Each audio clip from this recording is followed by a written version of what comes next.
Lord of the World by Robert Hugh Benson. Dedication. Clavi Domus David. Preface.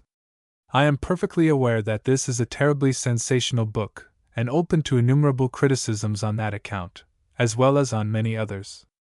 But I did not know how else to express the principles I desired, and which I passionately believe to be true, except by producing their lines to a sensational point. I have tried, however, not to scream unduly loud, and to retain, so far as possible, reverence and consideration for the opinions of other people. Whether I have succeeded in that attempt is quite another matter. Robert Hugh Benson. Cambridge, 1907. Prologue Book I, The Advent Book II, The Encounter Book III, The Victory. Persons who do not like tiresome prologues need not read this one. It is essential only to the situation, not to the story. Prologue. You must give me a moment, said the old man, leaning back. Percy resettled himself in his chair and waited, chin on hand. It was a very silent room in which the three men sat, furnished with the extreme common sense of the period. It had neither window nor door, for it was now 60 years since the world, recognizing that space is not confined to the surface of the globe, had begun to burrow in earnest. Old Mr. Templeton's house stood some 40 feet below the level of the Thames embankment, in what was considered a somewhat commodious position, for he had only 100 yards to walk before he reached the station of the Second Central Motor Circle, and a quarter of a mile to the Vola station at Blackfriars. He was over 90 years old, however, and seldom left his house now.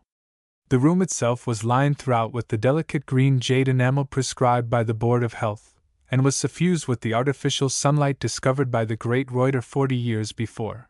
It had the color tone of a spring wood, and was warmed and ventilated through the classical frieze grating to the exact temperature of 18 degrees centigrade.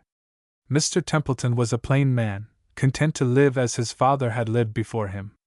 The furniture, too, was a little old-fashioned in make and design, constructed however according to the prevailing system of soft asbestos enamel welded over iron, indestructible, pleasant to the touch, and resembling mahogany. A couple of bookcases well filled ran on either side of the bronze pedestal electric fire before which sat the three men, and in the further corners stood the hydraulic lifts that gave entrance, the one to the bedroom, the other to the corridor 50 feet up which opened on to the embankment. Father Percy Franklin, the elder of the two priests, was rather a remarkable-looking man, not more than 35 years old, but with hair that was white throughout. His gray eyes, under black eyebrows, were peculiarly bright and almost passionate, but his prominent nose and chin and the extreme decisiveness of his mouth reassured the observer as to his will. Strangers usually looked twice at him. Father Francis, however, sitting in his upright chair on the other side of the hearth, brought down the average, for, though his brown eyes were pleasant and pathetic, there was no strength in his face. There was even a tendency to feminine melancholy in the corners of his mouth and the marked droop of his eyelids. Mr. Templeton was just a very old man, with a strong face and folds, clean-shaven like the rest of the world, and was now lying back on his water pillows with the quilt over his feet. At last he spoke, glancing first at Percy, on his left. "Well," he said, "it is a great business to remember exactly, but this is how I put it to myself. In England our party was first seriously alarmed at the Labour Parliament of 1917. That showed us how deeply Herveism had impregnated the whole social atmosphere. There had been socialists before, but none like Gustave Hervé in his old age, at least no one of the same power. He, perhaps you have read, taught absolute materialism and socialism developed to their logical issues. Patriotism, he said, was a relic of barbarism, and sensual enjoyment was the only certain good. Of course, everyone laughed at him. It was said that without religion there could be no adequate motive among the masses for even the simplest social order. But he was right, it seemed.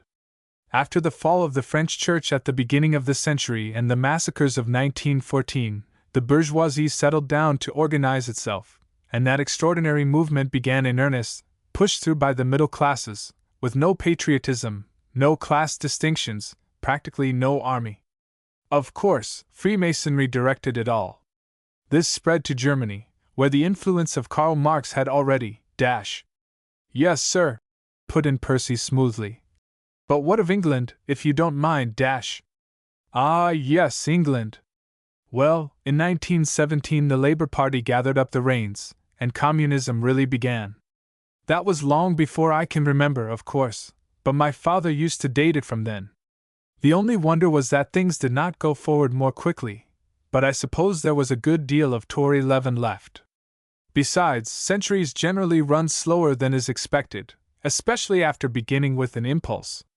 But the new order began then, and the communists have never suffered a serious reverse since, except the little one in 25.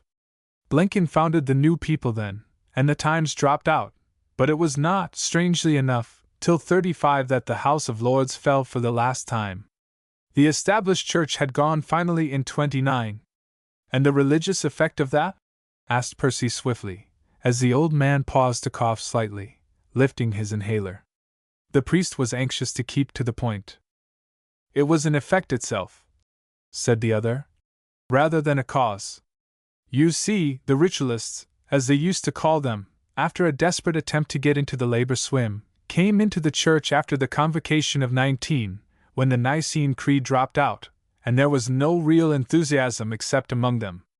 But so far as there was an effect from the final disestablishment, I think it was that what was left of the state church melted into the free church, and the free church was, after all, nothing more than a little sentiment.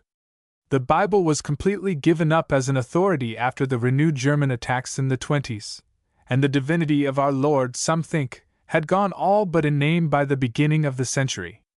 The kenotic theory had provided for that. Then there was that strange little movement among the free churchmen even earlier, when ministers who did no more than follow the swim, who were sensitive to drafts, so to speak, broke off from their old positions. It is curious to read in the history of the time how they were hailed as independent thinkers. It was just exactly what they were not. Where was I? Oh, yes. Well, that cleared the ground for us, and the church made extraordinary progress for a while. Extraordinary, that is, under the circumstances, because you must remember, things were very different from 20, or even 10 years before. I mean that, roughly speaking, the severing of the sheep and the goats had begun. The religious people were practically all Catholics and individualists. The irreligious people rejected the supernatural altogether, and were, to a man, materialists and communists. But we made progress because we had a few exceptional men, Delaney the philosopher, MacArthur and Largent, the philanthropists, and so on. It really seemed as if Delaney and his disciples might carry everything before them. You remember his analogy? Oh, yes, it is all in the textbooks. Well, then, at the close of the Vatican Council, which had been called in the 19th century, and never dissolved, we lost a great number through the final definitions. The exodus of the intellectuals, the world called it, the biblical decisions, put in the younger priest. That partly, and the whole conflict that began with the rise of modernism at the beginning of the century, but much more the condemnation of Delaney, and of the new transcendentalism generally, as it was then understood. He died outside the church, you know. Then there was the condemnation of Sciotti's book on comparative religion. After that the communists went on by strides, although by very slow ones. It seems extraordinary to you, I dare say, but you cannot imagine the excitement when the Necessary Trades Bill became law in '60. People thought that all enterprise would stop when so many professions were nationalized, but you know, it didn't. Certainly the nation was behind it. What year was the 2/3 majority bill passed? Asked Percy. Oh, long before, within a year or two of the fall of the House of Lords. It was necessary, I think, or the individualists would have gone raving mad. Well, the Necessary Trades Bill was inevitable. People had begun to see that even so far back as the time when the railways were municipalized. For a while there was a burst of art, because all the individualists who could went in for it. It was then that the Toller School was founded, but they soon drifted back into government employment. After all, the 6% limit for all individual enterprise was not much of a temptation, and government paid well. Percy shook his head. Yes, but I cannot understand the present state of affairs. You said just now that things went slowly? Yes, said the old man. But you must remember the poor laws. That established the communists forever. Certainly Braithwaite knew his business. The younger priest looked up inquiringly. The abolition of the old workhouse system, said Mr. Templeton. It is all ancient history to you, of course, but I remember as if it was yesterday. It was that which brought down what was still called the monarchy and the universities. Ah, said Percy. I should like to hear you talk about that, sir. Presently, father. Well, this is what Braithwaite did. By the old system all paupers were treated alike, and resented it. By the new system there were the 3 grades that we have now, and the enfranchisement of the 2 higher grades. Only the absolutely worthless were assigned to the 3rd grade, and treated more or less as criminals, of course after careful examination. Then there was the reorganization of the old age pensions. Well, don't you see how strong that made the communists? The individualists, they were still called Tories when I was a boy, the individualists have had no chance since. They are no more than a worn-out drag now. The whole of the working classes, and that meant 99 of 100, were all against them. Percy looked up, but the other went on. Then there was the Prison Reform Bill under Macpherson, and the abolition of capital punishment. There was the Final Education Act of '59, whereby dogmatic secularism was established, the practical abolition of inheritance under the reformation of the death duties, I forget what the old system was, said Percy. Why, it seems incredible, but the old system was that all paid alike. First came the Heirloom Act, and then the change by which inherited wealth paid 3 times the duty of earned wealth, leading up to the acceptance of Karl Marx's doctrines in '89, but the former came in '77. Well, all these things kept England up to the level of the continent. She had only been just in time to join in with the final scheme of Western free trade. That was the first effect, you remember, of the socialists' victory in Germany. And how did we keep out of the Eastern War? Asked Percy anxiously. Oh, that's a long story, but in a word, America stopped us, so we lost India and Australia. I think that was the nearest to the downfall of the communists since '25. But Braithwaite got out of it very cleverly by getting us the protectorate of South Africa once and for all. He was an old man then, too. Mr. Templeton stopped to cough again. Father Francis sighed and shifted in his chair. And America? Asked Percy. Ah, all that is very complicated. But she knew her strength and annexed Canada the same year. That was when we were at our weakest. Percy stood up.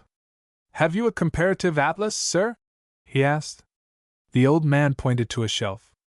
There, he said. Percy looked at the sheets a minute or two in silence, spreading them on his knees. It is all much simpler, certainly, he murmured, glancing first at the old complicated coloring of the beginning of the 20th century, and then at the 3 great washes of the 21st. He moved his finger along Asia.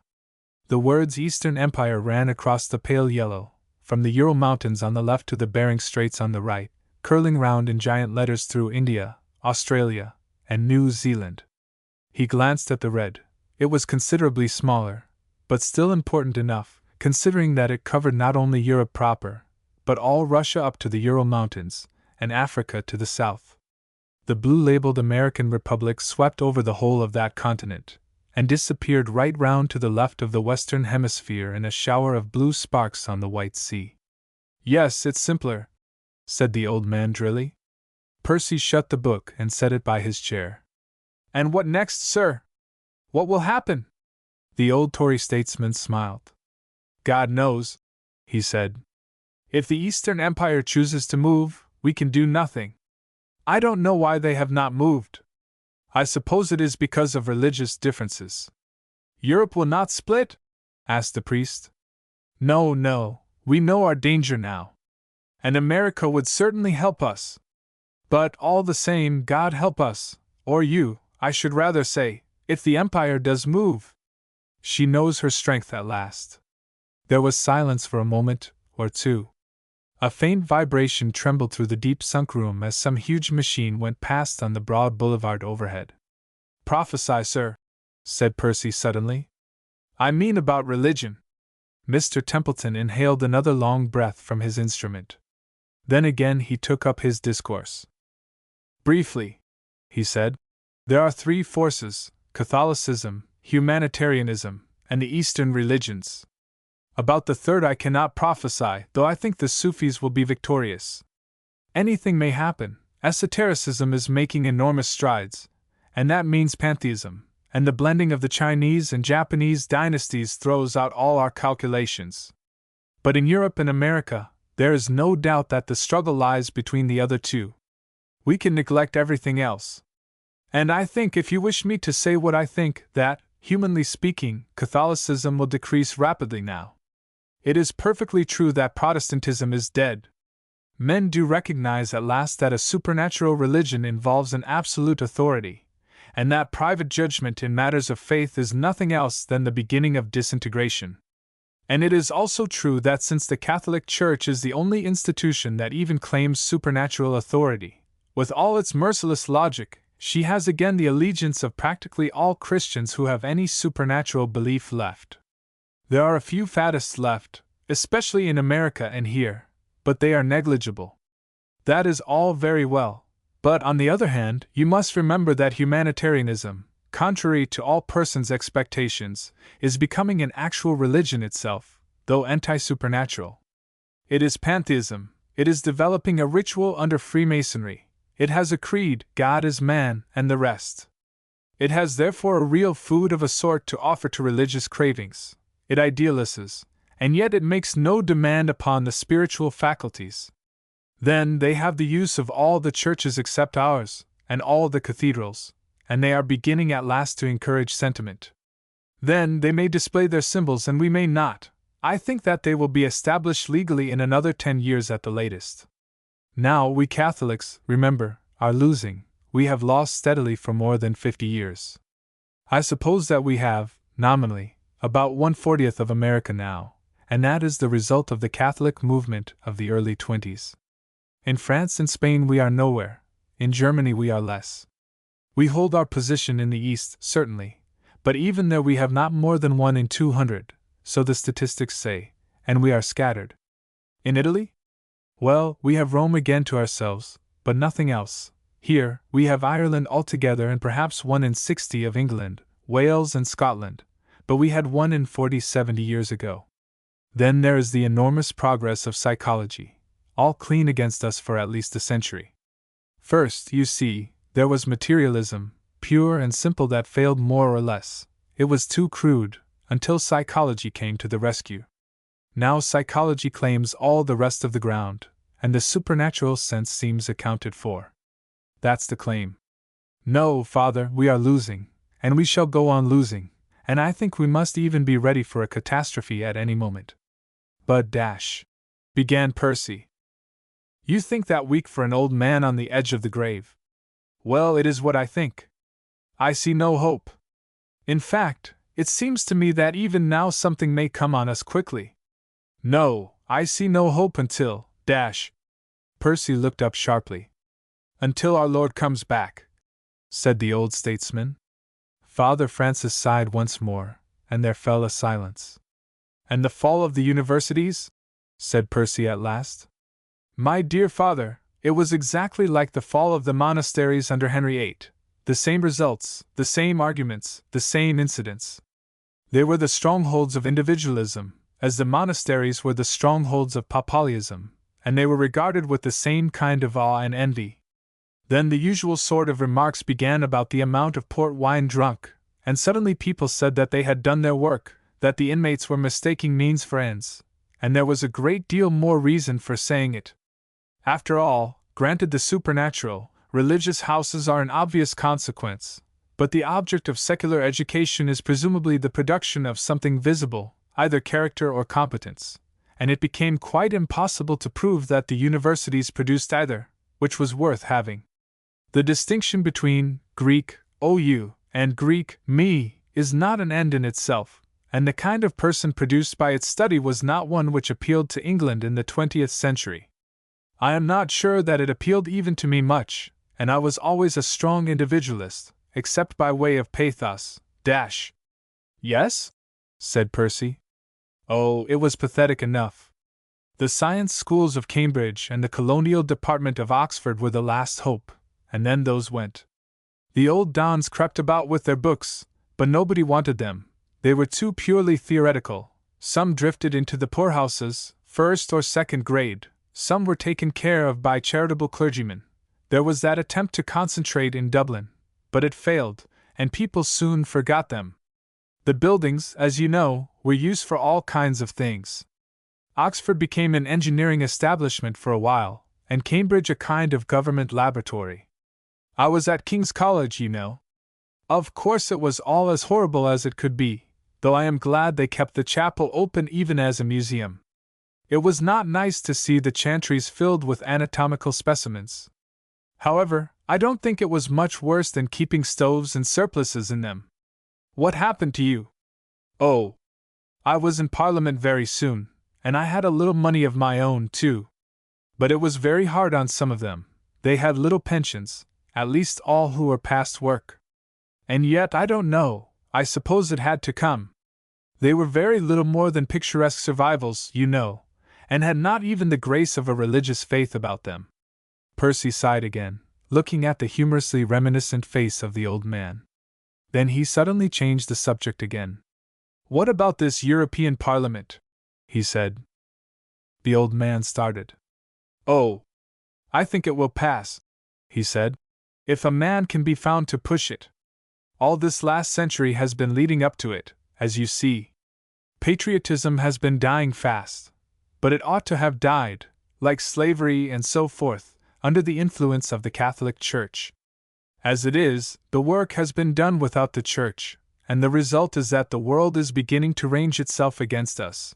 It is an organized antagonism, a kind of Catholic anti-church.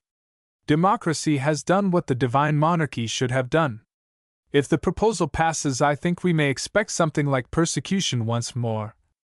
But again, the Eastern invasion may save us if it comes off. I do not know. Percy sat still yet a moment, then he stood up suddenly. I must go, sir, he said, relapsing into Esperanto. It is past 19 o'clock. Thank you so much. Are you coming, Father? Father Francis stood up also, in the dark grey suit permitted to priests, and took up his hat. Well, Father, said the old man again, come again some day, if I haven't been too discursive. I suppose you have to write your letter yet? Percy nodded. I did half of it this morning, he said, but I felt I wanted another bird's eye view before I could understand properly. I am so grateful to you for giving it me. It is really a great labor, this daily letter to the Cardinal Protector. I am thinking of resigning if I am allowed. My dear father, don't do that. If I may say so to your face, I think you have a very shrewd mind, and unless Rome has balanced information she can do nothing.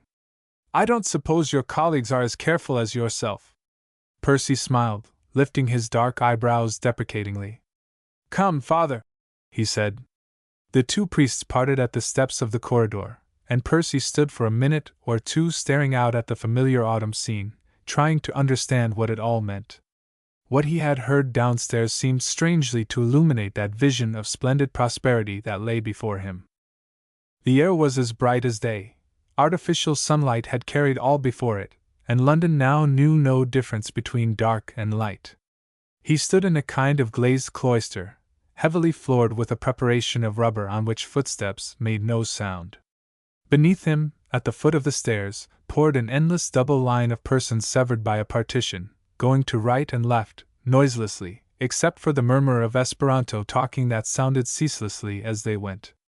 Through the clear, hardened glass of the public passage showed a broad, sleek black roadway, ribbed from side to side, and puckered in the center, significantly empty. But even as he stood there a note sounded far away from old Westminster, like the hum of a giant hive, rising as it came, and an instant later a transparent thing shot past, flashing from every angle. And the note died to a hum again, and a silence as the great government motor from the south whirled eastwards with the mails. This was a privileged roadway. Nothing but state vehicles were allowed to use it, and those at a speed not exceeding 100 miles an hour. Other noises were subdued in this city of rubber. The passenger circles were 100 yards away, and the subterranean traffic lay too deep for anything but a vibration to make itself felt. It was to remove this vibration, and silence the hum of the ordinary vehicles, that the government experts had been working for the last 20 years. Once again before he moved there came a long cry from overhead, startlingly beautiful and piercing, and, as he lifted his eyes from the glimpse of the steady river which alone had refused to be transformed, he saw high above him against the heavy illuminated clouds, a long slender object, glowing with soft light, slide northwards and vanish on outstretched wings. That musical cry, he told himself, was the voice of one of the European line of volors announcing its arrival in the capital of Great Britain. Until our Lord comes back, he thought to himself, and for an instant the old misery stabbed at his heart. How difficult it was to hold the eyes focused on that far horizon when this world lay in the foreground so compelling in its splendor and its strength. Oh, he had argued with Father Francis an hour ago that size was not the same as greatness, and that an insistent external could not exclude a subtle internal, and he had believed what he had then said. But the doubt yet remained till he silenced it by a fierce effort, crying in his heart to the poor man of Nazareth to keep his heart as the heart of a little child. Then he set his lips, wondering how long Father Francis would bear the pressure, and went down the steps. Book I, The Advent, Chapter 1I. Oliver Brand, the new member for Croydon, sat in his study, looking out of the window over the top of his typewriter. His house stood facing northwards at the extreme end of a spur of the Surrey Hills, now cut and tunneled out of all recognition. Only to a communist the view was an inspiriting one. Immediately below the wide windows the embanked ground fell away rapidly for perhaps 100 feet, ending in a high wall, and beyond that the world and works of men were triumphant as far as I could see. Two vast tracks like streaked racecourses, each not less than a quarter of a mile in width, and sunk 20 feet below the surface of the ground, swept up to a meeting a mile ahead at the huge junction. Of those, that on his left was the first trunk road to Brighton, inscribed in capital letters in the railroad guide, that to the right the second trunk to the Tunbridge and Hastings district.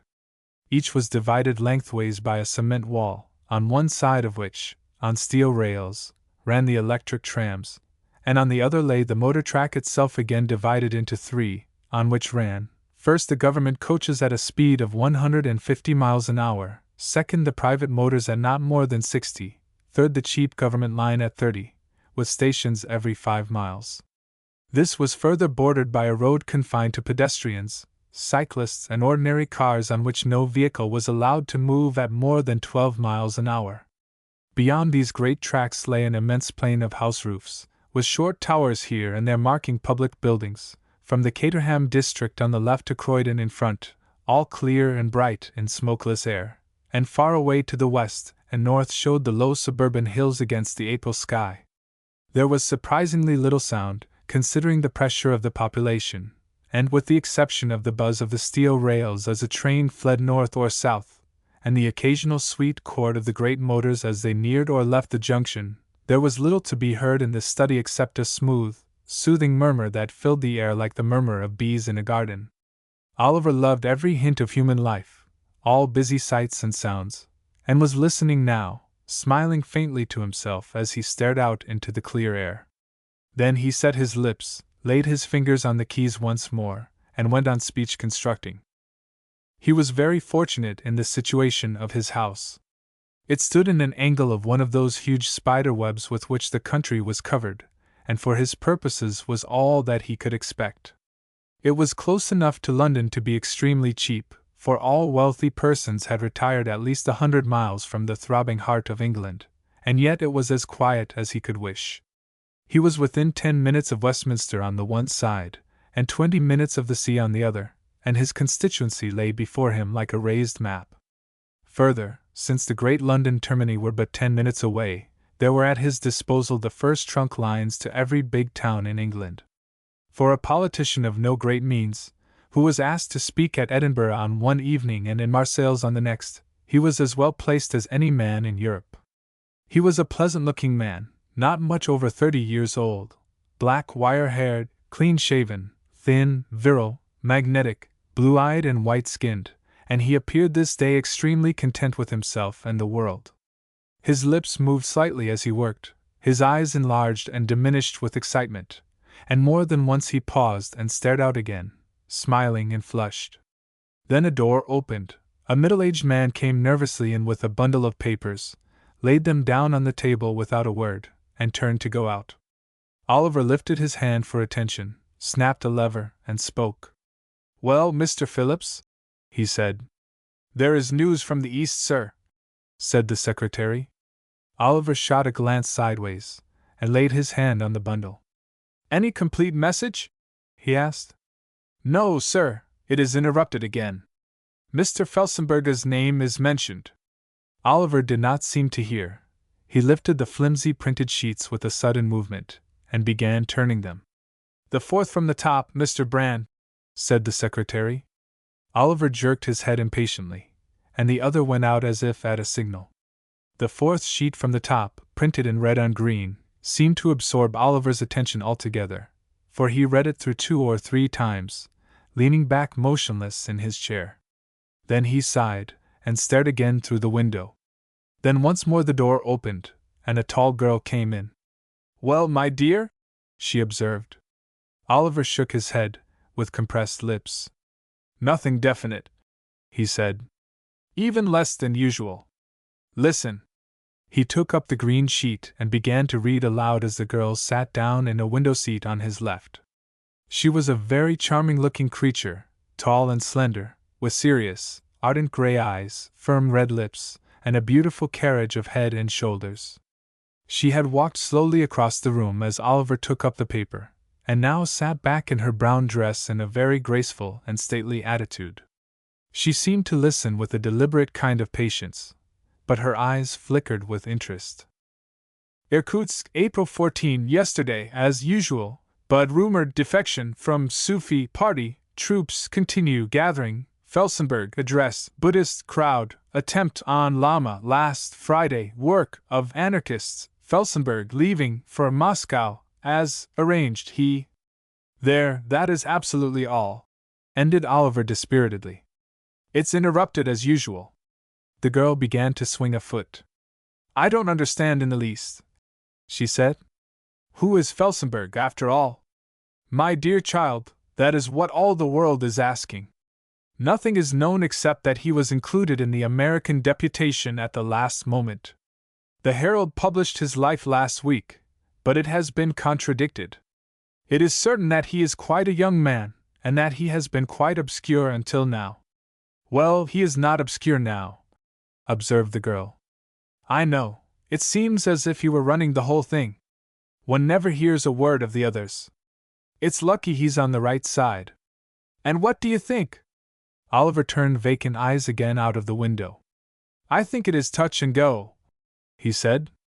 "The only remarkable thing is that here hardly anybody seems to realize it. It's too big for the imagination, I suppose.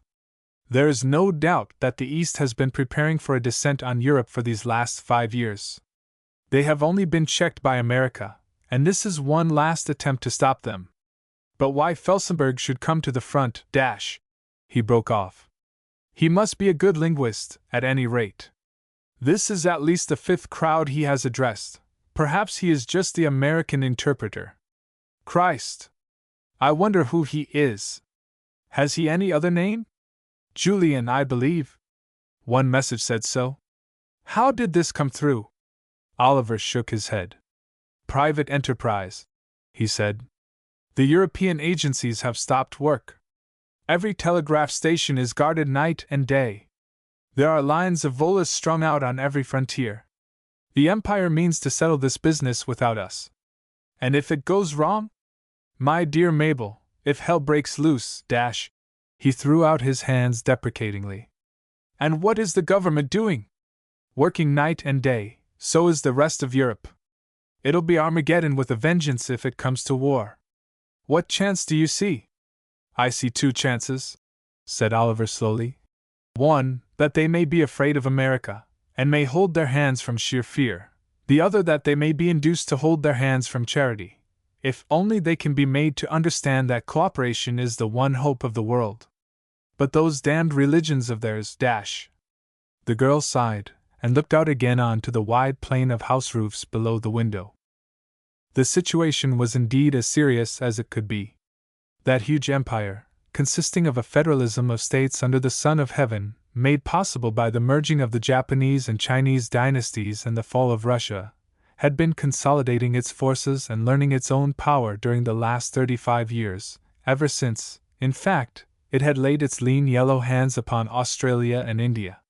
While the rest of the world had learned the folly of war, ever since the fall of the Russian Republic under the combined attack of the yellow races, the last had grasped its possibilities. It seemed now as if the civilization of the last century was to be swept back once more into chaos. It was not that the mob of the East cared very greatly, it was their rulers who had begun to stretch themselves after an almost eternal lethargy, and it was hard to imagine how they could be checked at this point.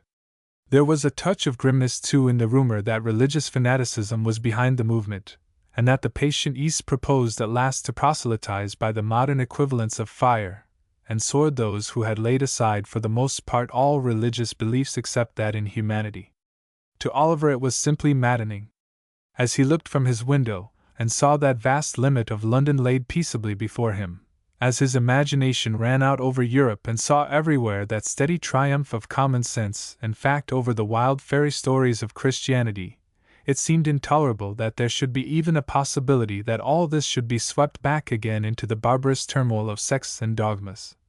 For no less than this would be the result if the East laid hands on Europe. Even Catholicism would revive, he told himself, that strange faith that had blazed so often as persecution had been dashed to quench it, and, of all forms of faith, to Oliver's mind Catholicism was the most grotesque and enslaving. And the prospect of all this honestly troubled him, far more than the thought of the physical catastrophe and bloodshed that would fall on Europe with the advent of the East. There was but one hope on the religious side, as he had told Mabel a dozen times, and that was that the quietistic pantheism which for the last century had made such giant strides in East and West alike, among Mohammedans, Buddhists, Hindus, Confucianists and the rest, should avail to check the supernatural frenzy that inspired their exoteric brethren. Pantheism, he understood, was what he held himself. For him, God was the developing sum of created life, and impersonal unity was the essence of his being. Competition then was the great heresy that set men one against another and delayed all progress. For, to his mind, progress lay in the merging of the individual in the family, of the family in the commonwealth, of the commonwealth in the continent, and of the continent in the world. Finally, the world itself at any moment was no more than the mood of impersonal life. It was, in fact, the Catholic idea with the supernatural left out, a union of earthly fortunes, an abandonment of individualism on the one side, and of supernaturalism on the other. It was treason to appeal from God immanent to God transcendent. There was no God transcendent. God, so far as he could be known, was man. Yet these two, husband and wife after a fashion, for they had entered into that terminable contract now recognized explicitly by the state, these two were very far from sharing in the usual heavy dullness of mere materialists. The world, for them, beat with one ardent life blossoming in flower and beast and man, a torrent of beautiful vigor flowing from a deep source and irrigating all that moved or felt. Its romance was the more appreciable because it was comprehensible to the minds that sprang from it. There were mysteries in it, but mysteries that enticed rather than baffled, for they unfolded new glories with every discovery that man could make. Even inanimate objects, the fossil, the electric current, the far-off stars, these were dust thrown off by the spirit of the world, fragrant with his presence and eloquent of his nature. For example, the announcement made by Klein, the astronomer, 20 years before, that the inhabitation of certain planets had become a certified fact. How vastly this had altered men's views of themselves.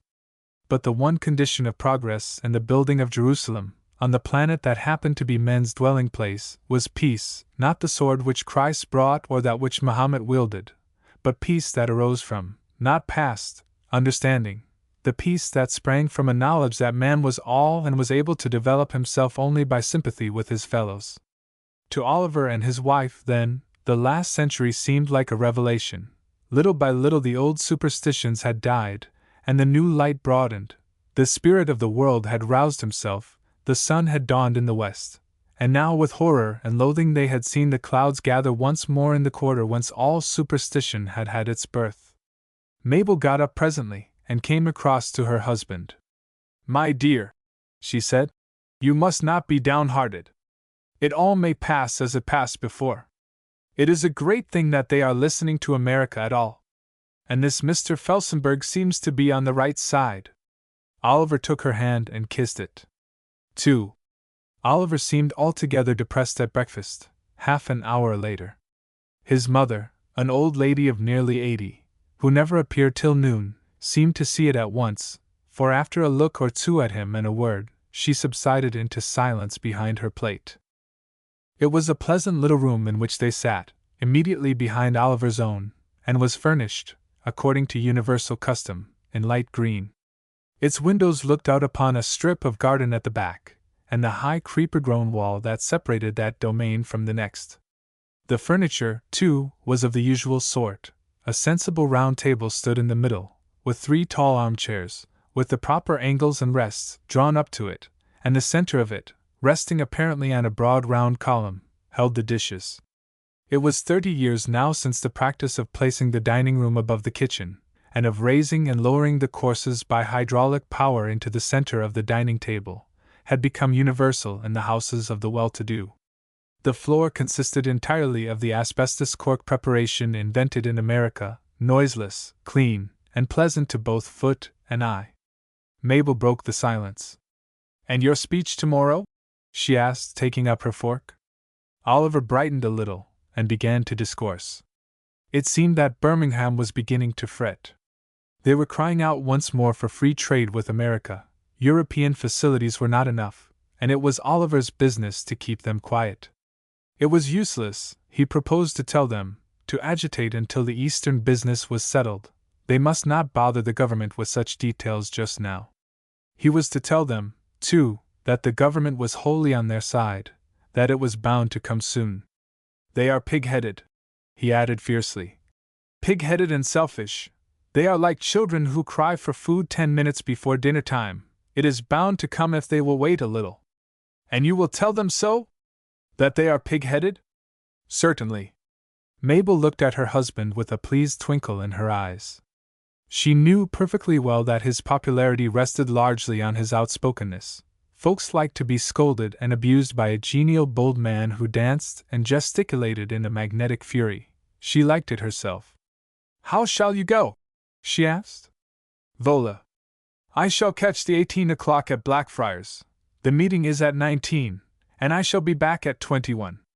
He addressed himself vigorously to his entree, and his mother looked up with a patient, old woman's smile. Mabel began to drum her fingers softly on the damask. "Please make haste, my dear," she said. "I have to be at Brighton at 3. Oliver gulped his last mouthful, pushed his plate over the line, glanced to see if all plates were there, and then put his hand beneath the table. Instantly, without a sound, the centerpiece vanished, and the 3 waited unconcernedly while the clink of dishes came from beneath. Old Mrs. Brand was a hale-looking old lady, rosy and wrinkled, with the mantilla headdress of 50 years ago, but she, too, looked a little depressed this morning. The entree was not very successful, she thought. The new foodstuff was not up to the old, it was a trifle gritty. She would see about it afterwards.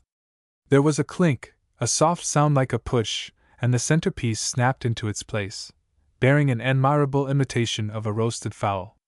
Oliver and his wife were alone again for a minute or two after breakfast before Mabel started down the path to catch the 14:30 o'clock 4th grade sub-trunk line to the junction. "What's the matter with Mother?" he said. "Oh, it's the foodstuff again. She's never got accustomed to it. She says it doesn't suit her." "Nothing else?" "No, my dear, I am sure of it. She hasn't said a word lately." Oliver watched his wife go down the path, reassured. He had been a little troubled once or twice lately by an odd word or two that his mother had let fall. She had been brought up a Christian for a few years, and it seemed to him sometimes as if it had left a taint. There was an old garden of the soul that she liked to keep by her, though she always protested with an appearance of scorn that it was nothing but nonsense. Still, Oliver would have preferred that she had burned it, superstition was a desperate thing for retaining life, and, as the brain weakened, might conceivably reassert itself. Christianity was both wild and dull, he told himself, wild because of its obvious grotesqueness and impossibility, and dull because it was so utterly apart from the exhilarating stream of human life. It crept dustily about still, he knew, in little dark churches here and there. It screamed with hysterical sentimentality in Westminster Cathedral, which he had once entered and looked upon with a kind of disgusted fury. It gabbled strange, false words to the incompetent and the old and the half-witted. But it would be too dreadful if his own mother ever looked upon it again with favor. Oliver himself, ever since he could remember, had been violently opposed to the concessions to Rome and Ireland. It was intolerable that these two places should be definitely yielded up to this foolish, treacherous nonsense. They were hotbeds of sedition, plague spots on the face of humanity. He had never agreed with those who said that it was better that all the poison of the West should be gathered rather than dispersed. But at any rate there it was. Rome had been given up wholly to that old man in white in exchange for all the parish churches and cathedrals of Italy, and it was understood that medieval darkness reigned there supreme, and Ireland, after receiving Home Rule 30 years before, had declared for Catholicism, and opened her arms to individualism in its most virulent form. England had laughed and assented, for she was saved from a quantity of agitation by the immediate departure of half her Catholic population for that island, and had, consistently with her communist colonial policy, granted every facility for individualism to reduce itself there ad absurdum. All kinds of funny things were happening there. Oliver had read with a bitter amusement of new appearances there, of a woman in blue and shrines raised where her feet had rested. But he was scarcely amused at Rome, for the movement to turn of the Italian government had deprived the Republic of quite a quantity of sentimental prestige, and had haloed the old religious nonsense with all the meretriciousness of historical association. However, it obviously could not last much longer. The world was beginning to understand at last. He stood a moment or two at the door after his wife had gone, drinking in reassurance from that glorious vision of solid sense that spread itself before his eyes: the endless house roofs, the high glass vaults of the public baths and gymnasiums, the pinnacled schools where citizenship was taught each morning, the spider-like cranes and scaffoldings that rose here and there, and even the few pricking spires did not disconcert him.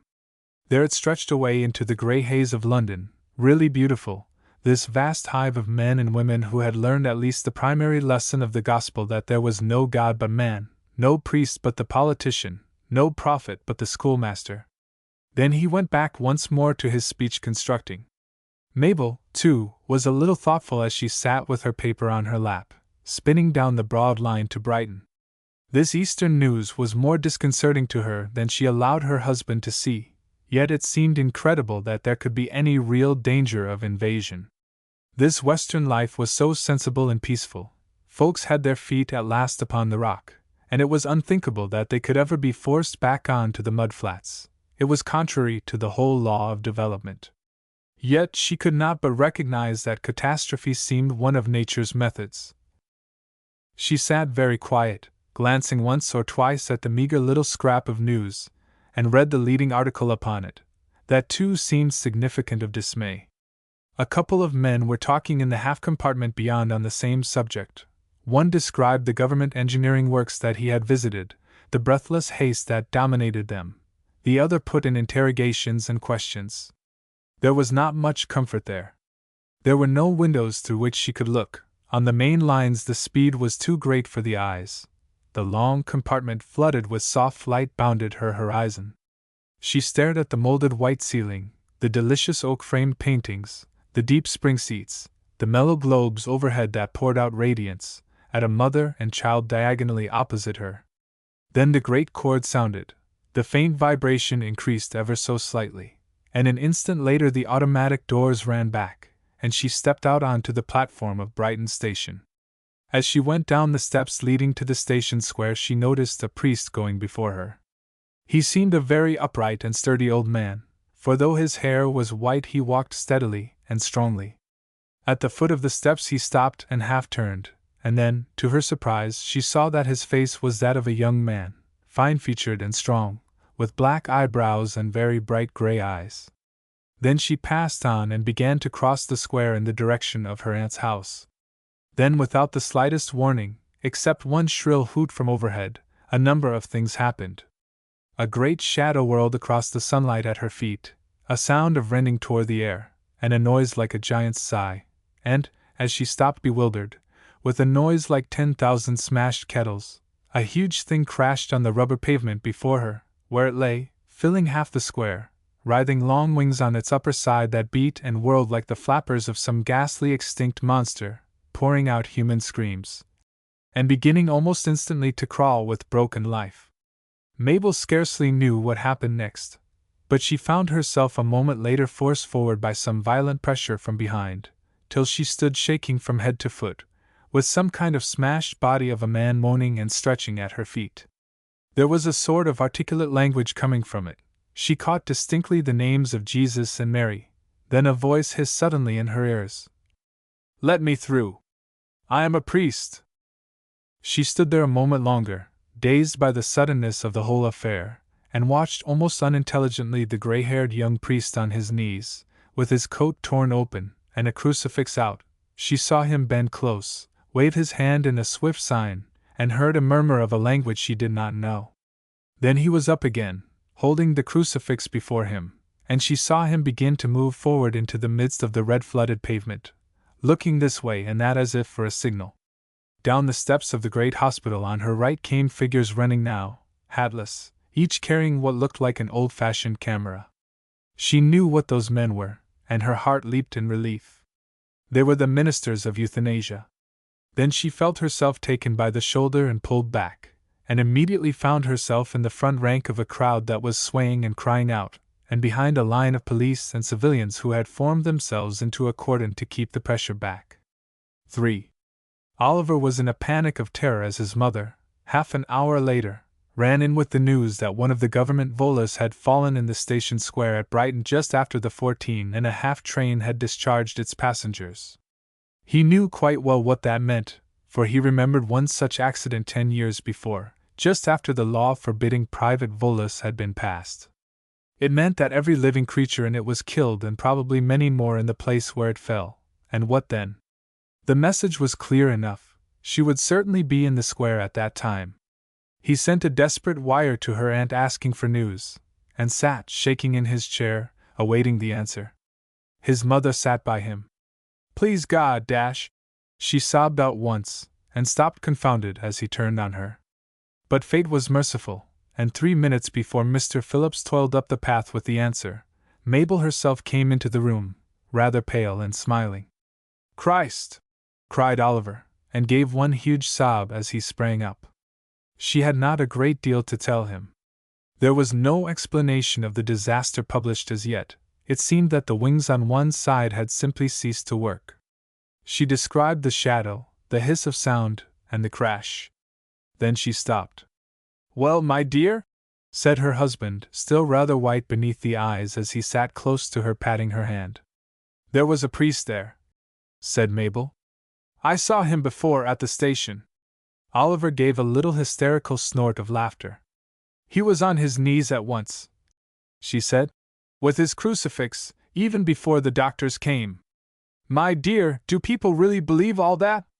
"Why, they think they do," said her husband.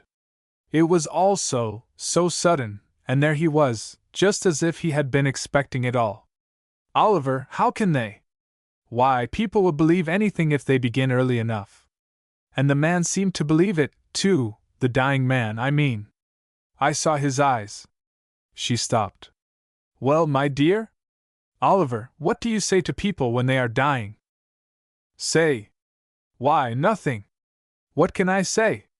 But I don't think I've ever seen anyone die." "Nor have I till today," said the girl, and shivered a little. The euthanasia people were soon at work. Oliver took her hand gently. "My darling, it must have been frightful. Why, you're trembling still." "No, but listen. You know, if I had had anything to say I could have said it too. They were all just in front of me. I wondered, then I knew I hadn't. I couldn't possibly have talked about humanity. My dear, it's all very sad. But you know it doesn't really matter. It's all over. And they've just stopped? Why, yes. Mabel compressed her lips a little, then she sighed. She had an agitated sort of meditation in the train. She knew perfectly that it was sheer nerves, but she could not just yet shake them off. As she had said, it was the first time she had seen death. And that priest doesn't think so? My dear, I'll tell you what he believes. He believes that that man whom he showed the crucifix to, and said those words over, is alive somewhere, in spite of his brain being dead.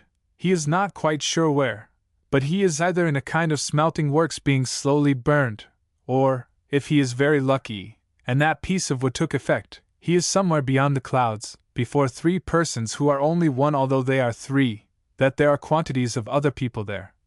A woman in blue, a great many others in white with their heads under their arms, and still more with their heads on one side, and that they've all got harps and go on singing forever and ever, and walking about on the clouds, and liking it very much indeed. He thinks, too, that all these nice people are perpetually looking down upon the aforesaid smelting works, and praising the three great persons for making them. That's what the priest believes. Now you know it's not likely. That kind of thing may be very nice, but it isn't true. Mabel smiled pleasantly. She had never heard it put so well. No, my dear, you're quite right. That sort of thing isn't true. How can he believe it? He looked quite intelligent. My dear girl, if I had told you in your cradle that the moon was green cheese, and had hammered at you ever since, every day and all day, that it was, you'd very nearly believe it by now. Why, you know in your heart that the euthanatizers are the real priests. Of course you do. Mabel sighed with satisfaction and stood up. Oliver, you're a most comforting person. I do like you. There. I must go to my room, I'm all shaky still. Half across the room she stopped, and put out a shoe. Why, dash, she began faintly. There was a curious rusty-looking splash upon it, and her husband saw her turn white. He rose abruptly. My dear, he said, don't be foolish. She looked at him, smiled bravely, and went out. When she was gone, he still sat on a moment where she had left him. Dear me! How pleased he was! He did not like to think of what life would have been without her. He had known her since she was 12, that was 7 years ago, and last year they had gone together to the district official to make their contract. She had really become very necessary to him. Of course the world could get on without her, and he supposed that he could too, but he did not want to have to try.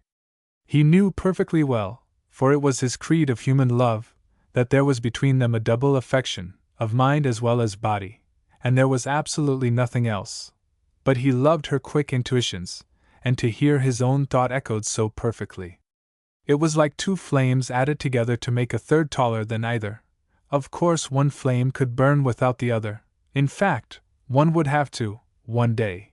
But meantime the warmth and light were exhilarating. Yes, he was delighted that she happened to be clear of the falling volor. He gave no more thought to his exposition of the Christian creed. It was a mere commonplace to him that Catholics believe that kind of thing. It was no more blasphemous to his mind so to describe it, than it would be to laugh at a Fijian idol with mother-of-pearl eyes, and a horsehair wig. It was simply impossible to treat it seriously. He, too, had wondered once or twice in his life how human beings could believe such rubbish. But psychology had helped him, and he knew now well enough that suggestion will do almost anything. And it was this hateful thing that had so long restrained the euthanasia movement with all its splendid mercy. His brows wrinkled a little as he remembered his mother's exclamation, "Please God!" Then he smiled at the poor old thing and her pathetic childishness, and turned once more to his table, thinking in spite of himself of his wife's hesitation as she had seen the splash of blood on her shoe. Blood! Yes, that was as much a fact as anything else. How was it to be dealt with? Why, by the glorious creed of humanity, that splendid God who died and rose again 10,000 times a day, who had died daily like the old cracked fanatic Saul of Tarsus, ever since the world began, and who rose again, not once like the carpenter's son, but with every child that came into the world. That was the answer, and was it not overwhelmingly sufficient? Mr. Phillips came in an hour later with another bundle of papers. "No more news from the East, sir," he said. Chapter 2. Percy Franklin's correspondence with the Cardinal Protector of England occupied him directly for at least 2 hours every day, and for nearly 8 hours indirectly. For the past 8 years the methods of the Holy See had once more been revised with a view to modern needs, and now every important province throughout the world possessed not only an administrative metropolitan but a representative in Rome whose business it was to be in touch with the Pope on the one side and the people he represented on the other. In other words, centralization had gone forward rapidly, in accordance with the laws of life, and with centralization, freedom of method and expansion of power. England's Cardinal Protector was one Abbot Martin, a Benedictine, and it was Percy's business, as of a dozen more bishops, priests, and laymen, with whom, by the way, he was forbidden to hold any formal consultation, to write a long daily letter to him on affairs that came under his notice. It was a curious life, therefore, that Percy led. He had a couple of rooms assigned to him in Archbishop's House at Westminster, and was attached loosely to the cathedral staff, although with considerable liberty. He rose early, and went to meditation for an hour, after which he said his Mass. He took his coffee soon after, said a little office, and then settled down to map out his letter. At 10 o'clock he was ready to receive callers. Until noon he was generally busy with both those who came to see him on their own responsibility and his staff of half a dozen reporters whose business it was to bring him marked paragraphs in the newspapers and their own comments. He then breakfasted with the other priests in the house, and set out soon after to call on people whose opinion was necessary, returning for a cup of tea soon after 16 o'clock. Then he settled down, after the rest of his office and a visit to the Blessed Sacrament, to compose his letter, which, though short, needed a great deal of care and sifting. After dinner he made a few notes for next day, received visitors again, and went to bed soon after 22 o'clock. Twice a week it was his business to assist at vespers in the afternoon, and he usually sang high mass on Saturdays. It was, therefore, a curiously distracting life, with peculiar dangers. It was one day, a week or two after his visit to Brighton, that he was just finishing his letter, when his servant looked in to tell him that Father Francis was below. "In 10 minutes," said Percy, without looking up.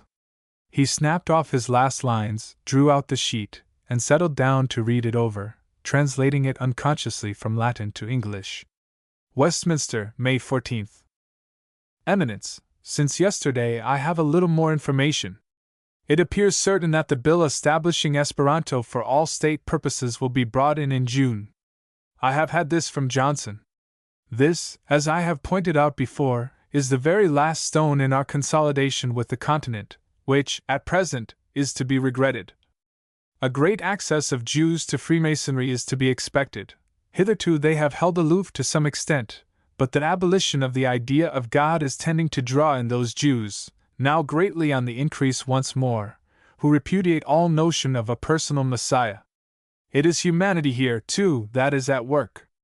Today I heard the Rabbi Simeon speak to this effect in the city, and was impressed by the applause he received. Yet among others an expectation is growing that a man will presently be found to lead the communist movement, and unite their forces more closely. I enclose a verbose cutting from the New People to that effect, and it is echoed everywhere. They say that the cause must give birth to one such soon, that they have had prophets and precursors for 100 years past, and lately a cessation of them. It is strange how this coincides superficially with Christian ideas. Your Eminence will observe that a simile of the ninth wave is used with some eloquence. I hear today of the secession of an old Catholic family, the Wargraves of Norfolk, with their chaplain Micklem, who it seems has been busy in this direction for some while. The Epoch announces it with satisfaction, owing to the peculiar circumstances, but unhappily such events are not uncommon now. There is much distrust among the laity. 7 priests in Westminster diocese have left us within the last 3 months. On the other hand, I have pleasure in telling your Eminence that His Grace received into Catholic communion this morning the ex-Anglican Bishop of Carlisle, with half a dozen of his clergy. This has been expected for some weeks past. I append also cuttings from the Tribune, the London Trumpet, and the Observer, with my comments upon them. Your Eminence will see how great the excitement is with regard to the last recommendation. That formal excommunication of the Wargraves and these 8 priests should be issued in Norfolk and Westminster respectively, and no further notice taken.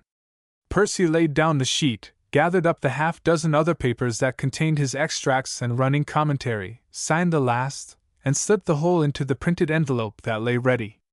Then he took up his biretta and went to the lift. The moment he came into the glass-doored parlor he saw that the crisis was come, if not past already. Father Francis looked miserably ill, but there was a curious hardness, too, about his eyes and mouth, as he stood waiting. He shook his head abruptly. "I have come to say good-bye, Father. I can bear it no more." Percy was careful to show no emotion at all. He made a little sign to a chair, and himself sat down too. "It is an end of everything," said the other again in a perfectly steady voice. "I believe nothing. I have believed nothing for a year now." "You have felt nothing, you mean," said Percy. "That won't do, Father," went on the other. "I tell you there is nothing left. I can't even argue now. It is just goodbye." Percy had nothing to say. He had talked to this man during a period of over 8 months, ever since Father Francis had first confided in him that his faith was going. He understood perfectly what a strain it had been. He felt bitterly compassionate towards this poor creature who had become caught up somehow into the dizzy, triumphant whirl of the new humanity. External facts were horribly strong just now, and faith, except to one who had learned that will and grace were all and emotion nothing, was as a child crawling about in the midst of some huge machinery. It might survive or it might not, but it required nerves of steel to keep steady. It was hard to know where blame could be assigned, yet Percy's faith told him that there was blame due. In the ages of faith a very inadequate grasp of religion would pass muster. In these searching days none but the humble and the pure could stand the test for long, unless indeed they were protected by a miracle of ignorance. The alliance of psychology and materialism did indeed seem, looked at from one angle, to account for everything. It needed a robust supernatural perception to understand their practical inadequacy. And as regards Father Francis's personal responsibility, he could not help feeling that the other had allowed ceremonial to play too great a part in his religion, and prayer too little. In him the external had absorbed the internal. So he did not allow his sympathy to show itself in his bright eyes. "You think it my fault, of course," said the other sharply. "My dear father," said Percy, motionless in his chair, "I know it is your fault. Listen to me. You say Christianity is absurd and impossible. Now you know, it cannot be that. It may be untrue. I am not speaking of that now, even though I am perfectly certain that it is absolutely true. But it cannot be absurd so long as educated and virtuous people continue to hold it. To say that it is absurd is simple pride. It is to dismiss all who believe in it as not merely mistaken, but unintelligent as well. Very well, then," interrupted the other. "Then suppose I withdraw that, and simply say that I do not believe it to be true." "You do not withdraw it," continued Percy serenely. "You still really believe it to be absurd. You have told me so a dozen times." "Well, I repeat, that is pride, and quite sufficient to account for it all. It is the moral attitude that matters. There may be other things too, Father Francis looked up sharply. "Oh, the old story," he said sneeringly. "If you tell me on your word of honor that there is no woman in the case, or no particular program of sin you propose to work out, I shall believe you. But it is an old story, as you say." "I swear to you there is not," cried the other. "Thank God then," said Percy. "There are fewer obstacles to a return of faith." There was silence for a moment after that. Percy had really no more to say. He had talked to him of the inner life again and again, in which verities are seen to be true, and acts of faith are ratified. He had urged prayer and humility till he was almost weary of the names, and had been met by the retort that this was to advise sheer self-hypnotism, and he had despaired of making clear to one who did not see it for himself that while love and faith may be called self-hypnotism from one angle, yet from another they are as much realities as, for example, artistic faculties, and need similar cultivation. that they produce a conviction that they are convictions, that they handle and taste things which when handled and tasted are overwhelmingly more real and objective than the things of sense. Evidences seemed to mean nothing to this man. So he was silent now, chilled himself by the presence of this crisis, looking unseeingly out upon the plain, little old-world parlor, its tall window, its strip of matting, conscious chiefly of the dreary hopelessness of this human brother of his who had eyes but did not see, ears and was deaf. He wished he would say goodbye, and go. There was no more to be done. Father Francis, who had been sitting in a lax kind of huddle, seemed to know his thoughts, and sat up suddenly. "You are tired of me," he said. "I will go." "I am not tired of you, my dear father," said Percy simply. "I am only terribly sorry. You see, I know that it is all true." The other looked at him heavily. "And I know that it is not," he said. "It is very beautiful. I wish I could believe it. I don't think I shall be ever happy again, but there it is." Percy sighed. He had told him so often that the heart is as divine a gift as the mind, and that to neglect it in the search for God is to seek ruin, but this priest had scarcely seen the application to himself. He had answered with the old psychological arguments that the suggestions of education accounted for everything. "I suppose you will cast me off," said the other. "It is you who are leaving me," said Percy. "I cannot follow, if you mean that. But cannot we be friends?" A sudden heat touched the elder priest's heart. "Friends?" he said. "Is sentimentality all you mean by friendship? What kind of friends can we be?" The other's face became suddenly heavy. "I thought so." "John!" cried Percy. "You see that, do you not? How can we pretend anything when you do not believe in God? For I do you the honor of thinking that you do not." Francis sprang up. "Well, he snapped. "I could not have believed. I am going." He wheeled towards the door. "John!" said Percy again. "Are you going like this? Can you not shake hands?" The other wheeled again, with heavy anger in his face. "Why, you said you could not be friends with me." Percy's mouth opened. Then he understood, and smiled. "Oh! That is all you mean by friendship, is it? I beg your pardon. Oh! We can be polite to one another, if you like." He still stood holding out his hand. Father Francis looked at it a moment, his lips shook, then once more he turned, and went out without a word. 2.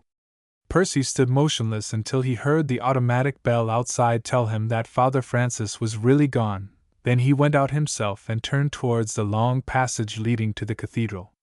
As he passed out through the sacristy, he heard far in front the murmur of an organ, and on coming through into the chapel used as a parish church, he perceived that vespers were not yet over in the great choir. He came straight down the aisle, turned to the right, crossed the center, and knelt down. It was drawing on towards sunset, and the huge dark place was lighted here and there by patches of ruddy London light that lay on the gorgeous marble and gildings finished at last by a wealthy convert. In front of him rose up the choir, with a line of white surpliced and furred canons on either side, and the vast baldacchino in the midst, beneath which burned the 6 lights as they had burned day by day for more than a century. Behind that again lay the high line of the apse choir with the dim, window-pierced vault above where Christ reigned in majesty. He let his eyes wander round for a few moments before beginning his deliberate prayer, drinking in the glory of the place, listening to the thunderous chorus, the peal of the organ, and the thin, mellow voice of the priest. There on the left shone the refracted glow of the lamps that burned before the Lord in the sacrament, on the right a dozen candles winked here and there at the foot of the gaunt images. High overhead hung the gigantic cross with that lean, emaciated poor man who called all who looked on him to the embraces of a god. Then he hid his face in his hands, drew a couple of long breaths, and set to work. He began, as his custom was in mental prayer, by a deliberate act of self-exclusion from the world of sense. Under the image of sinking beneath a surface, he forced himself downwards and inwards, till the peal of the organ, the shuffle of footsteps, the rigidity of the chair back beneath his wrists, all seemed apart and external, and he was left a single person with a beating heart, an intellect that suggested image after image, and emotions that were too languid to stir themselves. Then he made his second descent, renounced all that he possessed and was, and became conscious that even the body was left behind, and that his mind and heart, awed by the presence in which they found themselves, clung close and obedient to the will which was their Lord and Protector. He drew another long breath, or two, as he felt that presence surge about him. He repeated a few mechanical words, and sank to that peace which follows the relinquishment of thought. There he rested for a while. Far above him sounded the ecstatic music, the cry of trumpets and the shrilling of the flutes. But they were as insignificant street noises to one who was falling asleep. He was within the veil of things now, beyond the barriers of sense and reflection, in that secret place to which he had learned the road by endless effort, in that strange region where realities are evident, where perceptions go to and fro with the swiftness of light, where the swaying will catches now this, now that act, molds it and speeds it, where all things meet, where truth is known and handled and tasted, where God immanent is one with God transcendent, where the meaning of the external world is evident through its inner side, and the church and its mysteries are seen from within a haze of glory. So he lay a few moments, absorbing and resting. Then he aroused himself to consciousness and began to speak. Lord, I am here, and thou art here. I know thee. There is nothing else but thou and I. I lay this all in thy hands, thy apostate priests, thy people, the world, and myself. I spread it before thee, I spread it before thee. He paused, poised in the act, till all of which he thought lay like a plain before a peak. Myself, Lord, there but for thy grace should I be going, in darkness and misery. It is thou who dost preserve me. Maintain and finish thy work within my soul. Let me not falter for one instant. If thou withdraw thy hand, I fall into utter nothingness. So his soul stood a moment, with outstretched appealing hands, helpless and confident. Then the will flickered in self-consciousness, and he repeated acts of faith, hope and love to steady it. Then he drew another long breath, feeling the presence tingle and shake about him, and began again. Lord, look on thy people. Many are falling from thee. Ene in aeternum irasceris nobis. Ene in aeternum irasceris nobis. I unite myself with all saints and angels and Mary Queen of Heaven. Look on them and me, and hear us. Emit lusum tuum et veritatem tuum. Thy light and thy truth. Lay not on us heavier burdens than we can bear. Lord, why dost thou not speak? He writhed himself forward in a passion of expectant desire, hearing his muscles crack in the effort. Once more he relaxed himself, and a swift play of wordless acts began which he knew to be the very heart of prayer. The eyes of his soul flew hither and thither, from Calvary to heaven and back again to the tossing troubled earth. He saw Christ dying of desolation while the earth rocked and groaned, Christ reigning as a priest upon his throne in robes of light, Christ patient and inexorably silent within the sacramental species, and to each in turn he directed the eyes of the Eternal Father.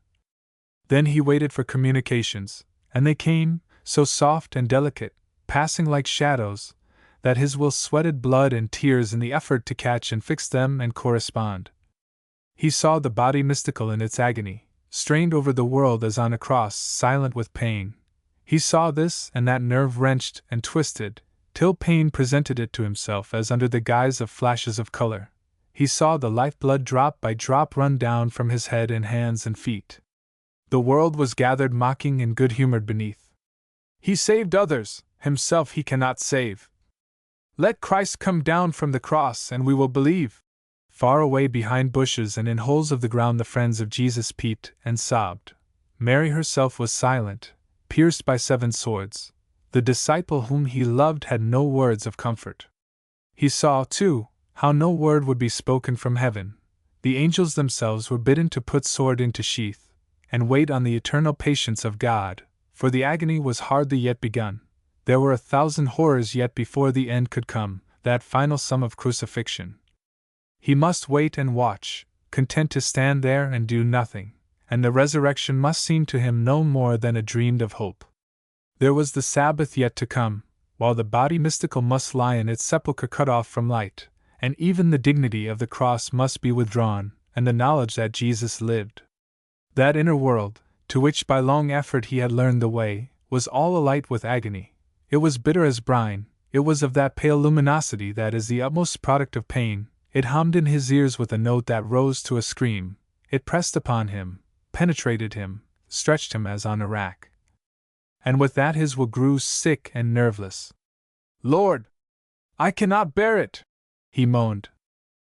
In an instant he was back again, drawing long breaths of misery. He passed his tongue over his lips, and opened his eyes on the darkening apse before him. The organ was silent now, and the choir was gone, and the lights out. The sunset color, too, had faded from the walls, and grim cold faces looked down on him from wall and vault. He was back again on the surface of life. The vision had melted. He scarcely knew what it was that he had seen. But he must gather up the threads, and by sheer effort absorb them. He must pay his duty, too, to the Lord that gave himself to the senses as well as to the inner spirit. So he rose, stiff and constrained, and passed across to the chapel of the Holy Sacrament. As he came out from the block of chairs, very upright and tall, with his biretta once more on his white hair, he saw an old woman watching him very closely. He hesitated an instant, wondering whether she were a penitent, and as he hesitated she made a movement towards him. "I beg your pardon, sir," she began. She was not a Catholic then. He lifted his biretta. "Can I do anything for you?" he asked. "I beg your pardon, sir, but were you at Brighton at the accident 2 months ago?" "I was." "Ah. I thought so, my daughter-in-law saw you then." Percy had a spasm of impatience. He was a little tired of being identified by his white hair and young face. "Were you there, madam?" She looked at him doubtfully and curiously, moving her old eyes up and down his figure. Then she recollected herself. "No, sir, it was my daughter-in-law. I beg your pardon, sir, but dash." "Well?" asked Percy, trying to keep the impatience out of his voice. "Are you the Archbishop, sir?" The priest smiled, showing his white teeth. "No, madam, I am just a poor priest. Dr. Cholmondeley is Archbishop. I am Father Percy Franklin."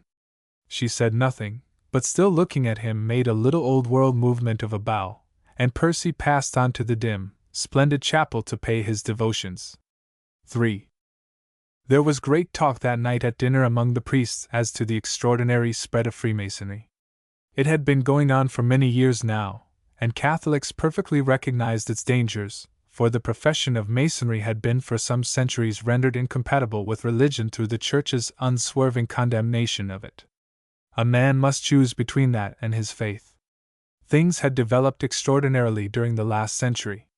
First, there had been the organized assault upon the Church in France, and what Catholics had always suspected then became a certainty in the revelations of 1918, when P. Jerome, the Dominican and ex-Mason, had made his disclosures with regard to the Mark Masons. It had become evident then that Catholics had been right, and that Masonry, in its higher grades at least, had been responsible throughout the world for the strange movement against religion. But he had died in his bed, and the public had been impressed by that fact. Then came the splendid donations in France and Italy, to hospitals, orphanages, and the like, and once more suspicion began to disappear. After all, it seemed, and continued to seem, for 70 years and more that Masonry was nothing more than a vast philanthropical society. Now once more men had their doubts. "I hear that Felsenburgh is a Mason," observed Monsignor Mackintosh, the cathedral administrator. "A Grand Master or something." "But who is Felsenburgh?" put in a young priest. Monsignor pursed his lips and shook his head. He was one of those humble persons as proud of ignorance as others of knowledge. He boasted that he never read the papers nor any book except those that had received the imprimatur. It was a priest's business, he often remarked, to preserve the faith, not to acquire worldly knowledge. Percy had occasionally rather envied his point of view. "He's a mystery," said another priest, Father Blackmore. "But he seems to be causing great excitement. They were selling his life today on the embankment." "I met an American senator," put in Percy, 3 days ago, who told me that even there they know nothing of him, except his extraordinary eloquence. He only appeared last year, and seems to have carried everything before him by quite unusual methods. He is a great linguist, too. That is why they took him to Irkutsk. Well, the Masons, went on Monsignor. It is very serious. In the last month 4 of my penitents have left me because of it. Their inclusion of women was their master stroke, growled Father Blackmore, helping himself to claret. It is extraordinary that they hesitated so long about that, observed Percy. A couple of the others added their evidence. It appeared that they, too, had lost penitents lately through the spread of Masonry. It was rumored that a pastoral was preparing upstairs on the subject. Monsignor shook his head ominously. More is wanted than that, he said. Percy pointed out that the Church had said her last words several centuries ago. She had laid her excommunication on all members of secret societies, and there was really no more that she could do. Except bring it before her children again and again, put in Monsignor. I shall preach on it next Sunday. Percy dotted down a note when he reached his room, determining to say another word or two on the subject to the Cardinal Protector. He had mentioned Freemasonry often before, but it seemed time for another remark. Then he opened his letters, first turning to one which he recognized as from the Cardinal. It seemed a curious coincidence, as he read a series of questions that Cardinal Martin's letter contained, that one of them should be on this very subject. It ran as follows. What of Masonry? Felsenburgh is said to be one.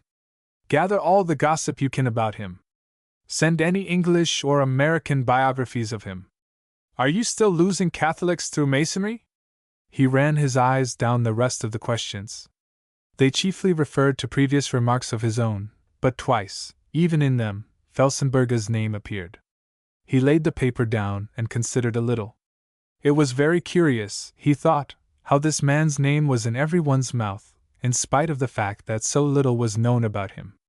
He had bought in the streets, out of curiosity, 3 photographs that professed to represent this strange person, and though one of them might be genuine, they all 3 could not be. He drew them out of a pigeonhole, and spread them before him. One represented a fierce, bearded creature like a Cossack, with round staring eyes. No, intrinsic evidence condemned this. It was exactly how a coarse imagination would have pictured a man who seemed to be having a great influence in the East. The second showed a fat face with little eyes and a chin beard. That might conceivably be genuine. He turned it over and saw the name of a New York firm on the back. Then he turned to the third. This presented a long, clean-shaven face with pince-nez, undeniably clever, but scarcely strong, and Felsenburgh was obviously a strong man. Percy inclined to think the second was the most probable, but they were all unconvincing, and he shuffled them carelessly together and replaced them. Then he put his elbows on the table and began to think. He tried to remember what Mr. Varhaus, the American senator, had told him of Felsenburgh, yet it did not seem sufficient to account for the facts. Felsenburgh, it seemed, had employed none of those methods common in modern politics. He controlled no newspapers, vituperated nobody, championed nobody, he had no picked underlings, he used no bribes. There were no monstrous crimes alleged against him. It seemed rather as if his originality lay in his clean hands and his stainless past, that, and his magnetic character. He was the kind of figure that belonged rather to the age of chivalry, a pure, clean, compelling personality, like a radiant child. He had taken people by surprise then, rising out of the heaving dun-colored waters of American socialism like a vision, from those waters so fiercely restrained from breaking into storm over since the extraordinary social revolution under Mr. Hearst's disciples, a century ago. That had been the end of plutocracy. The famous old laws of 1914 had burst some of the stinking bubbles of the time, and the enactments of 1916 and 1917 had prevented their forming again in anything like their previous force. It had been the salvation of America, undoubtedly, even if that salvation were of a dreary and uninspiring description, and now out of the flat socialistic level had arisen this romantic figure utterly unlike any that had preceded it. So the senator had hinted. It was too complicated for Percy just now, and he gave it up. It was a weary world, he told himself, turning his eyes homewards. Everything seemed so hopeless and ineffective. He tried not to reflect on his fellow priests. but for the 50th time he could not help seeing that they were not the men for the present situation. It was not that he preferred himself. He knew perfectly well that he, too, was fully as incompetent, had he not proved to be so with poor Father Francis, and scores of others who had clutched at him in their agony during the last 10 years. Even the Archbishop, holy man as he was, with all his childlike faith, was that the man to lead English Catholics and confound their enemies? There seemed no giants on the earth in these days. What in the world was to be done? He buried his face in his hands. Yes, what was wanted was a new order in the Church. The old ones were rule-bound through no fault of their own. An order was wanted without habit or tonsure, without traditions or customs, an order with nothing but entire and wholehearted devotion, without pride even in their most sacred privileges, without a past history in which they might take complacent refuge.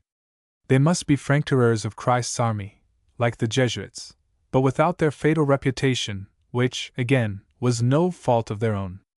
But there must be a founder, who, in God's name, a founder nudus sequens Christum nudum. Yes, franc-tireurs, priests, bishops, laymen and women, with the 3 vows of course, and a special clause forbidding utterly and forever their ownership of corporate wealth. Every gift received must be handed to the bishop of the diocese in which it was given, who must provide them himself with necessaries of life and travel. Oh, what could they not do? He was off in a rhapsody. Presently he recovered, and called himself a fool. Was not that scheme as old as the eternal hills, and as useless for practical purposes? Why, it had been the dream of every zealous man since the first year of salvation that such an order should be founded. He was a fool.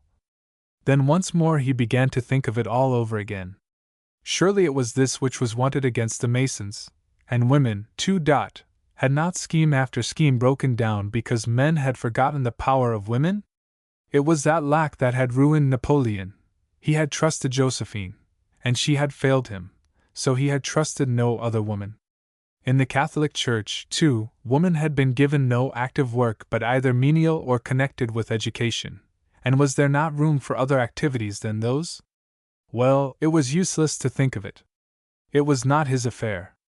If Papa Angelicus, who now reigned in Rome, had not thought of it, why should a foolish, conceited priest in Westminster set himself up to do so? So he beat himself on the breast once more, and took up his office book. He finished in half an hour, and again sat thinking, but this time it was of poor Father Francis. He wondered what he was doing now, whether he had taken off the Roman collar of Christ's familiar slaves. The poor devil! And how far was he, Percy Franklin, responsible? When a tap came at his door presently, and Father Blackmore looked in for a talk before going to bed, Percy told him what had happened. Father Blackmore removed his pipe and sighed deliberately. "I knew it was coming," he said. Well, he has been honest enough," explained Percy. "He told me 8 months ago he was in trouble." Father Blackmore drew upon his pipe thoughtfully. "Father Franklin," he said, "things are really very serious. There is the same story everywhere. What in the world is happening?" Percy paused before answering. "I think these things go in waves," he said. "Waves, do you think?" said the other. "What else?" Father Blackmore looked at him intently. "It is more like a dead calm, it seems to me," he said. "Have you ever been in a typhoon?" Percy shook his head. "Well," went on the other, "the most ominous thing is the calm. The sea is like oil, you feel half dead, you can do nothing. Then comes the storm." Percy looked at him, interested. He had not seen this mood in the priest before. Before every great crash there comes this calm. It is always so in history.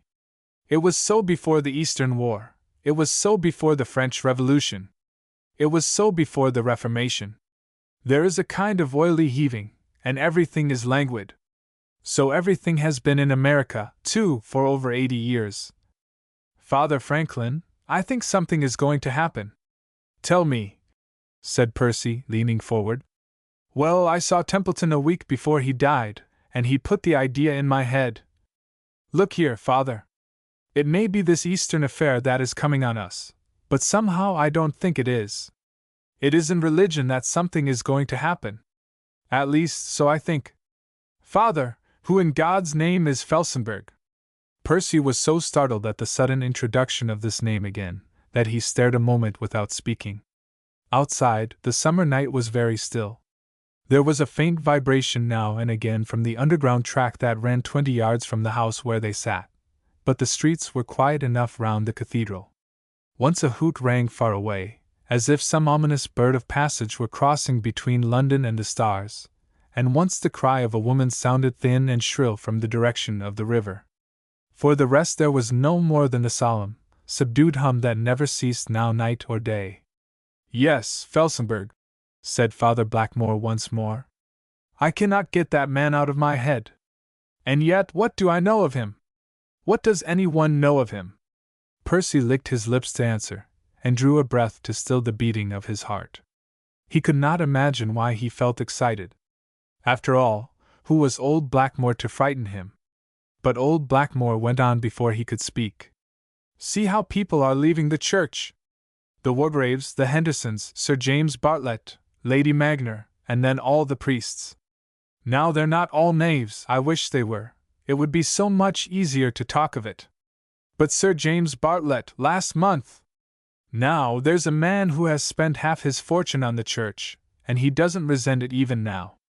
He says that any religion is better than none, but that, for himself, he just can't believe any longer. Now what does all that mean? I tell you something is going to happen. God knows what. And I can't get Felsenburgh out of my head. Father Franklin dash. Yes? Have you noticed how few great men we've got? It's not like 50 years ago, or even 30. Then there were Mason, Selborne, Sherbrooke, and half a dozen others.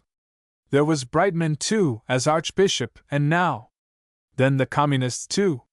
Braithwaite is dead 15 years. Certainly he was big enough, but he was always speaking of the future, not of the present, and tell me what big man they have had since then. And now there's this new man, whom no one knows, who came forward in America a few months ago, and whose name is in everyone's mouth. Very well, then. Percy knitted his forehead. I am not sure that I understand, he said. Father Blackmore knocked his pipe out before answering. Well, this, he said, standing up. I can't help thinking Felsenburgh is going to do something. I don't know what, it may be for us or against us. But he is a Mason, remember that. Well, I dare say I'm an old fool. Good night. One moment, Father, said Percy slowly. Do you mean? Good Lord! What do you mean? He stopped, looking at the other.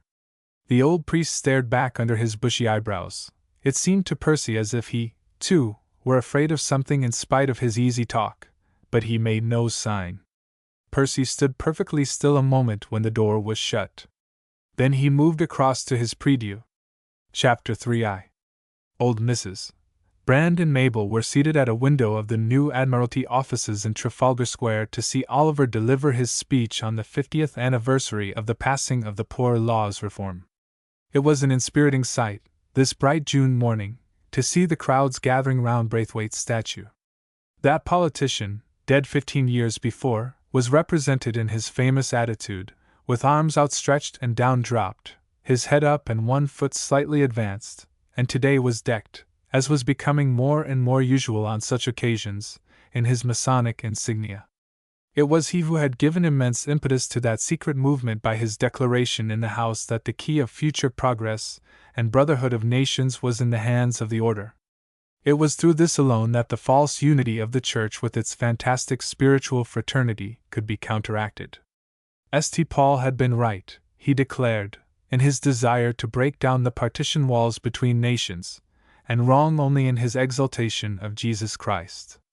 Thus he had preluded his speech on the poor law question, pointing to the true charity that existed among Masons apart from religious motive, and appealing to the famous benefactions on the continent, and in the enthusiasm of the bill's success the order had received a great accession of members.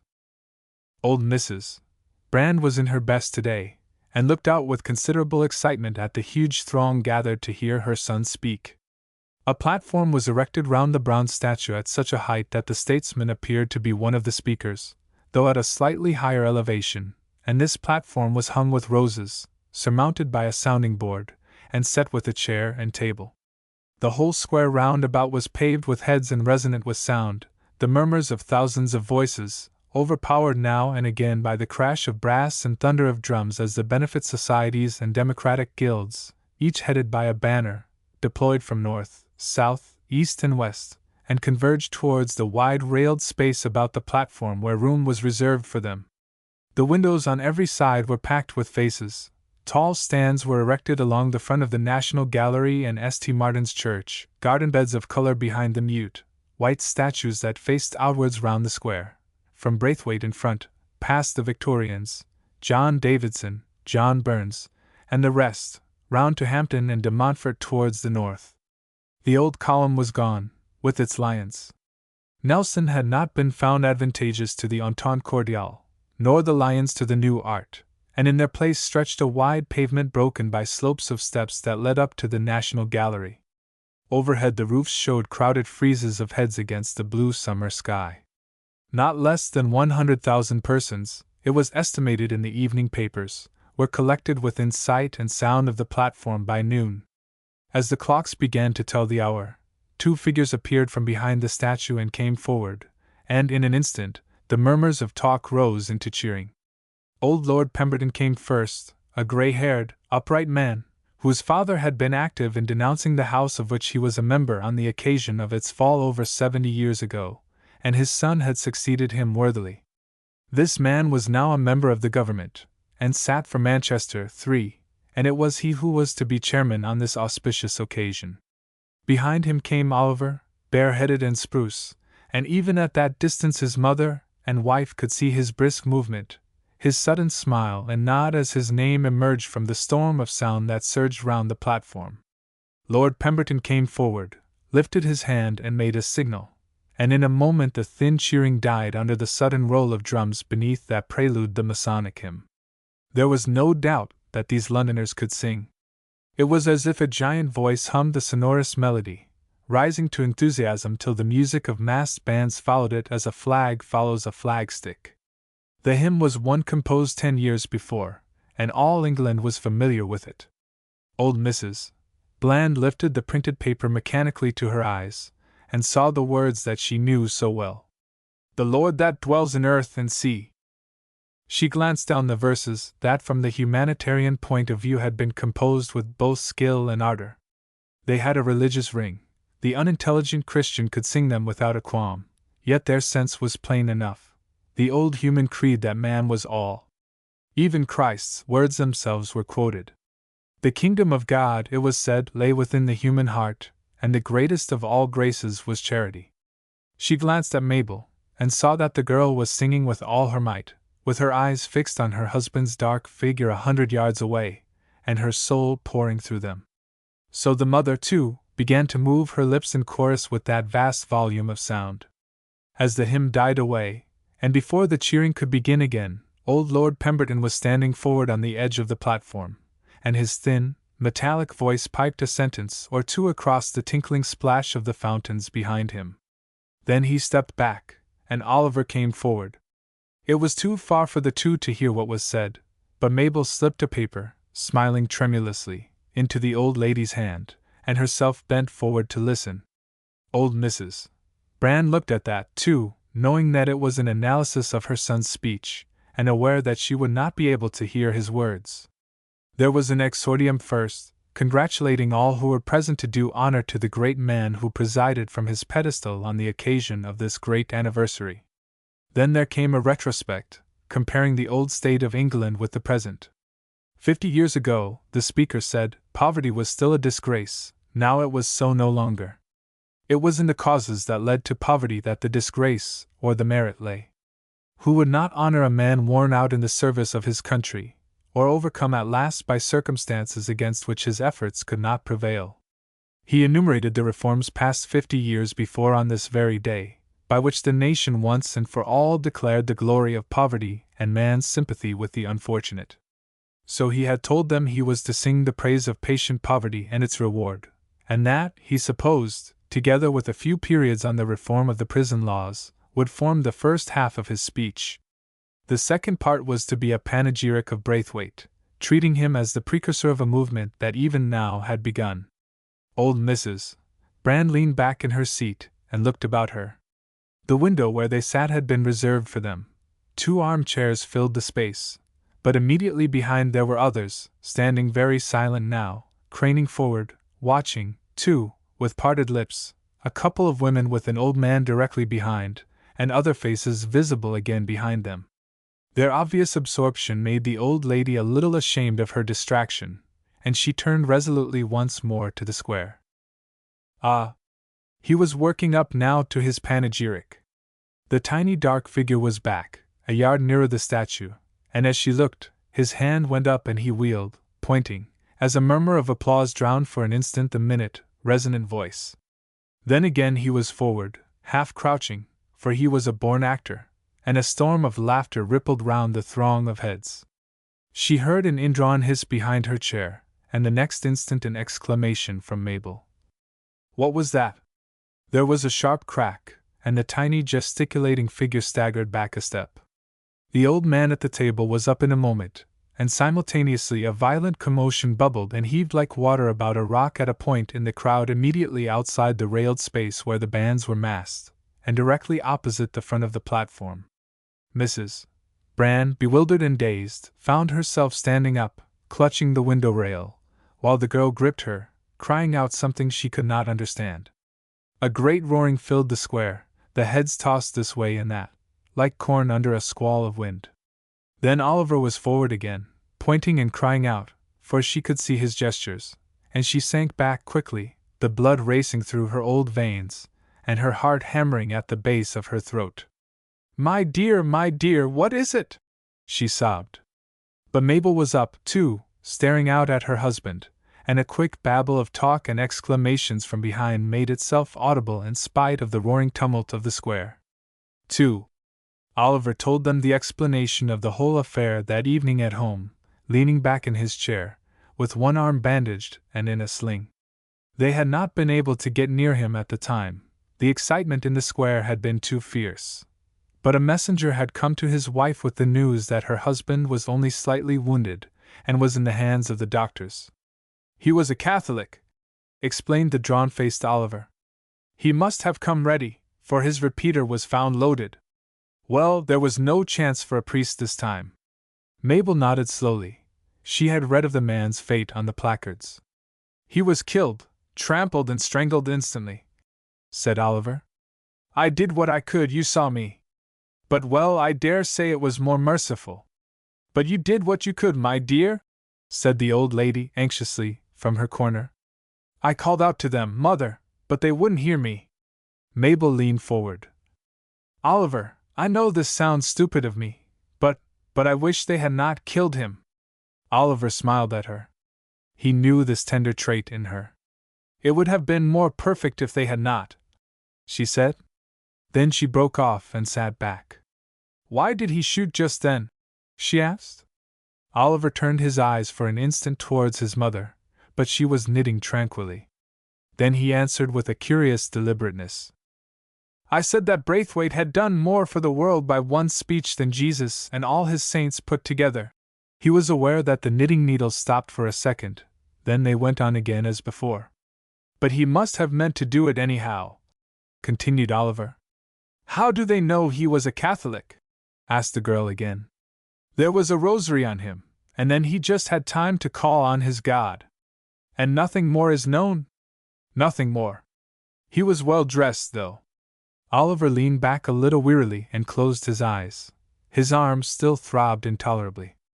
But he was very happy at heart. It was true that he had been wounded by a fanatic, but he was not sorry to bear pain in such a cause, and it was obvious that the sympathy of England was with him. Mr. Phillips even now was busy in the next room, answering the telegrams that poured in every moment. Caldecott, the Prime Minister, Maxwell, Snowford and a dozen others had wired instantly their congratulations, and from every part of England streamed in message after message. It was an immense stroke for the Communists. Their spokesman had been assaulted during the discharge of his duty, speaking in defense of his principles. It was an incalculable gain for them, and loss for the individualists, that confessors were not all on one side after all. The huge electric placards over London had winked out the facts in Esperanto as Oliver stepped into the train at twilight. Oliver Brand wounded. Catholic assailant. Indignation of the country. Well-deserved fate of assassin. He was pleased, too, that he honestly had done his best to save the man. Even in that moment of sudden and acute pain he had cried out for a fair trial, but he had been too late. He had seen the starting eyes roll up in the crimson face, and the horrid grin come and go as the hands had clutched and torn at his throat. Then the face had vanished, and a heavy trampling began where it had disappeared. Oh! There was some passion and loyalty left in England. His mother got up presently and went out, still without a word, and Mabel turned to him, laying a hand on his knee. "Are you too tired to talk, my dear?" He opened his eyes. "Of course not, my darling. What is it? What do you think will be the effect?" He raised himself a little, looking out as usual through the darkening windows on to that astonishing view. Everywhere now lights were glowing, a sea of mellow moons just above the houses, and above the mysterious heavy blue of a summer evening. "The effect?" he said. "It can be nothing but good. It was time that something happened. My dear, I feel very downcast sometimes, as you know. Well, I do not think I shall be again. I have been afraid sometimes that we were losing all our spirit, and that the old Tories were partly right when they prophesied what communism would do. But after this, well, we have shown that we can shed our blood too. It is in the nick of time, too, just at the crisis. I don't want to exaggerate, it is only a scratch, but it was so deliberate, and so dramatic. The poor devil could not have chosen a worse moment. People won't forget it." Mabel's eyes shone with pleasure. "You poor dear," she said. "Are you in pain?" "Not much. Besides, Christ! What do I care? If only this infernal Eastern affair would end." He knew he was feverish and irritable, and made a great effort to drive it down. "Oh, my dear!" he went on, flushed a little. "If they would not be such heavy fools, they don't understand. Yes, Oliver? They don't understand what a glorious thing it all is, humanity, life, truth at last, and the death of folly. But haven't I told them 100 times? She looked at him with kindling eyes. She loved to see him like this, his confident, flushed face, the enthusiasm in his blue eyes, and the knowledge of his pain pricked her feeling with passion. She bent forward and kissed him suddenly. "My dear, I am so proud of you." "Oh, Oliver!" He said nothing, but she could see what she loved to see, that response to her own heart, and so they sat in silence while the sky darkened yet more, and the click of the writer in the next room told them that the world was alive and that they had a share in its affairs. Oliver stirred presently. "Did you notice anything just now, sweetheart, when I said that about Jesus Christ?" She stopped knitting for a moment, said the girl. He nodded. "You saw that too, then? Mabel, do you think she is falling back?" "Oh, she is getting old," said the girl lightly. "Of course she looks back a little. But you don't think it would be too awful?" She shook her head. No, my dear, you're excited and tired. It's just a little sentiment. Oliver, I don't think I would say that kind of thing before her. But she hears it everywhere now." "No, she doesn't. Remember, she hardly ever goes out. Besides, she hates it. After all, she was brought up a Catholic." Oliver nodded, and lay back again, looking dreamily out. "Isn't it astonishing the way in which suggestion lasts? She can't get it out of her head, even after 50 years. Well, watch her, won't you? By the way." "Yes?" "There's a little more news from the East. They say Felsenburgh is running the whole thing now. The Empire is sending him everywhere, Tobolsk, Benares, Yakutsk, everywhere, and he's been to Australia." Mabel sat up briskly. "Isn't that very hopeful?" "I suppose so. There's no doubt that the Sufis are winning, but for how long is another question. Besides, the troops don't disperse. And Europe? Europe is arming as fast as possible. I hear we are to meet the powers next week at Paris. I must go. Your arm, my dear? My arm must get well. It will have to go with me, anyhow. Tell me some more. There is no more. But it is just as certain as it can be that this is the crisis. If the East can be persuaded to hold its hand now, it will never be likely to raise it again. It will mean free trade all over the world, I suppose, and all that kind of thing. But if not, well? If not, there will be a catastrophe such as never has been even imagined. The whole human race will be at war, and either East or West will be simply wiped out. These new Benenstein explosives will make certain of that. But is it absolutely certain that the East has got them? Absolutely. Benenstein sold them simultaneously to East and West. Then he died, luckily for him. Mabel had heard this kind of talk before, but her imagination simply refused to grasp it. A duel of East and West under these new conditions was an unthinkable thing. There had been no European war within living memory, and the Eastern wars of the last century had been under the old conditions.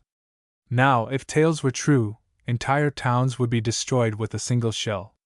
The new conditions were unimaginable. Military experts prophesied extravagantly, contradicting one another on vital points. The whole procedure of war was a matter of theory. There were no precedents with which to compare it. It was as if archers disputed as to the results of cordite. Only one thing was certain, that the East had every modern engine, and, as regards male population, half as much again as the rest of the world put together, and the conclusion to be drawn from these premises was not reassuring to England. But imagination simply refused to speak. The daily papers had a short, careful leading article every day, founded upon the scraps of news that stole out from the conferences on the other side of the world. Felsenburgh's name appeared more frequently than ever, otherwise there seemed to be a kind of hush. Nothing suffered very much. Trade went on. European stocks were not appreciably lower than usual. Men still built houses, married wives, begot sons and daughters, did their business and went to the theater, for the mere reason that there was no good in anything else. They could neither save nor precipitate the situation. It was on too large a scale. Occasionally people went mad, people who had succeeded in goading their imagination to a height whence a glimpse of reality could be obtained, and there was a diffused atmosphere of tenseness. But that was all. Not many speeches were made on the subject. It had been found inadvisable. After all, there was nothing to do but to wait. 3. Mabel remembered her husband's advice to watch, and for a few days did her best. But there was nothing that alarmed her. The old lady was a little quiet, perhaps, but went about her minute affairs as usual. She asked the girl to read to her sometimes, and listened unblenching to whatever was offered her. She attended in the kitchen daily, organized varieties of food, and appeared interested in all that concerned her son. She packed his bag with her own hands, set out his furs for the swift flight to Paris, and waved to him from the window as he went down the little path towards the junction. He would be gone 3 days, he said. It was on the evening of the second day that she fell ill, and Mabel, running upstairs, in alarm at the message of the servant, found her rather flushed and agitated in her chair. "It is nothing, my dear," said the old lady tremulously, and she added the description of a symptom or two. Mabel got her to bed, sent for the doctor, and sat down to wait. She was sincerely fond of the old lady, and had always found her presence in the house a quiet sort of delight. The effect of her upon the mind was as that of an easy chair upon the body. The old lady was so tranquil and human, so absorbed in small external matters, so reminiscent now and then of the days of her youth, so utterly without resentment or peevishness. It seemed curiously pathetic to the girl to watch that quiet old spirit approach its extinction, or rather, as Mabel believed, its loss of personality in the reabsorption into the spirit of life which informed the world. She found less difficulty in contemplating the end of a vigorous soul, for in that case she imagined a kind of energetic rush of force back into the origin of things. But in this peaceful old lady there was so little energy. Her whole point, so to speak, lay in the delicate little fabric of personality, built out of fragile things into an entity far more significant than the sum of its component parts, The death of a flower, reflected Mabel, is sadder than the death of a lion, the breaking of a piece of china more irreparable than the ruin of a palace. It is syncope, said the doctor when he came in. She may die at any time, she may live 10 years. There is no need to telegraph for Mr. Brand? He made a little deprecating movement with his hands. It is not certain that she will die, it is not imminent, she asked. No, she may live 10 years, I said. He added a word or two of advice as to the use of the oxygen injector, and went away. The old lady was lying quietly in bed, when the girl went up, and put out a wrinkled hand. Well, my dear? She asked. It is just a little weakness, mother. You must lie quiet and do nothing. Shall I read to you? No, my dear, I will think a little. It was no part of Mabel's idea to duty to tell her that she was in danger, for there was no past to set straight, no judge to be confronted. Death was an ending, not a beginning. It was a peaceful gospel, at least, it became peaceful as soon as the end had come. So the girl went downstairs once more, with a quiet little ache at her heart that refused to be still. What a strange and beautiful thing death was, she told herself, this resolution of a cord that had hung suspended for 30, 50, or 70 years, back again into the stillness of the huge instrument that was all in all to itself. Those same notes would be struck again, were being struck again even now all over the world, though with an infinite delicacy of difference in the touch. But that particular emotion was gone. It was foolish to think that it was sounding eternally elsewhere, for there was no elsewhere. She, too, herself would cease one day, let her see to it that the tone was pure and lovely. Mr. Phillips arrived the next morning as usual, just as Mabel had left the old lady's room, and asked news of her. She is a little better, I think, said Mabel. She must be very quiet all day. The secretary bowed and turned aside into Oliver's room, where a heap of letters lay to be answered. A couple of hours later, as Mabel went upstairs once more, she met Mr. Phillips coming down. He looked a little flushed under his sallow skin. Mrs. Brand sent for me, he said. She wished to know whether Mr. Oliver would be back tonight. He will he not? You have not heard? Mr. Brand said he would be here for a late dinner. He will reach London at 19. And is there any other news? He compressed his lips. There are rumors, he said. Mr. Brand wired to me an hour ago. He seemed moved at something, and Mabel looked at him in astonishment. It is not Eastern news? She asked. His eyebrows wrinkled a little. You must forgive me, Mrs. Brand, he said. I am not at liberty to say anything. She was not offended, for she trusted her husband too well, but she went on into the sick-room with her heart beating. The old lady, too, seemed excited. She lay in bed with a clear flush in her white cheeks, and hardly smiled at all to the girl's greeting. Well, you have seen Mr. Phillips, then? Said Mabel. Old Mrs. Brand looked at her sharply an instant, but said nothing. Don't excite yourself, mother. Oliver will be back tonight. The old lady drew a long breath. Don't trouble about me, my dear, she said. I shall do very well now. He will be back to dinner, will he not? If the volor's not late. Now, mother, are you ready for breakfast? Mabel passed an afternoon of considerable agitation. It was certain that something had happened.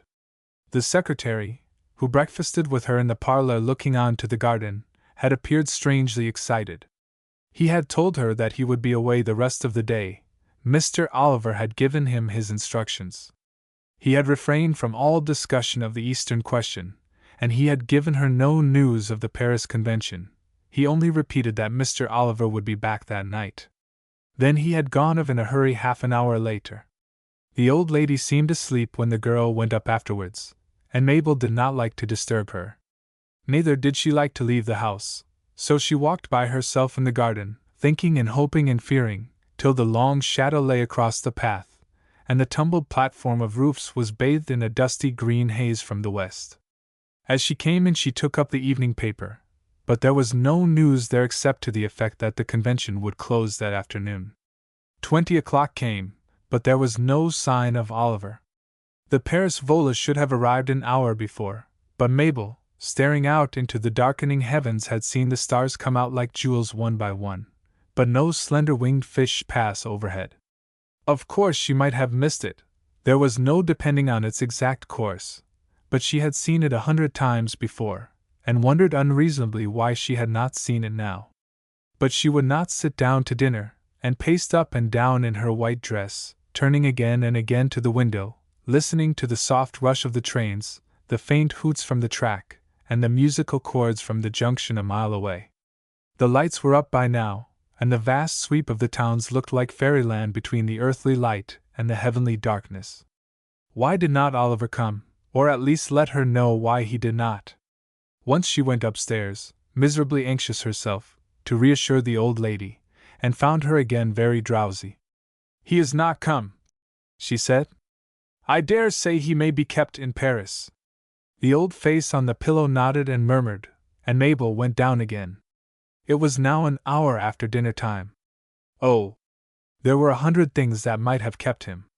He had often been later than this. He might have missed the volor he meant to catch. The convention might have been prolonged.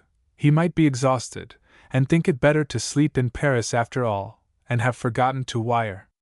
He might even have wired to Mr. Phillips, and the secretary have forgotten to pass on the message. She went at last, hopelessly, to the telephone, and looked at it. There it was, that round silent month, that little row of labeled buttons. She half decided to touch them one by one, and inquire whether anything had been heard of her husband. There was his club, his office in Whitehall, Mr. Phillips's house, Parliament House, and the rest. But she hesitated, telling herself to be patient. Oliver hated interference, and he would surely soon remember and relieve her anxiety. Then, even as she turned away, the bell rang sharply, and a white label flashed into sight. Whitehall. She pressed the corresponding button, and, her hand shaking so much that she could scarcely hold the receiver to her ear, she listened. "Who is there?" Her heart leaped at the sound of her husband's voice, tiny and minute across the miles of wire. "I am Mabel," she said. "Alone here." "Oh, Mabel. Very well. I am back, all is well. Now listen. Can you hear?" "Yes, yes. The best has happened. It is all over in the East. Felsenburgh has done it. Now listen. I cannot come home tonight. It will be announced in Paul's house in 2 hours from now. We are communicating with the press. Come up here to me at once. You must be present. Can you hear? Oh, yes. Come then at once. It will be the greatest thing in history. Tell no one. Come before the rush begins. In half an hour the way will be stopped. Oliver. Yes? Quick. Mother is ill. Shall I leave her? How ill? Oh, no immediate danger. The doctor has seen her. There was silence for a moment.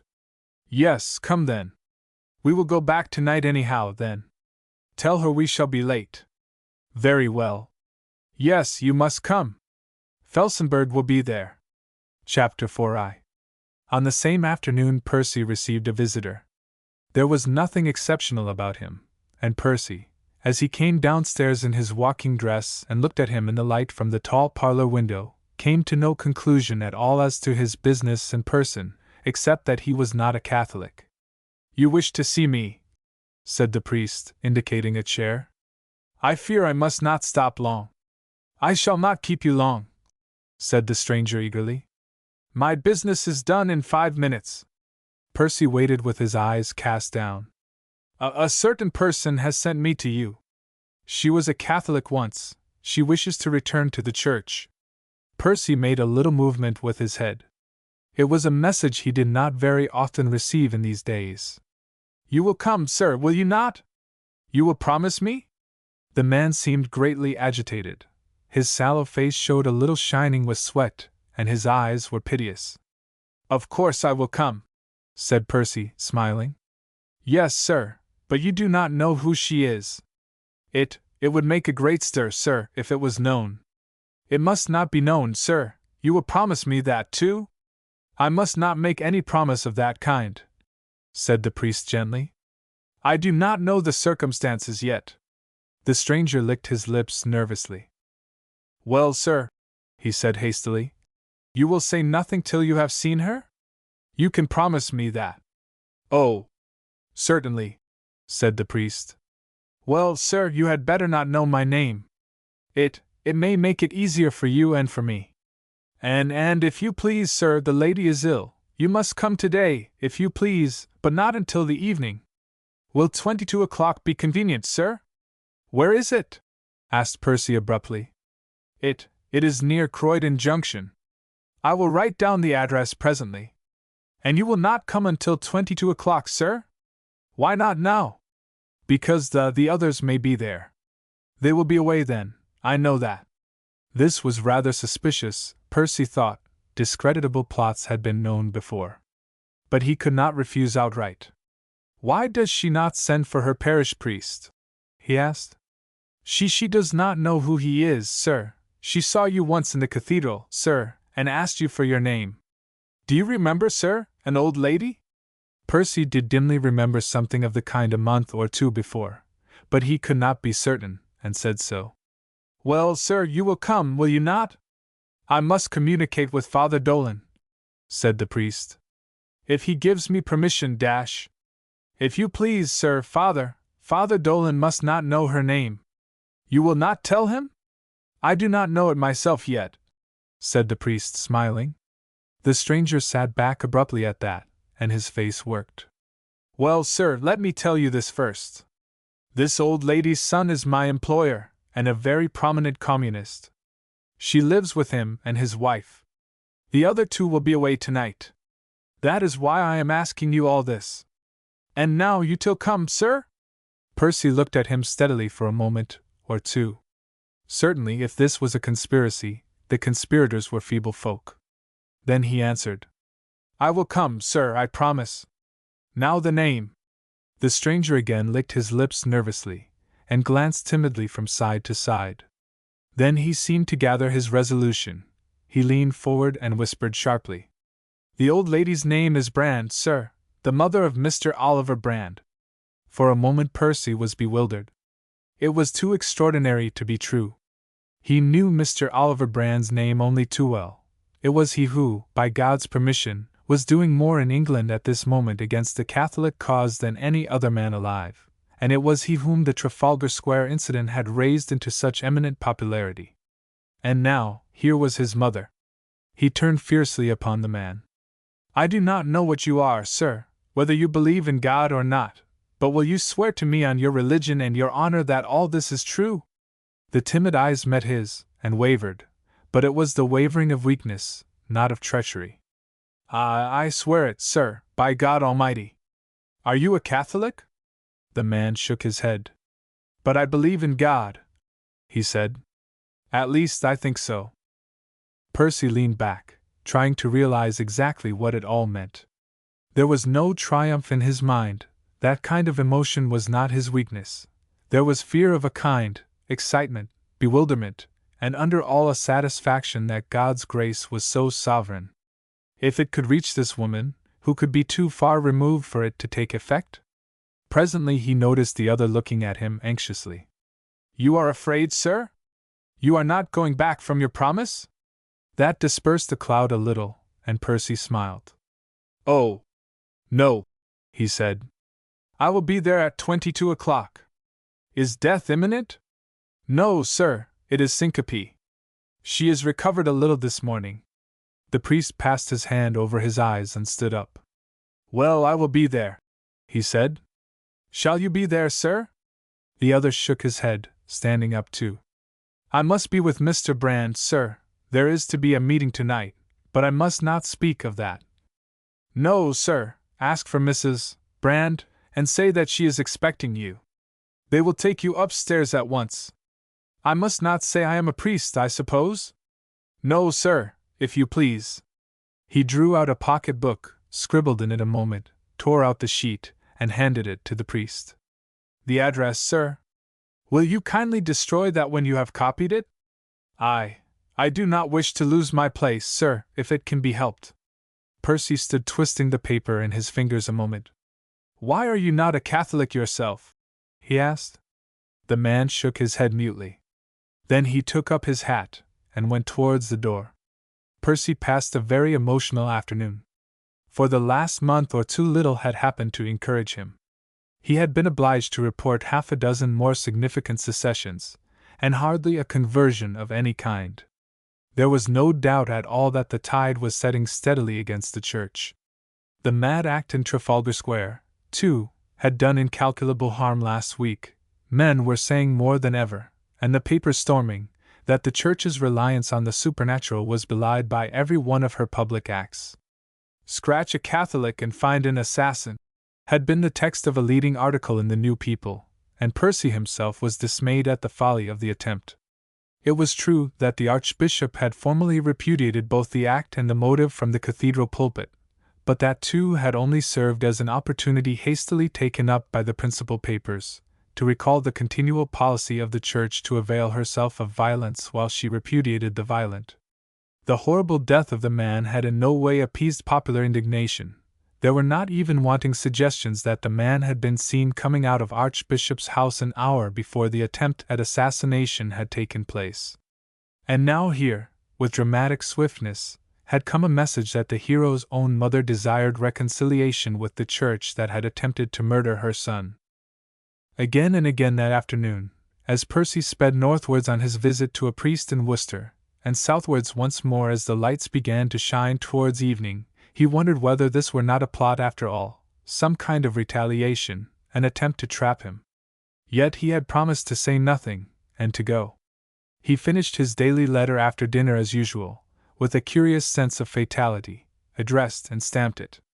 Then he went downstairs, in his walking dress, to Father Blackmore's room. "Will you hear my confession, Father?" he said abruptly. 2. Victoria Station, still named after the great 19th-century queen, was either more nor less busy than usual as he came into it half an hour later. The vast platform, sunk now nearly 200 feet below the ground level, showed the double crowd of passengers entering and leaving town. Those on the extreme left, towards whom Percy began to descend in the open glazed lift, were by far the most numerous, and the stream at the lift entrance made it necessary for him to move slowly. He arrived at last, walking in the soft light on the noiseless ribbed rubber, and stood by the door of the long car that ran straight through to the junction. It was the last of a series of a dozen or more, each of which slid off minute by minute. Then, still watching the endless movement of the lifts ascending and descending between the entrances of the upper end of the station, he stepped in and sat down. He felt quiet now that he had actually started. He had made his confession, just in order to make certain of his own soul, though scarcely expecting any definite danger, and sat now, his grey suit and straw hat in no way distinguishing him as a priest, for a general leave was given by the authorities to dress so for any adequate reason. Since the case was not imminent, he had not brought stocks or picks. Father Dolan had wired to him that he might fetch them if he wished from St. Joseph's, near the junction. He had only the violet thread in his pocket, such as was customary for sick calls.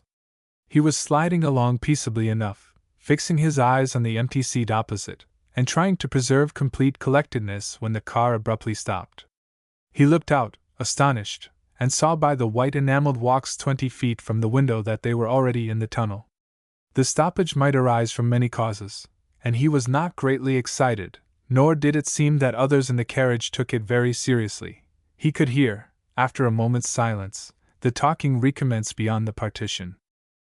Then there came, echoed by the walls, the sound of shouting from far away, mingled with hoots and chords. It grew louder. The talking in the carriage stopped. He heard a window thrown up, and the next instant a car tore past, going back to the station although on the down line. This must be looked into, thought Percy. Something certainly was happening, so he got up and went across the empty compartment to the further window.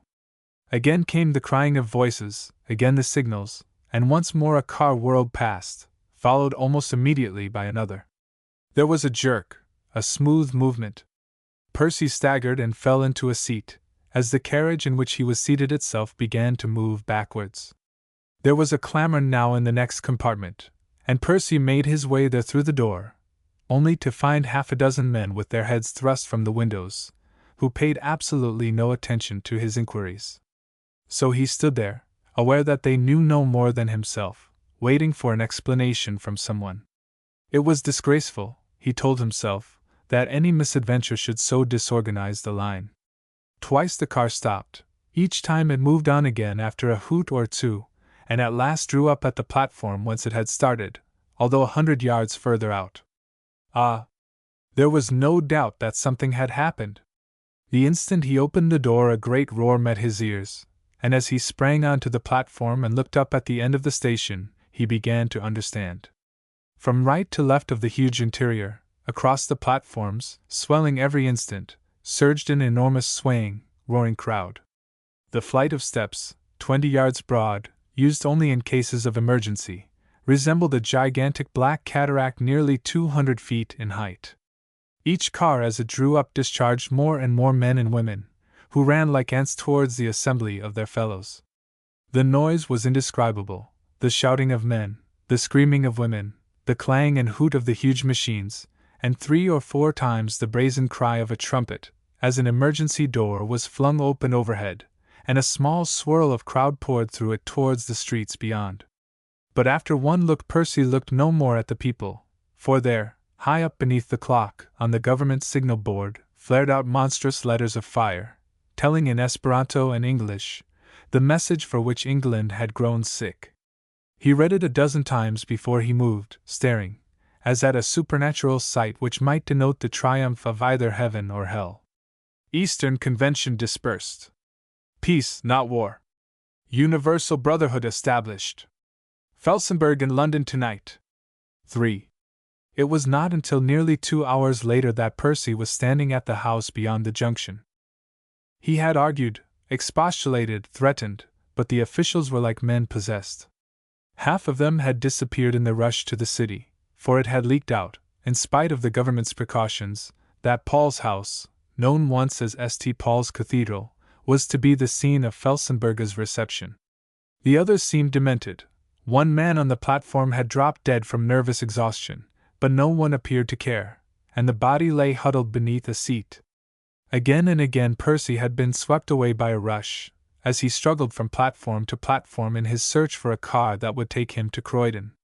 It seemed that there was none to be had, and the useless carriages collected like driftwood between the platforms, as others whirled up from the country bringing loads of frantic, delirious men, who vanished like smoke from the white rubber boards. The platforms were continually crowded, and as continually emptied, and it was not until half an hour before midnight that the block began to move outwards again. Well, he was here at last, disheveled, hatless and exhausted, looking up at the dark windows. He scarcely knew what he thought of the whole matter. War, of course, was terrible. And such a war as this would have been too terrible for the imagination to visualize. But to the priest's mind there were other things even worse. What of universal peace, that is to say, established by others than Christ's method? Or was God behind even this? The questions were hopeless. Felsenburgh. It was he then who had done this thing undoubtedly greater than any secular event hitherto known in civilization. What manner of man was he? What was his character, his motive, his method? How would he use his success?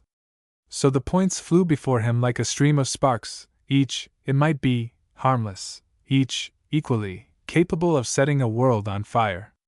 Meanwhile here was an old woman who desired to be reconciled with God before she died.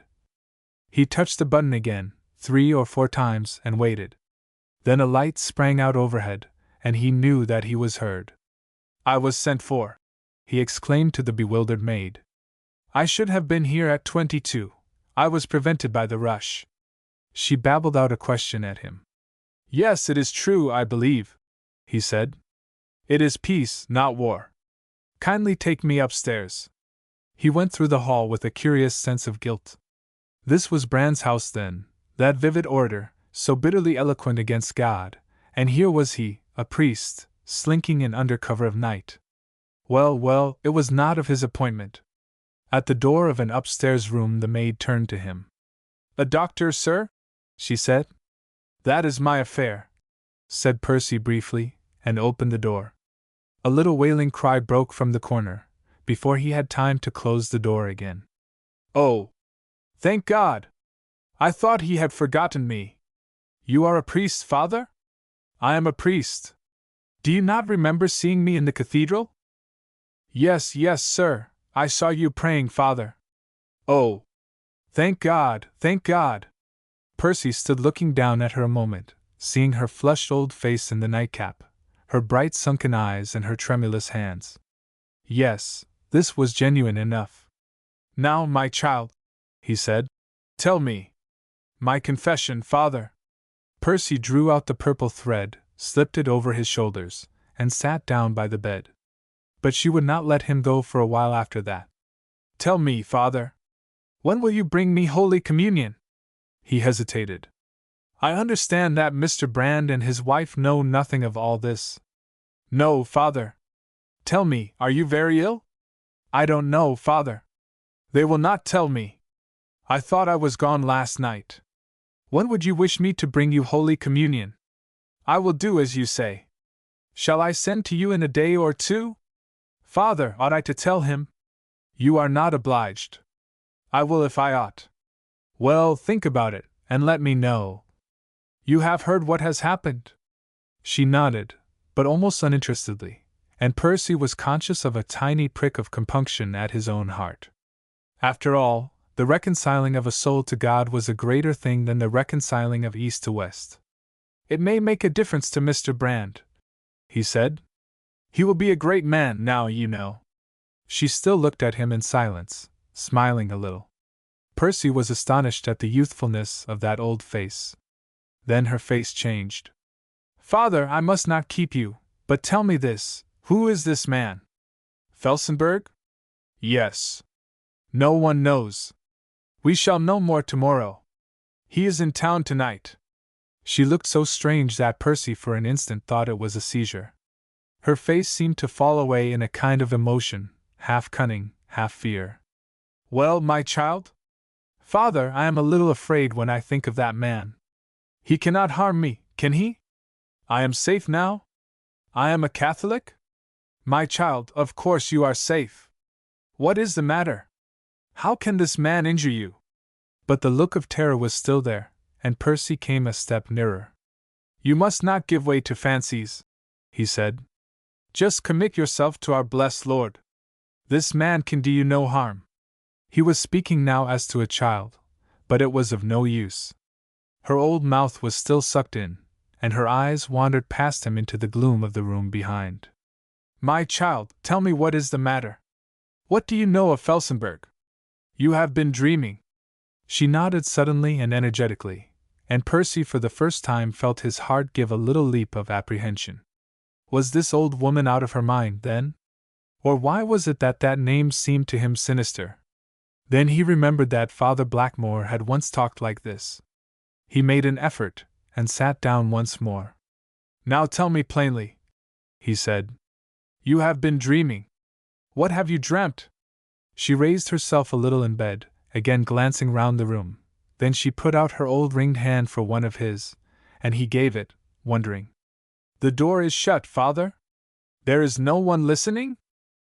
"No, no, my child. Why are you trembling? You must not be superstitious."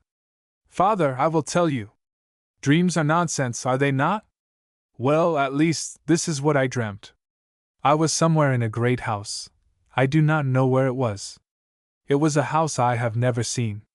It was one of the old houses, and it was very dark. I was a child, I thought, and I was afraid of something. The passages were all dark, and I went crying in the dark, looking for a light, and there was none. Then I heard a voice talking, a great way off. Father dash.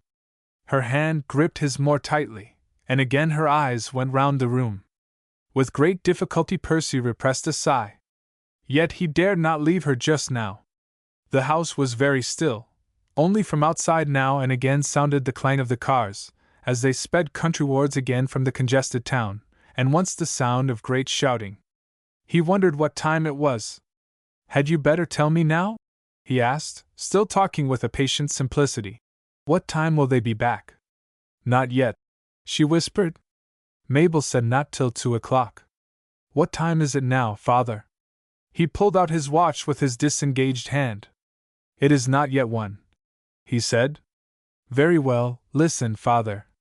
I was in this house, and I heard that talking, and I ran along the passages, till I saw light below a door, and then I stopped.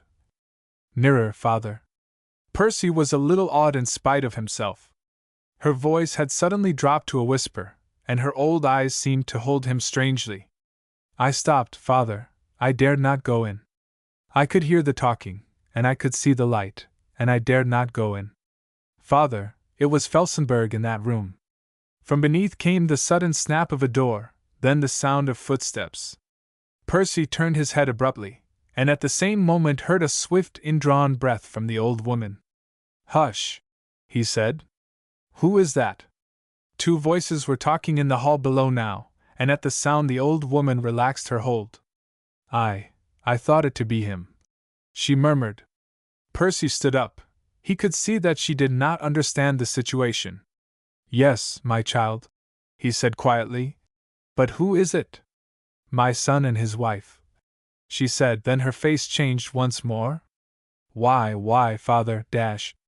Her voice died in her throat, as a step vibrated outside. For a moment there was complete silence, then a whisper, plainly audible, in a girl's voice. Why, her light is burning. Come in, Oliver, but softly. Then the handle turned. Chapter 5. There was an exclamation, then silence, as a tall, beautiful girl with flushed face and shining gray eyes came forward and stopped, followed by a man whom Percy knew at once from his pictures. A little whimpering sounded from the bed, and the priest lifted his hand instinctively to silence it. Why? Said Mabel, and then stared at the man with the young face and the white hair. Oliver opened his lips and closed them again. He, too, had a strange excitement in his face. Then he spoke. Who is this? He said deliberately. Oliver, cried the girl, turning to him abruptly. This is the priest I saw, dash. A priest, said the other, and came forward a step. Why, I thought, dash. Percy drew a breath to steady that maddening vibration in his throat. Yes, I am a priest, he said. Again the whimpering broke out from the bed, and Percy, half turning again to silence it, saw the girl mechanically loosen the clasp of the thin dust cloak over her white dress. You sent for him, mother? Snapped the man, with a tremble in his voice, and with a sudden jerk forward of his whole body. But the girl put out her hand. Quietly, my dear, she said. Now, sir, dash. Yes, I am a priest, said Percy again, strung up now to a desperate resistance of will, hardly knowing what he said. And you come to my house! Exclaimed the man. He came a step nearer, and half recoiled. You swear you are a priest? He said. You have been here all this evening? Since midnight. And you are not dash. He stopped again. Mabel stepped straight between them. Oliver, she said, still with that air of suppressed excitement, we must not have a scene here. The poor dear is too ill. Will you come downstairs, sir?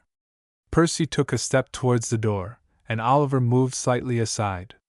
Then the priest stopped, turned and lifted his hand. God bless you, he said simply, to the muttering figure in the bed. Then he went out, and waited outside the door. He could hear a low talking within, then a compassionate murmur from the girl's voice. Then Oliver was beside him, trembling all over, as white as ashes, and made a silent gesture as he went past him down the stairs. The whole thing seemed to Percy like some incredible dream. It was all so unexpected, so untrue to life. He felt conscious of an enormous shame at the sordidness of the affair, and at the same time of a kind of hopeless recklessness. The worst had happened and the best. That was his sole comfort. Oliver pushed a door open, touched a button, and went through into the suddenly lit room, followed by Percy. Still in silence, he pointed to a chair. Percy sat down, and Oliver stood before the fireplace, his hands deep in the pockets of his jacket, slightly turned away. Percy's concentrated senses became aware of every detail of the room: the deep springy green carpet, smooth under his feet, the straight-hanging thin silk curtains, the half-dozen low tables with a wealth of flowers upon them, and the books that lined the walls. The whole room was heavy with the scent of roses, although the windows were wide, and the night breeze stirred the curtains continually. It was a woman's room, he told himself.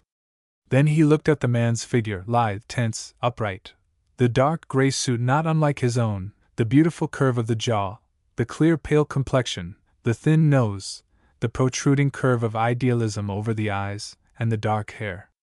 It was a poet's face, he told himself, and the whole personality was a living and vivid one. Then he turned a little and rose as the door opened, and Mabel came in, closing it behind her. She came straight across to her husband, and put a hand on his shoulder. "Sit down, my dear," she said. "We must talk a little. Please sit down, sir." The three sat down, Percy on one side, and the husband and wife on a straight-back settle opposite. The girl began again. "This must be arranged at once," she said. "But we must have no tragedy. Oliver, do you understand? You must not make a scene. Leave this to me." She spoke with a curious gaiety, and Percy, to his astonishment, saw that she was quite sincere. There was not the hint of cynicism. "Oliver, my dear," she said again, "don't mouth like that. It is all perfectly right. I am going to manage this." Percy saw a venomous look directed at him by the man. The girl saw it too, moving her strong, humorous eyes from one to the other. She put her hand on his knee. "Oliver, attend! Don't look at this gentleman so bitterly. He has done no harm." "No harm?" whispered the other. "No harm in the world. What does it matter what that poor dear upstairs thinks? Now, sir, would you mind telling us why you came here?" Percy drew another breath. He had not expected this line. "I came here to receive Mrs. Brand back into the church," he said. "And you have done so?" "I have done so. Would you mind telling us your name? It makes it so much more convenient." Percy hesitated. Then he determined to meet her on her own ground. "Certainly. My name is Franklin." "Father Franklin?" asked the girl, with just the faintest tinge of mocking emphasis on the first word. "Yes. Father Percy Franklin, from Archbishop's House, Westminster," said the priest steadily. "Well, then, Father Percy Franklin, can you tell us why you came here? I mean, who sent for you?" "Mrs. Brand sent for me." "Yes, but by what means?" "That I must not say." "Oh, very good. May we know what good comes of being received into the church?" "By being received into the church, the soul is reconciled to God." "Oh! Oliver, be quiet. And how do you do it, Father Franklin?" Percy stood up abruptly. "This is no good, madam," he said. "What is the use of these questions?" The girl looked at him in open-eyed astonishment, still with her hand on her husband's knee. "The use, Father Franklin? Why, we want to know. There is no church law against your telling us, is there?" Percy hesitated again. He did not understand in the least what she was after. Then he saw that he would give them an advantage if he lost his head at all, so he sat down again. "Certainly not. I will tell you if you wish to know. I heard Mrs. Brand's confession and gave her absolution." "Oh! Yes, and that does it then? And what next?"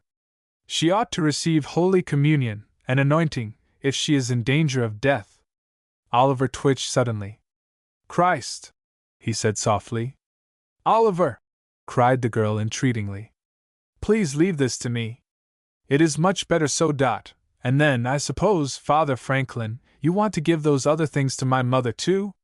"They are not absolutely necessary," said the priest, feeling, he did not know why, that he was somehow playing a losing game. "Oh! They are not necessary? But you would like to?" "I shall do so if possible. But I have done what is necessary." It required all his will to keep quiet. He was as a man who had armed himself in steel, only to find that his enemy was in the form of a subtle vapor. He simply had not an idea what to do next. He would have given anything for the man to have risen and flown at his throat, for this girl was too much for them both. "Yes," she said softly. Well, it is hardly to be expected that my husband should give you leave to come here again. But I am very glad that you have done what you think necessary.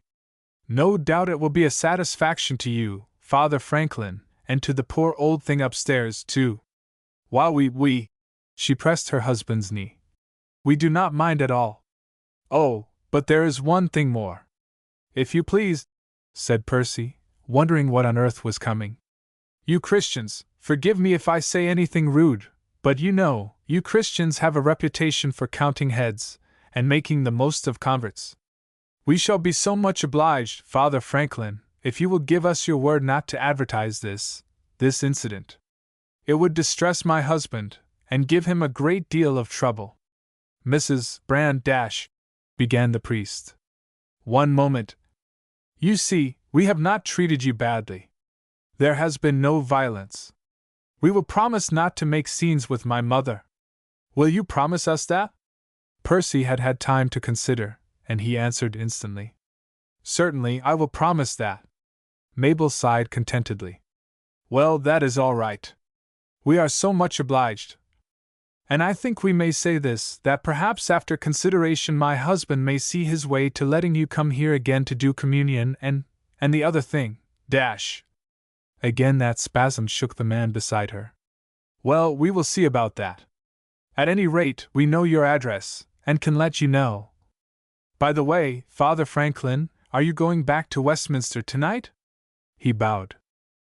I hope you will get through. You will find London very much excited.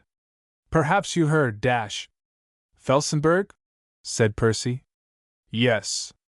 Julian Felsenburgh, said the girl softly, again with that strange excitement suddenly alight in her eyes. Julian Felsenburgh, she repeated.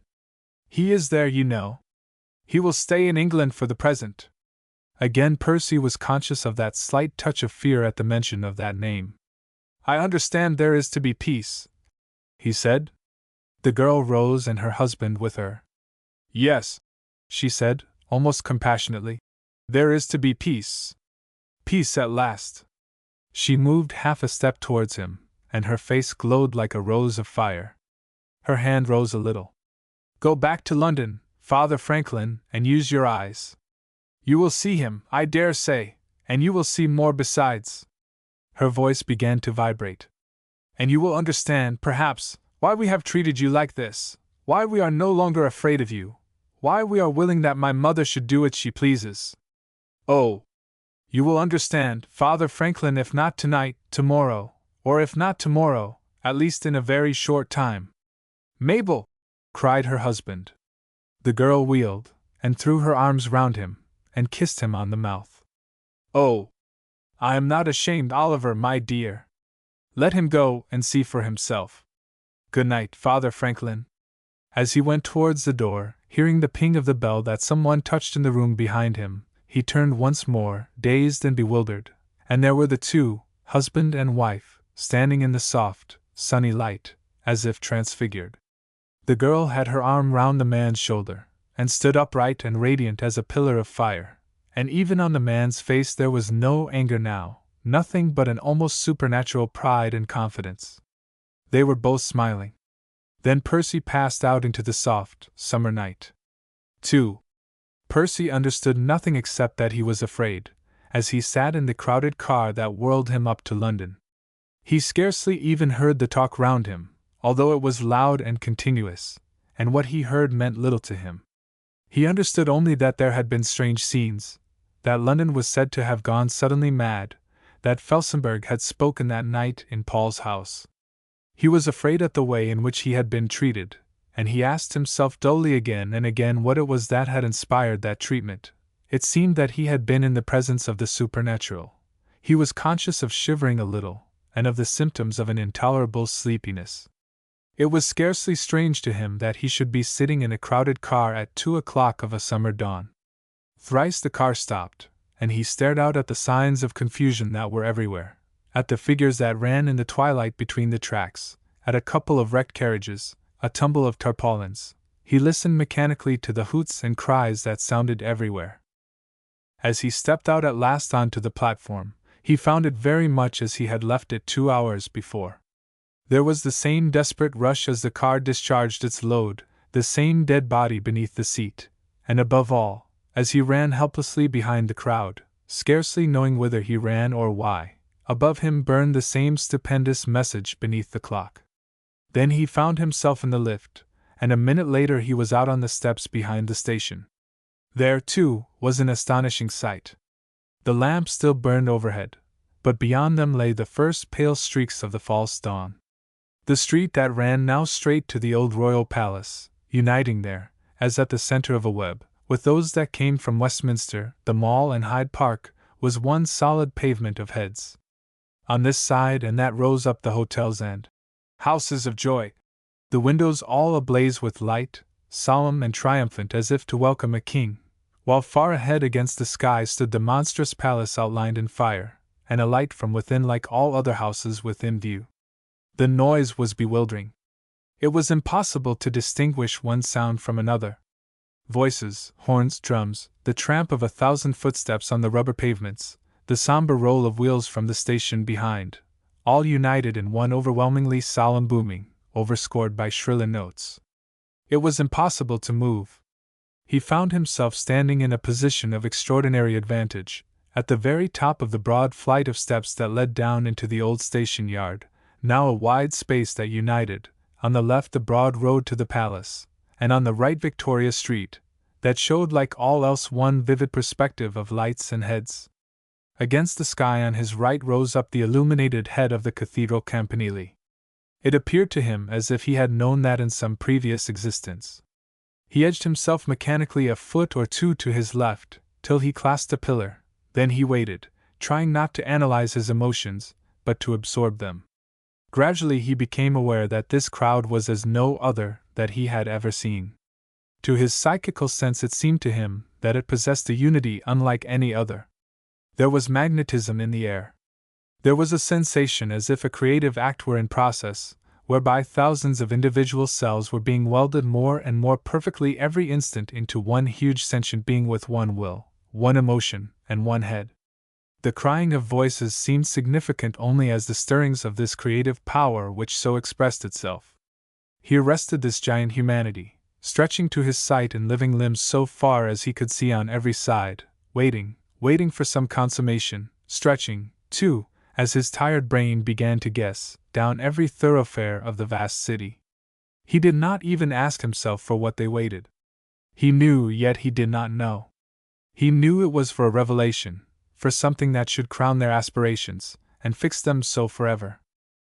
He had a sense that he had seen all this before, and like a child, he began to ask himself where it could have happened, until he remembered that it was so that he had once dreamt of the Judgment Day, of humanity gathered to meet Jesus Christ, Jesus Christ. Ah!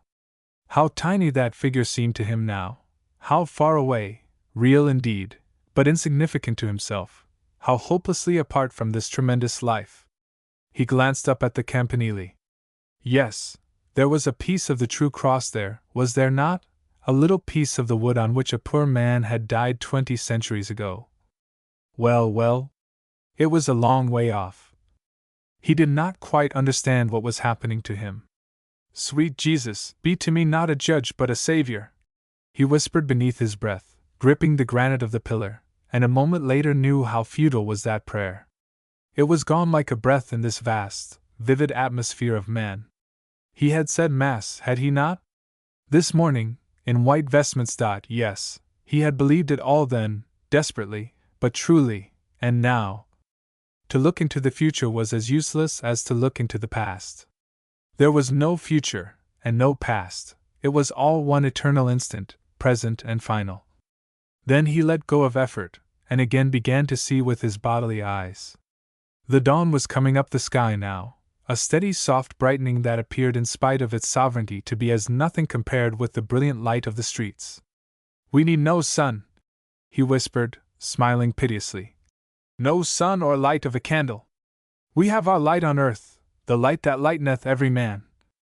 The Campanile seemed further away than ever now, and that ghostly glimmer of dawn, more and more helpless every moment, compared with the beautiful vivid shining of the streets. Then he listened to the sounds, and it seemed to him as if somewhere, far down eastwards, there was a silence beginning. He jerked his head impatiently, as a man behind him began to talk rapidly and confusedly. Why would he not be silent, and let silence be heard? The man stopped presently, and out of the distance there swelled up a roar, as soft as the roll of a summer tide. It passed up towards him from the right. It was about him, dinning in his ears. There was no longer any individual voice. It was the breathing of the giant that had been born. He was crying out too. He did not know what he said, but he could not be silent. His veins and nerves seemed alight with wine, and as he stared down the long street, hearing the huge cry ebb from him and move toward the palace, he knew why he had cried, and why he was now silent. A slender, fish-shaped thing, as white as milk, as ghostly as a shadow, and as beautiful as the dawn, slid into sight half a mile away, turned and came towards him, floating, as it seemed, on the very wave of silence that it created, up the long curving street on outstretched wings, not 20 feet above the heads of the crowd. There was one great sigh, and then silence once more. When Percy could think consciously again, for his will was only capable of efforts as a clock of ticks, the strange white thing was nearer. He told himself that he had seen 100 such before, and at the same instant that this was different from all others. Then it was nearer still, floating slowly, like a gull over the sea. He could make out its smooth nose, its low parapet beyond, the steersman's head motionless. He could even hear now the soft winnowing of the screw, and then he saw that for which he had waited. High on the central deck there stood a chair, draped, too, in white, with some insignia visible above its back, and in the chair sat the figure of a man, motionless and lonely. He made no sign as he came. His dark dress showed vividly against the whiteness. His head was raised, and he turned it gently now and again from side to side. It came nearer still, in the profound stillness. The head turned, and for an instant the face was plainly visible in the soft, radiant light. It was a pale face, strongly marked, as of a young man, with arched, black eyebrows, thin lips, and white hair. Then the face turned once more, the steersman shifted his head, and the beautiful shape, wheeling a little, passed the corner, and moved up towards the palace. There was an hysterical yelp somewhere, a cry, and again the tempestuous groan broke out. Book 2 The Encounter Chapter 1I. Oliver Brand was seated at his desk, on the evening of the next day, reading the leading article of the New People, evening edition. "We have had time," he read, "to recover ourselves a little from the intoxication of last night. Before embarking on prophecy, it will be as well to recall the facts. Up to yesterday evening our anxiety with regard to the Eastern crisis continued, and when 21 o'clock struck there were not more than 40 persons in London, the English delegates, that is to say, who knew positively that the danger was over. Between that moment and half an hour later the government took a few discreet steps. A select number of persons were informed, the police were called out, with half a dozen regiments, to preserve order. Paul's House was cleared, the railroad companies were warned, and at the half-hour precisely the announcement was made by means of the electric placards in every quarter of London, as well as in all large provincial towns. We have not space now to adequately describe the admirable manner in which the public authorities did their duty. It is enough to say that not more than 70 fatalities took place in the whole of London, nor is it our business to criticize the action of the government, in choosing this mode of making the announcement. By 22 o'clock Paul's House was filled in every corner, the old choir was reserved for members of Parliament and public officials, the quarter-dome galleries were filled with ladies, and to the rest of the floor the public was freely admitted. The Vola police also inform us now that for about the distance of 1 mile in every direction round this centre every thoroughfare was blocked with pedestrians, and 2 hours later, as we all know, practically all the main streets of the whole of London were in the same condition. It was an excellent choice by which Mr. Oliver Brand was selected as the first speaker. His arm was still in bandages, and the appeal of his figure as well as his passionate words struck the first explicit note of the evening. A report of his words will be found in another column. In their turns, the Prime Minister, Mr. Snowford, the First Minister of the Admiralty, the Secretary for Eastern Affairs, and Lord Pemberton, all spoke a few words, corroborating the extraordinary news. At 23:15, the noise of cheering outside announced the arrival of the American delegates from Paris, and one by one these ascended the platform by the south gates of the old choir. Each spoke in turn. It is impossible to appreciate words spoken at such a moment as this, but perhaps it is not invidious to name Mr. Markham as the orator who above all others appealed to those who were privileged to hear him. It was he, too, who told us explicitly what others had merely mentioned, to the effect that the success of the American efforts was entirely due to Mr. Julian Felsenburgh. As yet Mr. Felsenburgh had not arrived, but in answer to a roar of inquiry, Mr. Markham announced that this gentleman would be amongst them in a few minutes. He then proceeded to describe to us, so far as was possible in a few sentences, the methods by which Mr. Felsenburgh had accomplished what is probably the most astonishing task known to history. It seems from his words that Mr. Felsenburgh, whose biography, so far as it is known, we give in another column, is probably the greatest orator that the world has ever known. We use these words deliberately. All languages seemed the same to him. He delivered speeches during the 8 months through which the Eastern Convention lasted, in no less than 15 tongues. Of his manner and speaking we shall have a few remarks to make presently. He showed also, Mr. Markham told us, the most astonishing knowledge, not only of human nature, but of every trait under which that divine thing manifests itself. He appeared acquainted with the history, the prejudices, the fears, the hopes, the expectations of all the innumerable sects and castes of the East to whom it was his business to speak. In fact, as Mr. Markham said, he is probably the first perfect product of that new cosmopolitan creation to which the world has labored throughout its history. In no less than 9 places, Damascus, Irkutsk, Constantinople, Calcutta, Benares, Nanking, among them, he was hailed as Messiah by a Mohammedan mob. Finally, in America, where this extraordinary figure has arisen, all speak well of him. He has been guilty of none of those crimes. There is not one that convicts him of sin, those crimes of the yellow press, of corruption, of commercial or political bullying which have so stained the past of all those old politicians who made the sister continent what she has become. Mr. Felsenburgh has not even formed a party. He, and not his underlings, have conquered. Those who were present in Paul's house on this occasion will understand us when we say that the effect of those words was indescribable. When Mr. Markham sat down, there was a silence. Then, in order to quiet the rising excitement, the organist struck the first chords of the Masonic hymn.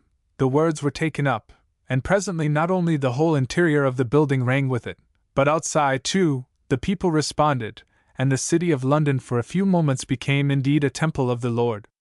Now indeed we come to the most difficult part of our task, and it is better to confess at once that anything resembling journalistic descriptiveness must be resolutely laid aside. The greatest things are best told in the simplest words. Towards the close of the 4th verse, a figure in a plain dark suit was observed ascending the steps of the platform. For a moment this attracted no attention, but when it was seen that a sudden movement had broken out among the delegates, the singing began to falter, and it ceased altogether as the figure, after a slight inclination to right and left, passed up the further steps that led to the rostrum. Then occurred a curious incident. The organist aloft at first did not seem to understand, and continued playing, but a sound broke out from the crowd resembling a kind of groan, and instantly he ceased. But no cheering followed. Instead, a profound silence dominated in an instant the huge throng. This, by some strange magnetism, communicated itself to those without the building, and when Mr. Felsenburgh uttered his first words, it was in a stillness that was like a living thing. We leave the explanation of this phenomenon to the expert in psychology. Of his actual words we have nothing to say. So far as we are aware, no reporter made notes at the moment, but the speech, delivered in Esperanto, was a very simple one, and very short. It consisted of a brief announcement of the great fact of universal brotherhood, a congratulation to all who were yet alive to witness this consummation of history, and, at the end, an ascription of praise to that spirit of the world whose incarnation was now accomplished. So much we can say, but we can say nothing as to the impression of the personality who stood there. In appearance the man seemed to be about 33 years of age, clean-shaven, upright, with white hair and dark eyes and brows. He stood motionless with his hands on the rail, He made but one gesture that drew a kind of sob from the crowd. He spoke these words slowly, distinctly, and in a clear voice. Then he stood waiting. There was no response but a sigh which sounded in the ears of at least one who heard it as if the whole world drew breath for the first time. And then that strange heart-shaking silence fell again. Many were weeping silently, the lips of thousands moved without a sound, and all faces were turned to that simple figure, as if the hope of every soul were centered there. So, if we may believe it, the eyes of many, centuries ago, were turned on one known now to history as Jesus of Nazareth. Mr. Felsenburgh stood so a moment longer, then he turned down the steps, passed across the platform and disappeared. Of what took place outside we have received the following account from an eyewitness. The white volor, so well known now to all who were in London that night, had remained stationary outside the little south door of the old choir aisle, poised about 20 feet above the ground.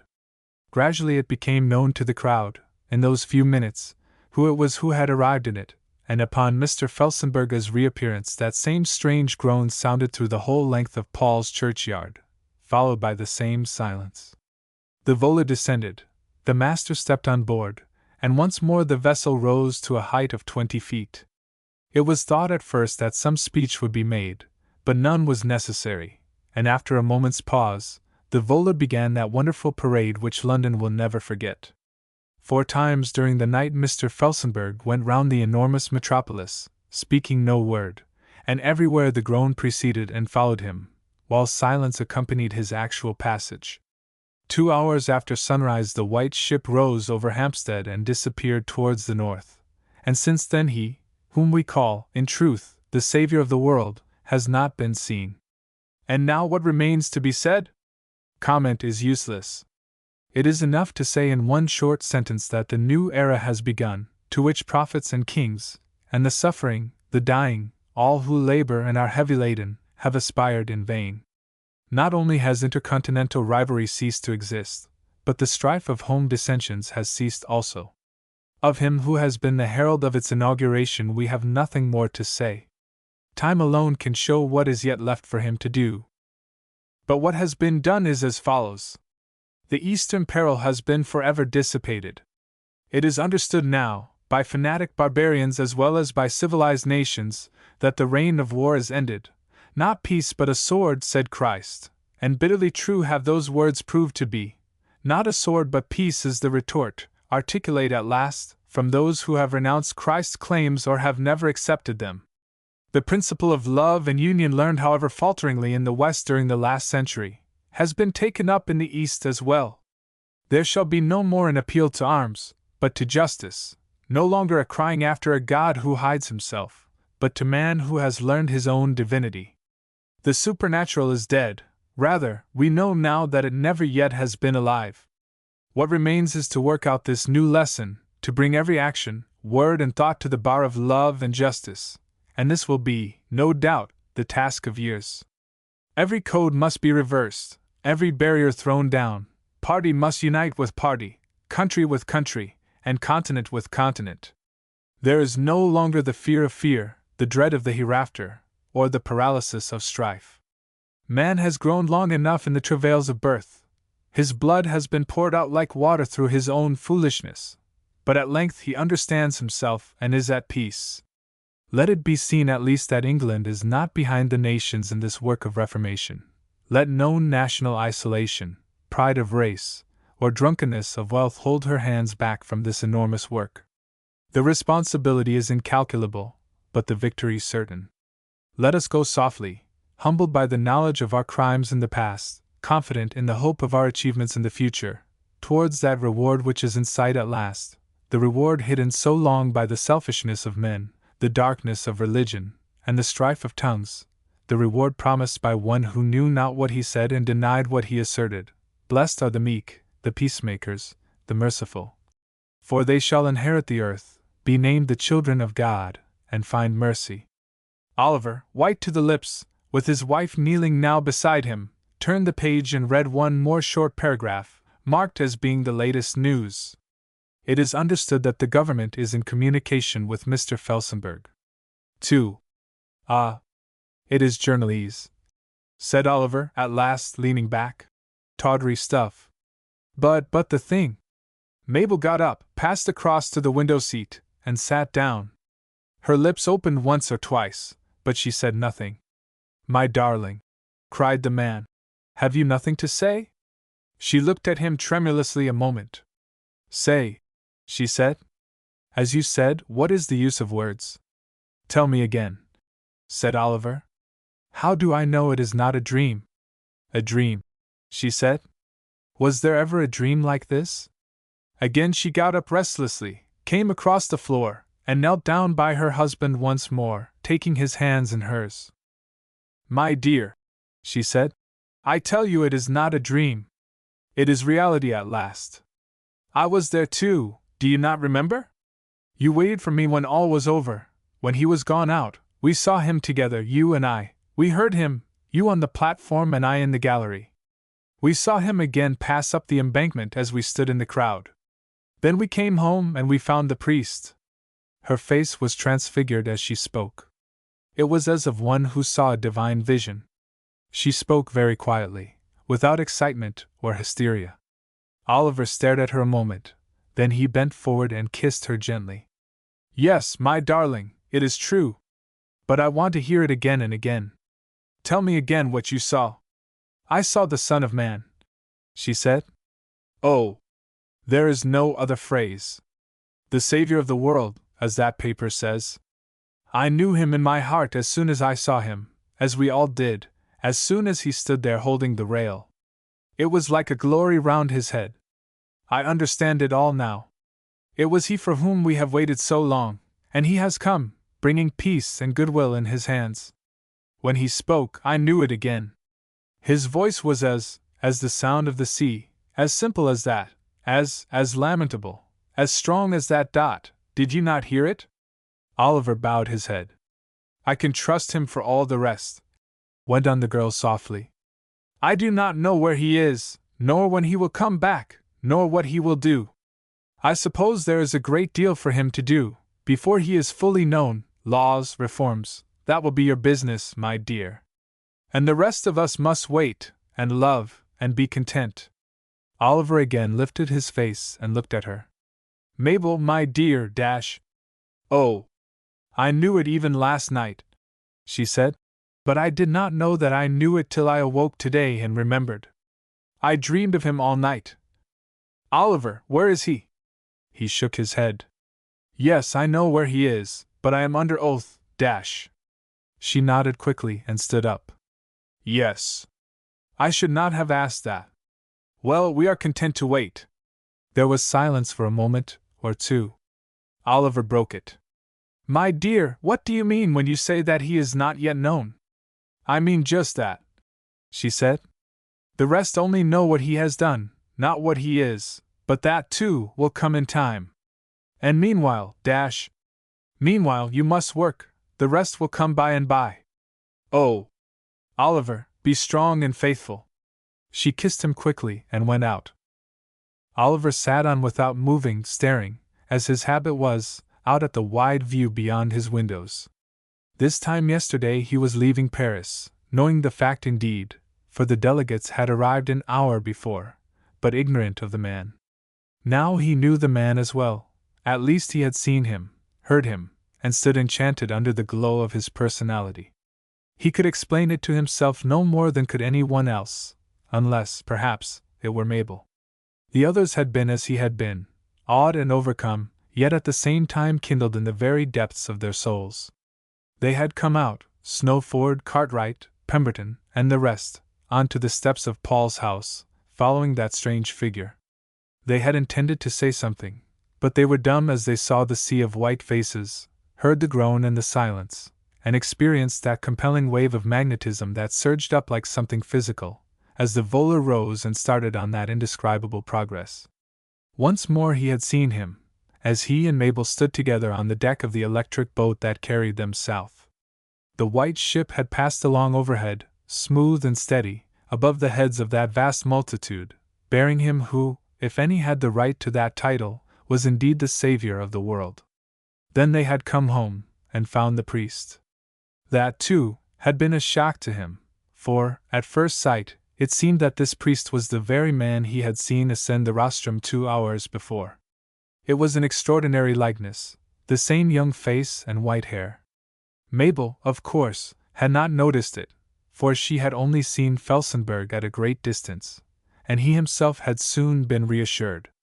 And as for his mother, it was terrible enough. If it had not been for Mabel, there would have been violence done last night. How collected and reasonable she had been! And, as for his mother, he must leave her alone for the present. By and by, perhaps, something might be done. The future! It was that which engrossed him, the future, and the absorbing power of the personality under whose dominion he had fallen last night. All else seemed insignificant now, even his mother's defection, her illness, all paled before this new dawn of an unknown Sunday, and in an hour he would know more. He was summoned to Westminster to a meeting of the whole House. Their proposals to Felsenburgh were to be formulated. It was intended to offer him a great position. Yes, as Mabel had said, this was now their work, to carry into effect the new principle that had suddenly become incarnate in this gray-haired young American, the principle of universal brotherhood. It would mean enormous labor. All foreign relations would have to be readjusted. Trade, policy, methods of government, all demanded restatement. Europe was already organized internally on a basis of mutual protection. That basis was now gone. There was no more any protection, because there was no more any menace. Enormous labor, too, awaited the government in other directions. A blue book must be prepared, containing a complete report of the proceedings in the East, together with the text of the treaty which had been laid before them in Paris, signed by the Eastern Emperor, the feudal kings, the Turkish Republic, and countersigned by the American plenipotentiaries. Finally, even home politics required reform. The friction of old strife between center and extremes must cease forthwith. There must be but one party now, and that at the prophet's disposal. He grew bewildered as he regarded the prospect, and saw how the whole plane of the world was shifted, how the entire foundation of Western life required readjustment. It was a revolution indeed, a cataclysm more stupendous than even invasion itself, but it was the conversion of darkness into light, and chaos into order. He drew a deep breath, and so sat pondering. Mabel came down to him half an hour later, as he dined early before starting for Whitehall. "Mother is quieter," she said. "We must be very patient, Oliver. Have you decided yet as to whether the priest is to come again?" He shook his head. "I can think of nothing," he said, "but of what I have to do. You decide, my dear, I leave it in your hands." She nodded. "I will talk to her again presently. Just now she can understand very little of what has happened. What time shall you be home?" "Probably not tonight. We shall sit all night." "Yes, dear. And what shall I tell Mr. Phillips?" "I will telephone in the morning." "Mabel, do you remember what I told you about the priest? His likeness to the other?" "Yes." "What do you make of that?" She smiled. "I make nothing at all of it. Why should they not be alike?" He took a fig from the dish, and swallowed it, and stood up. "It is only very curious," he said. "Now, good night, my dear." 3. "Oh, Mother," said Mabel, kneeling by the bed. "Cannot you understand what has happened?" She had tried desperately to tell the old lady of the extraordinary change that had taken place in the world, and without success. It seemed to her that some great issue depended on it, that it would be piteous if the old woman went out into the dark unconscious of what had come. It was as if a Christian knelt by the deathbed of a Jew on the first Easter Monday. But the old lady lay in her bed, terrified but obdurate. "Mother," said the girl, "let me tell you again. Do you not understand that all which Jesus Christ promised has come true, though in another way? The reign of God has really begun, but we know now who God is. You said just now you wanted the forgiveness of sins. Well, you have that. We all have it, because there is no such thing as sin. There is only crime. And then communion. You used to believe that that made you a partaker of God. Well, we are all partakers of God, because we are human beings. Don't you see that Christianity is only one way of saying all that? I dare say it was the only way for a time, but that is all over now. Oh! And how much better this is! It is true, true. You can see it to be true. She paused a moment, forcing herself to look at that piteous old face, the flushed wrinkled cheeks, the writhing knotted hands on the coverlet. Look how Christianity has failed, how it has divided people. Think of all the cruelties, the Inquisition, the religious wars, the separations between husband and wife and parents and children, the disobedience to the state, the treasons. Oh! You cannot believe that these were right. What kind of a God would that be? And then hell, how could you ever have believed in that? Oh! Mother, don't believe anything so frightful. Don't you understand that that God has gone, that he never existed at all, that it was all a hideous nightmare, and that now we all know at last what the truth is? Mother! Think of what happened last night, how he came, the man of whom you were so frightened. I told you what he was like, so quiet and strong, how every one was silent, of the extraordinary atmosphere, and how 6 millions of people saw him. And think what he has done, how he has healed all the old wounds, how the whole world is at peace at last, and of what is going to happen. Oh! Mother, give up those horrible old lies, give them up, be brave. The priest, moaned the old woman at last. Oh! No, no, no, not the priest, he can do nothing. He knows it's all lies, too. The priest, moaned the other again. He can tell you, he knows the answer. Her face was convulsed with effort, and her old fingers fumbled and twisted with the rosary. Mabel grew suddenly frightened, and stood up. Oh! Mother! She stooped and kissed her. There! I won't say any more now. But just think about it quietly. Don't be in the least afraid, it is all perfectly right. She stood a moment, still looking compassionately down, torn by sympathy and desire. No! It was no use now, she must wait till the next day. I'll look in again presently, she said, when you have had dinner. Mother! Don't look like that! Kiss me! It was astonishing, she told herself that evening, how any one could be so blind. And what a confession of weakness, too, to call only for the priest. It was ludicrous, absurd. She herself was filled with an extraordinary peace. Even death itself seemed now no longer terrible, for was not death swallowed up in victory? She contrasted the selfish individualism of the Christian, who sobbed and shrank from death, or, at the best, thought of it only as the gate to his own eternal life, with the free altruism of the new believer who asked no more than that man should live and grow, that the spirit of the world should triumph and reveal himself, while he, the unit, was content to sink back into that reservoir of energy from which he drew his life. At this moment she would have suffered anything, faced death cheerfully. She contemplated even the old woman upstairs with pity, for was it not piteous that death should not bring her to herself and reality? She was in a quiet whirl of intoxication. It was as if the heavy veil of sense had rolled back at last and shown a sweet, eternal landscape behind, a shadowless land of peace where the lion lay down with the lamb, and the leopard with the kid. There should be war no more, that bloody spectre was dead, and with him the brood of evil that lived in his shadow, superstition, conflict, terror, and unreality. The idols were smashed, and rats had run out, Jehovah was fallen. The wild-eyed dreamer of Galilee was in his grave, the reign of priests was ended. And in their place stood a strange, quiet figure of indomitable power and unruffled tenderness. He whom she had seen, the Son of Man, the Savior of the world, as she had called him just now, he who bore these titles was no longer a monstrous figure, half God and half man, claiming both natures and possessing neither, one who was tempted without temptation, and who conquered without merit, as his followers said. Here was one instead whom she could follow, a God indeed and a man as well, a God because human, and a man because so divine. She said no more that night. She looked into the bedroom for a few minutes, and saw the old woman asleep. Her old hand lay out on the coverlet, and still between the fingers was twisted the silly string of beads.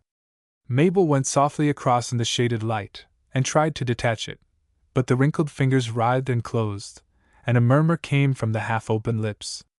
Ah! How piteous it was, thought the girl, how hopeless that a soul should flow out into such darkness, unwilling to make the supreme, generous surrender, and lay down its life because life itself demanded it. Then she went to her own room. The clocks were chiming 3, and the grey dawn lay on the walls, when she awoke to find by her bed the woman who had sat with the old lady. "Come at once, madam, Mrs. Brand is dying." 4. Oliver was with them by 6 o'clock. He came straight up into his mother's room to find that all was over. The room was full of the morning light and the clean air, and a bubble of bird music poured in from the lawn.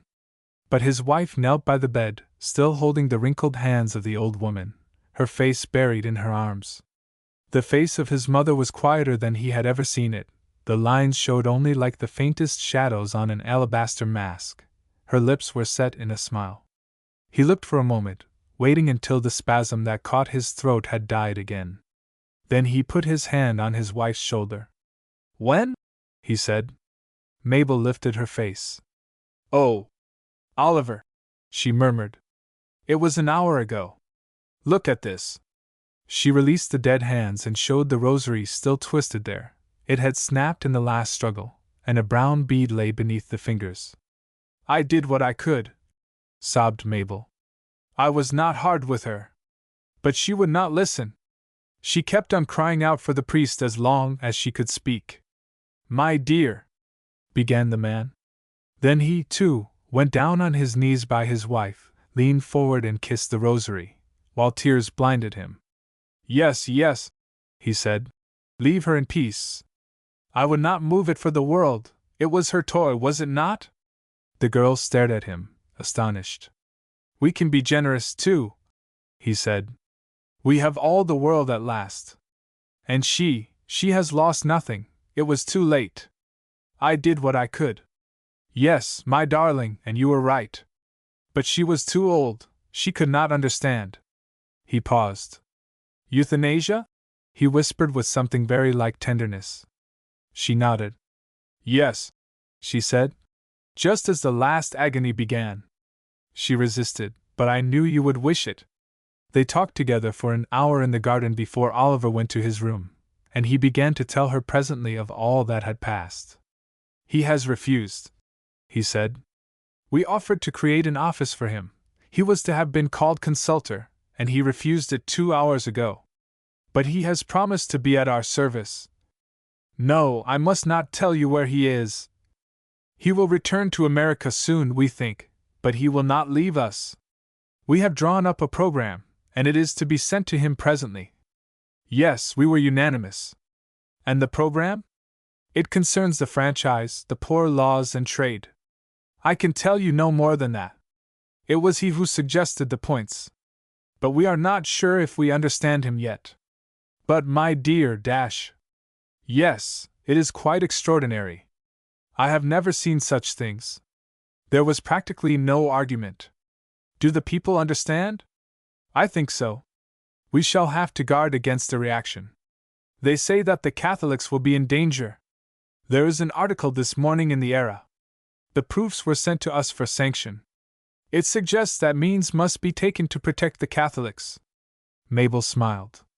"It is a strange irony," he said. "But they have a right to exist. How far they have a right to share in the government is another matter. That will come before us, I think, in a week or 2. Tell me more about him." "There is really nothing to tell. We know nothing, except that he is the supreme force in the world. France is in a ferment, and has offered him dictatorship. That, too, he has refused. Germany has made the same proposal as ourselves, Italy the same as France, with the title of perpetual tribune. America has done nothing yet, and Spain is divided. And the East? The Emperor thanked him, no more than that." Mabel drew a long breath, and stood looking out across the heat haze that was beginning to rise from the town beneath. These were matters so vast that she could not take them in. But to her imagination Europe lay like a busy hive, moving to and fro in the sunshine. She saw the blue distance of France, the towns of Germany, the Alps, and beyond them the Pyrenees and sun-baked Spain, and all were intent on the same business, to capture if they could this astonishing figure that had risen over the world. Sober England, too, was alight with zeal. Each country desired nothing better than that this man should rule over them, and he had refused them all. He has refused them all, she repeated breathlessly. Yes, all. We think he may be waiting to hear from America. He still holds office there, you know. How old is he? Not more than 32 or 3. He has only been in office a few months. Before that he lived alone in Vermont. Then he stood for the Senate, then he made a speech or two, then he was appointed delegate, though no one seems to have realized his power. And the rest we know. Mabel shook her head meditatively. We know nothing, she said. Nothing, nothing. Where did he learn his languages? It is supposed that he traveled for many years. But no one knows. He has said nothing. She turned swiftly to her husband. But what does it all mean? What is his power? Tell me, Oliver. He smiled back, shaking his head. Well, Markham said that it was his incorruption, that and his oratory. But that explains nothing. No, it explains nothing, said the girl. It is just personality, went on Oliver. At least, that's the label to use. But that, too, is only a label. Yes, just a label. But it is that. They all felt it in Paul's house, and in the streets afterwards. Did you not feel it? Feel it, cried the man, with shining eyes. Why, I would die for him. They went back to the house presently, and it was not till they reached the door that either said a word about the dead old woman who lay upstairs. They are with her now, said Mabel softly. I will communicate with the people. He nodded gravely. It had better be this afternoon, he said. I have a spare hour at 14 o'clock. Oh! By the way, Mabel, do you know who took the message to the priest? I think so. Yes, it was Phillips. I saw him last night. He will not come here again. Did he confess it? He did. He was most offensive. But Oliver's face softened again as he nodded to his wife at the foot of the stairs, and turned to go up once more to his mother's room. Chapter 2. It seemed to Percy Franklin as he drew near Rome, sliding 500 feet high through the summer dawn, that he was approaching the very gates of heaven, or, still better, he was as a child coming home. For what he had left behind him 10 hours before in London was not a bad specimen, he thought, of the superior mansions of hell. It was a world whence God seemed to have withdrawn himself, leaving it indeed in a state of profound complacency, a state without hope or faith, but a condition in which, although life continued, there was absent the one essential to well-being. It was not that there was not expectation, for London was on tiptoe with excitement. There were rumors of all kinds. Felsenburgh was coming back. He was back. He had never gone. He was to be president of the council, prime minister, tribune, with full capacities of democratic government and personal sacrosanctity, even king, if not emperor of the West. The entire constitution was to be remodeled. There was to be a complete rearrangement of the pieces. Crime was to be abolished by the mysterious power that had killed war. There was to be free food. The secret of life was discovered. There was to be no more death, so the rumors ran. Yet that was lacking, to the priest's mind, which made life worth living. In Paris, while the volor waited at the great station at Montmartre, once known as the Church of the Sacred Heart, he had heard the roaring of the mob in love with life at last, and seen the banners go past. As it rose again over the suburbs, he had seen the long lines of trains streaming in, visible as bright serpents in the brilliant glory of the electric globes, bringing the country folk up to the council of the nation which the legislators, mad with drama, had summoned to decide the great question. At Lyons it had been the same. The night was as clear as the day, and as full of sound.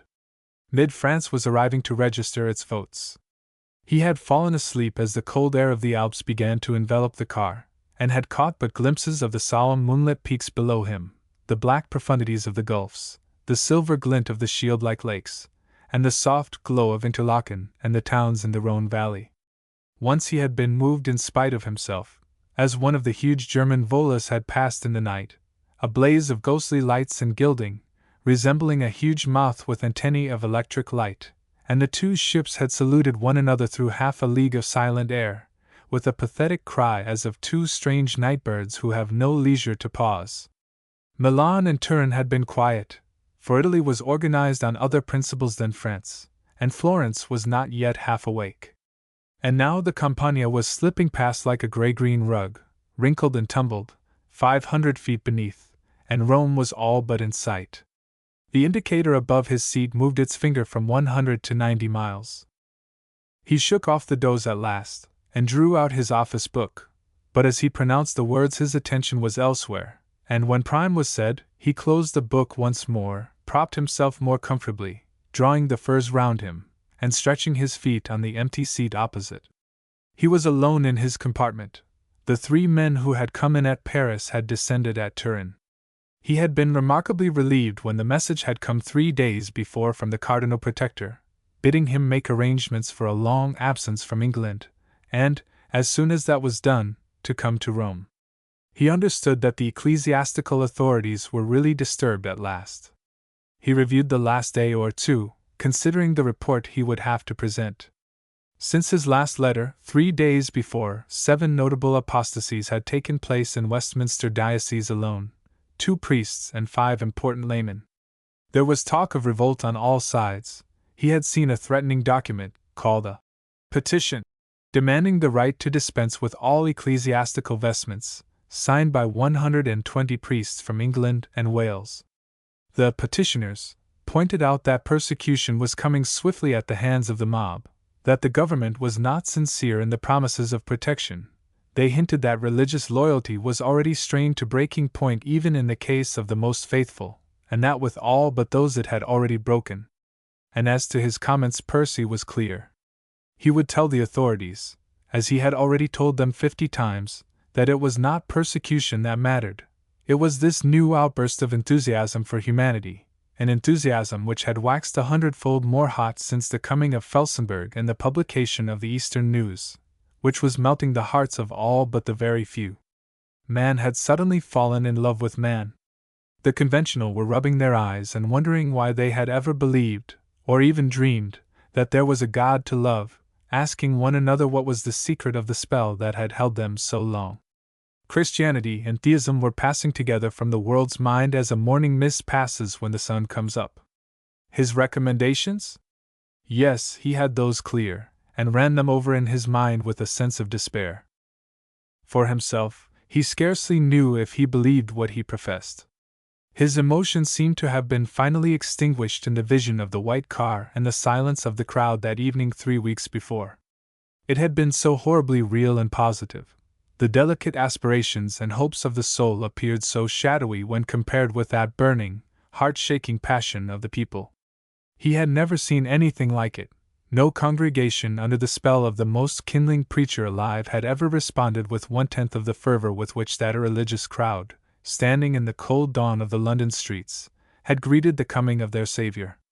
And as for the man himself, Percy could not analyze what it was that possessed him as he had stared, muttering the name of Jesus, on that quiet figure in black with features and hair so like his own. He only knew that a hand had gripped his heart, a hand warm, not cold, and had quenched, it seemed, all sense of religious conviction. It had only been with an effort that sickened him to remember that he had refrained from that interior act of capitulation that is so familiar to all who have cultivated an inner life and understand what failure means. There had been one citadel that had not flung wide its gates.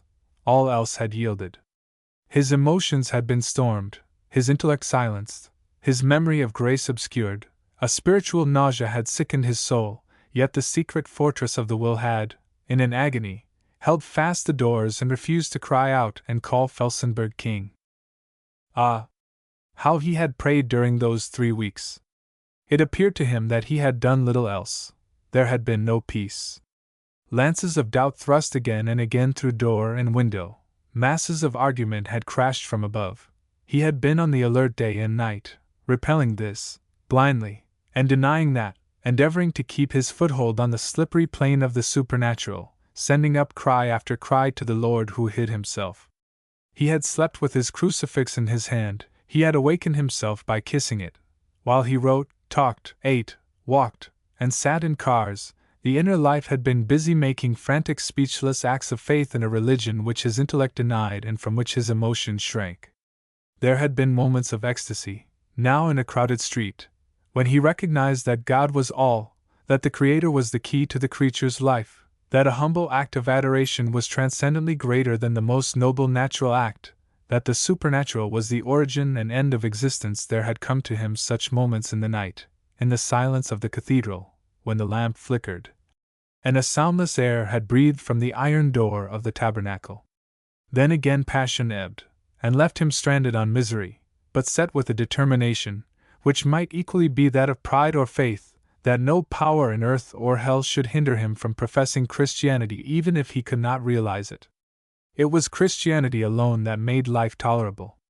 Percy drew a long vibrating breath, and changed his position, for far away his unseeing eyes had descried a dome, like a blue bubble set on a carpet of green, and his brain had interrupted itself to tell him that this was Rome. He got up presently, passed out of his compartment, and moved forward up the central gangway, seeing, as he went, through the glass doors to right and left his fellow passengers, some still asleep, some staring out at the view, some reading. He put his eye to the glass square in the door, and for a minute or two watched, fascinated, the steady figure of the steerer at his post. There he stood motionless, his hands on the steel circle that directed the vast wings, his eyes on the wind gauge that revealed to him as on the face of a clock both the force and the direction of the high gusts. Now and again his hands moved slightly, and the huge fans responded, now lifting, now lowering. Beneath him and in front, fixed on a circular table, were the glass domes of various indicators. Percy did not know the meaning of half. One seemed a kind of barometer, intended, he guessed, to declare the height at which they were traveling, another a compass. And beyond, through the curved windows, lay the enormous sky. Well, it was all very wonderful, thought the priest, and it was with the force of which all this was but one symptom that the supernatural had to compete. He sighed, turned, and went back to his compartment. It was an astonishing vision that began presently to open before him, scarcely beautiful except for its strangeness, and as unreal as a raised map. Far to his right, as he could see through the glass doors, lay the gray line of the sea against the luminous sky, rising and falling ever so slightly as the car, apparently motionless, tilted imperceptibly against the western breeze. The only other movement was the faint pulsation of the huge throbbing screw in the rear. To the left stretched the limitless country, flitting beneath, in glimpses seen between the motionless wings, with here and there the streak of a village, flattened out of recognition, or the flash of water, and bounded far away by the low masses of the Umbrian hills, while in front, seen and gone again as the car veered, lay the confused line of Rome and the huge new suburbs, all crowned by the great dome growing every instant. Around, above and beneath, his eyes were conscious of wide air spaces, overhead deepening into lapis lazuli down to horizons of pale turquoise. The only sound, of which he had long ceased to be directly conscious, was that of the steady rush of air, less shrill now as the speed began to drop down, to 40 miles an hour. There was a clang of a bell, and immediately he was aware of a sense of faint sickness as the car dropped in a glorious swoop, and he staggered a little as he grasped his rugs together. When he looked again, the motion seemed to have ceased. He could see towers ahead, a line of house roofs, and beneath he caught a glimpse of a road and more roofs with patches of green between. A bell clanged again, and a long sweet cry followed. On all sides he could hear the movement of feet.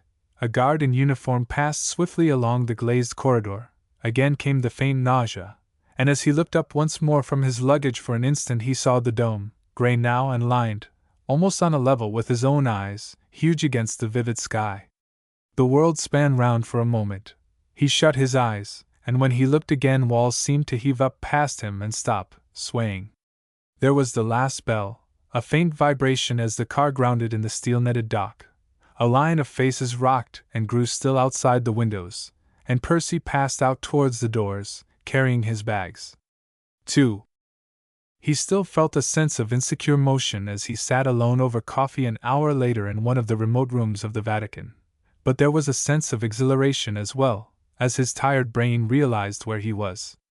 It had been strange to drive over the rattling stones in the weedy little cab, such as he remembered 10 years ago when he had left Rome, newly ordained. While the world had moved on, Rome had stood still. She had other affairs to think of than physical improvements, now that the spiritual weight of the earth rested entirely upon her shoulders. All had seemed unchanged, or rather it had reverted to the condition of nearly 150 years ago.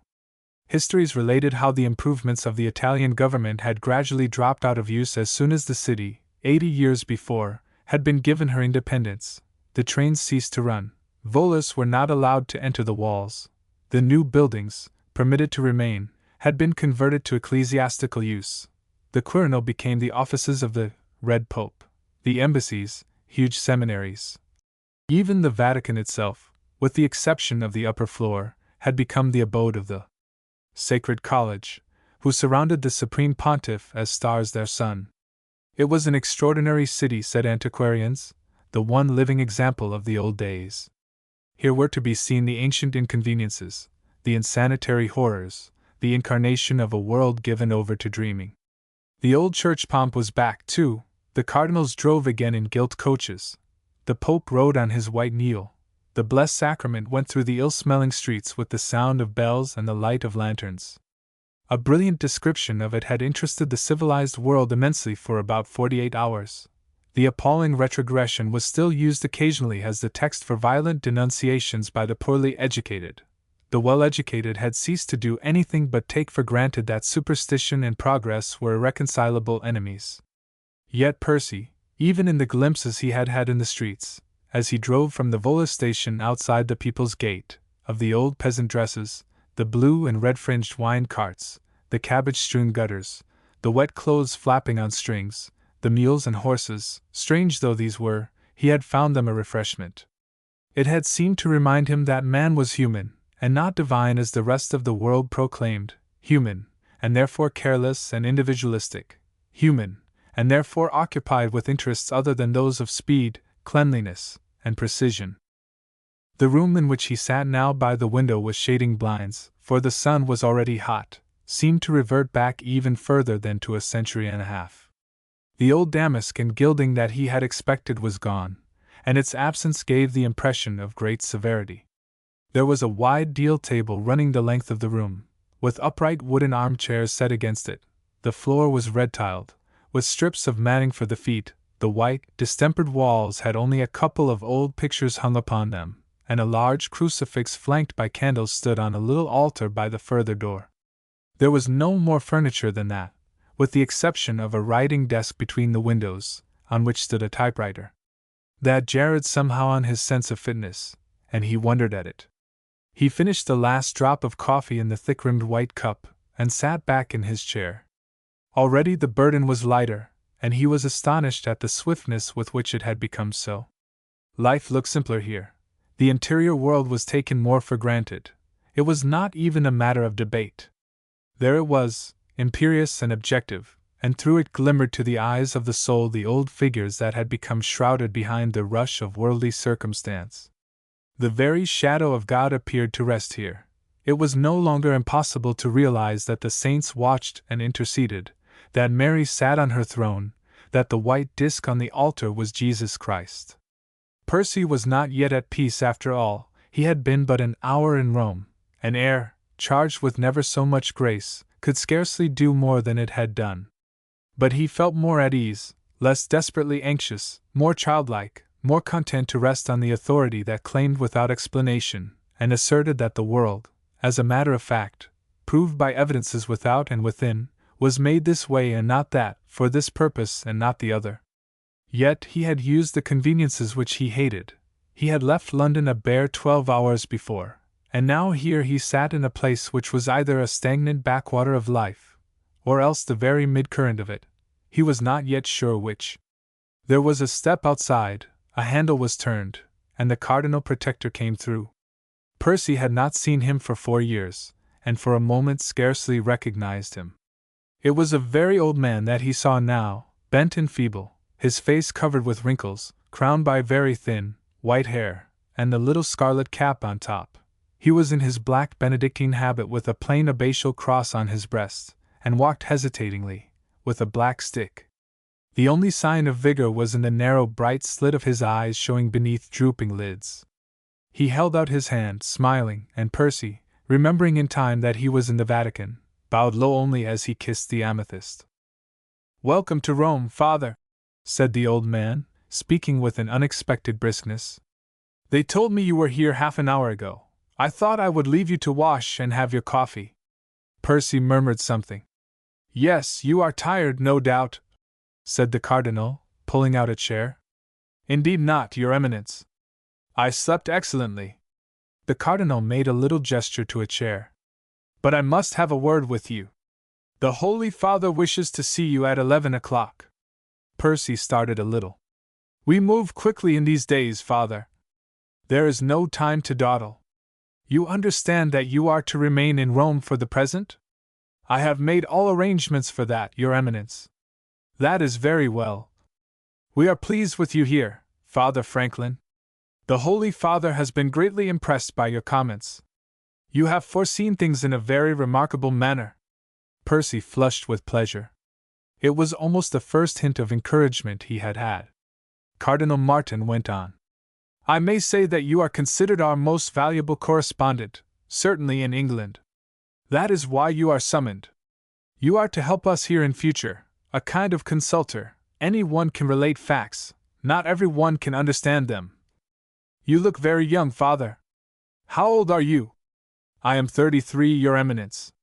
"Ah, your white hair helps you. Now, Father, will you come with me into my room? It is now 8 o'clock.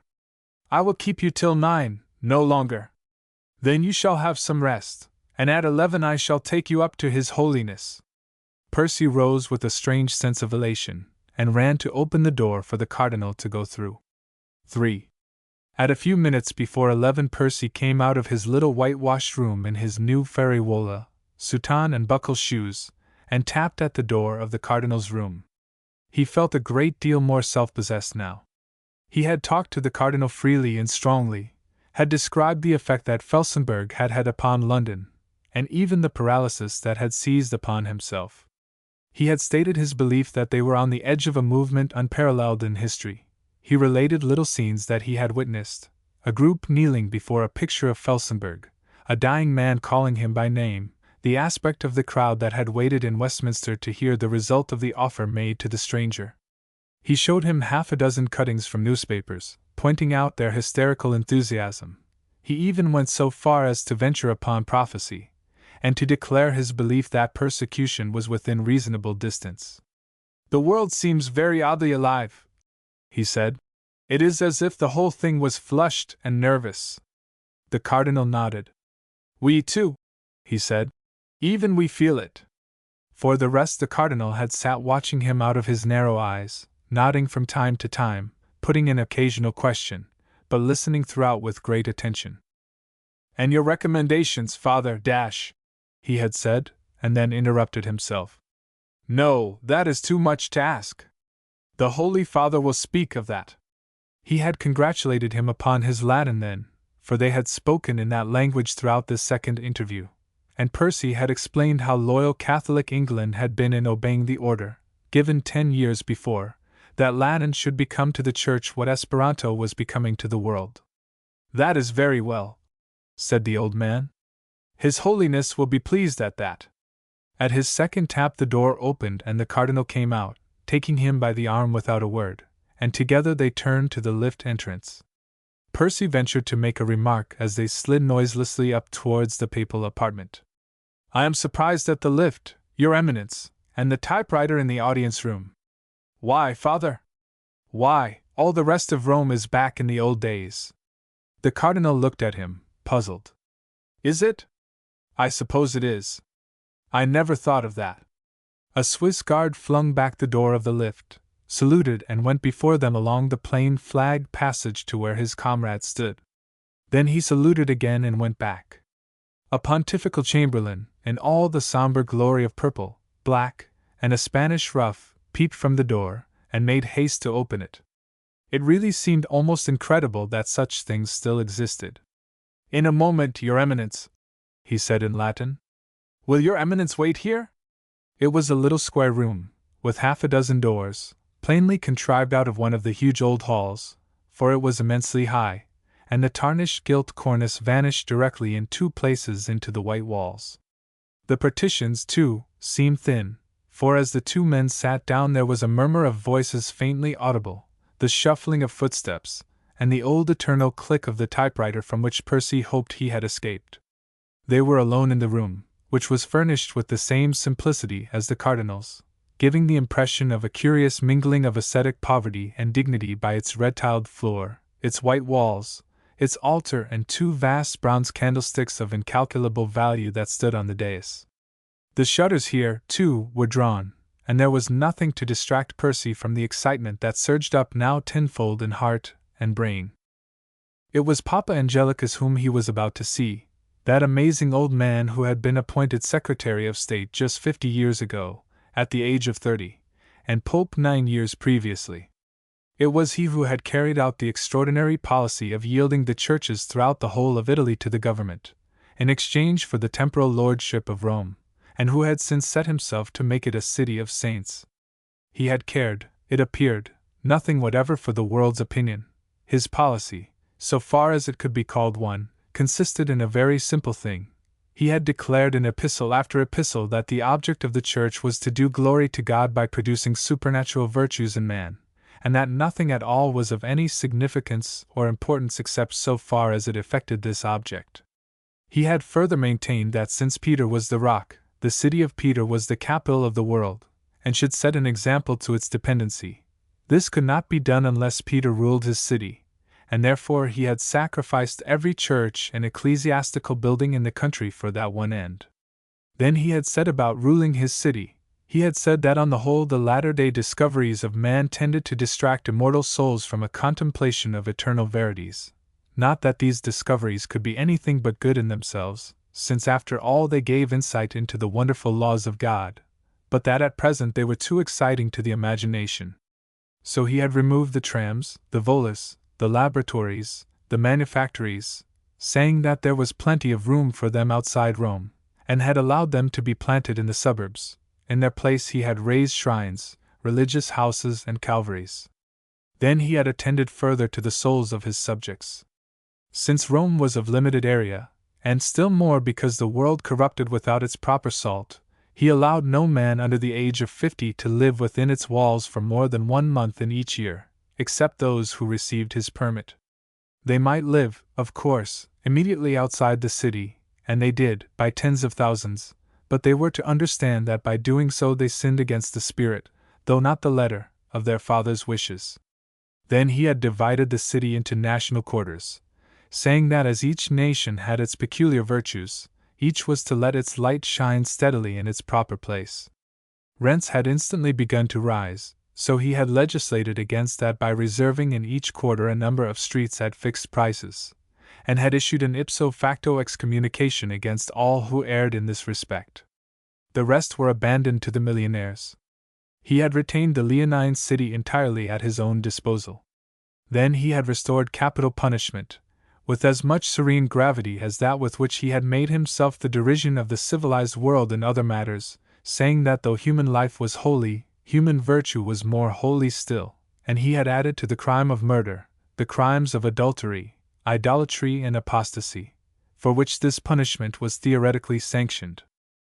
There had not been, however, more than 2 such executions in the 8 years of his reign, since criminals, of course, with the exception of devoted believers, instantly made their way to the suburbs, where they were no longer under his jurisdiction. But he had not stayed here. He had sent once more ambassadors to every country in the world, informing the government of each of their arrival. No attention was paid to this, beyond that of laughter, but he had continued, undisturbed, to claim his rights, and meanwhile used his legates for the important work of disseminating his views. Epistles appeared from time to time in every town, laying down the principles of the papal claims with as much tranquillity as if they were everywhere acknowledged. Freemasonry was steadily denounced, as well as democratic ideas of every kind. Men were urged to remember their immortal souls and the majesty of God, and to reflect upon the fact that in a few years all would be called to give their account to Him who was Creator and ruler of the world, whose vicar was John 24, pp., whose name and seal were appended. That was a line of action that took the world completely by surprise. People had expected hysteria, argument, and passionate exhortation, disguised emissaries, plots, and protests. There were none of these. It was as if progress had not yet begun, and volus were uninvented, as if the entire universe had not come to disbelieve in God, and to discover that itself was God. Here was this silly old man, talking in his sleep, babbling of the cross, and the inner life and the forgiveness of sins, exactly as his predecessors had talked 2,000 years before. Well, it was only one sign more that Rome had lost not only its power, but its common sense as well. It was really time that something should be done. And this was the man, thought Percy, Papa Angelicus, whom he was to see in a minute or two. The cardinal put his hand on the priest's knee as the door opened, and a purple prelate appeared, bowing. "Only this?" he said. "Be absolutely frank." Percy stood up, trembling. Then he followed his patron towards the inner door. 4.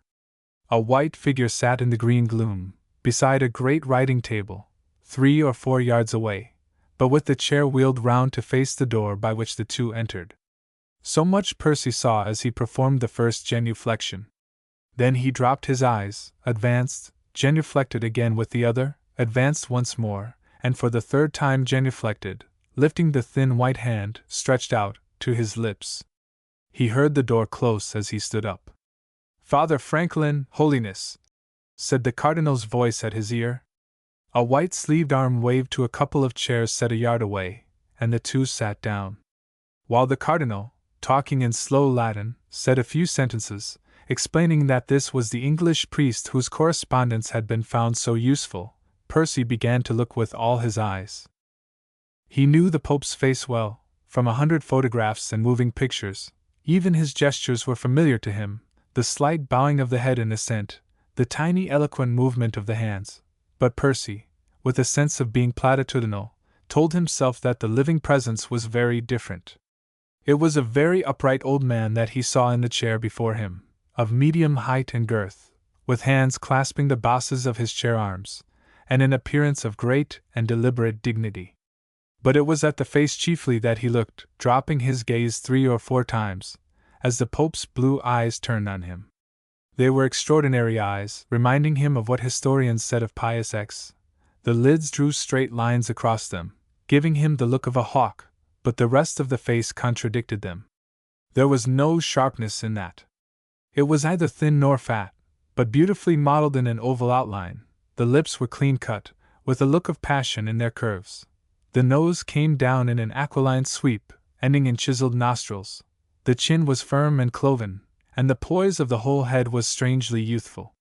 It was a face of great generosity and sweetness, set at an angle between defiance and humility, but ecclesiastical from ear to ear and brow to chin. The forehead was slightly compressed at the temples, and beneath the white cap lay white hair. It had been the subject of laughter at the music halls 9 years before, when the composite face of well-known priests had been thrown on a screen, side by side with the new Pope's, for the two were almost indistinguishable. Percy found himself trying to sum it up, but nothing came to him except the word priest. It was that, and that was all. Ecce sacerdos magnus. He was astonished at the look of youth, for the Pope was 88 this year, yet his figure was as upright as that of a man of 50, his shoulders unbowed, his head set on them like an athlete's, and his wrinkles scarcely perceptible in the half-light.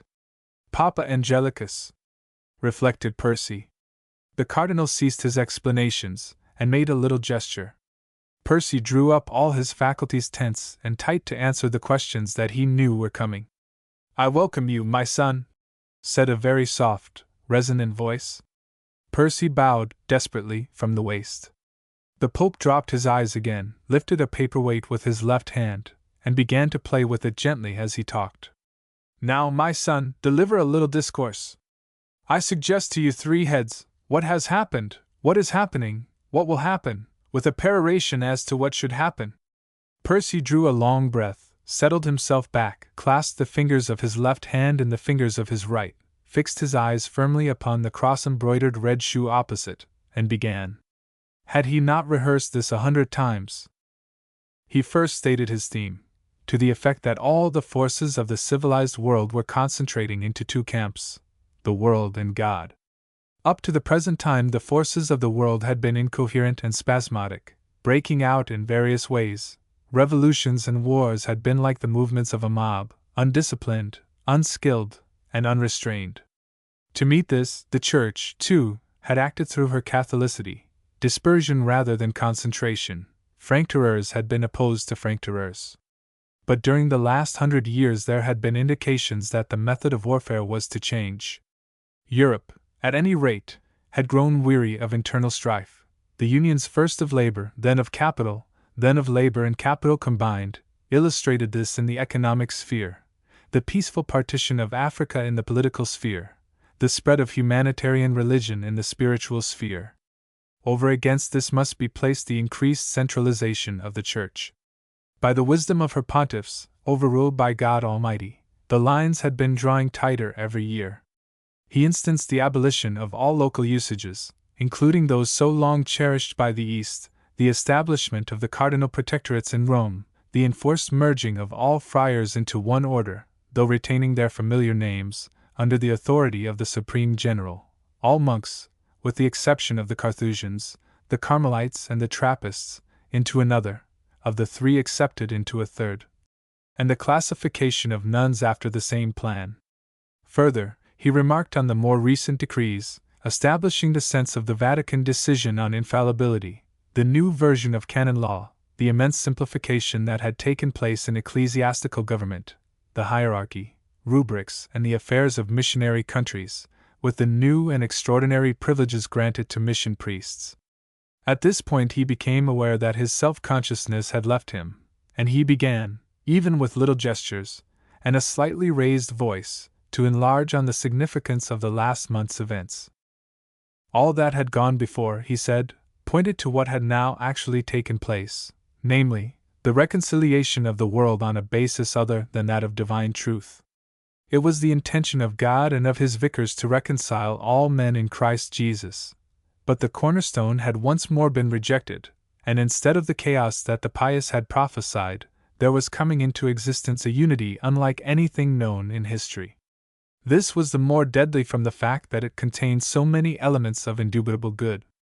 War, apparently, was now extinct, and it was not Christianity that had done it. Union was now seen to be better than disunion, and the lesson had been learned apart from the Church.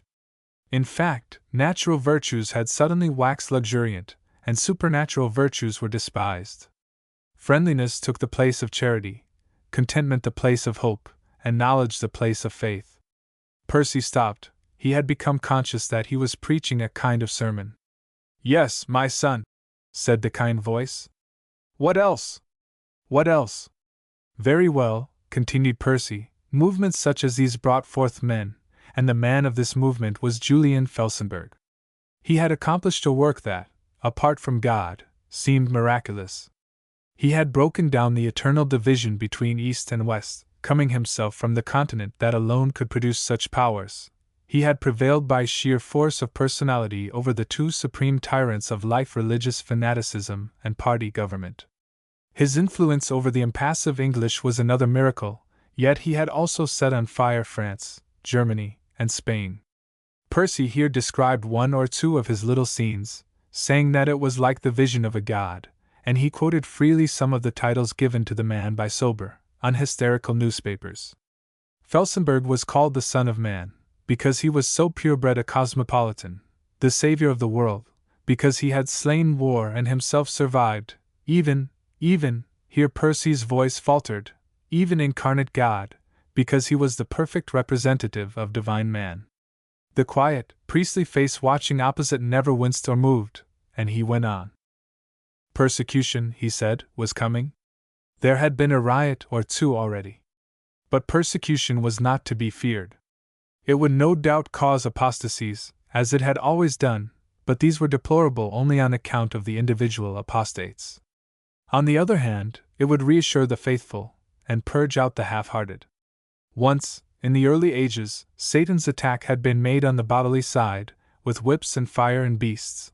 In the 16th century it had been on the intellectual side, in the 20th century on the springs of moral and spiritual life. Now it seemed as if the assault was on all three planes at once. But what was chiefly to be feared was the positive influence of humanitarianism. It was coming, like the kingdom of God, with power. It was crushing the imaginative and the romantic. It was assuming rather than asserting its own truth. It was smothering with bolsters instead of wounding and stimulating with steel or controversy. It seemed to be forcing its way, almost objectively, into the inner world. Persons who had scarcely heard its name were professing its tenets. Priests absorbed it, as they absorbed God in communion. He mentioned the names of the recent apostates. Children drank it in like Christianity itself. The soul, naturally Christian, seemed to be becoming the soul naturally infidel.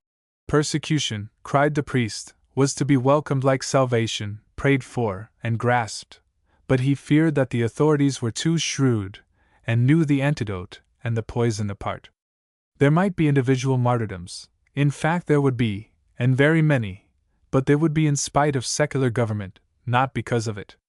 Finally, he expected, humanitarianism would presently put on the dress of liturgy and sacrifice, and when that was done, the Church's cause, unless God intervened, would be over.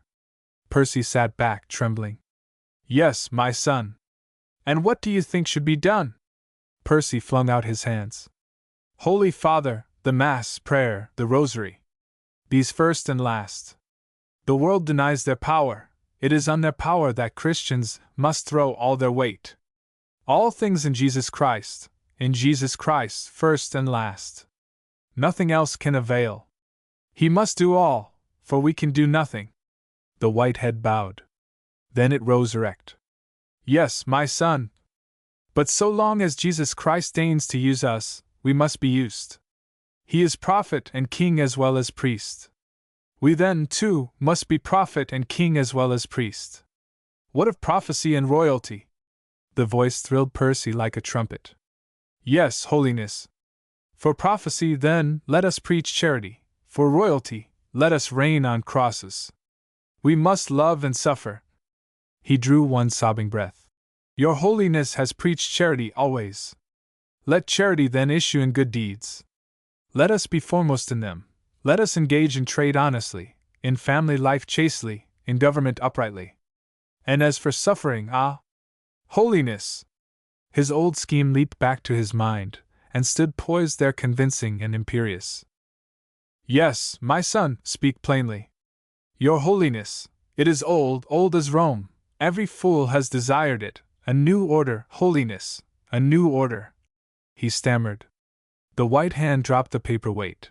The Pope leaned forward, looking intently at the priest. Yes, my son? Percy threw himself on his knees. A new order, holiness, no habit or badge, subject to your holiness only, freer than Jesuits, poorer than Franciscans, more mortified than Carthusians, men and women alike, the three vows with the intention of martyrdom, the Pantheon for their church, each bishop responsible for their sustenance, a lieutenant in each country. Holiness, it is the thought of a fool. And Christ crucified for their patron. The Pope stood up abruptly, so abruptly that Cardinal Martin sprang up too, apprehensive and terrified. It seemed that this young man had gone too far. Then the Pope sat down again, extending his hand. God bless you, my son. You have leave to go. Will your Eminence stay for a few minutes? Chapter 3I. The Cardinal said very little to Percy when they met again that evening, beyond congratulating him on the way he had borne himself with the Pope. It seemed that the priest had done right by his extreme frankness. Then he told him of his duties. Percy was to retain the couple of rooms that had been put at his disposal. He was to say Mass, as a rule, in the Cardinal's oratory, and after that, at 9, he was to present himself for instructions. He was to dine at noon with the Cardinal, after which he was to consider himself at liberty till Ave Maria. Then, once more he was to be at his master's disposal until supper. The work he would principally have to do would be the reading of all English correspondence, and the drawing up of a report upon it. Percy found it a very pleasant and serene life, and the sense of home deepened every day. He had an abundance of time to himself, which he occupied resolutely in relaxation. From 8 to 9 he usually walked abroad, going sedately through the streets with his senses passive, looking into churches, watching the people, and gradually absorbing the strange naturalness of life under ancient conditions. At times it appeared to him like an historical dream. At times it seemed that there was no other reality, that the silent, tense world of modern civilization was itself a phantom, and that here was the simple naturalness of the soul's childhood back again. Even the reading of the English correspondence did not greatly affect him, for the stream of his mind was beginning to run clear again in this sweet old channel, and he read, dissected, analyzed, and diagnosed with a deepening tranquility. There was not, after all, a great deal of news. It was a kind of lull after storm. Felsenburgh was still in retirement. He had refused the offers made to him by France and Italy, as that of England, and although nothing definite was announced, it seemed that he was confining himself at present to an unofficial attitude.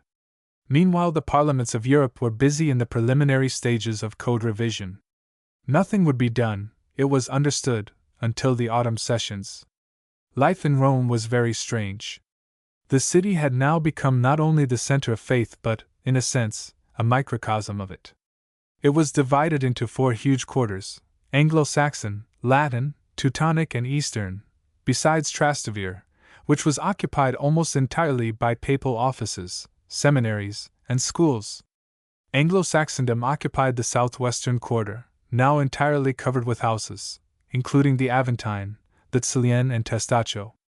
The Latins inhabited Old Rome, between the Corse and the river; the Teutons the northeastern quarter, bounded on the south by St. Lawrence's Street, and the Easterns the remaining quarter, of which the center was the Lateran.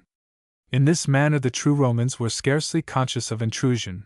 They possessed a multitude of their own churches, they were allowed to revel in narrow, dark streets and hold their markets, and it was here that Percy usually walked, in a passion of historical retrospect. But the other quarters were strange enough, too. It was curious to see how a progeny of Gothic churches, served by northern priests, had grown up naturally in the Anglo-Saxon and Teutonic districts, and how the wide, grey streets, the neat pavements, the severe houses, showed how the Northerns had not yet realized the requirements of southern life. The Easterns, on the other hand, resembled the Latins. Their streets were as narrow and dark, their smells as overwhelming, their churches as dirty and as homely, and their colors even more brilliant. Outside the walls the confusion was indescribable. If the city represented a carved miniature of the world, the suburbs represented the same model broken into 1,000 pieces, tumbled in a bag and shot out at random. So far as the eye could see, on all sides from the roof of the Vatican, there stretched an endless plain of house roofs, broken by spires, towers, domes, and chimneys, under which lived human beings of every race beneath the sun. Here were the great manufactories, the monster buildings of the New World, the stations, the schools, the offices, all under secular dominion, yet surrounded by 6 millions of souls who lived here for love of religion.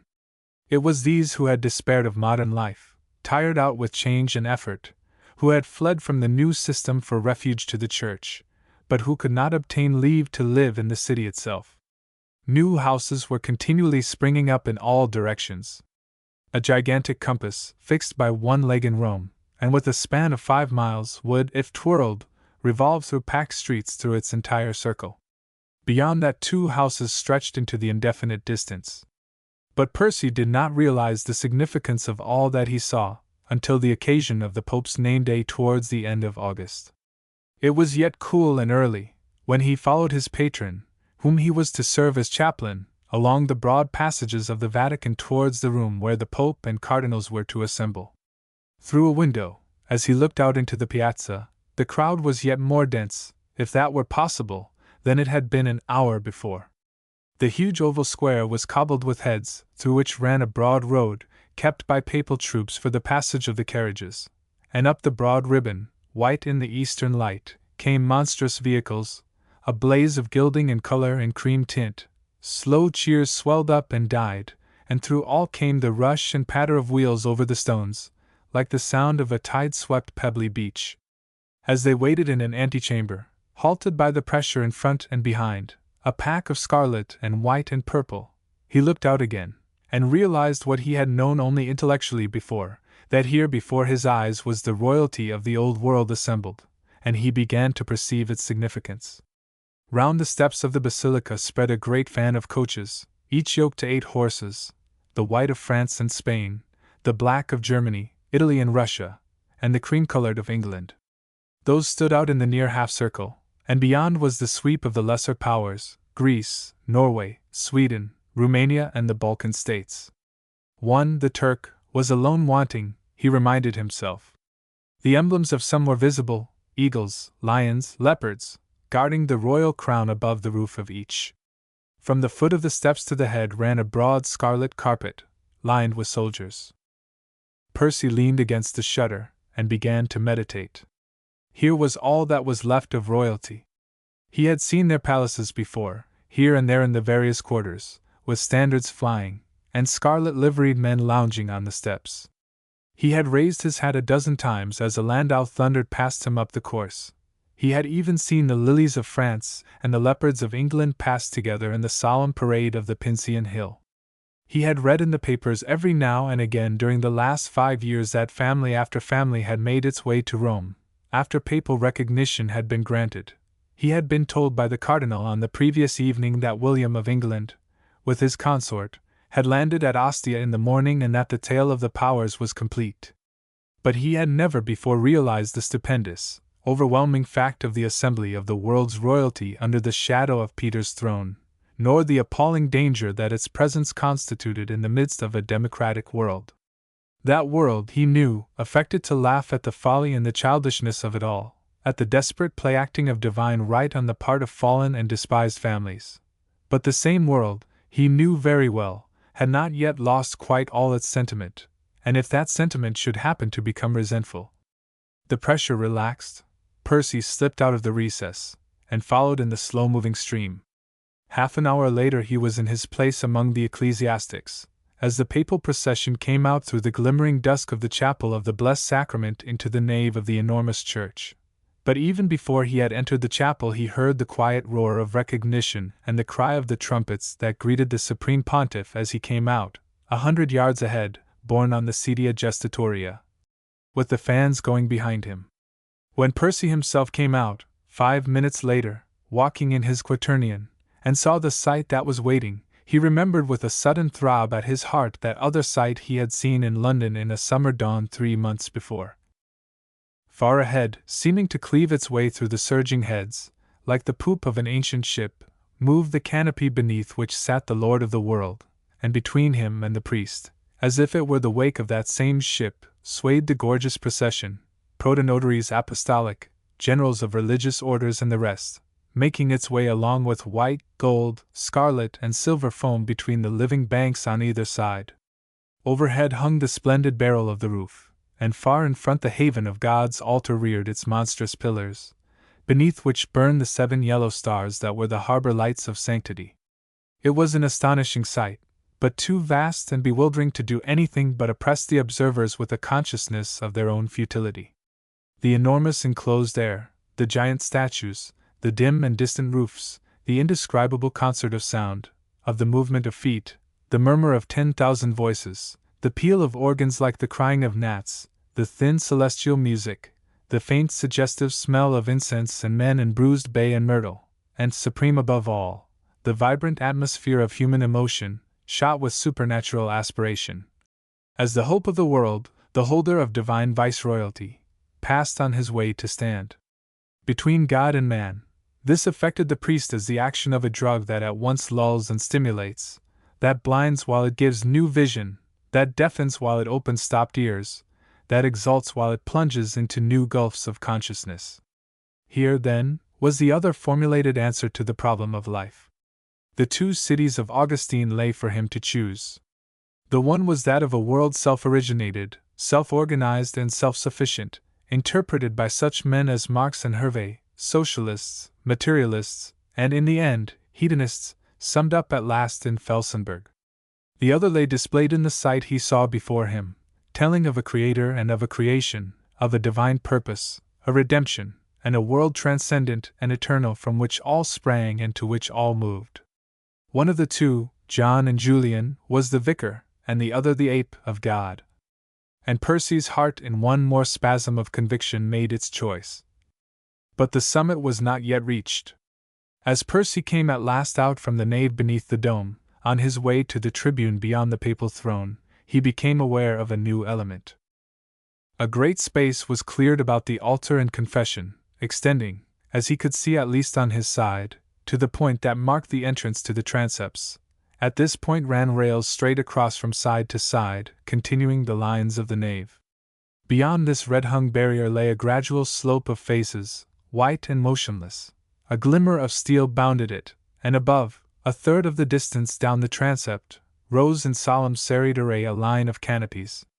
These were of scarlet, like cardinalitial baldacchini, but upon the upright surface of each burned gigantic coats supported by beasts and topped by crowns. Under each was a figure or two, no more, in splendid isolation, and through the interspaces between the thrones showed again a misty slope of faces. His heart quickened as he saw it, as he swept his eyes round and across to the right and saw as in a mirror the replica of the left in the right transept.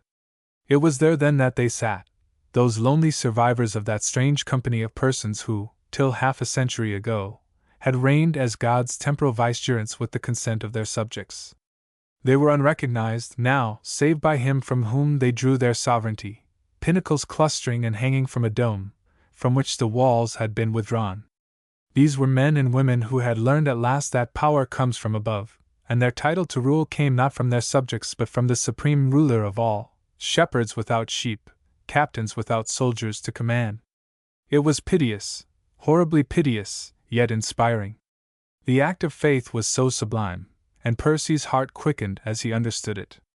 These, then, men and women like himself, were not ashamed to appeal from men to God, to assume insignia which the world regarded as playthings, but which to them were emblems of supernatural commission. Was there not mirrored here, he asked himself, some far-off shadow of one who rode on the colt of an ass amid the sneers of the great and the enthusiasm of children? It was yet more kindling as the Mass went on, and he saw the male sovereigns come down to do their services at the altar, and to go to and fro between it and the throne. There they went bareheaded, the stately silent figures. The English king, once again fidei defensor, bore the train in place of the old king of Spain, who, with the Austrian emperor, alone of all European sovereigns, had preserved the unbroken continuity of faith. The old man leaned over his faldstool, mumbling and weeping, even crying out now and again in love and devotion, as, like Simeon, he saw his salvation. The Austrian emperor twice administered the lavabo, the German sovereign, who had lost his throne and all but his life upon his conversion 4 years before, by a new privilege placed and withdrew the cushion, as his lord kneeled before the lord of them both. So movement by movement the gorgeous drama was enacted. The murmuring of the crowds died to a stillness that was but one wordless prayer as the tiny white disk rose between the white hands, and the thin angelic music pealed in the dome. For here was the one hope of these thousands, as mighty and as little as once within the manger. There was none other that fought for them but only God. Surely then, if the blood of men and the tears of women could not avail to move the judge and observer of all from his silence, surely at least here the bloodless death of his only Son, that once on Calvary had darkened heaven and rent the earth, pleaded now with such sorrowful splendor upon this island of faith amid a sea of laughter and hatred. This at least must avail. How could it not? Percy had just sat down, tired out with the long ceremonies, when the door opened abruptly, and the cardinal, still in his robes, came in swiftly, shutting the door behind him. "Father Franklin," he said, in a strange breathless voice, "there is the worst of news. Felsenburgh is appointed President of Europe." 2. It was late that night before Percy returned, completely exhausted by his labors. For hour after hour he had sat with the cardinal, opening dispatches that poured into the electric receivers from all over Europe, and were brought in one by one into the quiet sitting-room. 3 times in the afternoon the cardinal had been sent for, once by the Pope and twice to the Quirinal. There was no doubt at all that the news was true, and it seemed that Felsenburgh must have waited deliberately for the offer. All others he had refused. There had been a convention of the powers, each of whom had been anxious to secure him, and each of whom had severally failed. These private claims had been withdrawn, and an united message sent. The new proposal was to the effect that Felsenburgh should assume a position hitherto undreamed of in democracy, that he should receive a house of government in every capital of Europe, that his veto of any measure should be final for 3 years, that any measure he chose to introduce 3 times in 3 consecutive years should become law, that his title should be that of President of Europe. From his side practically nothing was asked, except that he should refuse any other official position offered him that did not receive the sanction of all the powers. And all this, Percy saw very well, involved the danger of an united Europe increased tenfold. It involved all the stupendous force of socialism directed by a brilliant individual. It was the combination of the strongest characteristics of the 2 methods of government. The offer had been accepted by Felsenburgh after 8 hours' silence. It was remarkable, too, to observe how the news had been accepted by the 2 other divisions of the world. The East was enthusiastic, America was divided. But in any case America was powerless. The balance of the world was overwhelmingly against her. Percy threw himself, as he was, onto his bed, and lay there with drumming pulses, closed eyes, and a huge despair at his heart. The world indeed had risen like a giant over the horizons of Rome, and the holy city was no better now than a sand castle before a tide.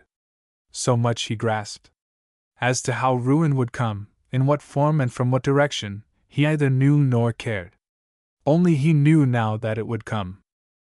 He had learned by now something of his own temperament, and he turned his eyes inwards to observe himself bitterly, as a doctor in mortal disease might with a dreadful complacency diagnose his own symptoms. It was even a relief to turn from the monstrous mechanism of the world to see in miniature one hopeless human heart. For his own religion he no longer feared. He knew, as absolutely as a man may know the color of his eyes, that it was secure again and beyond shaking. During those weeks in Rome the cloudy deposit had run clear and the channel was once more visible. Or, better still, that vast direction of dogma, ceremony, custom and morals in which he had been educated, and on which he had looked all his life, as a man may stare upon some great set piece that bewilders him, seeing now one spark of light, now another, flare and wane in the darkness, had little by little kindled and revealed itself in one stupendous blaze of divine fire that explains itself. Huge principles, once bewildering and even repellent, were again luminously self-evident. He saw, for example, that while humanity religion endeavored to abolish suffering, the divine religion embraced it, so that the blind pangs even of beasts were within the Father's will and scheme, or that while from one angle one color only of the web of life was visible, material, or intellectual, or artistic, from another the supernatural was as eminently obvious. Humanity religion could only be true if at least half of man's nature, aspirations and sorrows were ignored. Christianity, on the other hand, at least included and accounted for these, even if it did not explain them. This, and this, and this, all made the one and perfect whole. There was the Catholic faith, more certain to him than the existence of himself. It was true and alive. He might be damned, but God reigned. He might go mad, but Jesus Christ was incarnate deity, proving himself so by death and resurrection, and John his vicar. These things were as the bones of the universe, facts beyond doubting. If they were not true, nothing anywhere was anything but a dream. Difficulties? Why, there were 10,000. He did not in the least understand why God had made the world as it was, nor how hell could be the creation of love, nor how bread was transubstantiated into the body of God, but, well, these things were so. He had traveled far, he began to see, from his old status of faith, when he had believed that divine truth could be demonstrated on intellectual grounds. He had learned now, he knew not how, that the supernatural cried to the supernatural, the Christ without to the Christ within, that pure human reason indeed could not contradict, yet neither could it adequately prove the mysteries of faith, except on premises visible only to him who receives revelation as a fact, that it is the moral state, rather than the intellectual, to which the Spirit of God speaks with the greater certitude. That which he had both learned and taught he now knew, that faith, having, like man himself, a body and a spirit, an historical expression and an inner verity, speaks now by one, now by another. This man believes because he sees, accepts the Incarnation or the Church from its credentials. That man, perceiving that these things are spiritual facts, yields himself wholly to the message and authority of her who alone professes them, as well as to the manifestation of them upon the historical plane, and in the darkness leans upon her arm. Or, best of all, because he has believed, now he sees. So he looked with a kind of interested indolence at other tracts of his nature. First, there was his intellect, puzzled beyond description, demanding, why? Why was it allowed? How was it conceivable that God did not intervene, and that the Father of men could permit his dear world to be so ranged against him? What did he mean to do? Was this eternal silence never to be broken? It was very well for those that had the faith, but what of the countless millions who were settling down in contented blasphemy? Were these not, too, his children and the sheep of his pasture? What was the Catholic Church made for if not to convert the world, and why then had Almighty God allowed it, on the one side, to dwindle to a handful, and on the other, the world to find its peace apart from him? He considered his emotions, but there was no comfort there, no stimulus. Oh, yes, he could pray still, by mere cold acts of the will, and his theology told him that God accepted such. He could say, Adveniat regnum tuum, fiat voluntas tua, 5,000 times a day, if God wanted that, but there was no sting or touch, no sense of vibration through the chords that his will threw up to the heavenly throne. What in the world then did God want him to do?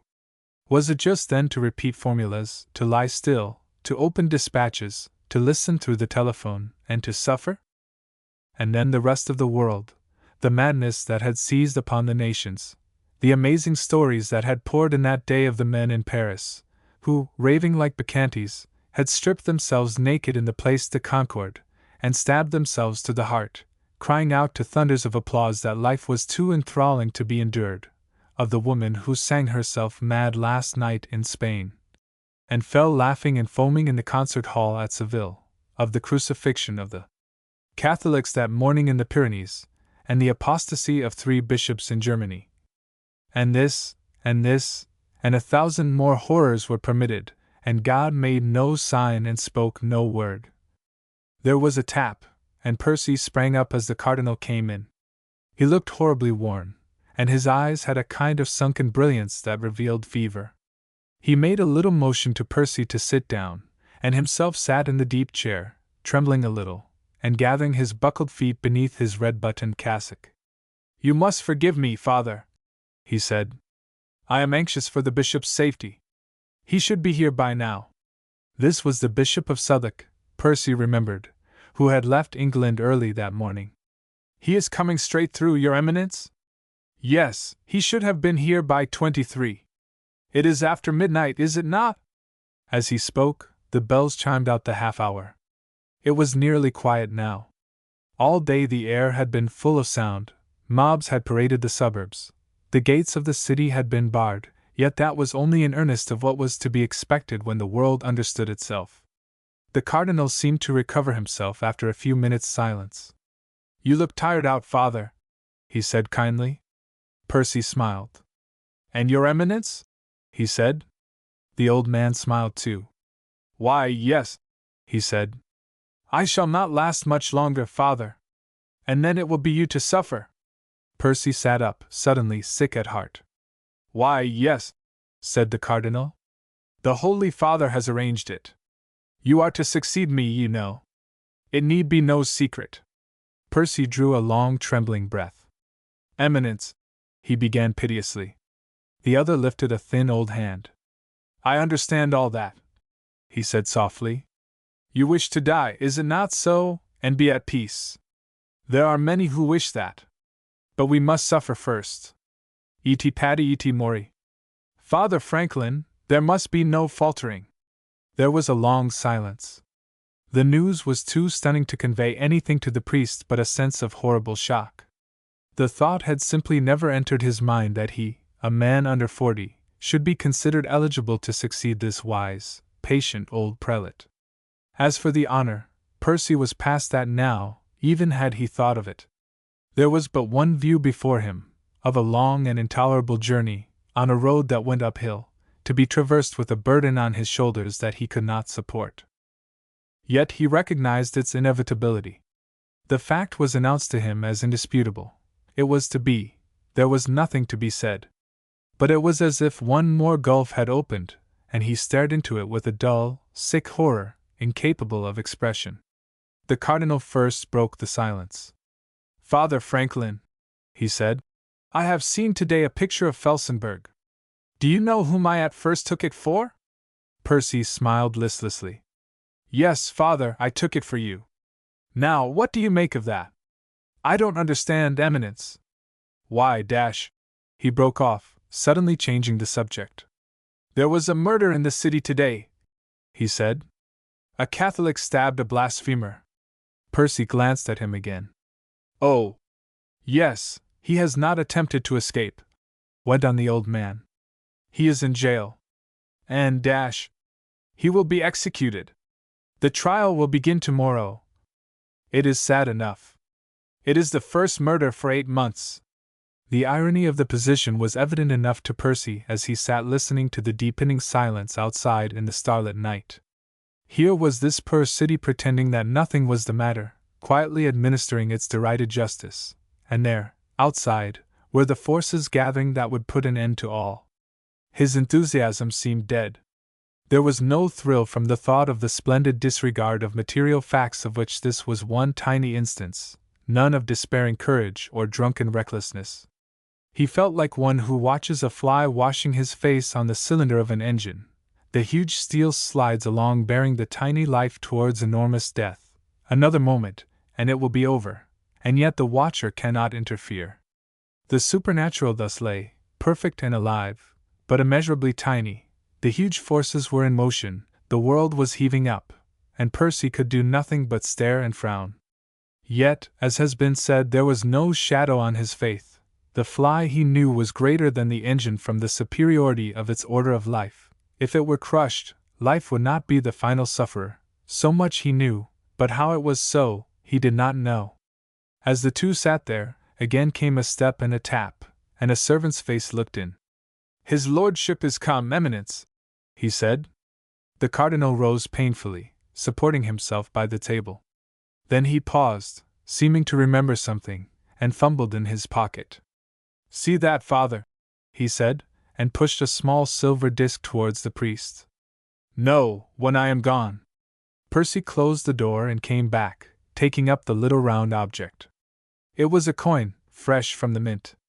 On one side was the familiar wreath with the word 5 pence, in the midst, with its Esperanto equivalent beneath, and on the other the profile of a man, with an inscription.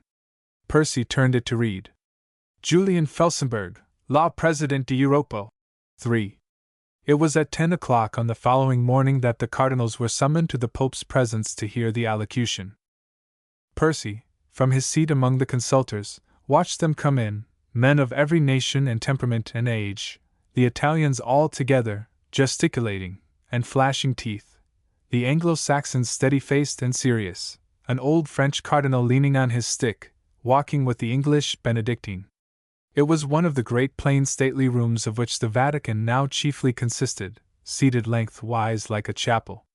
At the lower end, traversed by the gangway, were the seats of the consultors, at the upper end, the dais with the papal throne. 3 or 4 benches with desks before them, standing out beyond the consultors' seats, were reserved for the arrivals of the day before, prelates and priests who had poured into Rome from every European country on the announcement of the amazing news. Percy had not an idea as to what would be said. It was scarcely possible that nothing but platitudes would be uttered, yet what else could be said in view of the complete doubtfulness of the situation? All that was known even this morning was that the presidentship of Europe was a fact. The little silver coin he had seen witness to that there had been an outburst of persecution, repressed sternly by local authorities, and that Felsenburgh was today to begin his tour from capital to capital. He was expected in Turin by the end of the week. From every Catholic center throughout the world had come in messages imploring guidance. It was said that apostasy was rising like a tidal wave, that persecution threatened everywhere, and that even bishops were beginning to yield. As for the Holy Father, all was doubtful. Those who knew said nothing, and the only rumor that escaped was to the effect that he had spent all night in prayer at the tomb of the Apostle. The murmur died suddenly to a rustle and a silence. There was a ripple of sinking heads along the seats as the door beside the canopy opened, and a moment later John, Pater Patrum, was on his throne. At first Percy understood nothing. He stared only, as at a picture through the dusty sunlight that poured in through the shrouded windows, at the scarlet lines to right and left, up to the huge scarlet canopy, and the white figure that sat there. Certainly, these Southerners understood the power of effect. It was as vivid and impressive as a vision of the host in a jeweled monstrance. Every accessory was gorgeous, the high room, the color of the robes, the chains and crosses, and as the eye moved along to its climax it was met by a piece of dead white, as if glory was exhausted and declared itself impotent to tell the supreme secret. Scarlet and purple and gold were well enough for those who stood on the steps of the throne, they needed it, but for him who sat there nothing was needed. Let colors die and sounds faint in the presence of God's Viceroy. Yet what expression was required found itself adequately provided in that beautiful oval face, the poised imperious head, the sweet brilliant eyes and the clean curved lips that spoke so strongly.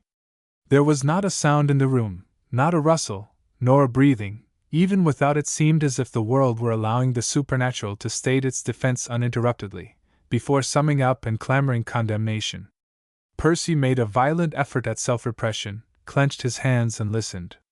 Since this then is so, sons in Jesus Christ, it is for us to answer. We wrestle not, as the doctor of the Gentiles teaches us, against flesh and blood, but against principalities and powers, against the rulers of the world of this darkness, against the spirits of wickedness in the high places.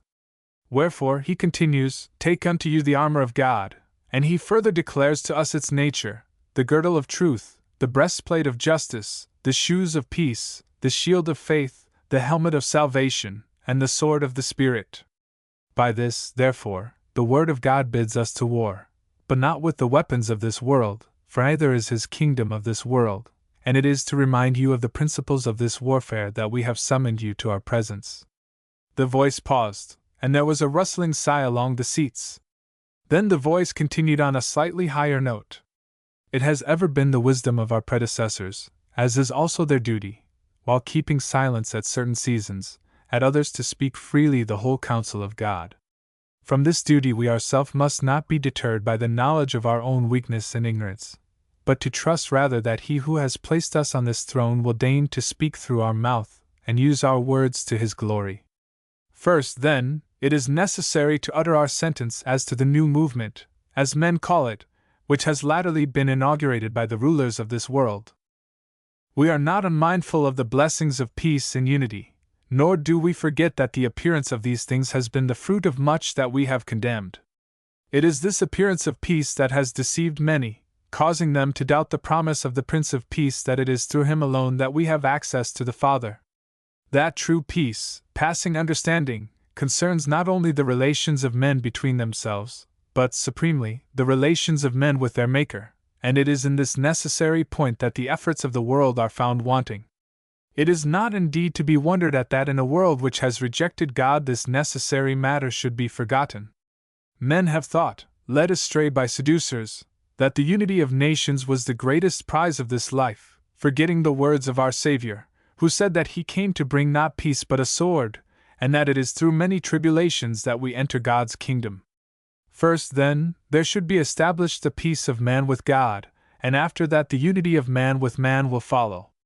Seek ye first, said Jesus Christ, the kingdom of God, and then all these things shall be added unto you. First, then, we once more condemn and anathematize the opinions of those who teach and believe the contrary of this, and we renew once more all the condemnations uttered by ourselves or our predecessors against all those societies, organizations, and communities that have been formed for the furtherance of an unity on another than a divine foundation. And we remind our children throughout the world that it is forbidden to them to enter or to aid or to approve in any manner whatsoever any of those bodies named in such condemnations.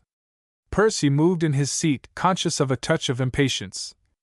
The manner was superb, tranquil and stately as a river, but the matter a trifle banal. Here was this old reprobation of Freemasonry, repeated in unoriginal language. Secondly, went on the steady voice, we wish to make known to you our desires for the future, and here we tread on what many have considered dangerous ground. Again came that rustle.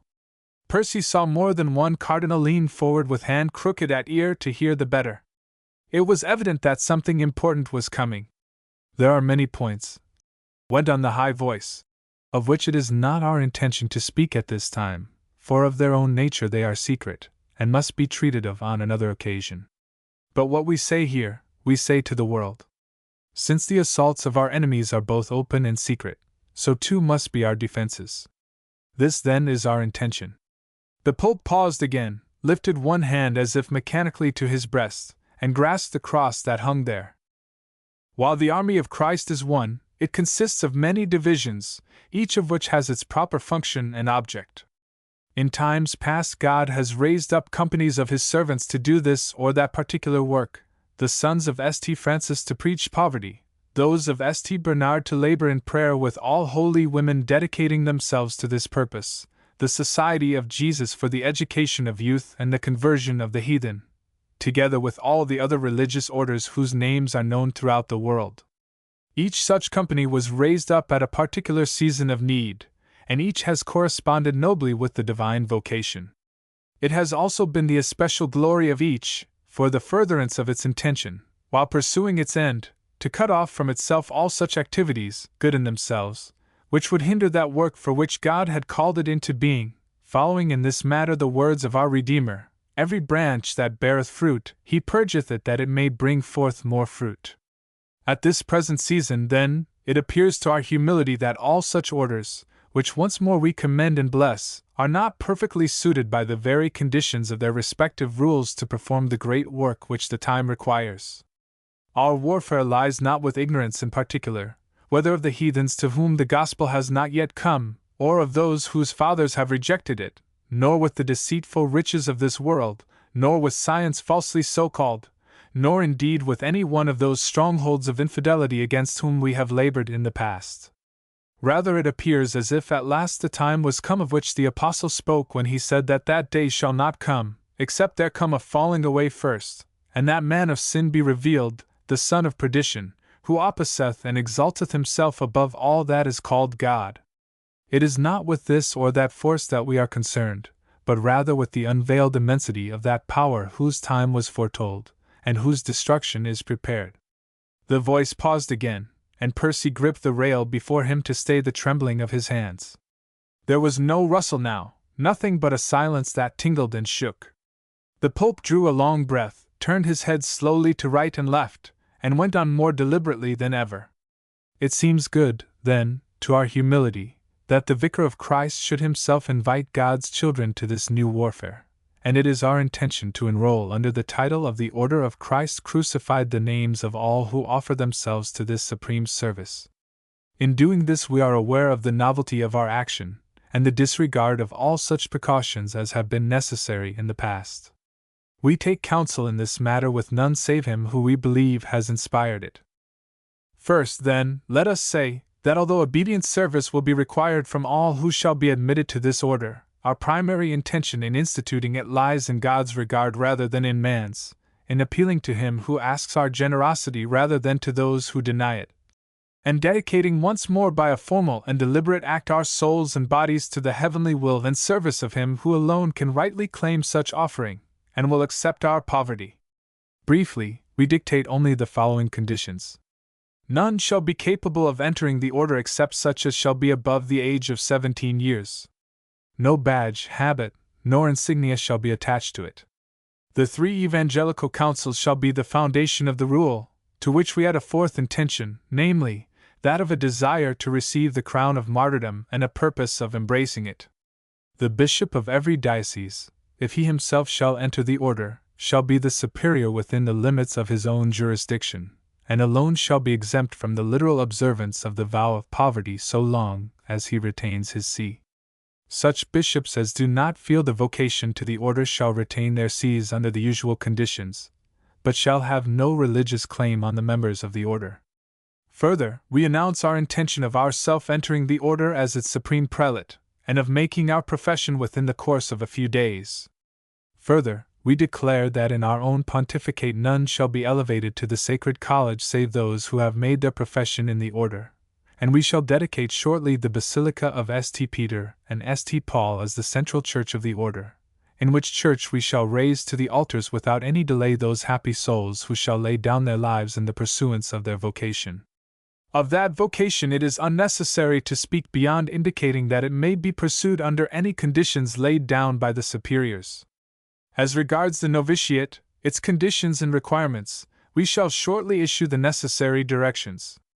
Each diocesan superior, for it is our hope that none will hold back, shall have all such rights as usually appertain to religious superiors, and shall be empowered to employ his subjects in any work that, in his opinion, shall subserve the glory of God and the salvation of souls.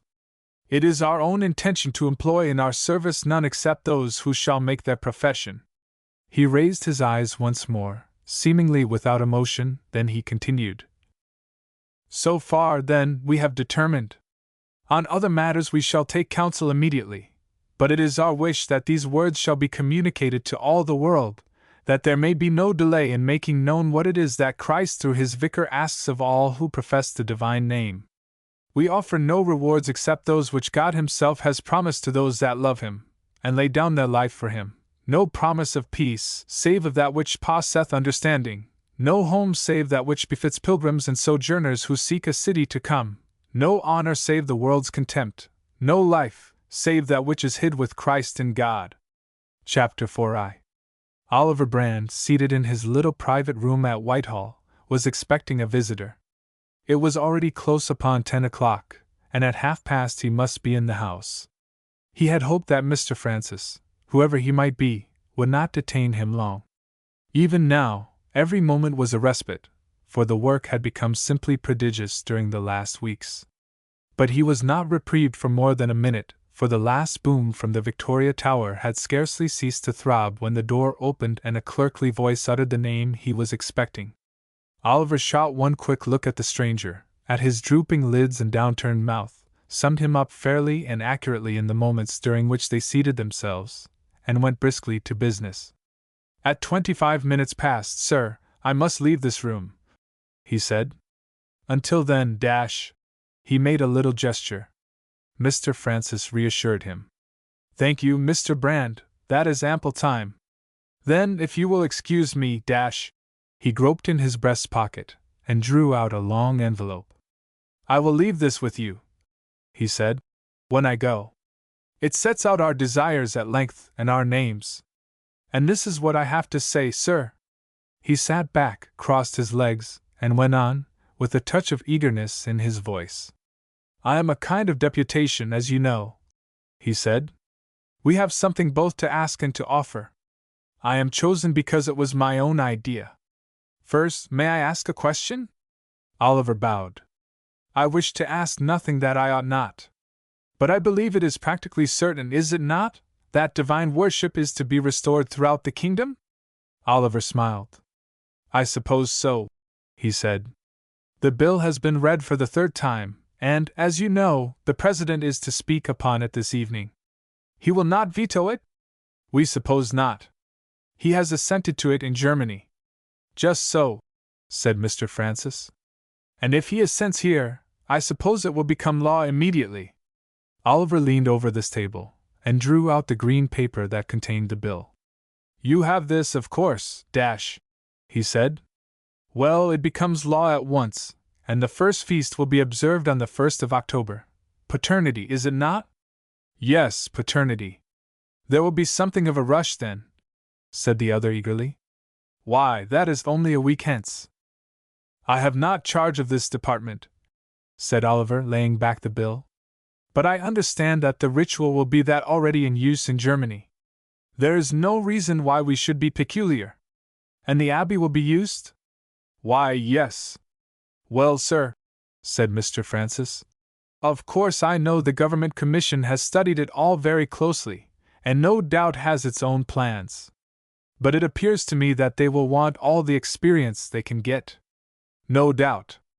Well, Mr. Brand, the society which I represent consists entirely of men who were once Catholic priests. We number about 200 in London. I will leave a pamphlet with you, if I may, stating our objects, our constitution, and so on.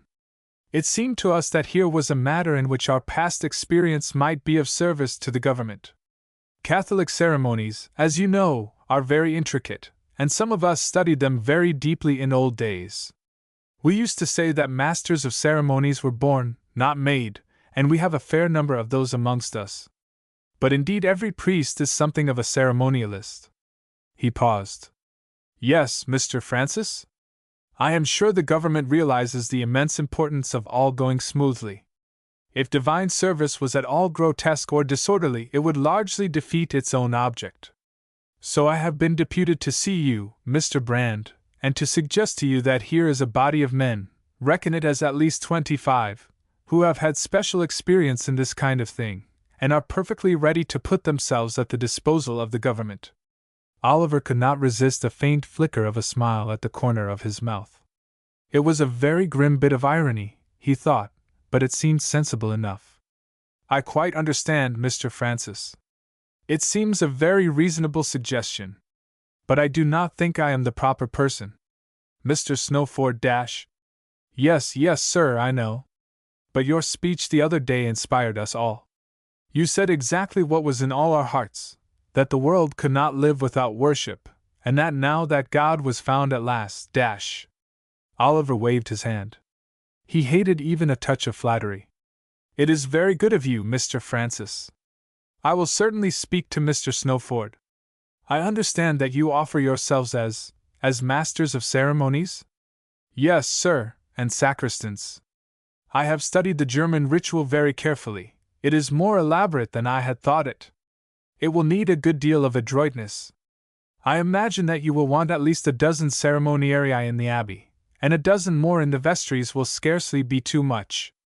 Oliver nodded abruptly, looking curiously at the eager, pathetic face of the man opposite him. Yet it had something, too, of that mask-like priestly look that he had seen before in others like him. This was evidently a devotee. You are all Masons, of course? He said. Why, of course, Mr. Brand. Very good. I will speak to Mr. Snowford today if I can catch him. He glanced at the clock. There were yet 3 or 4 minutes. You have seen the new appointment in Rome, sir? Went on Mr. Francis. Oliver shook his head. He was not particularly interested in Rome just now. Cardinal Martin is dead. He died on Tuesday, and his place is already filled. Indeed, sir? Yes, the new man was once a friend of mine, Franklin. His name is Percy Franklin. Eh? What is the matter, Mr. Brand? Did you know him? Oliver was eyeing him darkly, a little pale. Yes, I knew him, he said quietly. At least I think so. He was at Westminster until a month or 2 ago. Yes, said Oliver, still looking at him. And you knew him, Mr. Francis? I knew him, yes. Ah, well, I should like to have a talk some day about him. He broke off. It yet wanted a minute to his time. And that is all? He asked. That is all my actual business, sir, answered the other. But I hope you will allow me to say how much we all appreciate what you have done, Mr. Brand. I do not think it is possible for any, except ourselves, to understand what the loss of worship means to us. It was very strange at first, His voice trembled a little, and he stopped. Oliver felt interested, and checked himself in his movement to rise. Yes, Mr. Francis? The melancholy brown eyes turned on him full. It was an illusion, of course, sir, we know that. But I, at any rate, dare to hope that it was not all wasted, all our aspirations and penitence and praise. We mistook our God, but none the less it reached him, it found its way to the spirit of the world. It taught us that the individual was nothing, and that he was all. And now, Yes, sir, said the other softly. He was really touched.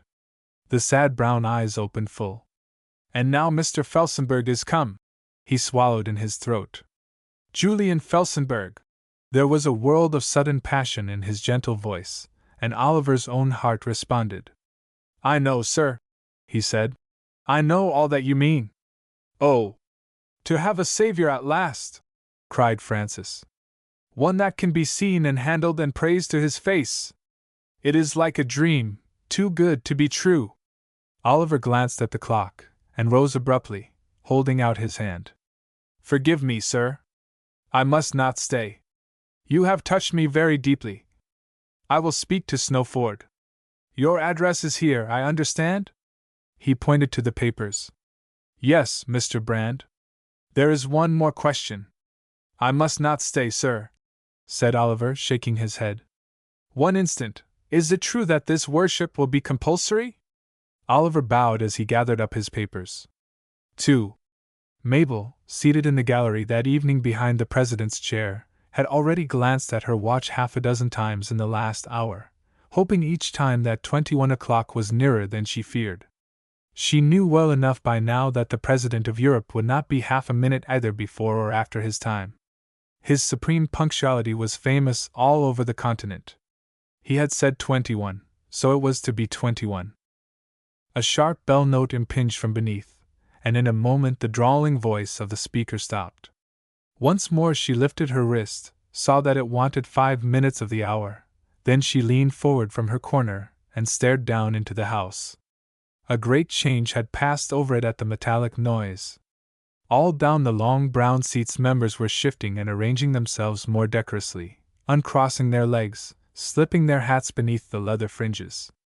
As she looked, too, she saw the president of the house coming down the 3 steps from his chair, for another would need it in a few moments. The house was full from end to end. A late comer ran in from the twilight of the south door, and looked distractedly about him in the full light before he saw his vacant place. The galleries at the lower end were occupied too, down there, where she had failed to obtain a seat. Yet from all the crowded interior there was no sound but a sibilant whispering.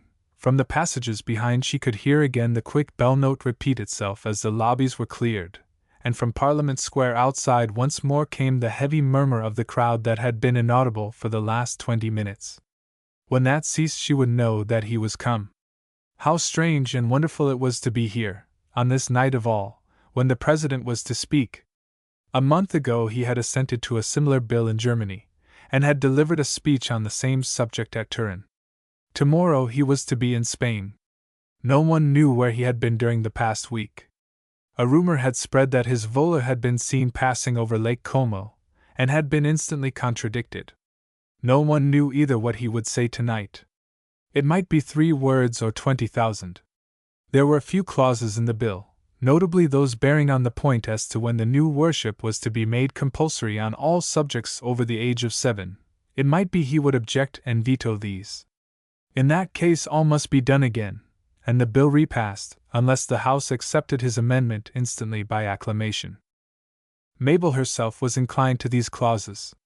They provided that, although worship was to be offered in every parish church of England on the ensuing first day of October, this was not to be compulsory on all subjects till the New Year, whereas Germany, who had passed the bill only a month before, had caused it to come into full force immediately, thus compelling all her Catholic subjects either to leave the country without delay or suffer the penalties. These penalties were not vindictive. On a first offense a week's detention only was to be given, on the second, 1 month's imprisonment, on the third, 1 year's, and on the fourth, perpetual imprisonment until the criminal yielded. These were merciful terms, it seemed, for even imprisonment itself meant no more than reasonable confinement and employment on government works. There were no medieval horrors here, and the act of worship demanded was so little, too. It consisted of no more than bodily presence in the church or cathedral on the 4 new festivals of maternity, life, sustenance, and paternity, celebrated on the first day of each quarter. Sunday worship was to be purely voluntary. She could not understand how any man could refuse this homage. These 4 things were facts. They were the manifestations of what she called the spirit of the world, and if others called that power God, yet surely these ought to be considered as his functions. Where then was the difficulty? It was not as if Christian worship were not permitted, under the usual regulations. Catholics could still go to Mass. And yet appalling things were threatened in Germany. Not less than 12,000 persons had already left for Rome, and it was rumored that 40,000 would refuse this simple act of homage a few days hence. It bewildered and angered her to think of it. For herself, the new worship was a crowning sign of the triumph of humanity. Her heart had yearned for some such thing as this, some public corporate profession of what all now believed. She had so resented the dullness of folk who were content with action and never considered its springs. Surely this instinct within her was a true one.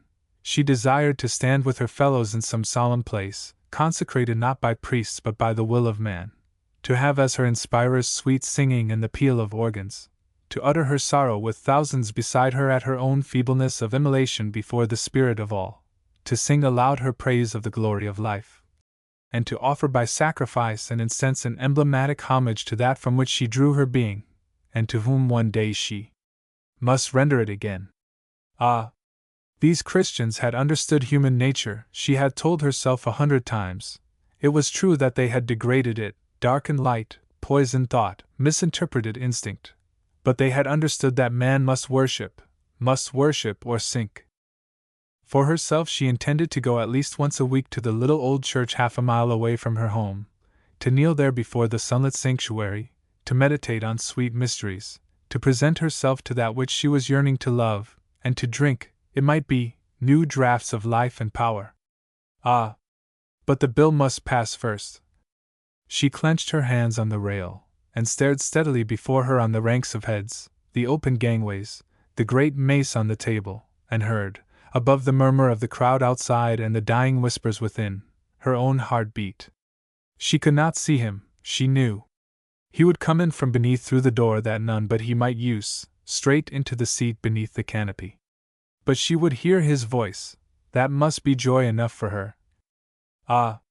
There was silence now outside, the soft roar had died. He had come then. And through swimming eyes she saw the long ridges of heads rise beneath her, and through drumming ears heard the murmur of many feet. All faces looked this way, and she watched them as a mirror to see the reflected light of his presence. There was a gentle sobbing somewhere in the air. Was it her own or another's? The click of a door, a great mellow booming overhead, shock after shock, as the huge tenor bells told their 3 strokes, and in an instant, over the white faces passed a ripple, as if some breeze of passion shook the souls within. There was a swaying here and there, and a passionless voice spoke half a dozen words in Esperanto, out of sight. Englishman, I assent to the bill of worship. 3. It was not until midday breakfast on the following morning that husband and wife met again. Oliver had slept in town and telephoned about 11 o'clock that he would be home immediately, bringing a guest with him, and shortly before noon she heard their voices in the hall. Mr. Francis, who was presently introduced to her, seemed a harmless kind of man, she thought, not interesting, though he seemed in earnest about this bill. It was not until breakfast was nearly over that she understood who he was. "Don't go, Mabel," said her husband, as she made a movement to rise. "You will like to hear about this, I expect. My wife knows all that I know," he added. Mr. Francis smiled and bowed. "I may tell her about you, sir?" said Oliver again. "Why, certainly." Then she heard that he had been a Catholic priest a few months before, and that Mr. Snowford was in consultation with him as to the ceremonies in the abbey. She was conscious of a sudden interest as she heard this. "Oh, do talk," she said. "I want to hear everything." It seemed that Mr. Francis had seen the new minister of public worship that morning, and had received a definite commission from him to take charge of the ceremonies on the 1st of October. 24 of his colleagues, too, were to be enrolled among the ceremoniarii, at least temporarily, and after the event they were to be sent on a lecturing tour to organize the national worship throughout the country. Of course things would be somewhat sloppy at first, said Mr. Francis, but by the new year it was hoped that all would be in order, at least in the cathedrals and principal towns. "It is important," he said, "that this should be done as soon as possible. It is very necessary to make a good impression. There are thousands who have the instinct of worship, without knowing how to satisfy it." "That is perfectly true," said Oliver. "I have felt that for a long time. I suppose it is the deepest instinct in man. As to the ceremonies, went on the other, with a slightly important air. His eyes roved round a moment, then he dived into his breast pocket and drew out a thin red-covered book. "Here is the order of worship for the Feast of Paternity," he said. "I have had it interleaved, and have made a few notes." He began to turn the pages, and Mabel, with considerable excitement, drew her chair a little closer to listen. "That is right, sir," said the other. "Now give us a little lecture." Mr. Francis closed the book on his finger, pushed his plate aside, and began to discourse. "First," he said, "we must remember that this ritual is based almost entirely upon that of the Masons. 3/4 at least of the entire function will be occupied by that. With that the ceremoniarii will not interfere, beyond seeing that the insignia are ready in the vestries and properly put on. The proper officials will conduct the rest. I need not speak of that then. The difficulties begin with the last quarter." He paused, and with a glance of apology began arranging forks and glasses before him on the cloth. "Now here," he said, "we have the old sanctuary of the abbey. In the place of the reredos and communion table there will be erected the large altar of which the ritual speaks, with the steps leading up to it from the floor. Behind the altar, extending almost to the old shrine of the confessor, will stand the pedestal with the emblematic figure upon it, and, so far as I understand from the absence of directions, each such figure will remain in place until the eve of the next quarterly feast." "What kind of figure?" put in the girl. Frances glanced at her husband. "I understand that Mr. Markenheim has been consulted," he said. "He will design and execute them. Each is to represent its own feast. This for paternity dash." He paused again. "Yes, Mr. Francis? This one, I understand, is to be the naked figure of a man. A kind of Apollo, or Jupiter, my dear," put in Oliver. Yes, that seemed all right, thought Mabel. Mr. Francis's voice moved on hastily. "A new procession enters at this point, after the discourse," he said. "It is this that will need special marshalling. I suppose no rehearsal will be possible?" "Scarcely," said Oliver, smiling. The master of ceremonies sighed. "I fear not. Then we must issue very precise printed instructions. Those who take part will withdraw, I imagine, during the hymn, to the old chapel of St. Faith. That is what seems to me the best." He indicated the chapel. "After the entrance of the procession all will take their places on these two sides, here and here, while the celebrant with the sacred ministers dash." "Eh?" Mr. Francis permitted a slight grimace to appear on his face. He flushed a little. "The President of Europe dash," he broke off. "Ah, that is the point. Will the President take part? That is not made clear in the ritual." "We think so," said Oliver. "He is to be approached." "Well, if not, I suppose the Minister of Public Worship will officiate. He with his supporters pass straight up to the foot of the altar. Remember that the figure is still veiled, and that the candles have been lighted during the approach of the procession. There follow the aspirations printed in the ritual with the response. These are sung by the choir, and will be most impressive, I think. Then the officiant ascends the altar alone, and standing, declaims the address, as it is called. At the close of it, at the point, that is to say, marked here with a star, the thurifers will leave the chapel, 4 in number. One ascends the altar, leaving the others swinging their thurifers at its foot, hands his to the officiant, and retires. Upon the sounding of a bell the curtains are drawn back, the officiant tenses the image in silence with 4 double swings, and, as he ceases the choir sings the appointed antiphon. He waved his hands. "The rest is easy," he said. "We need not discuss that." To Mabel's mind even the previous ceremonies seemed easy enough. But she was undeceived. "You have no idea, Mrs. Brand," went on the ceremoniarius, "of the difficulties involved even in such a simple matter as this. The stupidity of people is prodigious. I foresee a great deal of hard work for us all. Who is to deliver the discourse, Mr. Brand?" Oliver shook his head. "I have no idea," he said. "I suppose Mr. Snowford will select?" Mr. Francis looked at him doubtfully. "What is your opinion of the whole affair, sir?" he said. Oliver paused a moment. I think it is necessary, he began. There would not be such a cry for worship if it was not a real need. I think too, yes, I think that on the whole the ritual is impressive. I do not see how it could be bettered. Yes, Oliver? Put in his wife, questioningly. No, there is nothing, except I hope the people will understand it. Mr. Francis broke in. My dear sir, worship involves a touch of mystery. You must remember that. It was the lack of that made Empire Day fail in the last century. For myself, I think it is admirable. Of course, much must depend on the manner in which it is presented. I see many details at present undecided, the color of the curtains, and so forth. But the main plan is magnificent. It is simple, impressive, and above all, it is unmistakable in its main lesson, dash. And that you take to be? I take it that it is homage offered to life, said the other slowly. Life under four aspects, maternity corresponds to Christmas and the Christian fable. It is the feast of home, love, faithfulness. Life itself is approached in spring, teeming, young, passionate. Sustenance in midsummer, abundance, comfort, plenty, and the rest corresponding somewhat to the Catholic Corpus Christi, and paternity, the protective, generative, masterful idea as winter draws on. I understand it was a German thought. Oliver nodded. Yes, he said. And I suppose it will be the business of the speaker to explain all this. I take it so. It appears to me far more suggestive than the alternative plan, citizenship, labor, and so forth. These, after all, are subordinate to life.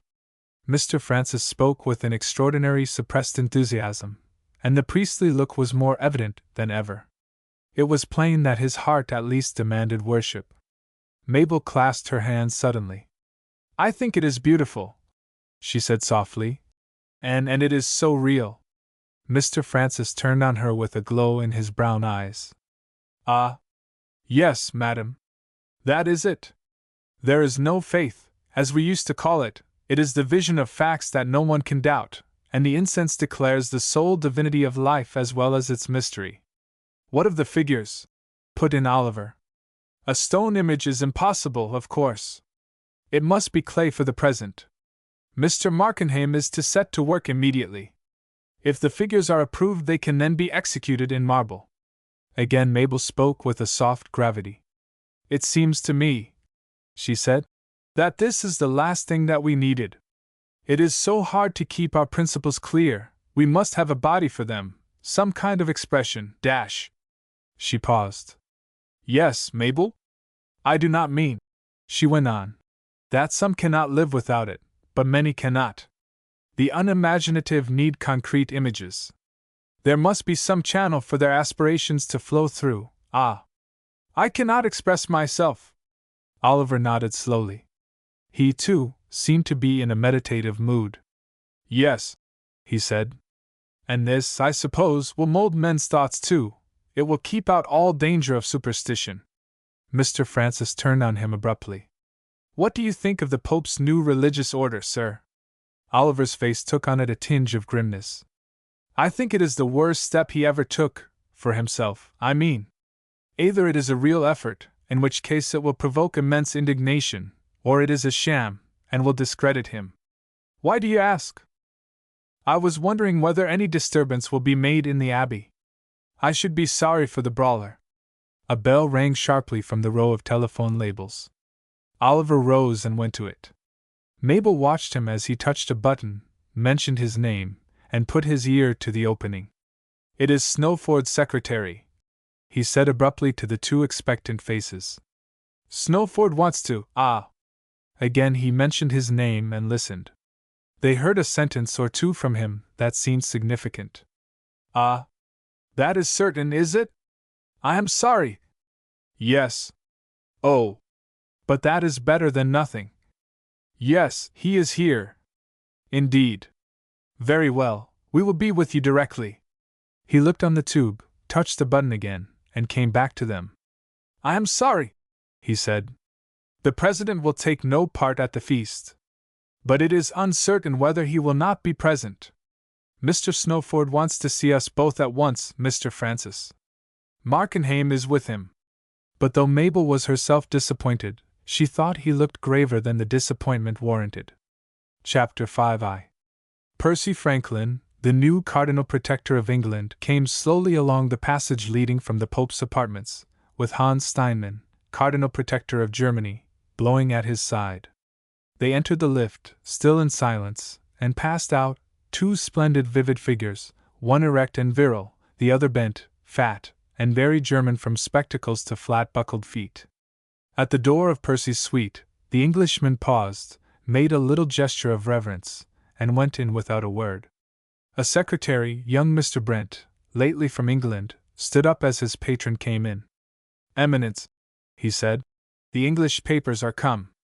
Percy put out a hand, took a paper, passed on into his inner room, and sat down. There it all was, gigantic headlines, and 4 columns of print broken by startling title phrases in capital letters, after the fashion set by America 100 years ago. No better way even yet had been found of misinforming the unintelligent. He looked at the top. It was the English edition of the Era. Then he read the headlines. They ran as follows: The National Worship. Bewildering Splendor. Religious Enthusiasm. The Abbey and God. Catholic Fanatic. Ex-priests as functionaries. He ran his eyes down the page, reading the vivid little phrases, and drawing from the whole a kind of impressionist view of the scenes in the Abbey on the previous day, of which he had already been informed by the telegraph, and the discussion of which had been the purpose of his interview just now with the Holy Father. There plainly was no additional news, and he was laying the paper down when his eye caught a name. "It is understood that Mr. Francis, the ceremoniarius, to whom the thanks of all are due for his reverent zeal and skill, will proceed shortly to the northern towns to lecture on the ritual. It is interesting to reflect that this gentleman only a few months ago was officiating at a Catholic altar. He was assisted in his labors by 24 confreres with the same experience behind them." "Good God!" said Percy aloud. Then he laid the paper down. But his thoughts had soon left this renegade behind, and once more he was running over in his mind the significance of the whole affair, and the advice that he had thought it his duty to give just now upstairs. Briefly, there was no use in disputing the fact that the inauguration of pantheistic worship had been as stupendous a success in England as in Germany. France, by the way, was still too busy with the cult of human individuals to develop larger ideas. But England was deeper, and somehow, in spite of prophecy, the affair had taken place without even a touch of bathos or grotesqueness. It had been said that England was too solid and too humorous. Yet there had been extraordinary scenes the day before. A great murmur of enthusiasm had rolled round the Abbey from end to end as the gorgeous curtains ran back, and the huge masculine figure, majestic and overwhelming, colored with exquisite art, had stood out above the blaze of candles against the tall screen that shrouded the shrine.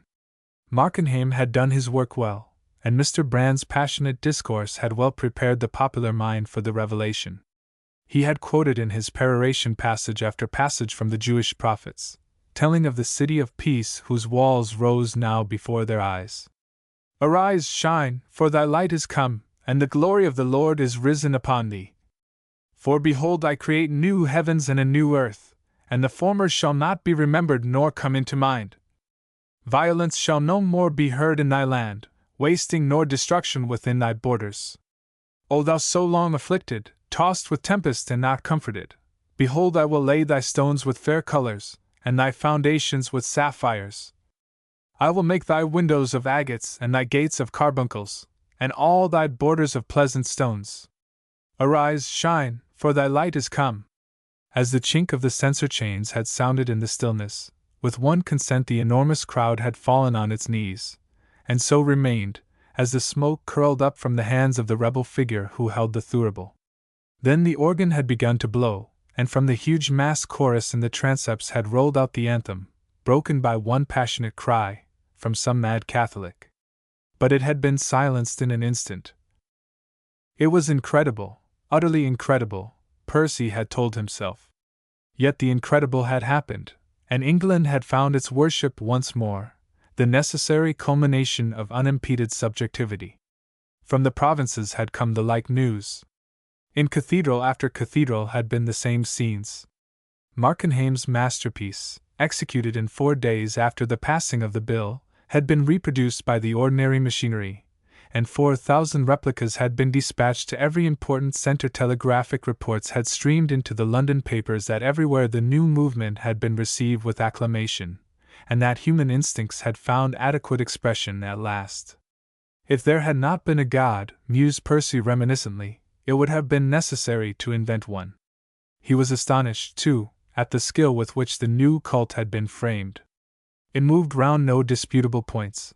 There was no possibility of divergent political tendencies to mar its success, no over-insistence on citizenship, labor and the rest, for those who were secretly individualistic and idle. Life was the one fount and center of it all, clad in the gorgeous robes of ancient worship. Of course the thought had been Felsenburgha's, though a German name had been mentioned. It was positivism of a kind, Catholicism without Christianity, humanity worship without its inadequacy.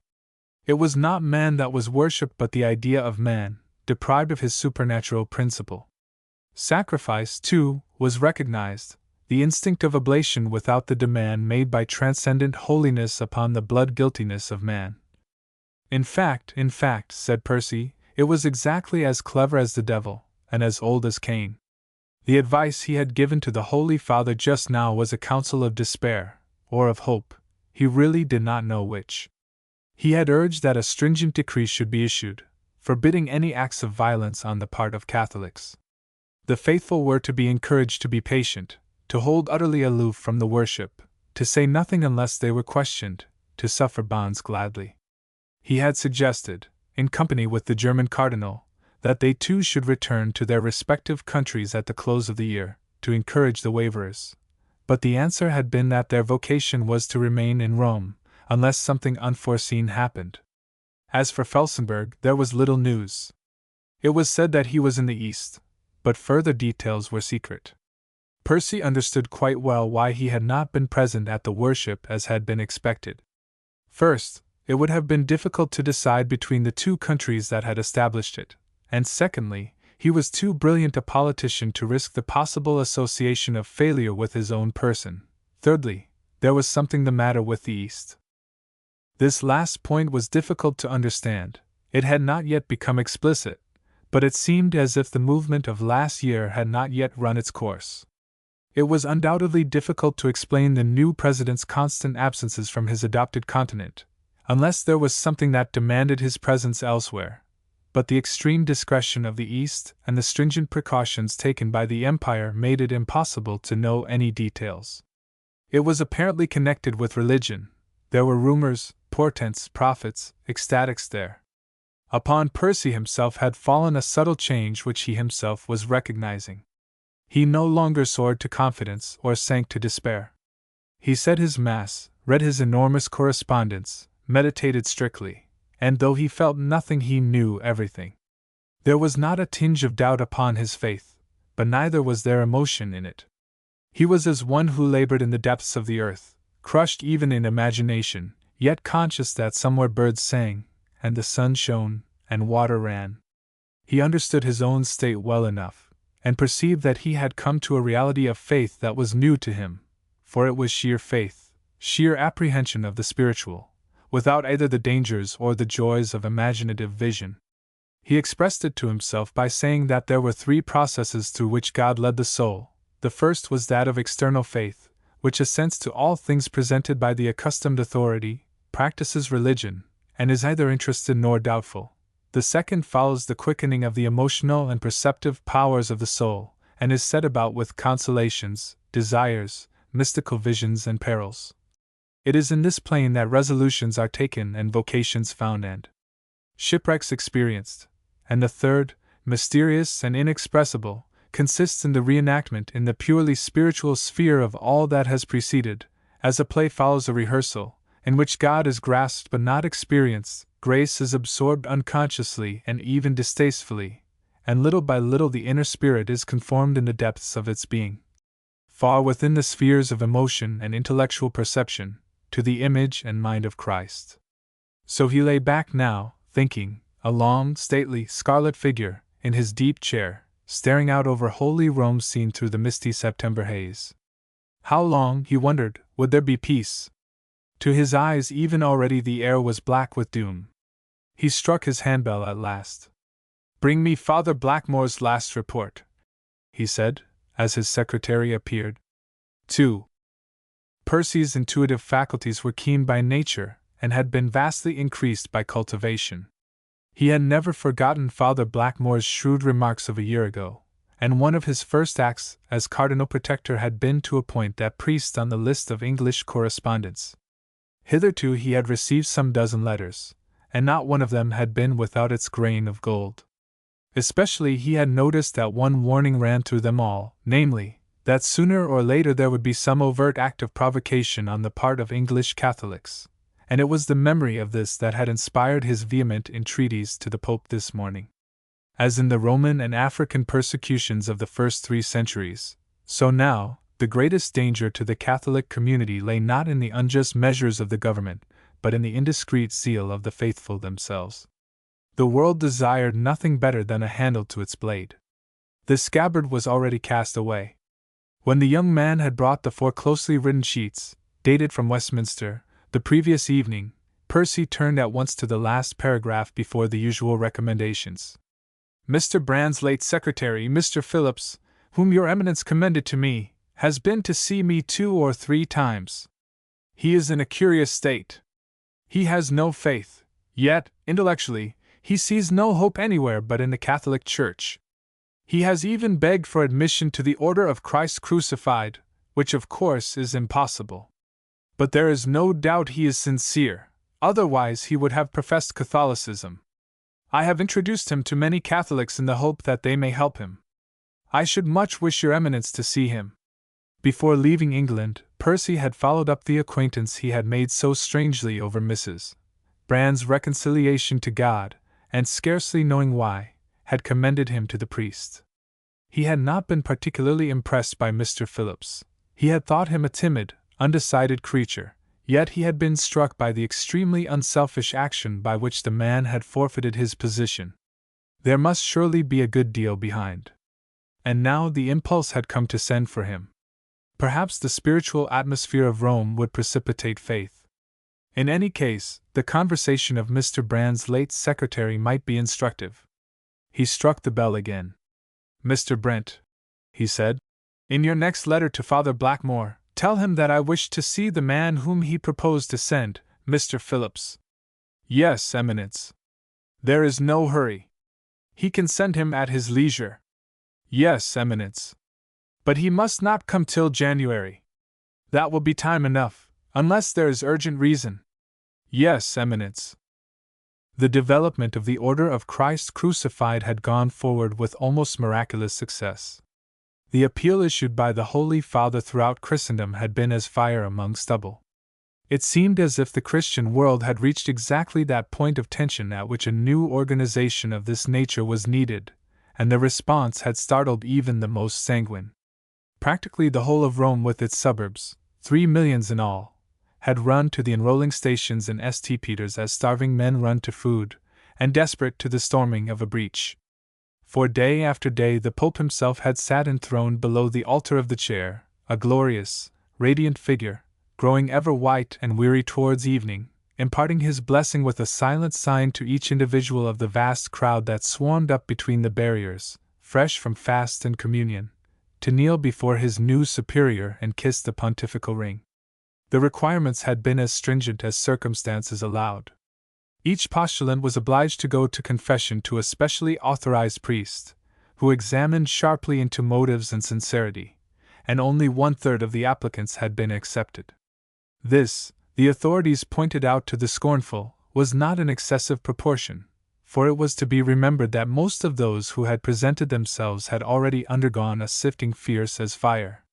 Of the 3 millions in Rome, 2 millions at least were exiles for their faith, preferring to live obscure and despised in the shadow of God rather than in the desolate glare of their own infidel countries. On the 5th evening of the enrollment of novices an astonishing incident had taken place. The old King of Spain, Queen Victoria's second son, already on the edge of the grave, had just risen and tottered before his ruler. It seemed for an instant as if he would fall, when the Pope himself, by a sudden movement, had risen, caught him in his arms and kissed him, and then, still standing, had spread his arms abroad and delivered a fervorino such as never had been heard before in the history of the Basilica. "Benedictus Dominus!" he cried, with upraised face and shining eyes. "Blessed be the Lord God of Israel, for he hath visited and redeemed his people.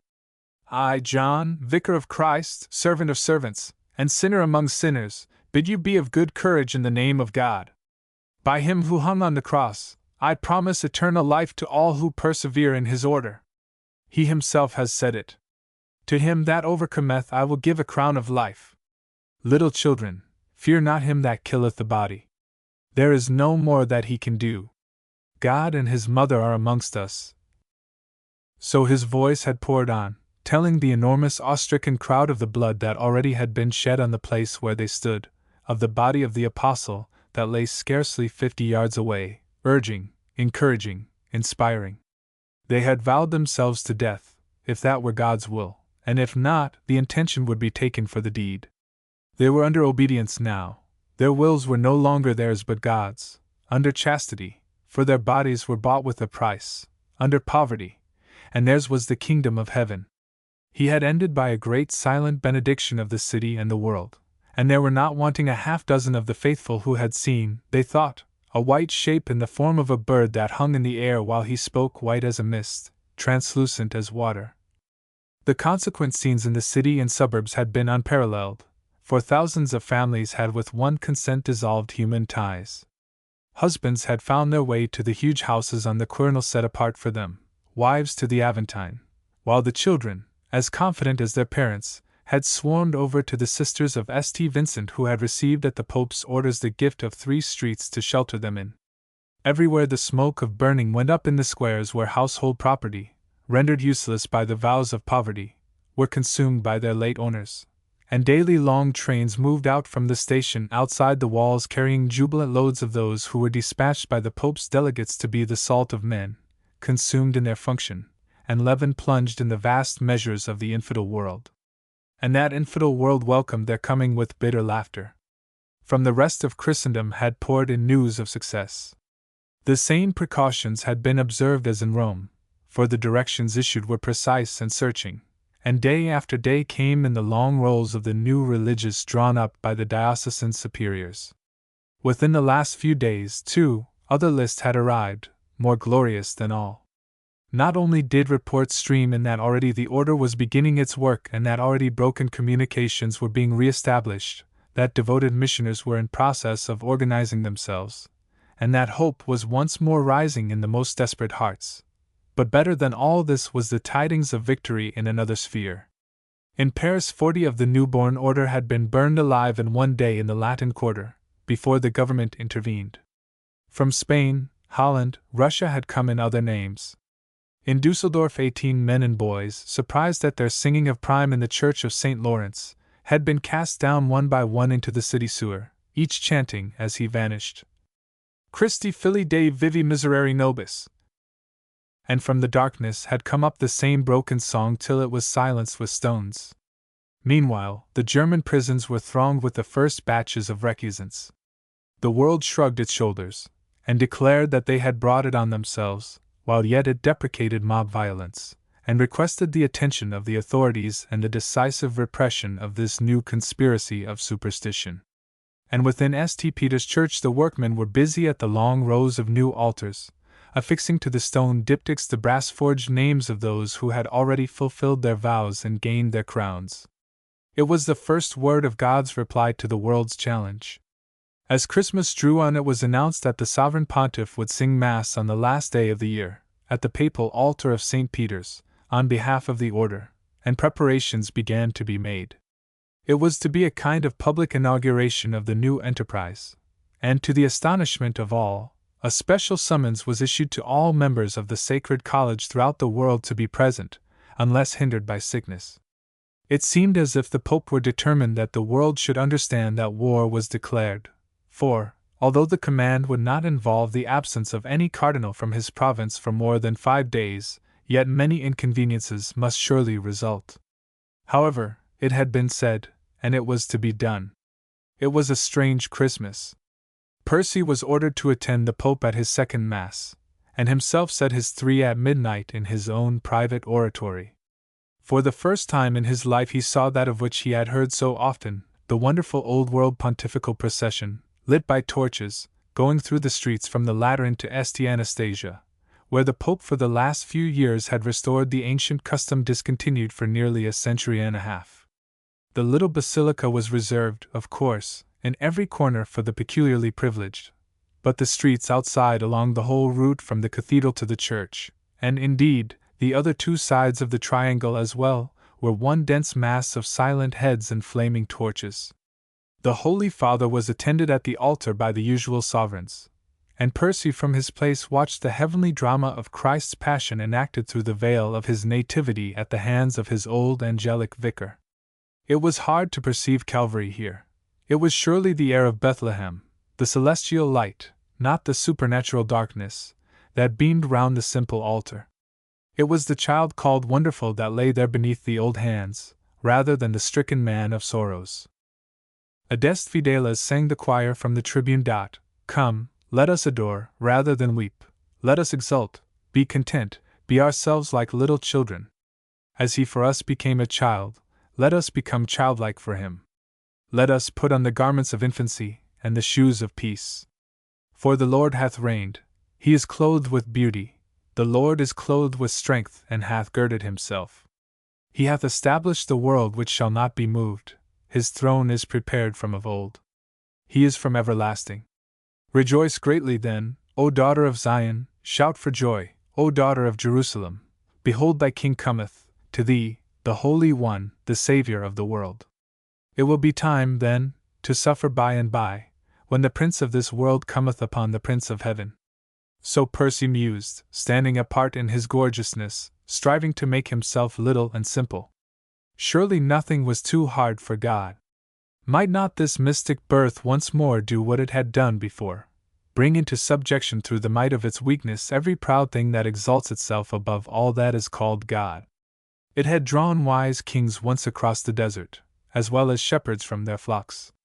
It had kings about it now, kneeling with the poor and foolish, kings who had laid down their crowns, who brought the gold of loyal hearts, the myrrh of desired martyrdom, and the incense of a pure faith.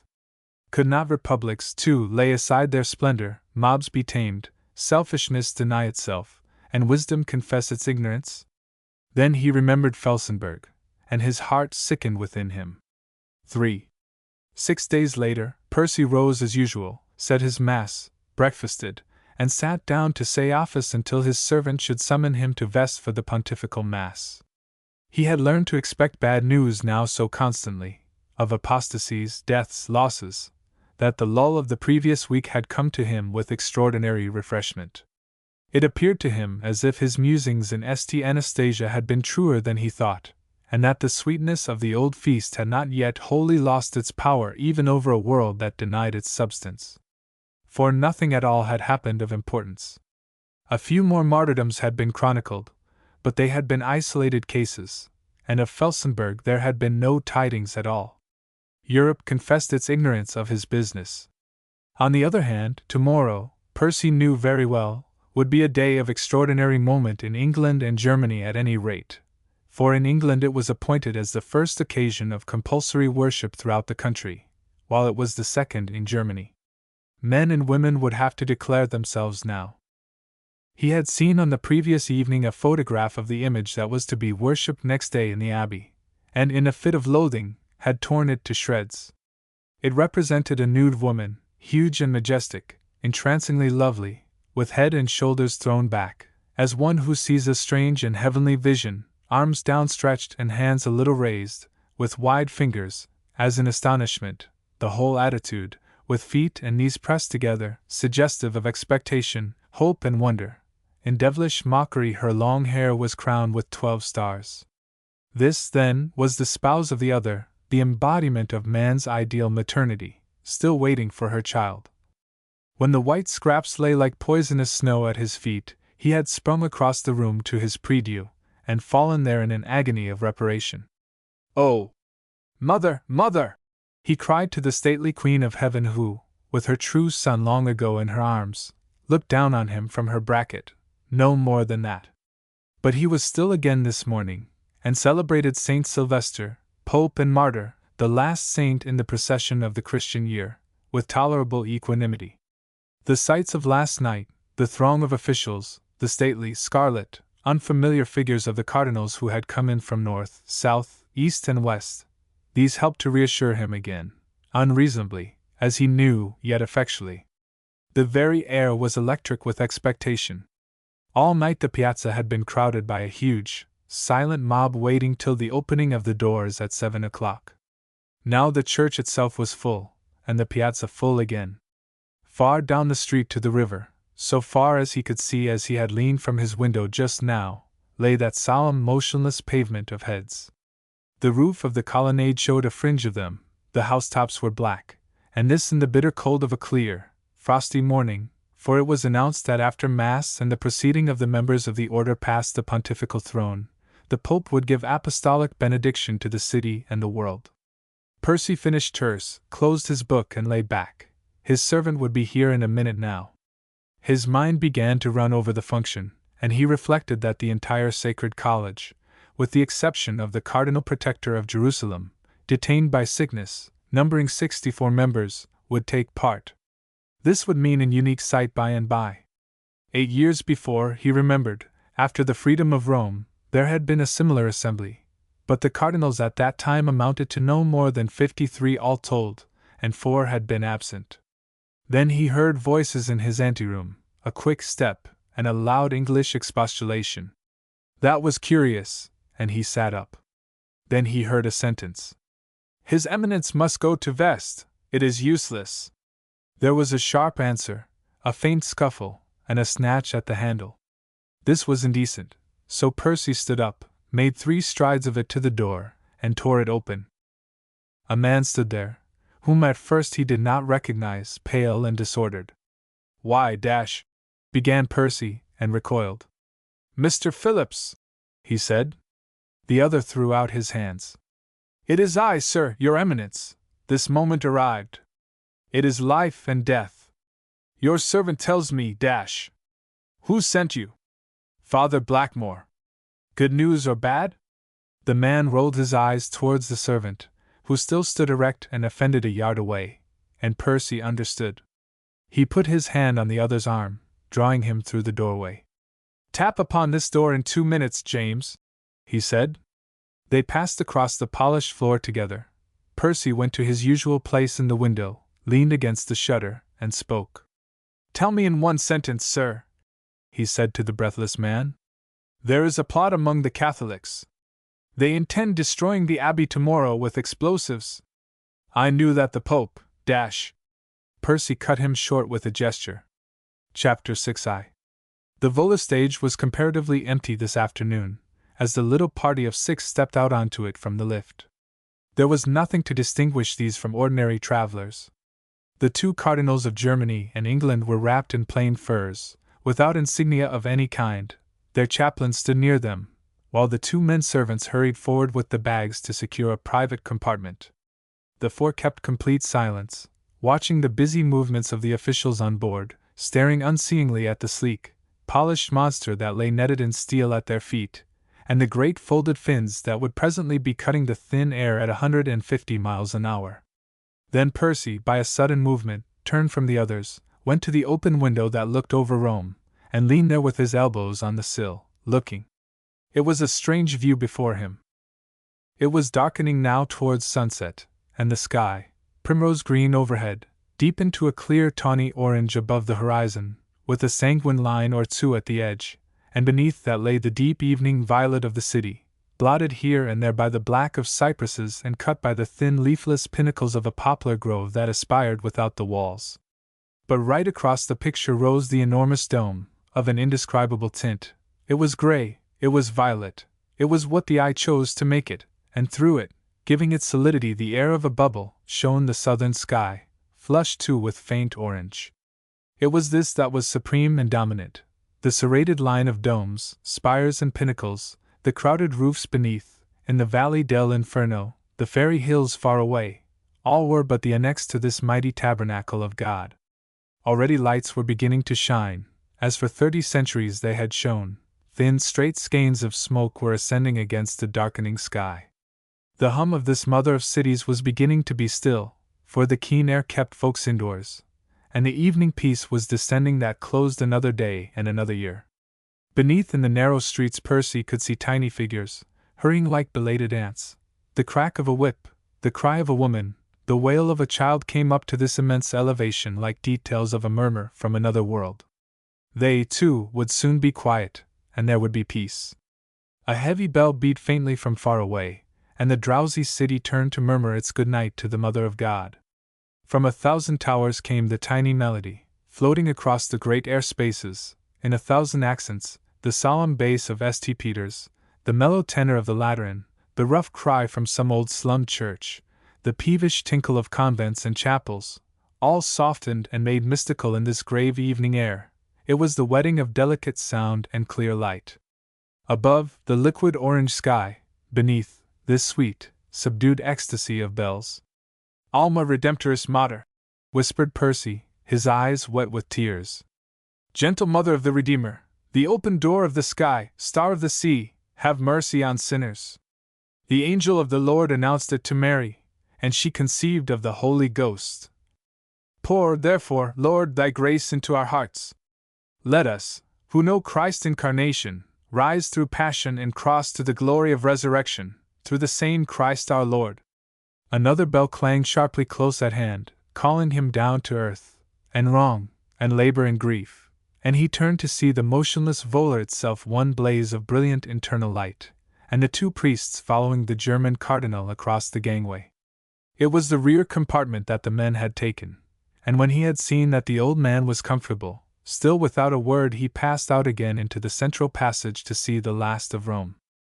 The exit door had now been snapped, and as Percy stood at the opposite window looking out at the high wall that would presently sink beneath him, throughout the whole of the delicate frame began to run the vibration of the electric engine.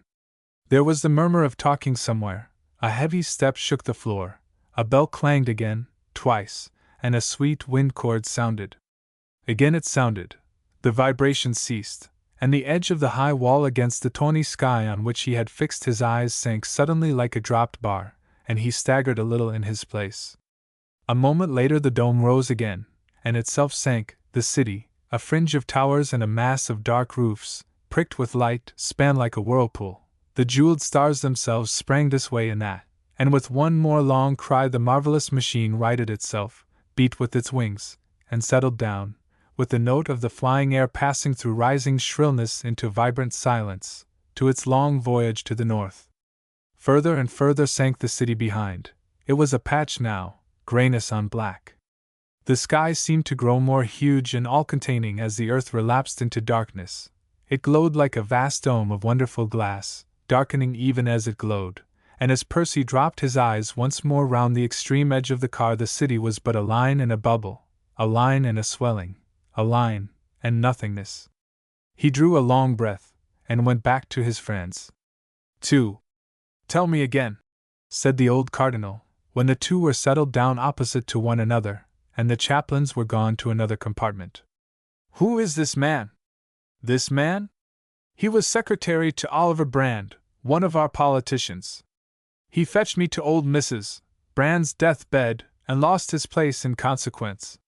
He is in journalism now. He is perfectly honest. No, he is not a Catholic, though he longs to be one. That is why they confided in him. And they? I know nothing of them, except that they are a desperate set. They have enough faith to act, but not enough to be patient. I suppose they thought this man would sympathize. But unfortunately he has a conscience, and he also sees that any attempt of this kind would be the last straw on the back of toleration. Eminence, do you realize how violent the feeling is against us? The old man shook his head lamentably. Do I not? He murmured. And my Germans are in it? Are you sure? Eminence, it is a vast plot. It has been simmering for months. There have been meetings every week. They have kept the secret marvelously. Your Germans only delayed that the blow might be more complete. And now, tomorrow, dash. Percy drew back with a despairing gesture. And the Holy Father? I went to him as soon as Mass was over. He withdrew all opposition and sent for you. It is our one chance, Eminence. And you think our plan will hinder it? I have no idea, but I can think of nothing else. I shall go straight to the Archbishop and tell him all. We arrive, I believe, at 3 o'clock, and you in Berlin about 7, I suppose, by German time. The function is fixed for 11. By 11, then, we shall have done all that is possible. The government will know, and they will know, too, that we are innocent in Rome. I imagine they will cause it to be announced that the Cardinal Protector and the Archbishop, with his coadjutors, will be present in the sacristies.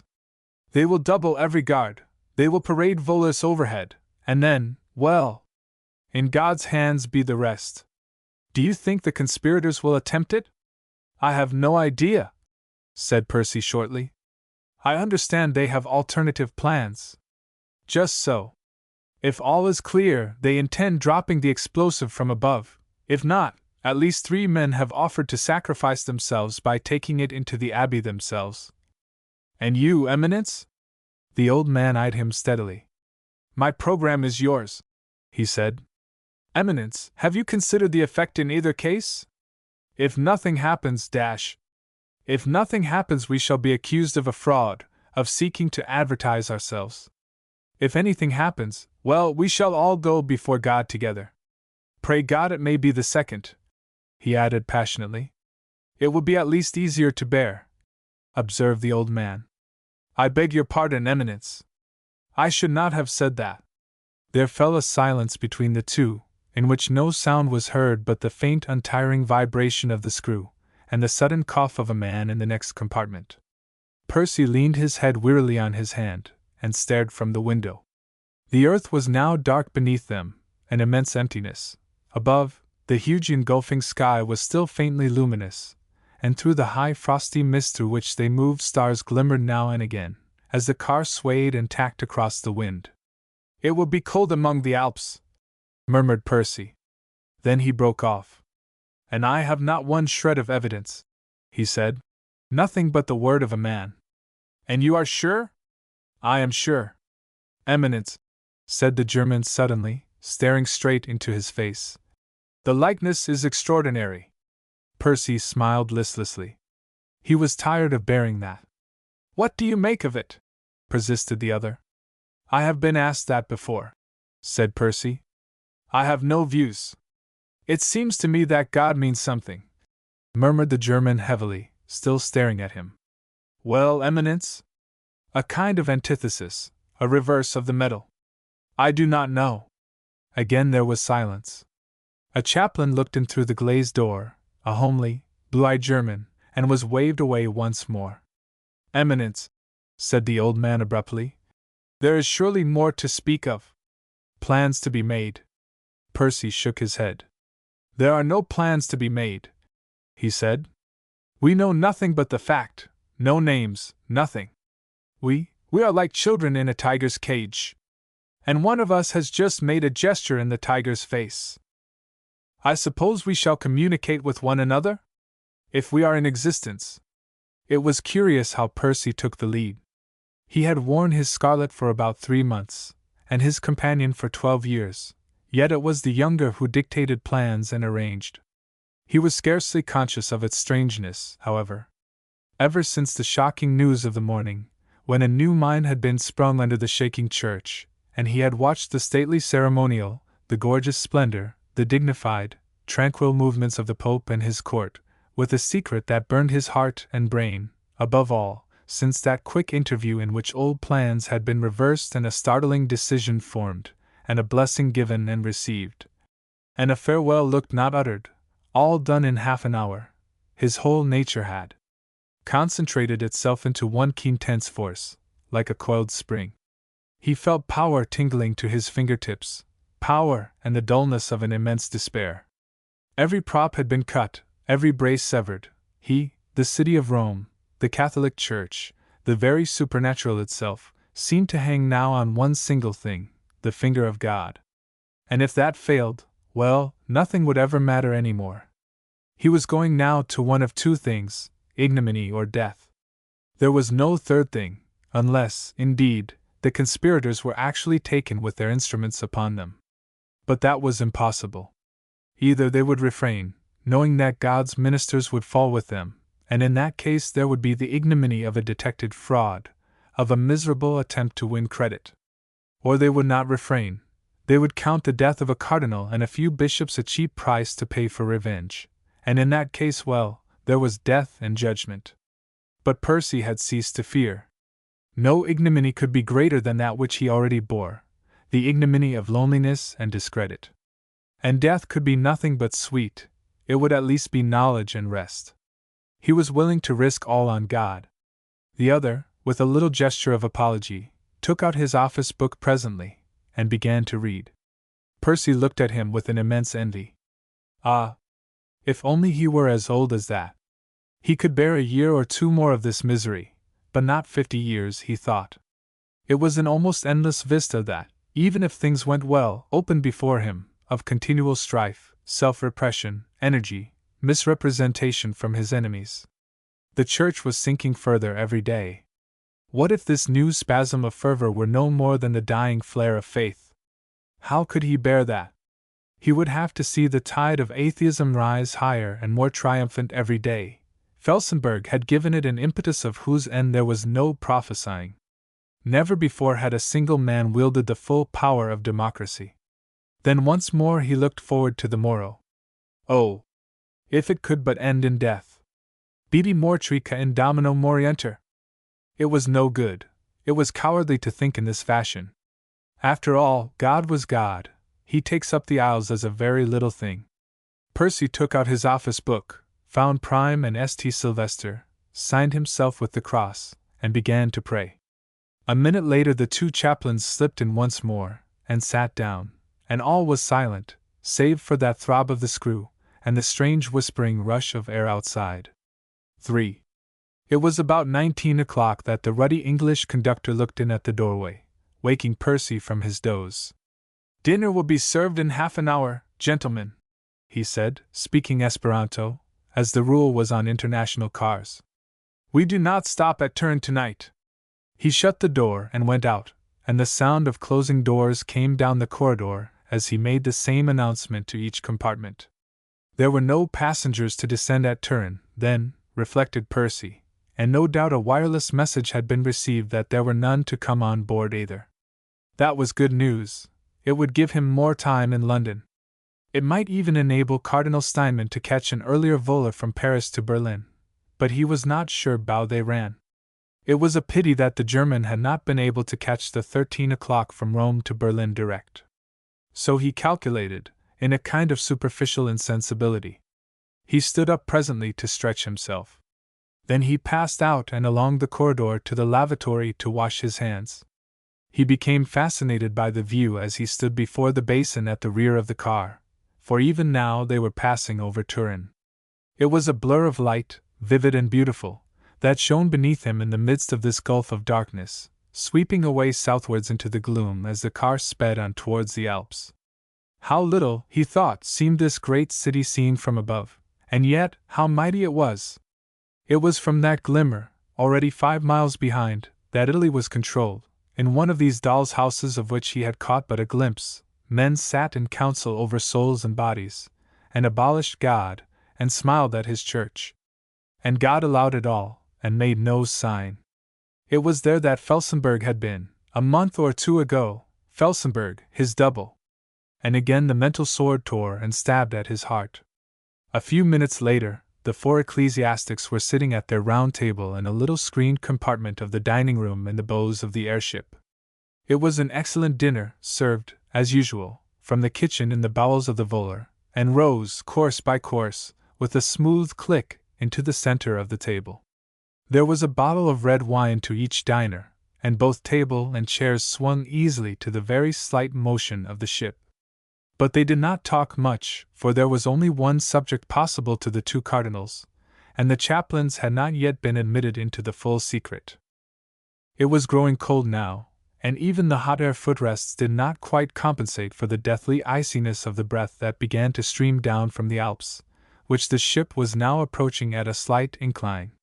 It was necessary to rise at least 9,000 feet from the usual level, in order to pass the frontier of the Mont Cenis at a safe angle, and at the same time it was necessary to go a little slower over the Alps themselves, owing to the extreme rarity of the air, and the difficulty in causing the screw to revolve sufficiently quickly to counteract it. "There will be clouds tonight," said a voice clear and distinct from the passage, as the door swung slightly to a movement of the car. Percy got up and closed it.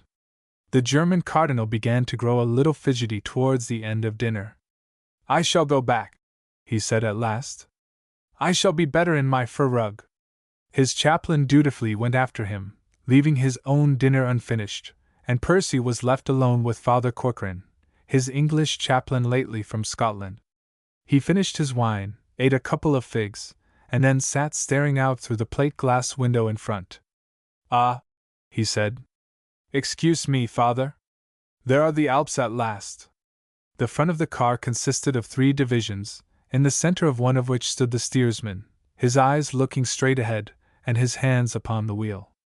On either side of him, separated from him by aluminium walls, was contrived a narrow slip of a compartment, with a long curved window at the height of a man's eyes through which a magnificent view could be obtained. It was to one of these that Percy went, passing along the corridor, and seeing through half-open doors other parties still over their wine. He pushed the spring door on the left, and went through. He had crossed the Alps 3 times before in his life, and well remembered the extraordinary effect they had had on him, especially as he had once seen them from a great altitude upon a clear day, an eternal, immeasurable sea of white ice, broken by hummocks and wrinkles that from below were soaring peaks named and reverenced, and beyond, the spherical curve of the earth's edge that dropped in a haze of air into unutterable space. But this time they seemed more amazing than ever, and he looked out on them with the interest of a sick child. The car was now ascending rapidly towards the pass up across the huge tumbled slopes, ravines, and cliffs that lie like outworks of the enormous wall. Seen from this great height they were in themselves comparatively insignificant, but they at least suggested the vastness of the bastions of which they were no more than buttresses. As Percy turned, he could see the moonless sky alight with frosty stars, and the dimness of the illumination made the scene even more impressive, but as he turned again, there was a change. The vast air about him seemed now to be perceived through frosted glass. The velvet blackness of the pine forests had faded to heavy gray, the pale glint of water and ice seen and gone again in a moment, the monstrous nakedness of rock spires and slopes, rising towards him and sliding away again beneath with a crawling motion, all these had lost their distinctness of outline, and were veiled in invisible white. As he looked yet higher to right and left, the sight became terrifying, for the giant walls of rock rushing towards him, the huge grotesque shapes towering on all sides, ran upward into a curtain of cloud visible only from the dancing radiance thrown upon it by the brilliantly lighted car. Even as he looked, 2 straight fingers of splendor, resembling horns, shot out, as the bow searchlights were turned on, and the car itself, already traveling at half speed, dropped to quarter speed, and began to sway softly from side to side as the huge airplanes beat the mist through which they moved, and the antennae of light pierced it. Still up they went, and on, yet swift enough to let Percy see one great pinnacle rear itself, elongate, sink down into a cruel needle, and vanish into nothingness 1,000 feet below. The motion grew yet more nauseous, as the car moved up at a sharp angle, preserving its level, simultaneously rising, advancing and swaying. Once, hoarse and sonorous, an unfrozen torrent roared like a beast, it seemed within 20 yards, and was dumb again on the instant. Now, too, the horns began to cry long, lamentable hootings, ringing sadly in that echoing desolation like the wail of wandering souls, and as Percy, awed beyond feeling, wiped the gathering moisture from the glass, and stared again, it appeared as if he floated now, motionless except for the slight rocking beneath his feet, in a world of whiteness, as remote from earth as from heaven, poised in hopeless infinite space, blind, alone, frozen, lost in a white hell of desolation.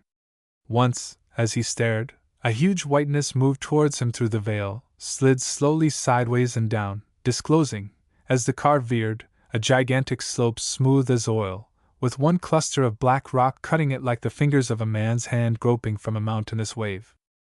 Then, as once more the car cried aloud like a lost sheep, there answered it, it seemed scarcely 10 yards away, first one windy scream of dismay, another and another, a clang of bells, a chorus broke out, and the air was full of the beating of wings. 4. There was one horrible instant before a clang of a bell, the answering scream, and a whirling motion showed that the steersman was alert. Then like a stone the car dropped, and Percy clutched at the rail before him to steady the terrible sensation of falling into emptiness. He could hear behind him the crash of crockery, the bumping of heavy bodies, and as the car again checked on its wide wings, a rush of footsteps broke out and a cry or two of dismay. Outside, but high and far away, the hooting went on. The air was full of it, and in a flash he recognized that it could not be 1 or 10 or 20 cars, but at least 100 that had answered the call, and that somewhere overhead were hooting and flapping. The invisible ravines and cliffs on all sides took up the crying. Long wails whooped and moaned and died amid a clash of bells, further and further every instant, but now in every direction, behind, above, in front, and far to right and left. Once more the car began to move, sinking in a long still curve towards the face of the mountain, and as it checked, and began to sway again on its huge wings, he turned to the door, seeing as he did so, through the cloudy windows in the glow of light, a spire of rock not 30 feet below rising from the mist, and one smooth shoulder of snow curving away into invisibility. Within, the car shewed brutal signs of the sudden check. The doors of the dining compartments, as he passed along, were flung wide. Glasses, plates, pools of wine and tumbled fruit rolled to and fro on the heaving floors. One man, sitting helplessly on the ground, rolled vacant, terrified eyes upon the priest. He glanced in at the door through which he had come just now, and Father Corcoran staggered up from his seat and came towards him, reeling at the motion underfoot. Simultaneously there was a rush from the opposite door, where a party of Americans had been dining, and as Percy, beckoning with his head, turned again to go down to the stern end of the ship, he found the narrow passage blocked with the crowd that had run out. A babel of talking and cries made questions impossible, and Percy, with his chaplain behind him, gripped the aluminium paneling, and step by step began to make his way in search of his friends. Halfway down the passage, as he pushed and struggled, a voice made itself heard above the din, and in the momentary silence that followed, again sounded the faraway crying of the volus overhead. "Seats, gentlemen, seats!" roared the voice. "We are moving immediately!" Then the crowd melted as the conductor came through, red-faced and determined, and Percy, springing into his wake, found his way clear to the stern. The Cardinal seemed none the worse. He had been asleep, he explained, and saved himself in time from rolling onto the floor, but his old face twitched as he talked. "But what is it?" he said. "What is the meaning?" Father Becklin related how he had actually seen one of the troop of volus within 5 yards of the window. It was crowded with faces, he said, from stem to stern. Then it had soared suddenly, and vanished in whirls of mist. Percy shook his head, saying nothing. He had no explanation. "They are inquiring, I understand," said Father Becklin again. "The conductor was at his instrument just now." There was nothing to be seen from the windows now. Only, as Percy stared out, still dazed with the shock, he saw the cruel needle of rock wavering beneath as if seen through water, and the huge shoulder of snow swaying softly up and down. It was quieter outside. It appeared that the flock had passed. Only somewhere from an infinite height still sounded a fitful wailing, as if a lonely bird were wandering, lost in space. "That is the signaling volar," murmured Percy to himself. He had no theory, no suggestion. Yet the matter seemed an ominous one. It was unheard of that an encounter with 100 volus should take place, and he wondered why they were going southwards. Again the name of Felsenburgh came to his mind. What if that sinister man were still somewhere overhead? "Eminence," began the old man again. But at that instant the car began to move. A bell clanged, a vibration tingled underfoot, and then, soft as a flake of snow, the great ship began to rise, its movement perceptible only by the sudden drop and vanishing of the spire of rock at which Percy still stared. Slowly the snowfield too began to flit downwards, a black cleft, whisked smoothly into sight from above, and disappeared again below, and a moment later once more the car seemed poised in white space as it climbed the slope of air down which it had dropped just now. Again the wind chord rent the atmosphere, and this time the answer was as faint and distant as a cry from another world. The speed quickened, and the steady throb of the screw began to replace the swaying motion of the wings. Again came the hoot, wild and echoing through the barren wilderness of rock walls beneath, and again with a sudden impulse the car soared. It was going in great circles now, cautious as a cat, climbing, punctuating the ascent with cry after cry, searching the blind air for dangers. Once again a vast white slope came into sight, illuminated by the glare from the windows, sinking ever more and more swiftly, receding and approaching, until for one instant a jagged line of rocks grinned like teeth through the mist, dropped away and vanished, and with a clash of bells, and a last scream of warning, the throb of the screw passed from a whir to a rising note, and the note to stillness, as the huge ship, clear at last of the frontier peaks, shook out her wings steady once more, and set out for her humming flight through space. Whatever it was behind them now, vanished into the thick night. There was a sound of talking from the interior of the car, hasty, breathless voices, questioning, exclaiming, and the authoritative, terse answer of the guard. A step came along outside, and Percy sprang to meet it, but, as he laid his hand on the door, it was pushed from without, and to his astonishment the English guard came straight through, closing it behind him. He stood there, looking strangely at the four priests, with compressed lips and anxious eyes. "Well?" cried Percy. "All right, gentlemen. But I'm thinking you'd better descend at Paris. I know who you are, gentlemen, and though I'm not a Catholic, He stopped again. "For God's sake, man, began Percy. "Oh! The news, gentlemen. Well, it was 200 cars going to Rome. There is a Catholic plot, sir, discovered in London, Well? To wipe out the abbey. So they're going, Ah. Yes, sir, to wipe out Rome." Then he was gone again. Chapter 7I. It was nearly 16 o'clock on the same day, the last day of the year, that Mabel went into the little church that stood in the street beneath her house. The dark was falling softly layer on layer. Across the roofs to westward burned the smoldering fire of the winter sunset, and the interior was full of the dying light. She had slept a little in her chair that afternoon, and had awakened with that strange cleansed sense of spirit and mind that sometimes follows such sleep. She wondered later how she could have slept at such a time, and above all, how it was that she had perceived nothing of that cloud of fear and fury that even now was falling over town and country alike. She remembered afterwards an unusual busyness on the broad tracks beneath her as she had looked out on them from her windows, and an unusual calling of horns and whistles, but she thought nothing of it, and passed down an hour later for a meditation in the church. She had grown to love the quiet place, and came in often like this to steady her thoughts and concentrate them on the significance that lay beneath the surface of life, the huge principles upon which all lived, and which so plainly were the true realities. Indeed, such devotion was becoming almost recognized among certain classes of people. Addresses were delivered now and then. Little books were being published as guides to the interior life, curiously resembling the old Catholic books on mental prayer. She went today to her usual seat, sat down, folded her hands, looked for a minute or two upon the old stone sanctuary, the white image and the darkening window. Then she closed her eyes and began to think, according to the method she followed. First she concentrated her attention on herself, detaching it from all that was merely external and transitory, withdrawing it inwards, until she found that secret spark which, beneath all frailties and activities, made her a substantial member of the divine race of humankind. This then was the first step. The second consisted in an act of the intellect, followed by one of the imagination. All men possess that spark, she considered.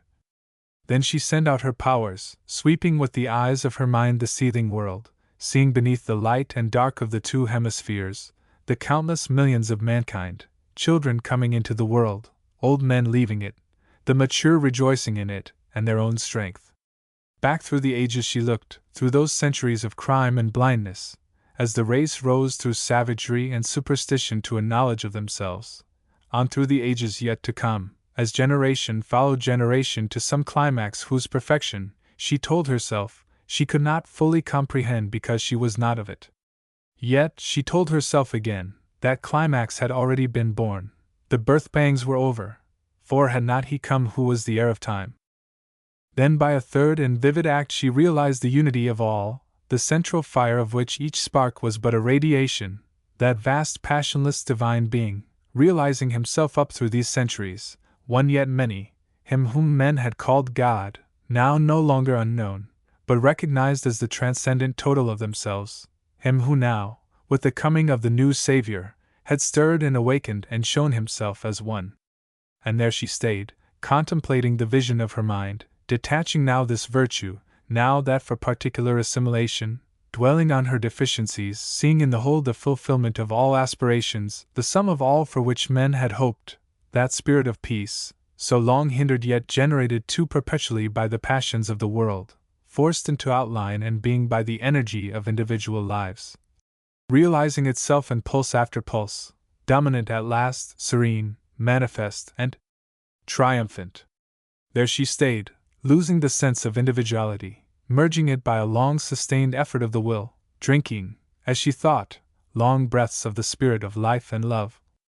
Some sound, she supposed afterwards, disturbed her, and she opened her eyes, and there before her lay the quiet pavement, glimmering through the dusk, the step of the sanctuary, the rostrum on the right, and the peaceful space of darkening air above the white mother figure and against the tracery of the old window. It was here that men had worshipped Jesus, that blood-stained man of sorrow, who had borne, even on his own confession, not peace but a sword. Yet they had knelt, those blind and hopeless Christians. Ah! The pathos of it all, the despairing acceptance of any creed that would account for sorrow, the wild worship of any God who had claimed to bear it. And again came the sound, striking across her peace, though as yet she did not understand why. It was nearer now, and she turned in astonishment to look down the dusky nave. It was from without that the sound had come, that strange murmur, that rose and fell again as she listened. She stood up, her heart quickening a little. Only once before had she heard such a sound, once before, in a square, where men raged about a point beneath a platform. She stepped swiftly out of her seat, passed down the aisle, drew back the curtains beneath the west window, lifted the latch and stepped out. The street, from where she looked over the railings that barred the entrance to the church, seemed unusually empty and dark. To right and left stretched the houses, overhead the darkening sky was flushed with rose, but it seemed as if the public lights had been forgotten. There was not a living being to be seen. She had put her hand on the latch of the gate, to open it and go out, when a sudden patter of footsteps made her hesitate, and the next instant a child appeared panting, breathless and terrified, running with her hands before her. "They're coming, they're coming!" sobbed the child, seeing the face looking at her. Then she clung to the bars, staring over her shoulder. Mabel lifted the latch in an instant. The child sprang in, ran to the door and beat against it, then turning, seized her dress and cowered against her. Mabel shut the gate. There, she said. "Who is it? Who are coming?" But the child hid her face, drawing at the kindly skirts, and the next moment came the roar of voices and the trampling of footsteps. It was not more than a few seconds before the heralds of that grim procession came past. First came a flying squadron of children, laughing, terrified, fascinated, screaming, turning their heads as they ran, with a dog or two yelping among them, and a few women drifting sideways along the pavements. A face of a man, Mabel saw as she glanced in terror upwards, had appeared at the windows opposite, pale and eager, some invalid no doubt dragging himself to see. One group, a well-dressed man in grey, a couple of women carrying babies, a solemn-faced boy, halted immediately before her on the other side of the railings, all talking, none listening, and these two turned their faces to the road on the left, up which every instant the clamor and trampling grew. Yet she could not ask. Her lips moved, but no sound came from them. She was one incarnate apprehension. Across her intense fixity moved pictures of no importance, of Oliver as he had been at breakfast, of her own bedroom with its softened paper, of the dark sanctuary and the white figure on which she had looked just now.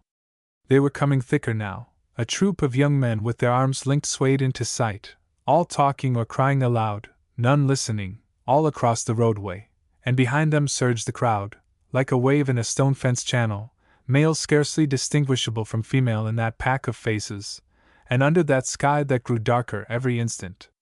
Except for the noise, which Mabel now hardly noticed, so thick and incessant it was, so complete her concentration in the sense of sight, except for that, it might have been, from its suddenness and overwhelming force, some mob of phantoms trooping on a sudden out of some vista of the spiritual world visible across an open space, and about to vanish again in obscurity. That empty street was full now on this side, and that so far as she could see, the young men were gone, running or walking she hardly knew, round the corner to the right, and the entire space was one stream of heads and faces, pressing so fiercely that the group at the railings were detached like weeds and drifted too, sideways, clutching at the bars, and swept away too and vanished. And all the while the child tugged and tore at her skirts. Certain things began to appear now above the heads of the crowd, objects she could not distinguish in the failing light, poles, and fantastic shapes, fragments of stuff resembling banners, moving as if alive, turning from side to side, borne from beneath. Faces, distorted with passion, looked at her from time to time as the moving show went past, open mouths cried at her, but she hardly saw them. She was watching those strange emblems, straining her eyes through the dusk, striving to distinguish the battered broken shapes, half guessing, yet afraid to guess.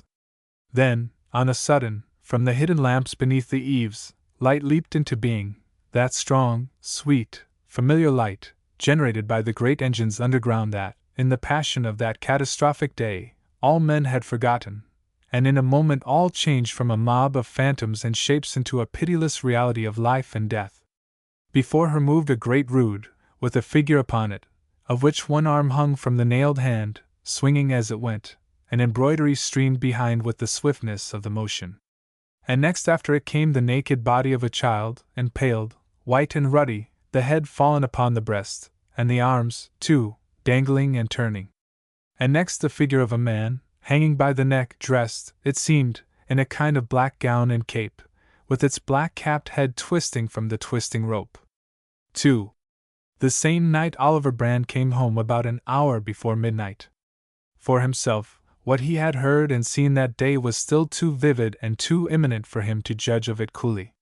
He had seen, from his windows in Whitehall, Parliament Square filled with a mob the like of which had not been known in England since the days of Christianity, a mob full of a fury that could scarcely draw its origin except from sources beyond the reach of sense.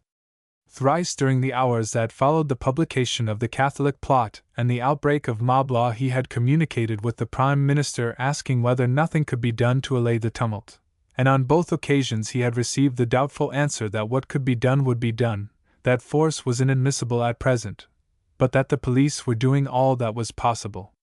As regarded the dispatch of the Volus to Rome, he had assented by silence, as had the rest of the council. That was, Snowford had said, a judicial punitive act, regrettable but necessary. Peace, in this instance, could not be secured except on terms of war, or rather, since war was obsolete, by the sternness of justice. These Catholics had shown themselves the avowed enemies of society.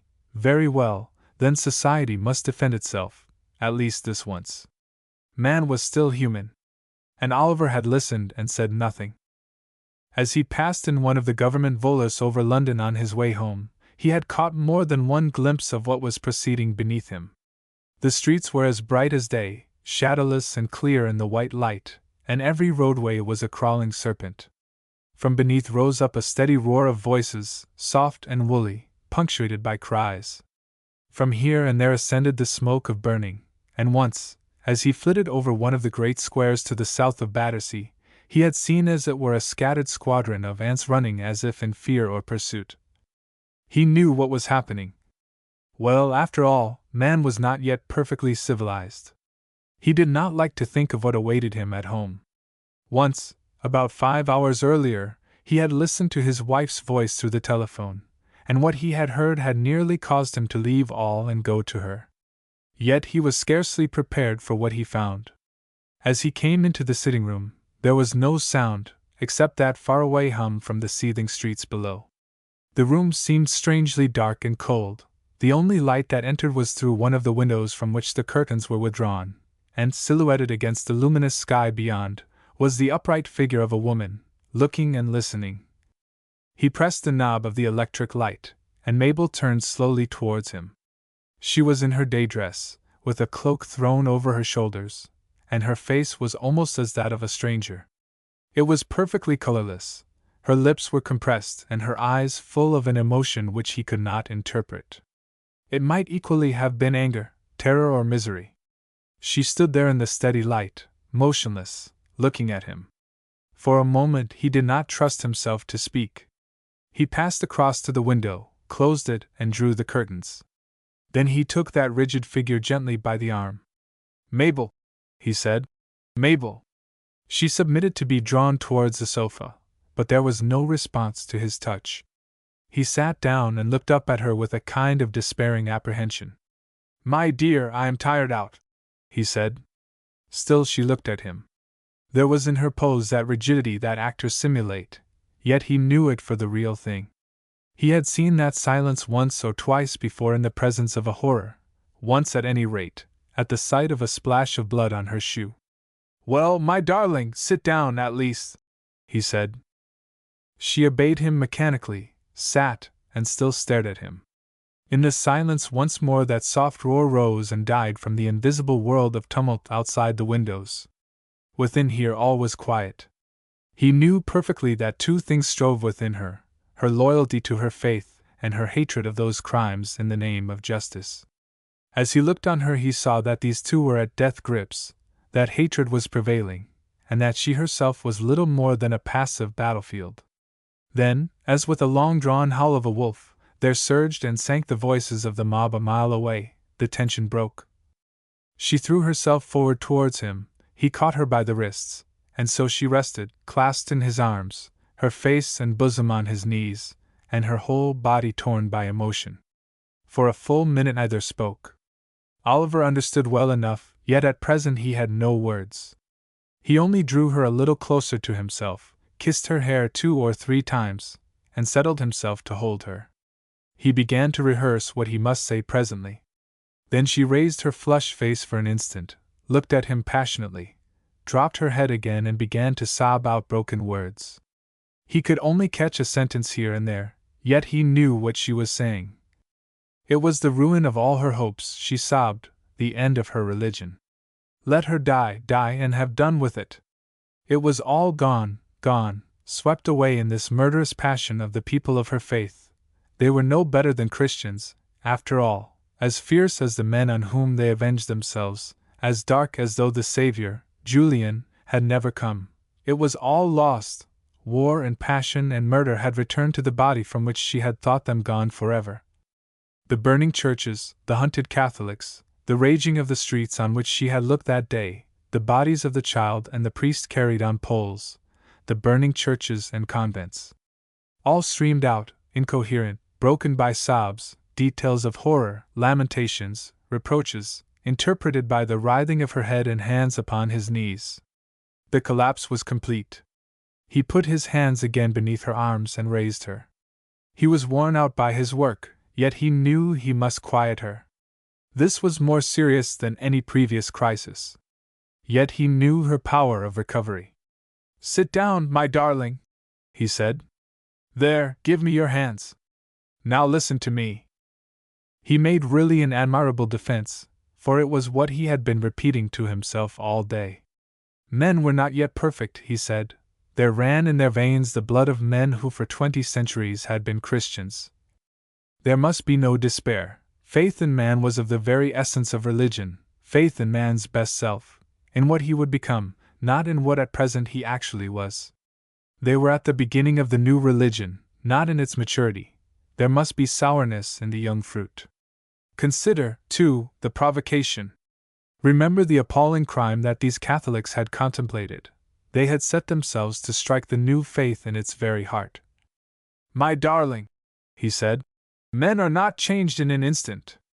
What if those Christians had succeeded?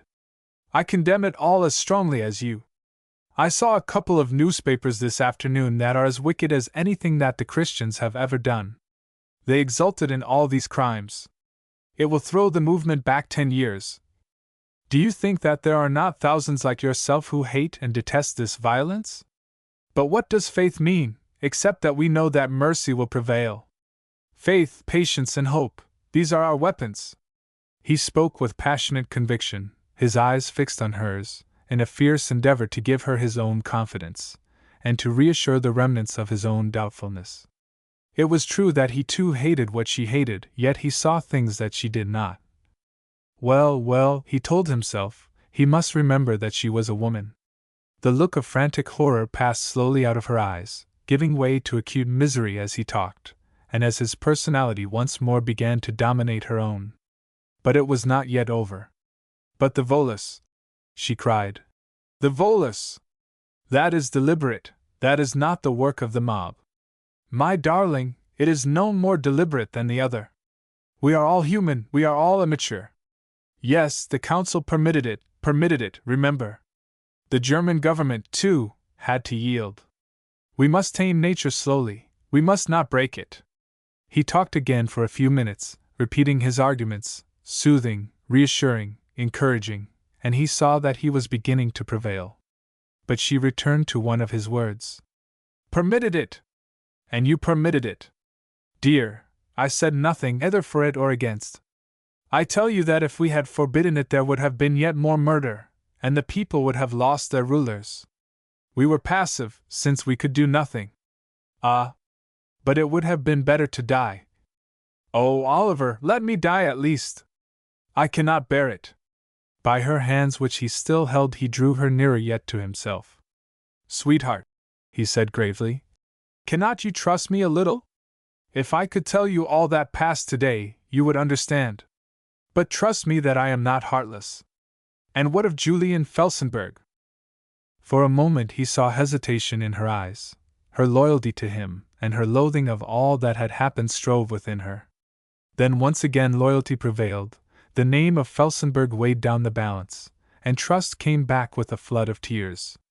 "Oh, Oliver," she said, "I know I trust you. But I am so weak, and all is so terrible. And he's so strong and merciful.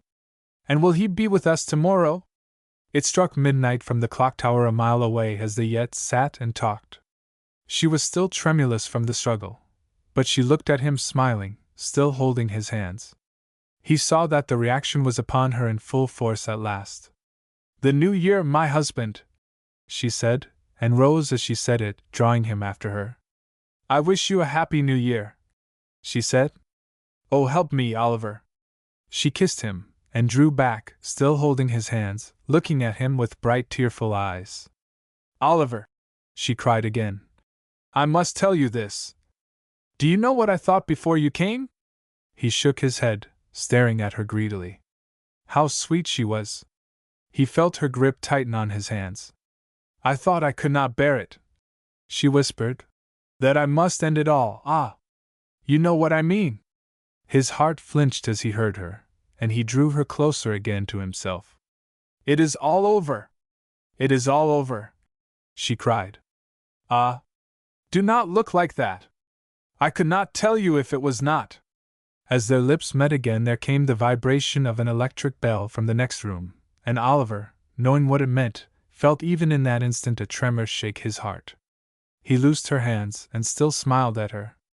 "The bell," she said with a flash of apprehension. "But it is all well between us again." Her face steadied itself into loyalty and confidence. "It is all well," she said, and again the impatient bell tingled. "Go, Oliver, I will wait here." A minute later he was back again, with a strange look on his white face, and his lips compressed.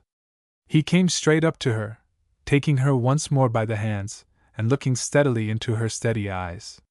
In the hearts of both of them resolve and faith were holding down the emotion that was not yet dead. He drew a long breath. "Yes," he said in an even voice, It is over. Her lips moved, and that deadly paleness lay on her cheeks. He gripped her firmly. Listen, he said. You must face it. It is over. Rome is gone. Now we must build something better. She threw herself sobbing into his arms. Chapter 8. Long before dawn on the first morning of the new year, the approaches to the Abbey were already blocked. Victoria Street, Great George Street, Whitehall, even Millbank Street itself, were full and motionless. Broad Sanctuary, divided by the low-walled motor track, was itself cut into great blocks and wedges of people by the ways which the police kept open for the passage of important personages, and Palace Yard was kept rigidly clear except for one island, occupied by a stand which was itself full from top to bottom and end to end. All roofs and parapets which commanded a view of the Abbey were also one mass of heads. Overhead, like solemn moons, burned the white lights of the electric globes. It was not known at exactly what hour the tumult had steadied itself to definite purpose, except to a few weary controllers of the temporary turnstiles which had been erected the evening before.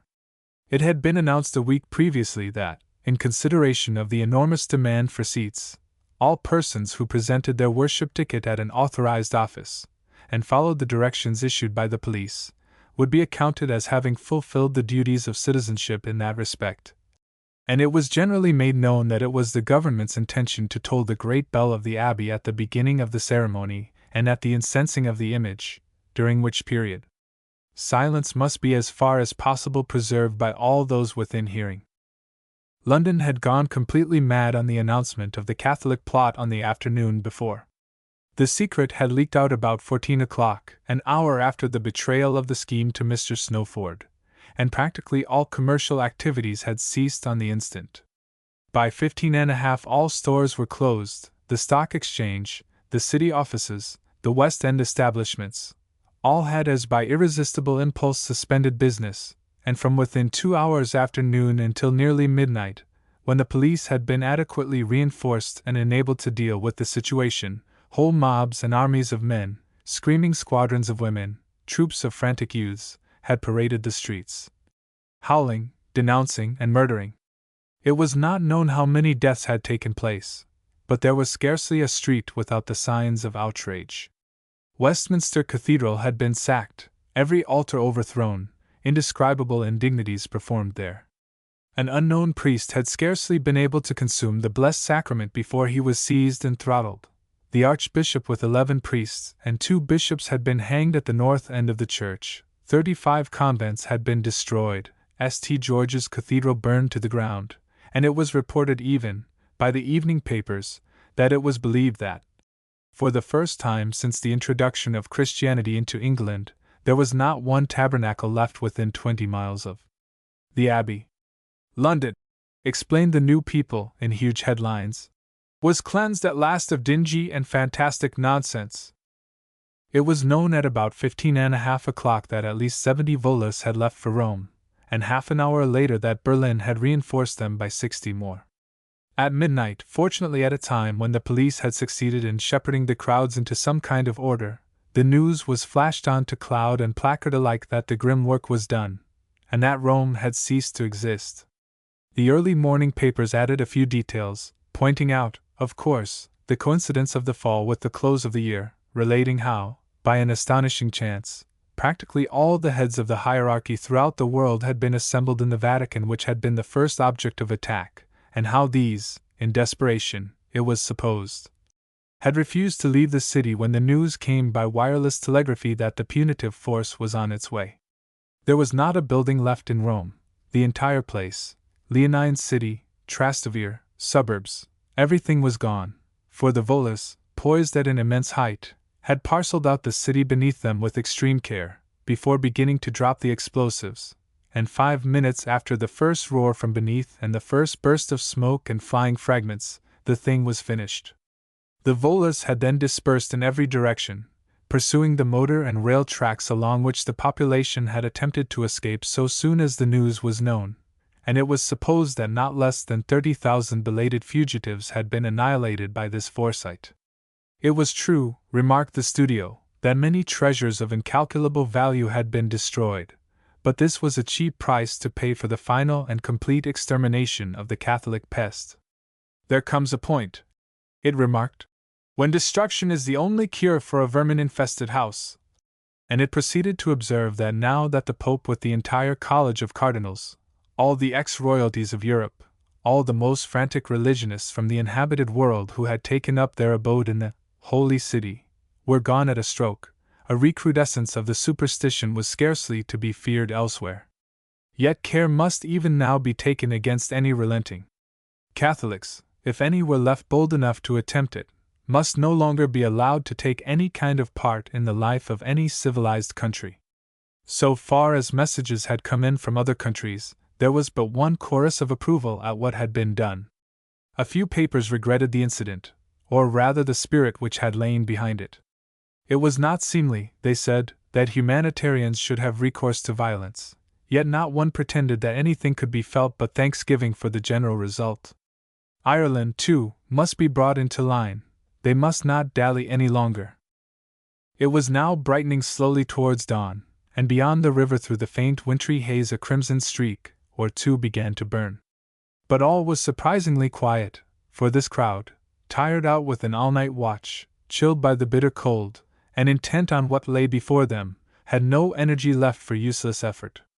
Only from Pack Square and street and lane went up a deep, steady murmur like the sound of the sea a mile away, broken now and again by the hoot and clang of a motor and the rush of its passage as it tore eastwards round the circle through broad sanctuary and vanished citywards. And the light broadened and the electric globes sickened and paled, and the haze began to clear a little, showing, not the fresh blue that had been hoped for from the cold of the night, but a high, colorless vault of cloud, washed with gray and faint rose color, as the sun came up, a ruddy copper disk, beyond the river. At 9 o'clock the excitement rose a degree higher. The police between Whitehall and the Abbey, looking from their high platforms strung along the route, whence they kept watch and controlled the wire palisadings, showed a certain activity, and a minute later a police car whirled through the square between the palings, and vanished round the Abbey towers. The crowd murmured and shuffled and began to expect, and a cheer was raised when a moment later 4 more cars appeared, bearing the government insignia, and disappeared in the same direction. These were the officials, they said, going to Dean's Yard, where the procession would assemble.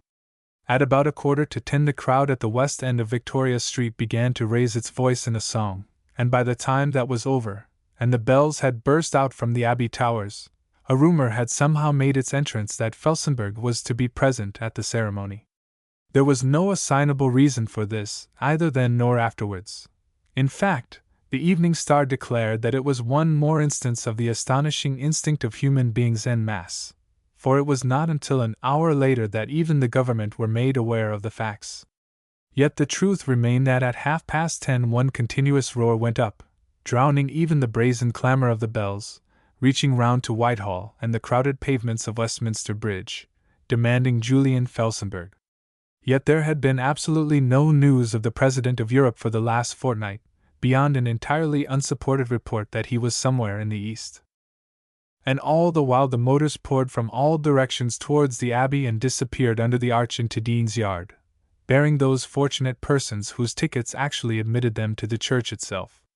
Cheers ran and rippled along the lines as the great men were recognized: Lord Pemberton, Oliver Brand and his wife, Mr. Caldecott, Maxwell, Snowford, with the European delegates, even melancholy-faced Mr. Francis himself, the government ceremoniarius, received a greeting. But by 11:15, when the pealing bells paused, the stream had stopped, the barriers issued out to stop the roads, the wire palisadings vanished, and the crowd for an instant, ceasing its roaring, sighed with relief at the relaxed pressure, and surged out into the roadways. Then once more the roaring began for Julian Felsenburgh. The sun was now high, still a copper disk, above the Victoria Tower, but paler than an hour ago. The whiteness of the Abbey, the heavy greys of Parliament House, the 10,000 tints of house roofs, heads, streamers, placards began to disclose themselves. A single bell tolled 5 minutes to the hour, and the moments slipped by, until once more the bell stopped, and to the ears of those within hearing of the great west doors came the first blare of the huge organ, reinforced by trumpets. And then, as sudden and profound as the hush of death, there fell an enormous silence. 2. As the 5 minutes bell began, sounding like a continuous wind note in the great vaults overhead, solemn and persistent, Mabel drew a long breath and leaned back in her seat from the rigid position in which for the last half-hour she had been staring out at the wonderful sight. She seemed to herself to have assimilated it at last, to be herself once more, to have drunk her fill of the triumph and the beauty. She was as one who looks upon a summer sea on the morning after a storm. And now the climax was at hand. From end to end and side to side the interior of the abbey presented a great broken mosaic of human faces, living slopes, walls, sections, and curves. The south transept directly opposite to her, from pavement to rose window, was one sheet of heads. The floor was paved with them, cut in two by the scarlet of the gangway leading from the chapel of St. Faith. On the right, the choir beyond the open space before the sanctuary was a mass of white figures, scarved and surpliced. The high organ gallery, beneath which the screen had been removed, was crowded with them, and far down beneath, the dim nave stretched the same endless pale living pavement to the shadow beneath the west window. Between every group of columns behind the choir stalls, before her, to right, left, and behind, were platforms contrived in the masonry, and the exquisite roof, fan tracery and soaring capital, alone gave the eye an escape from humanity. The whole vast space was full, it seemed, of delicate sunlight that streamed in from the artificial light set outside each window, and poured the ruby and the purple and the blue from the old glass in long shafts of color across the dusty air, and in broken patches on the faces and dresses behind. The murmur of 10,000 voices filled the place, supplying, it seemed, a solemn accompaniment to that melodious note that now pulsed above it. And finally, more significant than all, was the empty carpeted sanctuary at her feet, the enormous altar with its flight of steps, the gorgeous curtain and the great untenanted sedilia. Mabel needed some such reassurance, for last night, until the coming of Oliver, had passed for her as a kind of appalling waking dream. From the first shock of what she had seen outside the church, through those hours of waiting, with the knowledge that this was the way in which the spirit of peace asserted its superiority, up to that last moment when, in her husband's arms, she had learned of the fall of Rome, it had appeared to her as if her new world had suddenly corrupted about her. It was incredible, she told herself, that this ravening monster, dripping blood from claws and teeth, that had arisen roaring in the night, could be the humanity that had become her God. She had thought revenge and cruelty and slaughter to be the brood of Christian superstition, dead and buried under the newborn angel of light, and now it seemed that the monsters yet stirred and lived. All the evening she had sat, walked, lain about her quiet house with the horror heavy about her, flinging open a window now and again in the icy air to listen with clenched hands to the cries and the roarings of the mob that raged in the streets beneath, the clanks, the yells and the hoots of the motor trains that tore up from the country to swell the frenzy of the city, to watch the red glow of fire, the volumes of smoke that heaved up from the burning chapels and convents.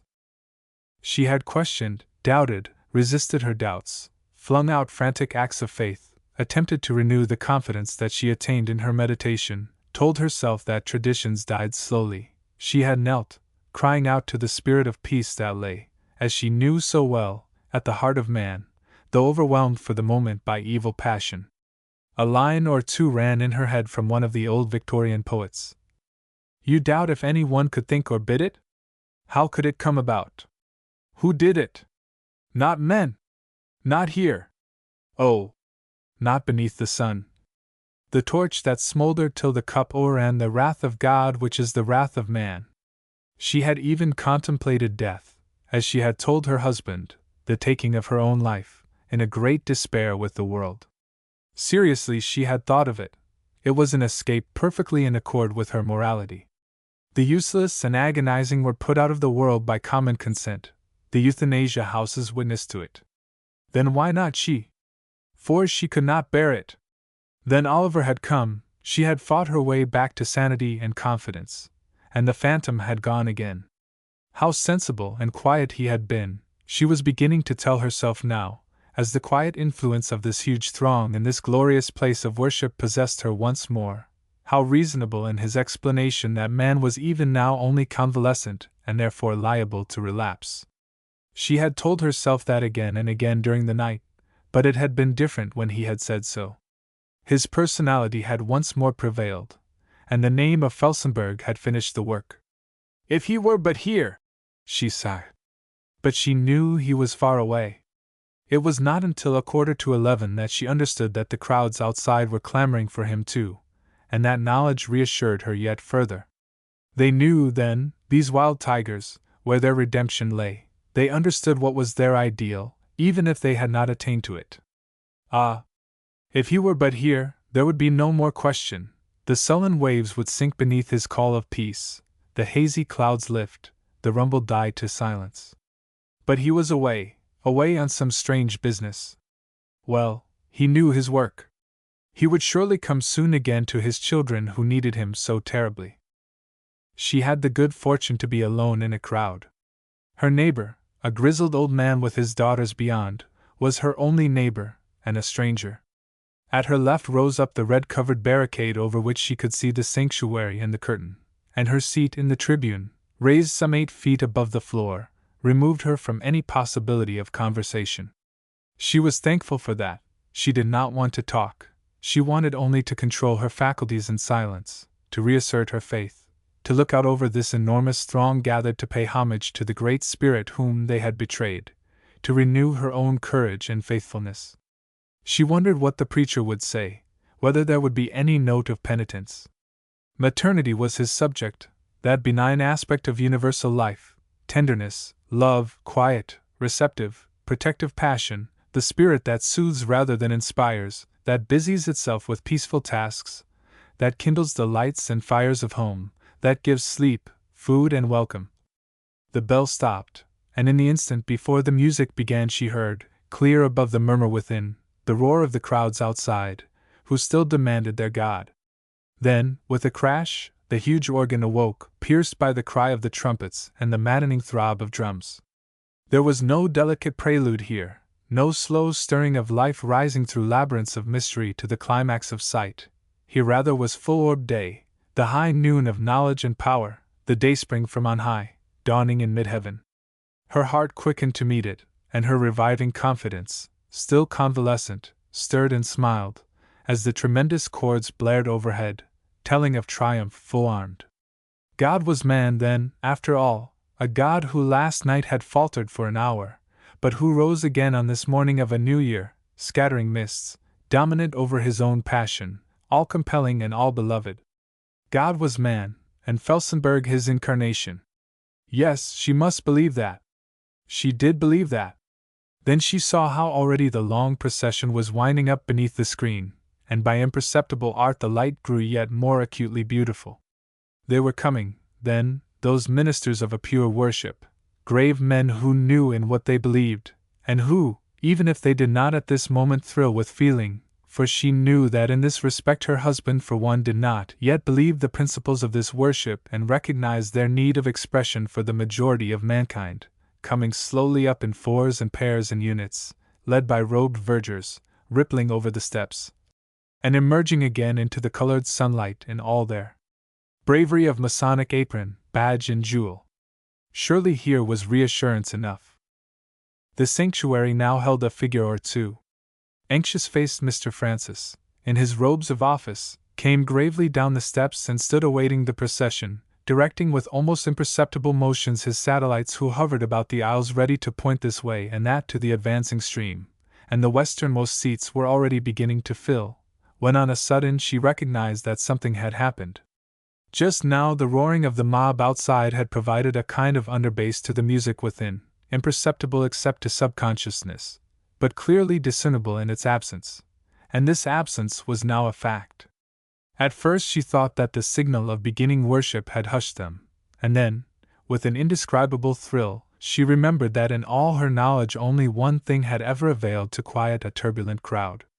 Yet she was not sure, it might be an illusion.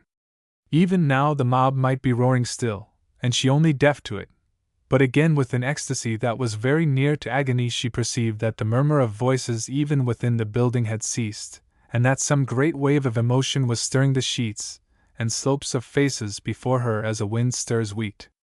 A moment later, and she was on her feet, gripping the rail, with her heart like an overdriven engine beating pulses of blood, furious and insistent, through every vein, for with great rushing surge that sounded like a sigh, heard even above the triumphant tumult overhead, the whole enormous assemblage had risen to its feet. Confusion seemed to break out in the orderly procession. She saw Mr. Francis run forward quickly, gesticulating like a conductor, and at his signal the long line swayed forward, split, recoiled, and again slid swiftly forward, breaking as it did so into 20 streams that poured along the seats and filled them in a moment. Men ran and pushed, aprons flapped, hands beckoned, all without coherent words. There was a knocking of feet, the crash of an overturned chair, and then, as if a god had lifted his hand for quiet, the music ceased abruptly, sending a wild echo that swooned and died in a moment.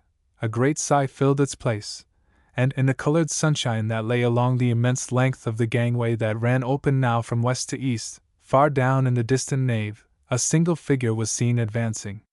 3. What Mabel saw and heard and felt from 11 o'clock to half an hour after noon on that first morning of the new year she could never adequately remember.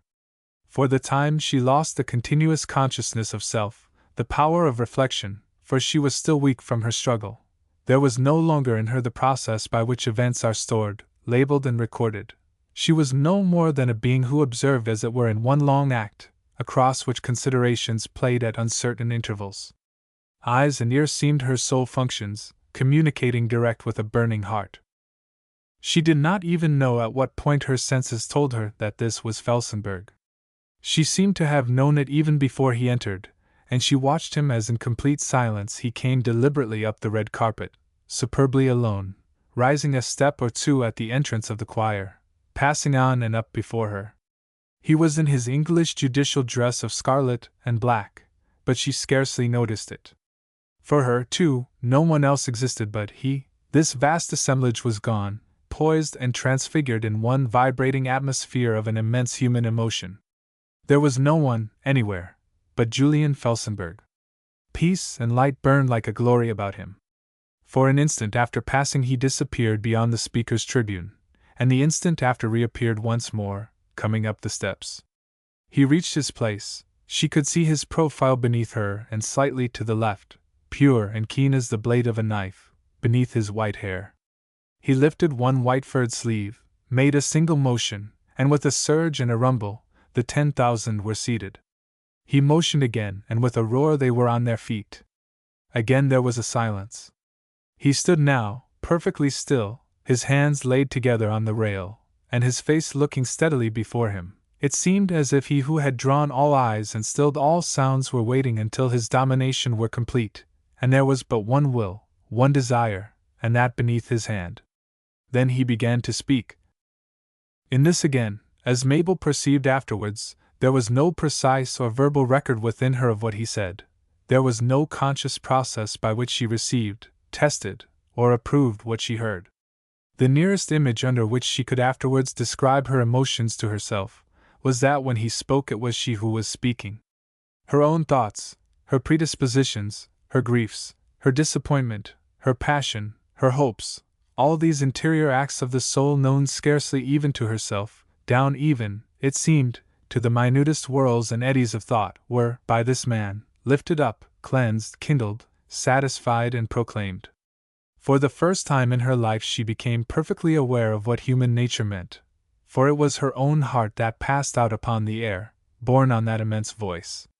Again, as once before for a few moments in Paul's house, it seemed that creation, groaning so long, had spoken articulate words at last, had come to growth and coherent thought and perfect speech.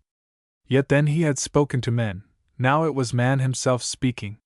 It was not one man who spoke there, it was man conscious of his origin, his destiny, and his pilgrimage between, man sane again after a night of madness, knowing his strength, declaring his law, lamenting in a voice as eloquent as stringed instruments his own failure to correspond. It was a soliloquy rather than an oration. Rome had fallen, English and Italian streets had run with blood, smoke and flame had gone up to heaven, because man had for an instant sunk back to the tiger. Yet it was done, cried the great voice, and there was no repentance. It was done, and ages hence man must still do penance and flush scarlet with shame to remember that once he turned his back on the risen light. There was no appeal to the lurid, no picture of the tumbling palaces, the running figures, the coughing explosions, the shaking of the earth and the dying of the doomed. It was rather with those hot hearts shouting in the English and German streets, or aloft in the winter air of Italy, the ugly passions that warred there, as the volus rocked at their stations, generating and fulfilling revenge, paying back plot with plot, and violence with violence. For there, cried the voice, was man as he had been, fallen in an instant to the cruel old ages before he had learned what he was and why. There was no repentance, said the voice again, but there was something better, and as the hard, stinging tones melted, the girl's dry eyes of shame filled in an instant with tears. There was something better, the knowledge of what crimes man was yet capable of, and the will to use that knowledge. Rome was gone, and it was a lamentable shame. Rome was gone, and the air was the sweeter for it, and then in an instant, like the soar of a bird, he was up and away, away from the horrid gulf where he had looked just now, from the fragments of charred bodies, and tumbled houses and all the signs of man's disgrace, to the pure air and sunlight to which man must once more set his face. Yet he bore with him in that wonderful flight the dew of tears and the aroma of earth. He had not spared words with which to lash and whip the naked human heart, and he did not spare words to lift up the bleeding, shrinking thing, and comfort it with the divine vision of love. Historically speaking, it was about 40 minutes before he turned to the shrouded image behind the altar. "Oh, maternity!" he cried. "Mother of us all, dash!" And then, to those who heard him, the supreme miracle took place. For it seemed now in an instant that it was no longer man who spoke, but one who stood upon the stage of the superhuman. The curtain ripped back, as one who stood by it tore, panting, at the strings, and there, it seemed, face to face stood the mother above the altar, huge, white and protective, and the child, one passionate incarnation of love, crying to her from the tribune, "Oh, mother of us all, and mother of me!" So he praised her to her face, that sublime principle of life, declared her glories and her strength, her immaculate motherhood, her 7 swords of anguish driven through her heart by the passion and the follies of her son. He promised her great things, the recognition of her countless children, the love and service of the unborn, the welcome of those yet quickening within the womb. He named her the wisdom of the Most High, that sweetly orders all things, the gate of heaven, house of ivory, comforter of the afflicted, queen of the world. And to the delirious eyes of those who looked on her it seemed that the grave face smiled to hear him. A great panting as of some monstrous life began to fill the air as the mob swayed behind him, and the torrential voice poured on. Waves of emotion swept up and down, there were cries and sobs, the yelping of a man beside himself at last, from somewhere among the crowded seats, the crash of a bench, and another, and the gangways were full, for he no longer held them passive to listen. He was rousing them to some supreme act. The tide crawled nearer, and the faces stared no longer at the son but the mother. The girl in the gallery tore at the heavy railing, and sank down sobbing upon her knees. And above all the voice pealed on, and the thin hands blanched to whiteness strained from the wide and sumptuous sleeves as if to reach across the sanctuary itself. It was a new tale he was telling now, and all to her glory. He was from the East, now they knew, come from some triumph. He had been hailed as king, adored as divine, as was meet and right, he, the humble superhuman son of a human mother, who bore not a sword but peace, not a cross but a crown. So it seemed he was saying, yet no man there knew whether he said it or not, whether the voice proclaimed it, or their hearts asserted it. He was on the steps of the sanctuary now, still with outstretched hands and pouring words, and the mob rolled after him to the rumble of 10,000 feet and the sighing of 10,000 hearts. He was at the altar, he was upon it. Again in one last cry, as the crowd broke against the steps beneath, he hailed her queen and mother. The end came in a moment, swift and inevitable. And for an instant, before the girl in the gallery sank down, blind with tears, she saw the tiny figure poised there at the knees of the huge image, beneath the expectant hands, silent and transfigured in the blaze of light. The mother, it seemed, had found her son at last. For an instant she saw it, the soaring columns, the gilding and the colors, the swaying heads, the tossing hands. It was a sea that heaved before her, lights went up and down, the rose window whirled overhead, presences filled the air, heaven flashed away, and the earth shook at ecstasy. Then in the heavenly light, to the crash of drums, above the screaming of the women and the battering of feet, in one thunder peal of worship 10,000 voices hailed him Lord and God. Book 3 The Victory Chapter 1I. The little room where the new Pope sat reading was a model of simplicity. Its walls were whitewashed, its roof unpolished rafters, and its floor beaten mud. A square table stood in the center, with a chair beside it. A cold brazier laid for lighting stood in the wide hearth. A bookshelf against the wall held a dozen volumes. There were 3 doors, one leading to the private oratory, one to the anteroom, and the third to the little paved court. The south windows were shuttered, but through the ill-fitting hinges streamed knife blades of fiery light from the hot eastern day outside. It was the time of the midday siesta, and except for the brisk scything of the cicade from the hill slope behind the house, all was in deep silence.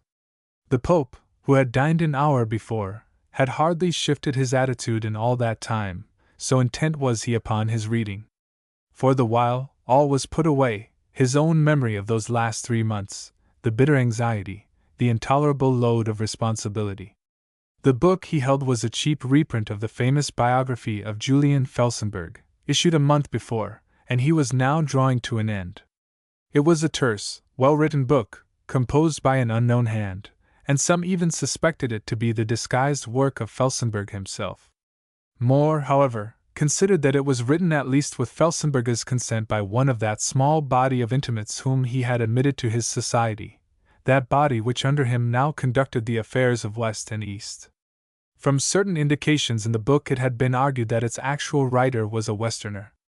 The main body of the work dealt with his life, or rather with those 2 or 3 years known to the world, from his rapid rise in American politics and his mediation in the East down to the event of 5 months ago, when in swift succession he had been hailed Messiah in Damascus, had been formally adored in London, and finally elected by an extraordinary majority to the tribuniciate of the 2 Americas.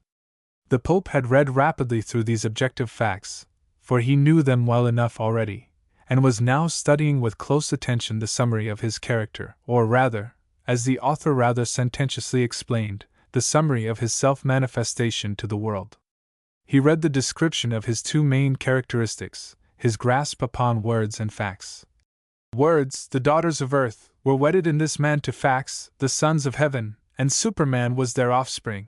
His minor characteristics, too, were noticed, his appetite for literature, his astonishing memory, his linguistic powers. He possessed, it appeared, both the telescopic and the microscopic eye. He discerned worldwide tendencies and movements on the one hand. He had a passionate capacity for detail on the other. Various anecdotes illustrated these remarks, and a number of terse aphorisms of his were recorded. "No man forgives," he said. "He only understands. It needs supreme faith to renounce a transcendent God. A man who believes in himself is almost capable of believing in his neighbor." Here was a sentence that to the Pope's mind was significant of that sublime egotism that is alone capable of confronting the Christian spirit, and again, "To forgive a wrong is to condone a crime," and "The strong man is accessible to no one, but all are accessible to him." There was a certain pompousness in this array of remarks, but it lay, as the Pope saw very well, not in the speaker but in the scribe. To him who had seen the speaker it was plain how they had been uttered, with no pontifical solemnity, but whirled out in a fiery stream of eloquence, or spoken with that strangely moving simplicity that had constituted his first assault on London. It was possible to hate Felsenburgh, and to fear him, but never to be amused at him. But plainly the supreme pleasure of the writer was to trace the analogy between his hero and nature. In both there was the same apparent contradictoriness, the combination of utter tenderness and utter ruthlessness. The power that heals wounds also inflicts them, that clothes the dung heap with sweet growths and grasses breaks, too, into fire and earthquake, that causes the partridge to die for her young also makes the shrike with his living larder. So, too, with Felsenburgh. He who had wept over the fall of Rome, a month later had spoken of extermination as an instrument that even now might be judicially used in the service of humanity. Only it must be used with deliberation, not with passion. The utterance had aroused extraordinary interest, since it seemed so paradoxical from one who preached peace and toleration. An argument had broken out all over the world. But beyond enforcing the dispersal of the Irish Catholics, and the execution of a few individuals, so far that utterance had not been acted upon. Yet the world seemed as a whole to have accepted it, and even now to be waiting for its fulfillment. As the biographer pointed out, the world enclosed in physical nature should welcome one who followed its precepts, one who was indeed the first to introduce deliberately and confessedly into human affairs such laws as those of the survival of the fittest and the immorality of forgiveness. If there was mystery in the one, there was mystery in the other, and both must be accepted if man was to develop. And the secret of this, it seemed, lay in his personality. To see him was to believe in him, or rather to accept him as inevitably true. We do not explain nature or escape from it by sentimental regrets. The bear cries like a child, the wounded stag weeps great tears, the robin kills his parents. Life exists only on condition of death, and these things happen however we may weave theories that explain nothing.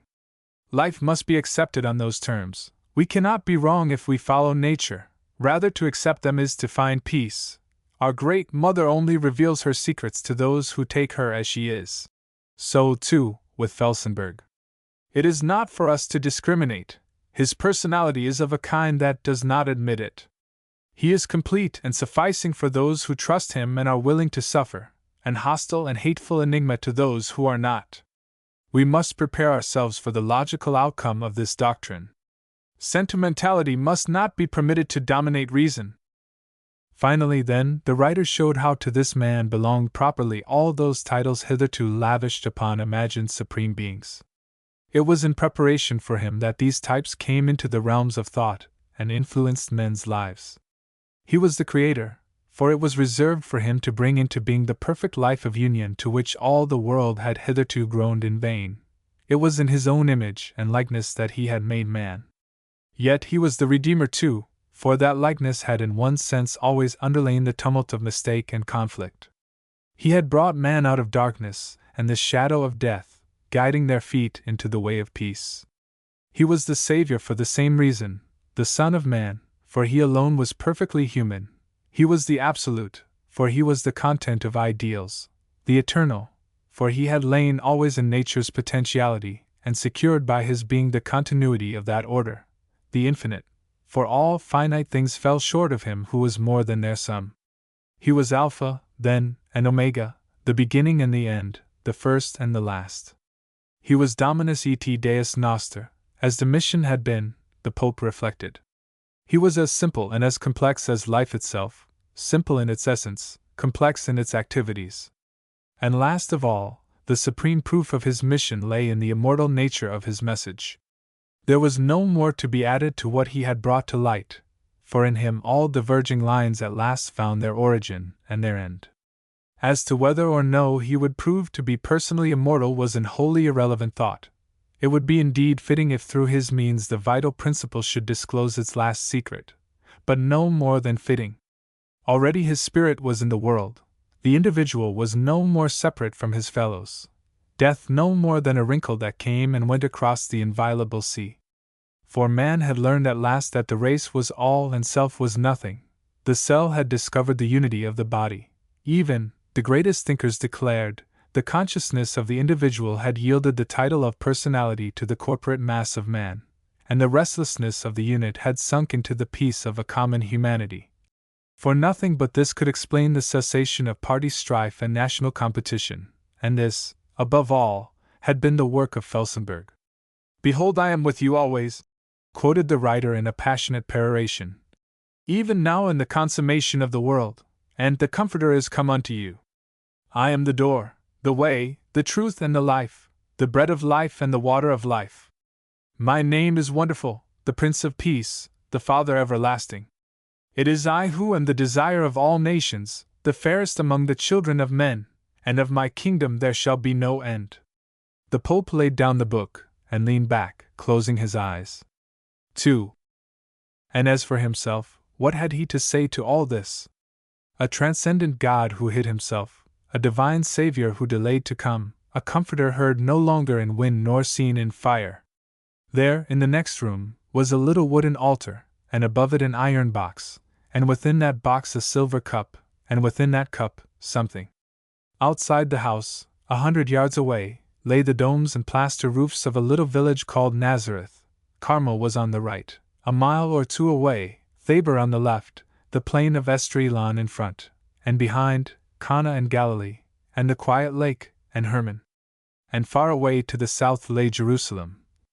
It was to this tiny strip of holy land that the Pope had come, the land where a faith had sprouted 2,000 years ago, and where, unless God spoke in fire from heaven, it would presently be cut down as a cumberer of the ground. It was here on this material earth that one had walked whom all men had thought to have been he who would redeem Israel. In this village that he had fetched water and made boxes and chairs, on that long lake that his feet had walked, on that high hill that he had flamed in glory, on that smooth, low mountain to the north that he had declared that the meek were blessed and should inherit the earth, that peacemakers were the children of God, that they who hungered and thirsted should be satisfied. And now it was come to this. Christianity had smoldered away from Europe like a sunset on darkening peaks. Eternal Rome was a heap of ruins. In east and west alike a man had been set upon the throne of God, had been acclaimed as divine. The world had leaped forward, social science was supreme, men had learned consistency. They had learned, too, the social lessons of Christianity apart from a divine teacher, or, rather, they said, in spite of him.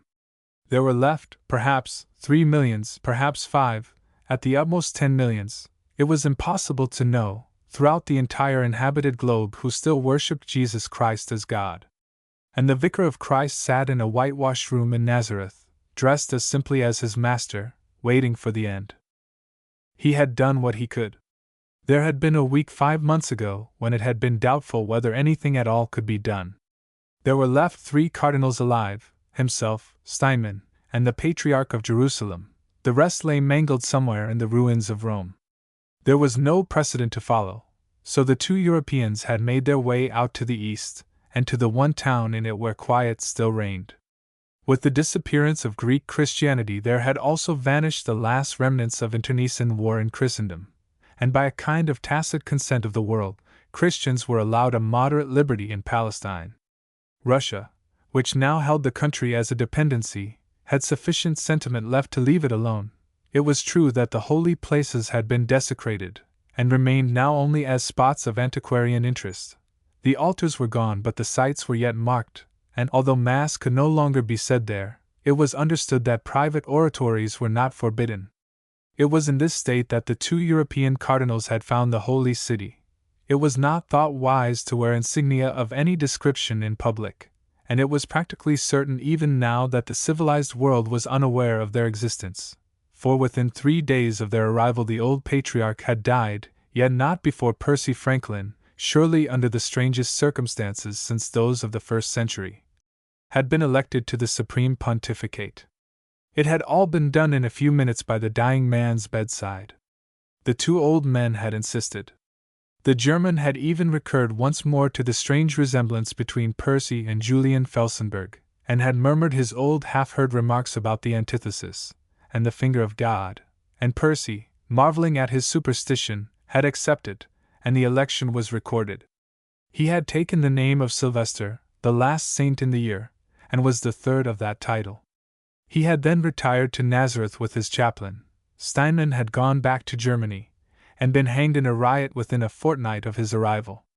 The next matter was the creation of new cardinals, and to 20 persons, with infinite precautions, briefs had been conveyed. Of these, 9 had declined, 3 more had been approached, of whom only 1 had accepted. There were therefore at this moment 12 persons in the world who constituted the Sacred College: 2 Englishmen, of whom Corcoran was one, 2 Americans, a Frenchman, a German, an Italian, a Spaniard, a Pole, a Chinaman, a Greek, and a Russian. To these were entrusted vast districts over which their control was supreme, subject only to the Holy Father himself. As regarded the Pope's own life, very little need be said. It resembled, he thought, in its outward circumstances that of such a man as Leo the Great, without his worldly importance or pomp. Theoretically, the Christian world was under his dominion.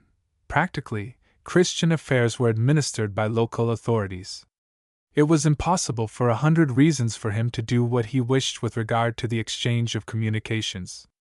An elaborate cipher had been designed, and a private telegraphic station organized on his roof communicating with another in Damascus where Cardinal Corcoran had fixed his residence, and from that center messages occasionally were dispatched to ecclesiastical authorities elsewhere, but for the most part there was little to be done.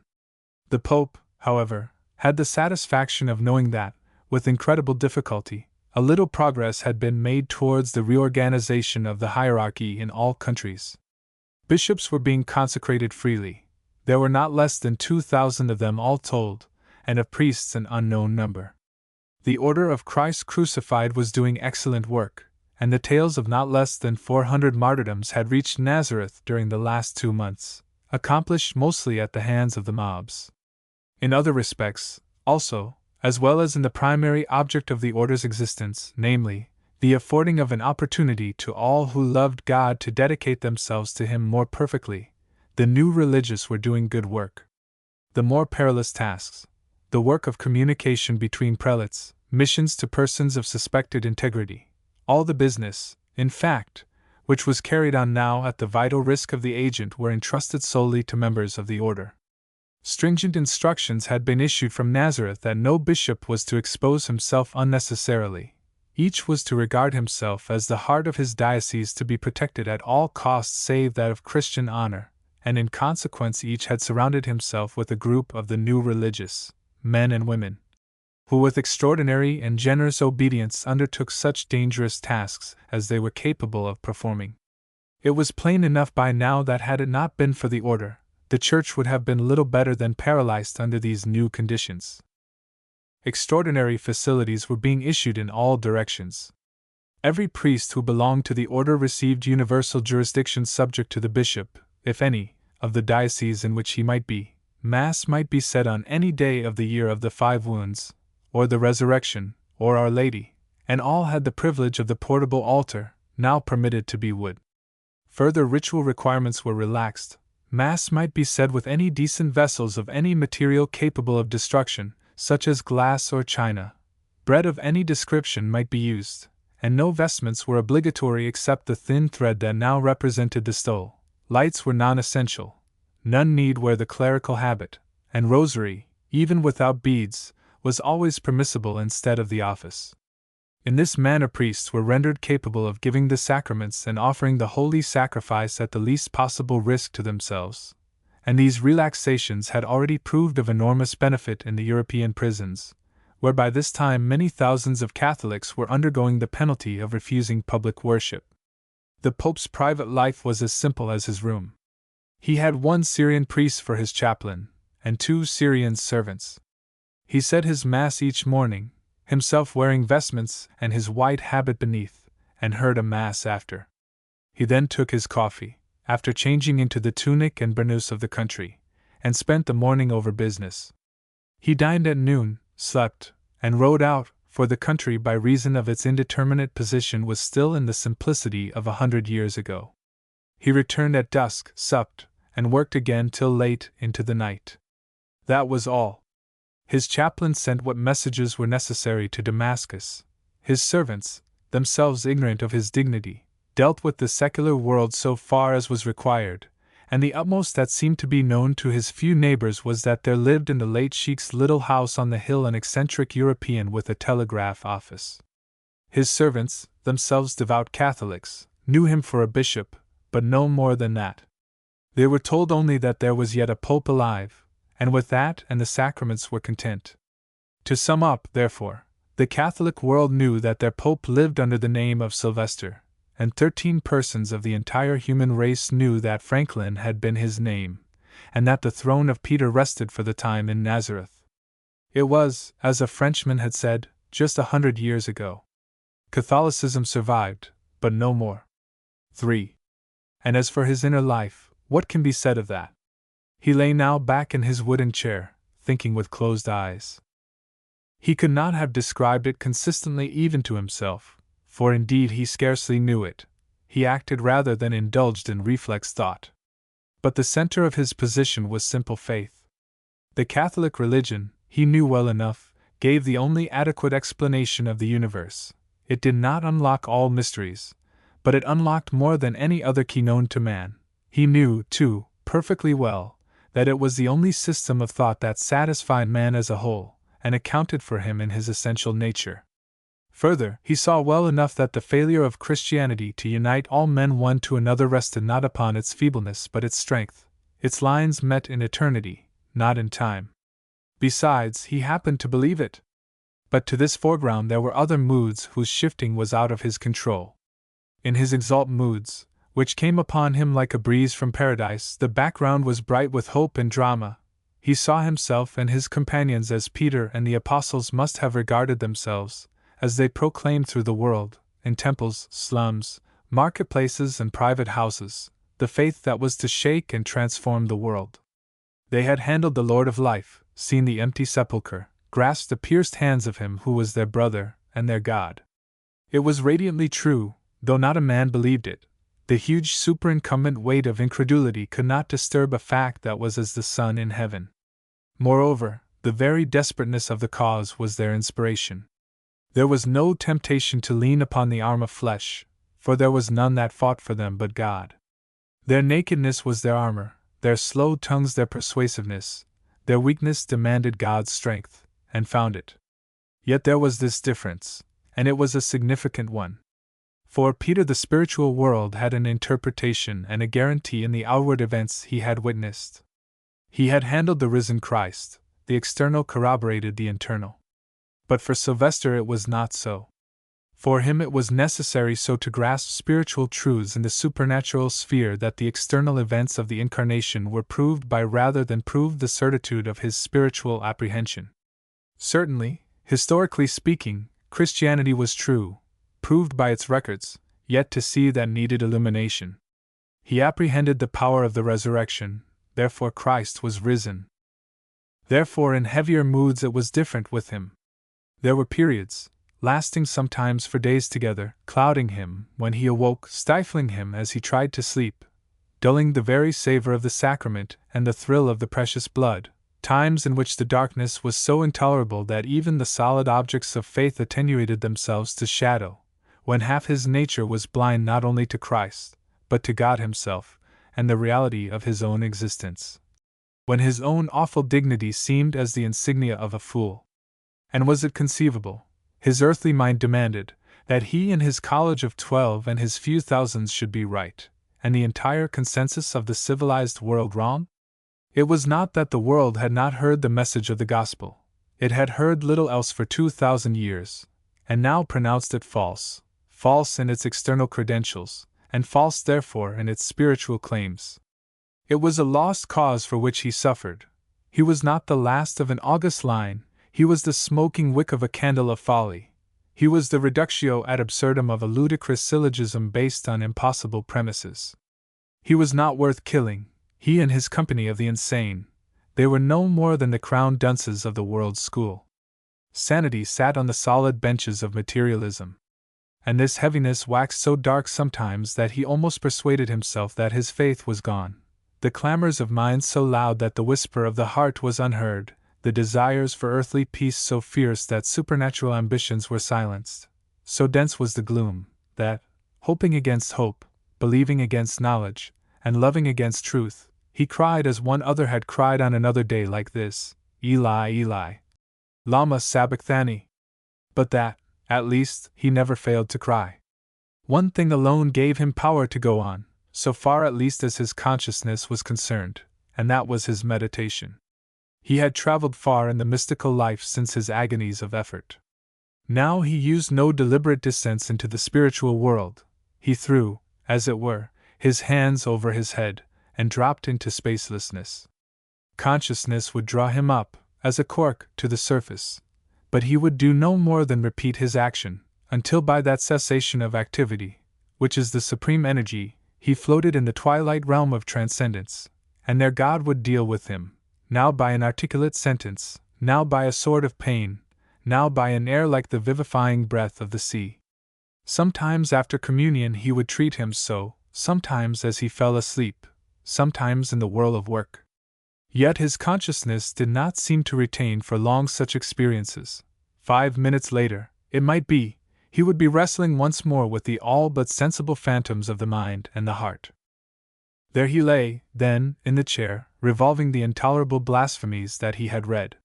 His white hair was thin upon his brown temples, his hands were as the hands of a spirit, and his young face lined and patched with sorrow. His bare feet protruded from beneath his stained tunic, and his old brown burnous lay on the floor beside him. It was an hour before he moved, and the sun had already lost half its fierceness, when the steps of the horses sounded in the paved court outside. Then he sat up, slipped his feet into their shoes, and lifted the burnous from the floor, as the door opened and the lean sunburned priest came through. "The horses, Holiness," said the man. The Pope spoke not one word that afternoon, until the two came towards sunset up the bridle path that leads between Thabor and Nazareth. They had taken their usual round through Cana, mounting a hillock from which the long mirror of Gennesareth could be seen, and passing on, always bearing to the right, under the shadow of Thabor until once more Esdraelon spread itself beneath like a grey-green carpet, a vast circle, 20 miles across, sprinkled sparsely with groups of huts, white walls and roofs, with Nain visible on the other side, Carmel heaving its long form far off on the right, and Nazareth nestling a mile or two away on the plateau on which they had halted. It was a sight of extraordinary peace, and seemed an extract from some old picture book designed centuries ago. Here was no crowd of roofs, no pressure of hot humanity, no terrible evidences of civilization and manufactory and strenuous, fruitless effort. A few tired Jews had come back to this quiet little land, as old people may return to their native place, with no hope of renewing their youth, or refining their ideals, but with a kind of sentimentality that prevails so often over more logical motives, and a few more Baroque-like houses had been added here and there to the obscure villages in sight. But it was very much as it had been 100 years ago. The plain was half shadowed by Carmel, and half in dusty golden light. Overhead the clear eastern sky was flushed with rose, as it had flushed for Abraham, Jacob, and the son of David. There was no little cloud here, as a man's hand, over the sea, charged with both promise and terror, no sound of chariot wheels from earth or heaven, no vision of heavenly horses such as a young man had seen 30 centuries ago in this very sky. Here was the old earth and the old heaven, unchanged and unchangeable. The patient, returning spring had starred the thin soil with flowers of Bethlehem, and those glorious lilies to which Solomon's scarlet garments might not be compared. There was no whisper from the throne as when Gabriel had once stooped through this very air to hail her who was blessed among women, no breath of promise or hope beyond that which God sends through every movement of his created robe of life. As the two halted, and the horses looked out with steady, inquisitive eyes at the immensity of light and air beneath them, a soft hooting cry broke out, and a shepherd passed below along the hillside 100 yards away, trailing his long shadow behind him, and to the mellow tinkle of bells his flock came after, a troop of obedient sheep and wilful goats, cropping and following and cropping again as they went on to the fold, called by name in that sad minor voice of him who knew each, and led, instead of driving. The soft clanking grew fainter, the shadow of the shepherd shot once to their very feet, as he topped the rise, and vanished again as he stepped down once more, and the call grew fainter yet, and ceased. The Pope lifted his hand to his eyes for an instant, then smoothed it down his face. He nodded across to a dim patch of white walls glimmering through the violet haze of the falling twilight. "That place, Father," he said. "What is its name?" The Syrian priest looked across, back once more at the Pope, and across again. "That among the palms, Holiness?" "Yes. That is Megiddo," he said. "Some call it Armageddon." Chapter 2I. At 23 o'clock that night the Syrian priest went out to watch for the coming of the messenger from Tiberias.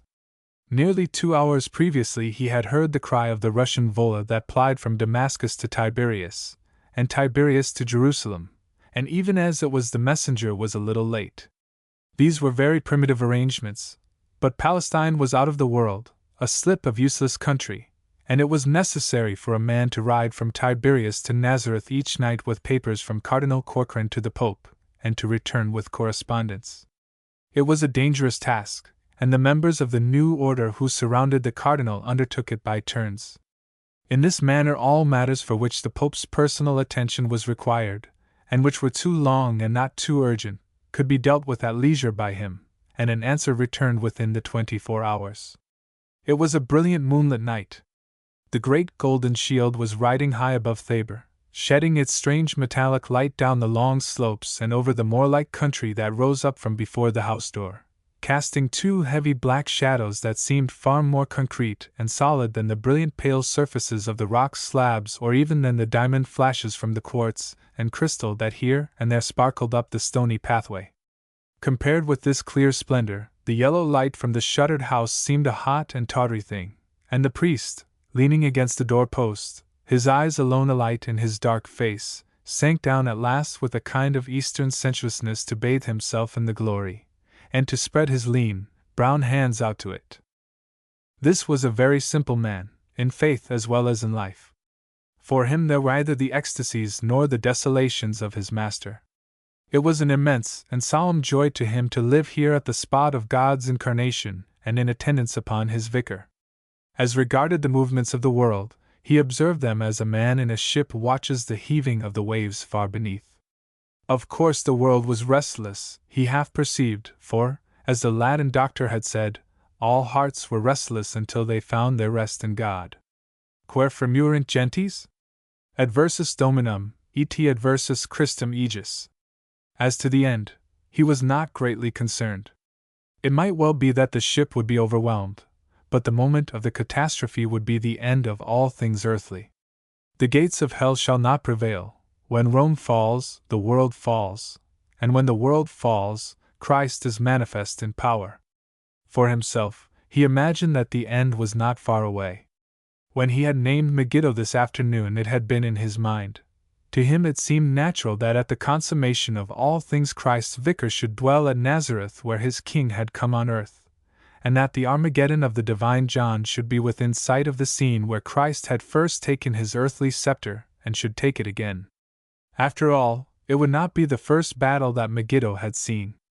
Israel and Amalek had met here, Israel and Assyria, Sesostris had ridden here and Sennacherib. Christian and Turk had contended here, like Michael and Satan, over the place where God's body had lain. As to the exact method of that end, he had no clear views. It would be a battle of some kind, and what field could be found more evidently designed for that than this huge flat circular plain of Esdraelon, 20 miles across, sufficient to hold all the armies of the earth in its embrace? To his view once more, ignorant as he was of present statistics, the world was divided into two large sections, Christians and heathens, and he supposed them very much of a size. Something would happen, troops would land at Kaifa, they would stream southwards from Tiberias, Damascus and remote Asia, northwards from Jerusalem, Egypt and Africa, eastwards from Europe, westwards from Asia again and the far-off Americas. And surely, the time could not be far away, for here was Christ's vicar, and as he himself had said in his Gospel of the Advent, Ubicunc furit corpus, illi congregabuntur et aquili. Of more subtle interpretations of prophecy he had no knowledge. For him words were things, not merely labels upon ideas. What Christ and St. Paul and St. John had said, these things were so. He had escaped, owing chiefly to his isolation from the world, that vast expansion of Richelian ideas that during the last century had been responsible for the desertion by so many of any intelligible creed. For others this had been the supreme struggle, the difficulty of decision between the facts that words were not things, and yet that the things they represented were in themselves objective.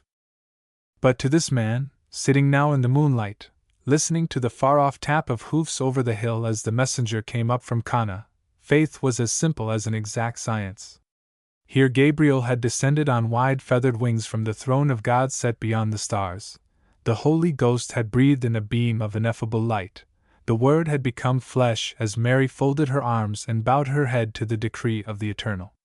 And here once more, he thought, though it was no more than a guess, yet he thought that already the running of chariot wheels was audible, the tumult of the hosts of God gathering about the camp of the saints. He thought that already beyond the bars of the dark Gabriel set to his lips the trumpet of doom and heaven was astir. He might be wrong at this time, as others had been wrong at other times, but neither he nor they could be wrong forever. There must some day be an end to the patience of God, even though that patience sprang from the eternity of his nature. He stood up, as down the pale moonlit path 100 yards away came a pale figure of one who rode, with a leather bag strapped to his girdle. 2. It would be about 3 o'clock in the morning that the priest awoke in his little mud-walled room next to that of the Holy Fathers, and heard a footstep coming up the stairs. Last evening he had left his master as usual beginning to open the pile of letters arrived from Cardinal Corcoran, and himself had gone straight to his bed and slept. He lay now a moment or two, still drowsy, listening to the pad of feet, and an instant later sat up abruptly, for a deliberate tap had sounded on the door. Again it came. He sprang out of bed in his long night tunic, drew it up hastily in his girdle, went to the door, and opened it. The Pope was standing there, with a little lamp in one hand, for the dawn had scarcely yet begun, and a paper in the other. "I beg your pardon, Father, but there is a message I must have sent at once to His Eminence." Together they went out through the Pope's room. The priest, still half blind with sleep, passed up the stairs, and emerged into the clear, cold air of the upper roof. The Pope blew out his lamp, and set it on the parapet. "You will be cold, Father. Fetch your cloak." "And you, Holiness?" The other made a little gesture of denial, and went across to the tiny temporary shed where the wireless telegraphic instrument stood. "Fetch your cloak, Father," he said again over his shoulder. "I will ring up meanwhile." When the priest came back 3 minutes later, in his slippers and cloak, carrying another cloak also for his master, the Pope was still seated at the table. He did not even move his head as the other came up, but once more pressed on the lever that, communicating with the 12-foot pole that rose through the penthouse overhead, shot out the quivering energy through the 80 miles of glimmering air that lay between Nazareth and Damascus. This simple priest had scarcely even by now become accustomed to this extraordinary device invented a century ago and perfected through all those years to this precise exactness, that device by which with the help of a stick, a bundle of wires, and a box of wheels, something, at last established to be at the root of all matter, if not at the very root of physical life, spoke across the spaces of the world to a tiny receiver tuned by a hair's breadth to the vibration with which it was set in relations. The air was surprisingly cold, considering the heat that had preceded and would follow it, and the priest shivered a little as he stood clear of the roof, and stared, now at the motionless figure in the chair before him, now at the vast vault of the sky passing, even as he looked, from a cold, colorless luminosity to a tender tint of yellow, as far away beyond Thabor and Moab the dawn began to deepen. From the village half a mile away arose the crowing of a cock, thin and brazen as a trumpet. A dog barked once and was silent again, and then, on a sudden, a single stroke upon a bell hung in the roof recalled him in an instant, and told him that his work was to begin. The Pope pressed the lever again at the sound, twice, and then, after a pause, once more, waited a moment for an answer, and then when it came, rose and signed to the priest to take his place. The Syrian sat down, handing the extra cloak to his master, and waited until the other had settled himself in a chair set in such a position at the side of the table that the face of each was visible to the other. Then he waited, with his brown fingers poised above the row of keys, looking at the other's face as he arranged himself to speak. That face, he thought, looking out from the hood, seemed paler than ever in this cold light of dawn. The black arched eyebrows accentuated this, and even the steady lips, preparing to speak, seemed white and bloodless. He had his paper in his hand, and his eyes were fixed upon this. "Make sure it is the Cardinal," he said abruptly. The priest tapped off an inquirer, and with moving lips, read off the printed message. As like magic it precipitated itself on to the tall white sheet of paper that faced him. "It is His Eminence, Holiness," he said softly. "He is alone at the instrument." "Very well. Now then, begin. We have received your Eminence's letter, and have noted the news. It should have been forwarded by telegraphy. Why was that not done? The voice paused, and the priest who had snapped off the message, more quickly than a man could write it, read aloud the answer. I did not understand that it was urgent. I thought it was but one more assault. I had intended to communicate more so soon as I heard more. Of course it was urgent, came the voice again in the deliberate intonation that was used between these two in the case of messages for transmission. Remember that all news of this kind is always urgent. I will remember, read the priest. I regret my mistake. You tell us, went on the Pope, his eyes still downcast on the paper, that this measure is decided upon. You name only 3 authorities. Give me, now, all the authorities you have, if you have more. There was a moment's pause. Then the priest began to read off the names. Besides the 3 cardinals whose names I sent, the archbishops of Thibet, Cairo, Calcutta and Sydney have all asked if the news was true, and for directions if it is true, besides others whose names I can communicate if I may leave the table for a moment. Do so, said the Pope. Again there was a pause. Then once more the names began. The bishops of Bucharest, the Marquesas Islands and Newfoundland, the Franciscans in Japan, the Crutched Friars in Morocco, the archbishops of Manitoba and Portland, and the Cardinal Archbishop of Pekin. I have dispatched 2 members of Christ Crucified to England. Tell us when the news first arrived, and how. I was called up to the instrument yesterday evening at about 20 o'clock. The Archbishop of Sydney was asking, through our station at Bombay, whether the news was true. I replied I had heard nothing of it. Within 10 minutes 4 more inquiries had come to the same effect, and 3 minutes later Cardinal Ruspoli sent the positive news from Turin.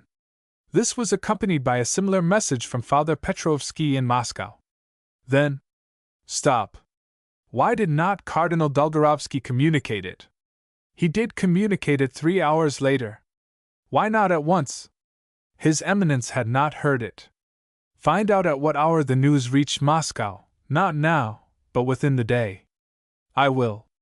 Go on then.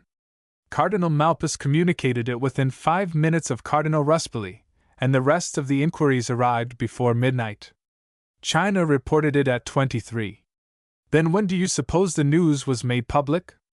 It was decided first at the secret London conference, yesterday, at about 16 o'clock by our time. The plenipotentiaries appear to have signed it at that hour. After that it was communicated to the world. It was published here half an hour past midnight. Then Felsenburgh was in London? I am not yet sure. Cardinal Malpas tells me that Felsenburgh gave his provisional consent on the previous day. Very good. That is all you know, then? I was called up an hour ago by Cardinal Ruspoli again. He tells me that he fears a riot in Florence. It will be the first of many revolutions, he says. Does he ask for anything? Only for directions. Tell him that we send him the apostolic benediction, and will forward directions within the course of 2 hours. Select 12 members of the order for immediate service. I will. Communicate that message also, as soon as we have finished, to all the Sacred College, and bid them communicate it with all discretion to all metropolitans and bishops, that priests and people may know that we bear them in our heart. I will, Holiness.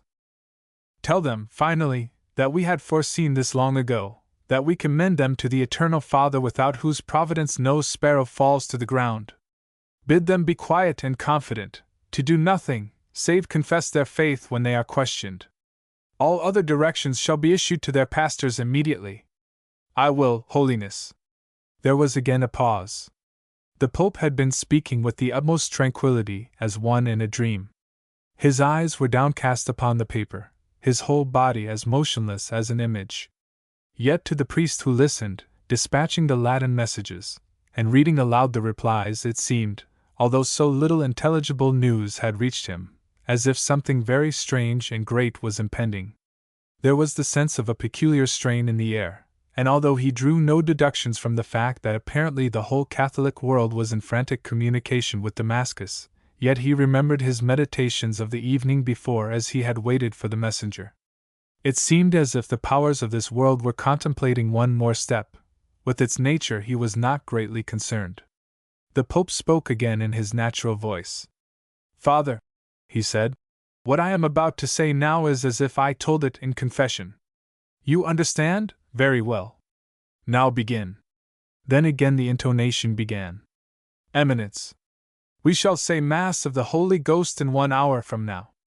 At the end of that time, you will cause that all the Sacred College shall be in touch with yourself, and waiting for our commands.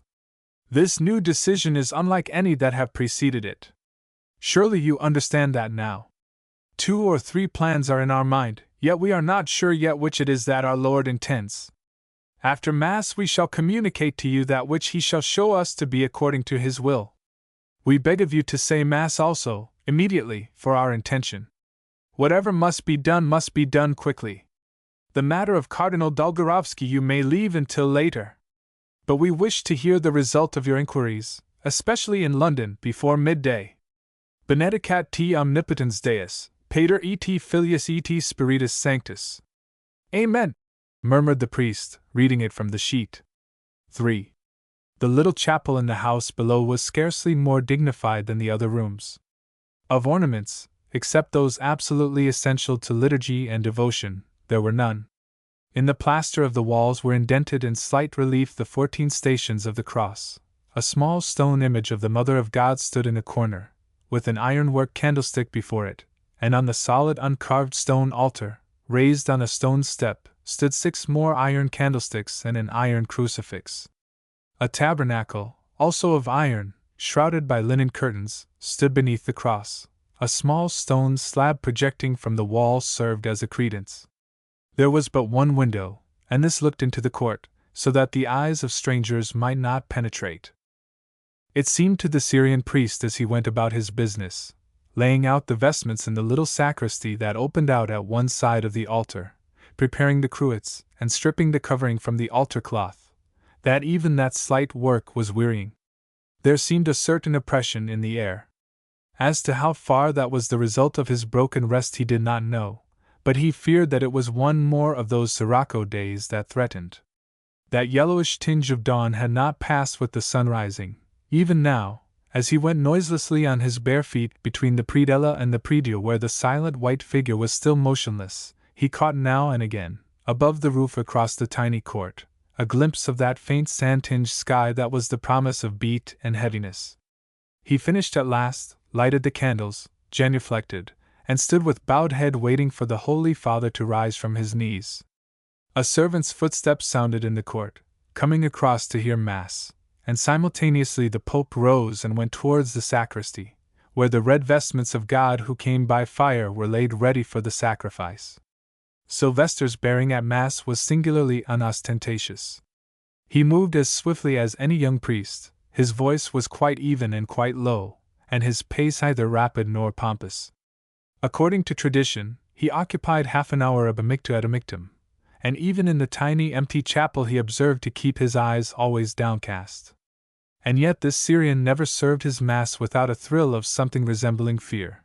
It was not only his knowledge of the awful dignity of this simple celebrant, but although he could not have expressed it so, there was an aroma of an emotion about the vestment figure that affected him almost physically, an entire absence of self-consciousness, and in its place the consciousness of some other presence.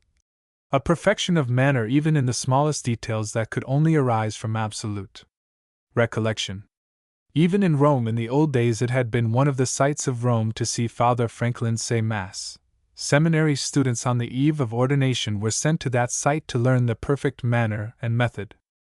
Today all was as usual, but at the communion the priest looked up suddenly at the moment when the host had been consumed, with a half impression that either a sound or a gesture had invited it, and, as he looked, his heart began to beat thick and convulsive at the base of his throat. Yet to the outward eyes there was nothing unusual. The figure stood there with bowed head, the chin resting on the tips of the long fingers, the body absolutely upright, and standing with that curious light poise as if no weight rested upon the feet. But to the inner sense something was apparent the Syrian could not in the least formulate it to himself, but afterwards he reflected that he had stared expecting some visible or audible manifestation to take place. It was an impression that might be described under the terms of either light or sound. At any instant that delicate vivid force, that to the eyes of the soul burned beneath the red chasuble and the white alb, might have suddenly welled outwards under the appearance of a gush of radiant light, rendering luminous not only the clear brown flesh seen beneath the white hair, but the very texture of the coarse, dead, stained stuffs that swathed the rest of the body. Or it might have shown itself in the strain of a long chord on strings or wind, as if the mystical union of the dedicated soul with the ineffable Godhead and humanity of Jesus Christ generated such a sound as ceaselessly flows out with the river of life from beneath the throne of the Lamb. Or yet once more it might have declared itself under the guise of a perfume, the very essence of distilled sweetness, such a scent as that which, streaming out through the gross tabernacle of a saint's body, is to those who observe it as the breath of heavenly roses. The moments passed in that hush of purity and peace. Sounds came and went outside, the rattle of a cart far away, the sawing of the first cicada in the coarse grass 20 yards away beyond the wall. Someone behind the priest was breathing short and thick as under the pressure of an intolerable emotion, and yet the figure stood there still, without a movement or sway to break the carved motionlessness of the alb folds, or the perfect poise of the white-shod feet. When he moved at last to uncover the precious blood, to lay his hands on the altar and adore, it was as if a statue had stirred into life. To the server it was very nearly as a shock. Again, when the chalice was empty, that first impression reasserted itself. The human and the external died in the embrace of the divine and invisible, and once more silence lived and glowed. And again, as the spiritual energy sank back again into its origin, Sylvester stretched out the chalice. With knees that shook and eyes wide in expectation, the priest rose, adored, and went to the credence. It was customary after the Pope's Mass that the priest himself should offer the sacrifice in his presence, but today, so soon as the vestments had been laid one by one on the rough chest, Sylvester turned to the priest. "Presently," he said softly. "Go up, Father, at once to the roof, and tell the Cardinal to be ready. I shall come in 5 minutes." It was surely a sirocco day, thought the priest, as he came up onto the flat roof. Overhead, instead of the clear blue proper to that hour of the morning, lay a pale yellow sky darkening even to brown at the horizon. Thabor, before him, hung distant and somber seen through the impalpable atmosphere of sand, and across the plain, as he glanced behind him, beyond the white streak of Nain nothing was visible except the pale outline of the tops of the hills against the sky. Even at this morning hour, too, the air was hot and breathless, broken only by the slow stifling lift of the southwestern breeze that, blowing across countless miles of sand beyond faraway Egypt, gathered up the heat of the huge waterless continent, and was pouring it, with scarcely a streak of sea to soften its malignity, on this poor strip of land. Carmel, too, as he turned again, was swathed about its base with mist, half dry and half damp, and above showed its long bullhead running out defiantly against the western sky. The very table as he touched it was dry and hot to the hand. By midday the steel would be intolerable. He pressed the lever, and waited, pressed it again, and waited again. There came the answering ring, and he tapped across the 80 miles of air that His Eminence's presence was required at once. A minute or two passed, and then, after another rap of the bell, a line flicked out on the new white sheet. "I am here. Is it His Holiness?" He felt a hand upon his shoulder, and turned to see Sylvester, hooded and in white, behind his chair. "Tell him yes. Ask him if there is further news." The Pope went to the chair once more and sat down, and a minute later the priest, with growing excitement, read out the answer. "Inquiries are pouring in. Many expect Your Holiness to issue a challenge. My secretaries have been occupied since 4 o'clock. The anxiety is indescribable. Some are denying that they have a pope. Something must be done at once." "Is that all?" asked the Pope. Again the priest read out the answer. "Yes and no. The news is true. It will be enforced immediately. Unless a step is taken immediately, there will be widespread and final apostasy." "Very good," murmured the Pope, in his official voice. "Now listen carefully, Eminence." He was silent for a moment, his fingers joined beneath his chin as just now at Mass. Then he spoke. "We are about to place ourselves unreservedly in the hands of God. Human prudence must no longer restrain us. We command you then, using all discretion that is possible, to communicate these wishes of ours to the following persons under the strictest secrecy, and to no others whatsoever. And for this service you are to employ messengers, taken from the order of Christ crucified, 2 for each message, which is not to be committed to writing in any form. The members of the Sacred College, numbering 12, the metropolitans and patriarchs through the entire world, numbering 22, the generals of the religious orders, the Society of Jesus, the friars, the monks ordinary, and the monks contemplative 4. These persons, 38 in number, with the chaplain of your eminence, who shall act as notary, and my own who shall assist him, and ourself, 41 all told, these persons are to present themselves here at our palace of Nazareth not later than the eve of Pentecost. We feel ourselves unwilling to decide the steps necessary to be taken with reference to the new decree, except we first hear the counsel of our advisers, and give them an opportunity of communicating freely one with another. These words, as we have spoken them, are to be forwarded to all those persons whom we have named, and your eminence will further inform them that our deliberations will not occupy more than 4 days.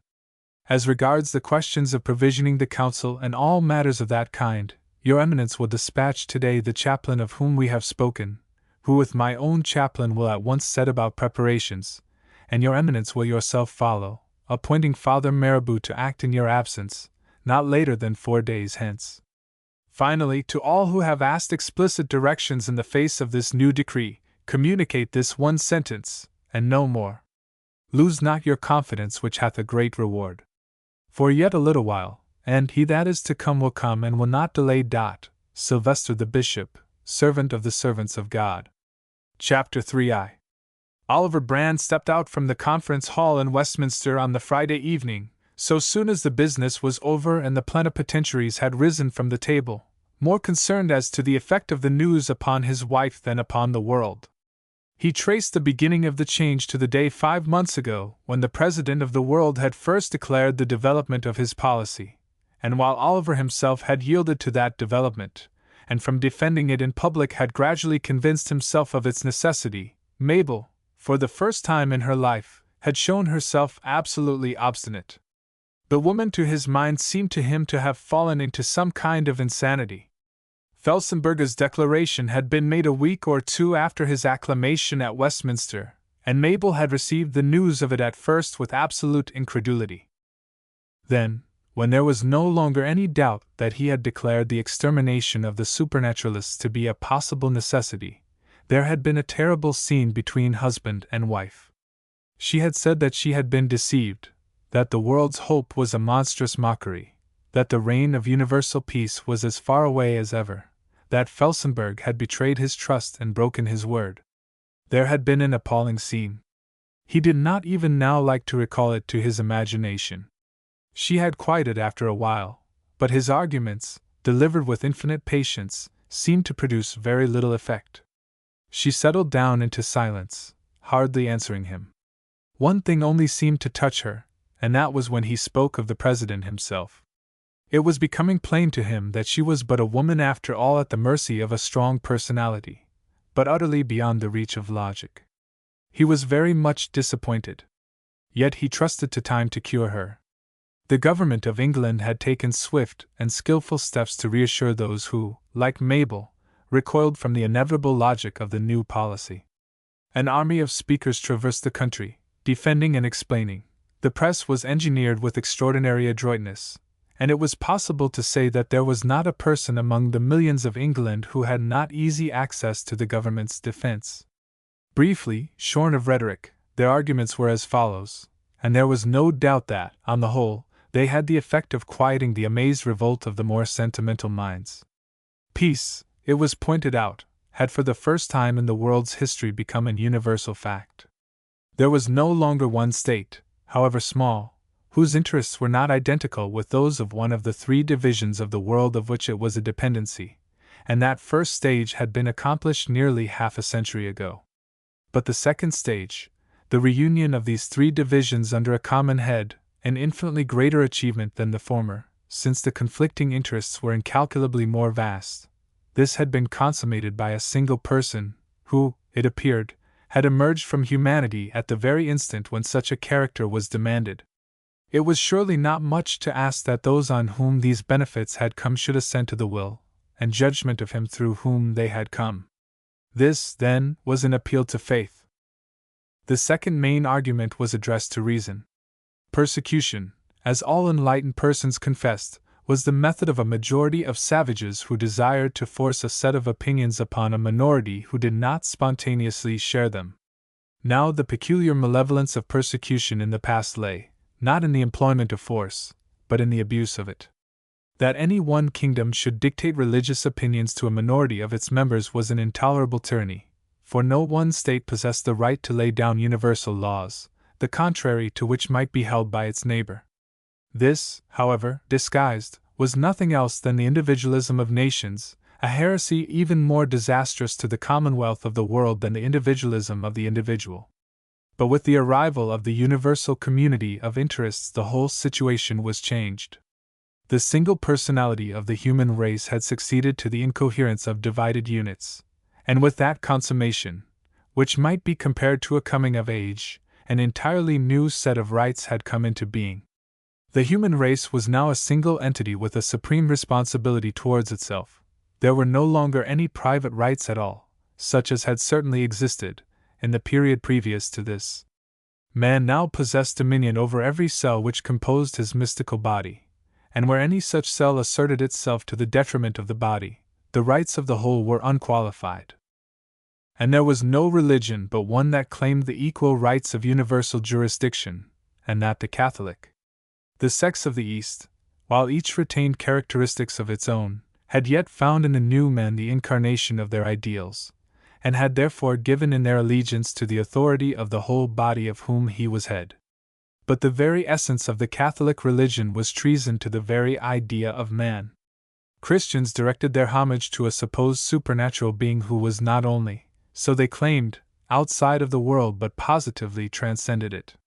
Christians, then, leaving aside the mad fable of the Incarnation, which might very well be suffered to die of its own folly, deliberately severed themselves from that body of which by human generation they had been made members. They were as mortified limbs yielding themselves to the domination of an outside force other than that which was their only life, and by that very act imperiled the entire body. This madness, then, was the one crime which still deserved the name. Murder, theft, rape, even anarchy itself, were as trifling faults compared to this monstrous sin, for while these injured indeed the body, they did not strike at its heart. Individuals suffered, and therefore those minor criminals deserved restraint, but the very life was not struck at. But in Christianity there was a poison actually deadly. Every cell that became infected with it was infected in that very fiber that bound it to the spring of life. This, and this alone, was the supreme crime of high treason against man, and nothing but complete removal from the world could be an adequate remedy. These, then, were the main arguments addressed to that section of the world which still recoiled from the deliberate utterance of Felsenburgh, and their success had been remarkable. Of course, the logic, in itself indisputable, had been dressed in a variety of costumes gilded with rhetoric, flushed with passion, and it had done its work in such a manner that as summer drew on, Felsenburgh had announced privately that he proposed to introduce a bill which should carry out to its logical conclusion the policy of which he had spoken. Now this too had been accomplished. 2. Oliver let himself into his house, and went straight upstairs to Mabel's room. It would not do to let her hear the news from any but his own lips. She was not there, and on inquiry he heard that she had gone out an hour before. He was disconcerted at this. The decree had been signed half an hour earlier, and in answer to an inquiry from Lord Pemberton it had been stated that there was no longer any reason for secrecy, and that the decision might be communicated to the press. Oliver had hurried away immediately in order to make sure that Mabel should hear the news from him, and now she was out, and at any moment the placards might tell her of what had been done. He felt extremely uneasy, but for another hour or so was ashamed to act. Then he went to the tube and asked another question or two, but the servant had no idea of Mabel's movements. It might be she had gone to the church. Sometimes she did at this hour. He sent the woman off to see, and himself sat down again in the window seat of his wife's room, staring out disconsolately at the wide array of roofs in the golden sunset light, that seemed to his eyes to be strangely beautiful this evening. The sky was not that pure gold which it had been every night during this last week. There was a touch of rose in it, and this extended across the entire vault so far as he could see from west to east. He reflected on what he had lately read in an old book to the effect that the abolition of smoke had certainly changed evening colors for the worse. There had been a couple of severe earthquakes, too, in America. He wondered whether there was any connection. Then his thoughts flew back to Mabel. It was about 10 minutes before he heard her footstep on the stairs, and as he stood up she came in. There was something in her face that told him that she knew everything, and his heart sickened at her pale rigidity. There was no fury there, nothing but white, hopeless despair, and an immense determination. Her lips showed a straight line, and her eyes, beneath her white summer hat, seemed contracted to pinpricks. She stood there, closing the door mechanically behind her, and made no further movement towards him. "Is it true?" she said. Oliver drew one steady breath, and sat down again. "Is what true, my dear? Is it true," she said again, "that all are to be questioned as to whether they believe in God, and to be killed if they confess it?" Oliver licked his dry lips. "You put it very harshly," he said. "The question is, whether the world has a right dash." She made a sharp movement with her head. "It is true then. And you signed it? My dear, I'd beg you not to make a scene. I am tired out. And I will not answer that until you have heard what I have to say." "Say it then." "Sit down then." She shook her head. "Very well then. Well, this is the point. The world is one now, not many. Individualism is dead. It died when Felsenburgh became president of the world. You surely see that absolutely new conditions prevail now. There has never been anything like it before. You know all this as well as I do." Again came that jerk of impatience. "You will please to hear me out," he said wearily. "Well, now that this has happened, there is a new morality. It is exactly like a child coming to the age of reason. We are obliged, therefore, to see that this continues, that there is no going back, no mortification, that all the limbs are in good health. 'If thy hand offend thee, cut it off,' said Jesus Christ. Well, that is what we say. Now, for anyone to say that they believe in God, I doubt very much whether there is anyone who really does believe, or understand what it means. But for anyone even to say so is the very worst crime conceivable. It is high treason. But there is going to be no violence. It will all be quite quiet and merciful. Why, you have always approved of euthanasia, as we all do. Well, it is that will be used, and dash." Once more she made a little movement with her hand. The rest of her was like an image. "Is this any use?" she asked. Oliver stood up. He could not bear the hardness of her voice. "Mabel, my darling, dash." For an instant her lips shook, then again she looked at him with eyes of ice. "I don't want that," she said. "It is of no use." "Then you did sign it?" Oliver had a sense of miserable desperation as he looked back at her. He would infinitely have preferred that she had stormed and wept. "Mabel, dash," he cried again. "Then you did sign it?" "I did sign it," he said at last. She turned and went towards the door. He sprang after her. "Mabel, where are you going?" Then, for the first time in her life, she lied to her husband frankly and fully. "I am going to rest a little," she said. "I shall see you presently at supper."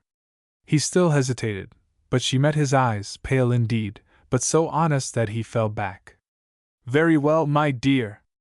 Mabel, try to understand. He came down to supper half an hour later, primed with logic, and even kindled with emotion. The argument seemed to him now so utterly convincing. Granted the premises that they both accepted and lived by, the conclusion was simply inevitable. He waited a minute or two, and at last went to the tube that communicated with the servants' quarters. "Where is Mrs. Brand?" he asked. There was an instant's silence, and then the answer came. "She left the house half an hour ago, sir." "I thought you knew." 3. That same evening Mr. Francis was very busy in his office over the details connected with the Festival of Sustenance that was to be celebrated on the 1st of July. It was the first time that the particular ceremony had taken place, and he was anxious that it should be as successful as its predecessors. There were a few differences between this and the others, and it was necessary that the ceremoniarii should be fully instructed. So, with his model before him, a miniature replica of the interior of the abbey, with tiny dummy figures on blocks that could be shifted this way and that, he was engaged in adding in a minute ecclesiastical hand rubrical notes to his copy of the order of proceedings. When the porter therefore rang up a little after 21 o'clock, that a lady wished to see him, he answered rather brusquely down the tube that it was impossible. But the bell rang again, and to his impatient question, the reply came up that it was Mrs. Brand below, and that she did not ask for more than 10 minutes' conversation. This was quite another matter. Oliver Brand was an important personage, and his wife therefore had significance, and Mr. Francis apologized, gave directions that she was to come to his anteroom, and rose, sighing, from his dummy abbey and officials. She seemed very quiet this evening, he thought, as he shook hands with her a minute later. She wore her veil down, so that he could not see her face very well, but her voice seemed to lack its usual vivacity. "I am so sorry to interrupt you, Mr. Francis," she said. "I only want to ask you 1 or 2 questions." He smiled at her encouragingly. "Mr. Brand, no doubt, No," she said. "Mr. Brand has not sent me. It is entirely my own affair. You will see my reasons presently. I will begin at once. I know I must not keep you." It all seemed rather odd, he thought, but no doubt he would understand soon. "First," she said, "I think you used to know Father Franklin? He became a cardinal, didn't he?" Mr. Francis assented, smiling. "Do you know if he is alive?" "No," he said. "He is dead. He was in Rome, you know, at the time of its destruction." "Ah? You are sure?" "Quite sure. Only one cardinal escaped, Steinmann. He was hanged in Berlin, and the Patriarch of Jerusalem died a week or 2 later." "Ah? Very well. Well, now, here is a very odd question. I ask for a particular reason, which I cannot explain, but you will soon understand. It is this: why do Catholics believe in God?" He was so much taken aback that for a moment he sat staring. "Yes," she said tranquilly, "it is a very odd question. But she hesitated. "Well, I will tell you," she said. "The fact is that I have a friend who is in danger from this new law. I want to be able to argue with her, and I must know her side. You are the only priest, I mean who has been a priest, whom I ever knew, except Father Franklin. So I thought you would not mind telling me." Her voice was entirely natural. There was not a tremor or a falter in it. Mr. Francis smiled genially, rubbing his hands softly together. "Ah," he said. "Yes, I see. Well, that is a very large question. Would not tomorrow, perhaps, I only want just the shortest answer," she said. "It is really important for me to know at once. You see, this new law comes into force, He nodded. "Well, very briefly, I should say this. Catholics say that God can be perceived by reason, that from the arrangements of the world they can deduce that there must have been an arranger, a mind, you understand.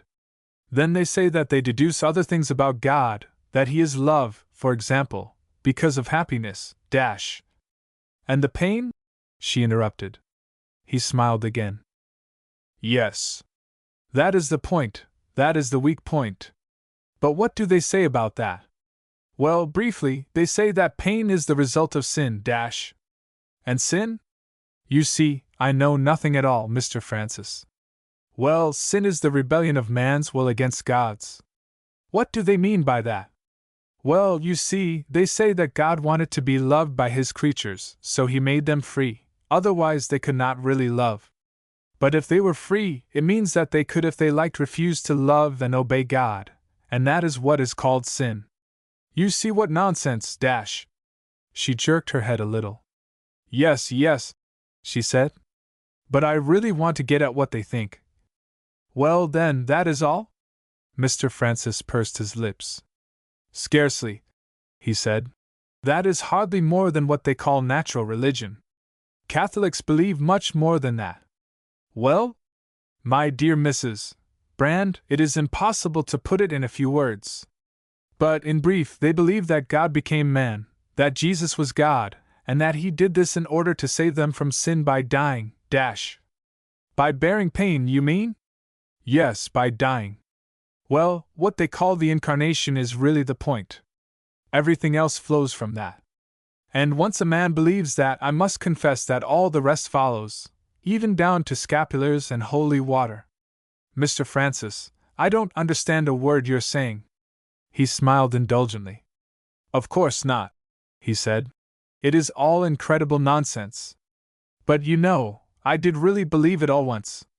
But it's unreasonable, she said. He made a little demurring sound. Yes, he said. In one sense, of course, it is utterly unreasonable. But in another sense, She leaned forward suddenly, and he could catch the glint of her eyes beneath her white veil. Ah, she said, almost breathlessly. That is what I want to hear. Now, tell me how they justify it. He paused an instant, considering. Well, he said slowly, as far as I remember, they say that there are other faculties besides those of reason. They say, for example, that the heart sometimes finds out things that the reason cannot, intuitions, you see. For instance, they say that all things such as self-sacrifice and chivalry and even art, all come from the heart, that reason comes with them, in rules of technique, for instance, but that it cannot prove them, they are quite apart from that. I think I see. Well, they say that religion is like that. In other words, they practically confess that it is merely a matter of emotion. He paused again, trying to be fair.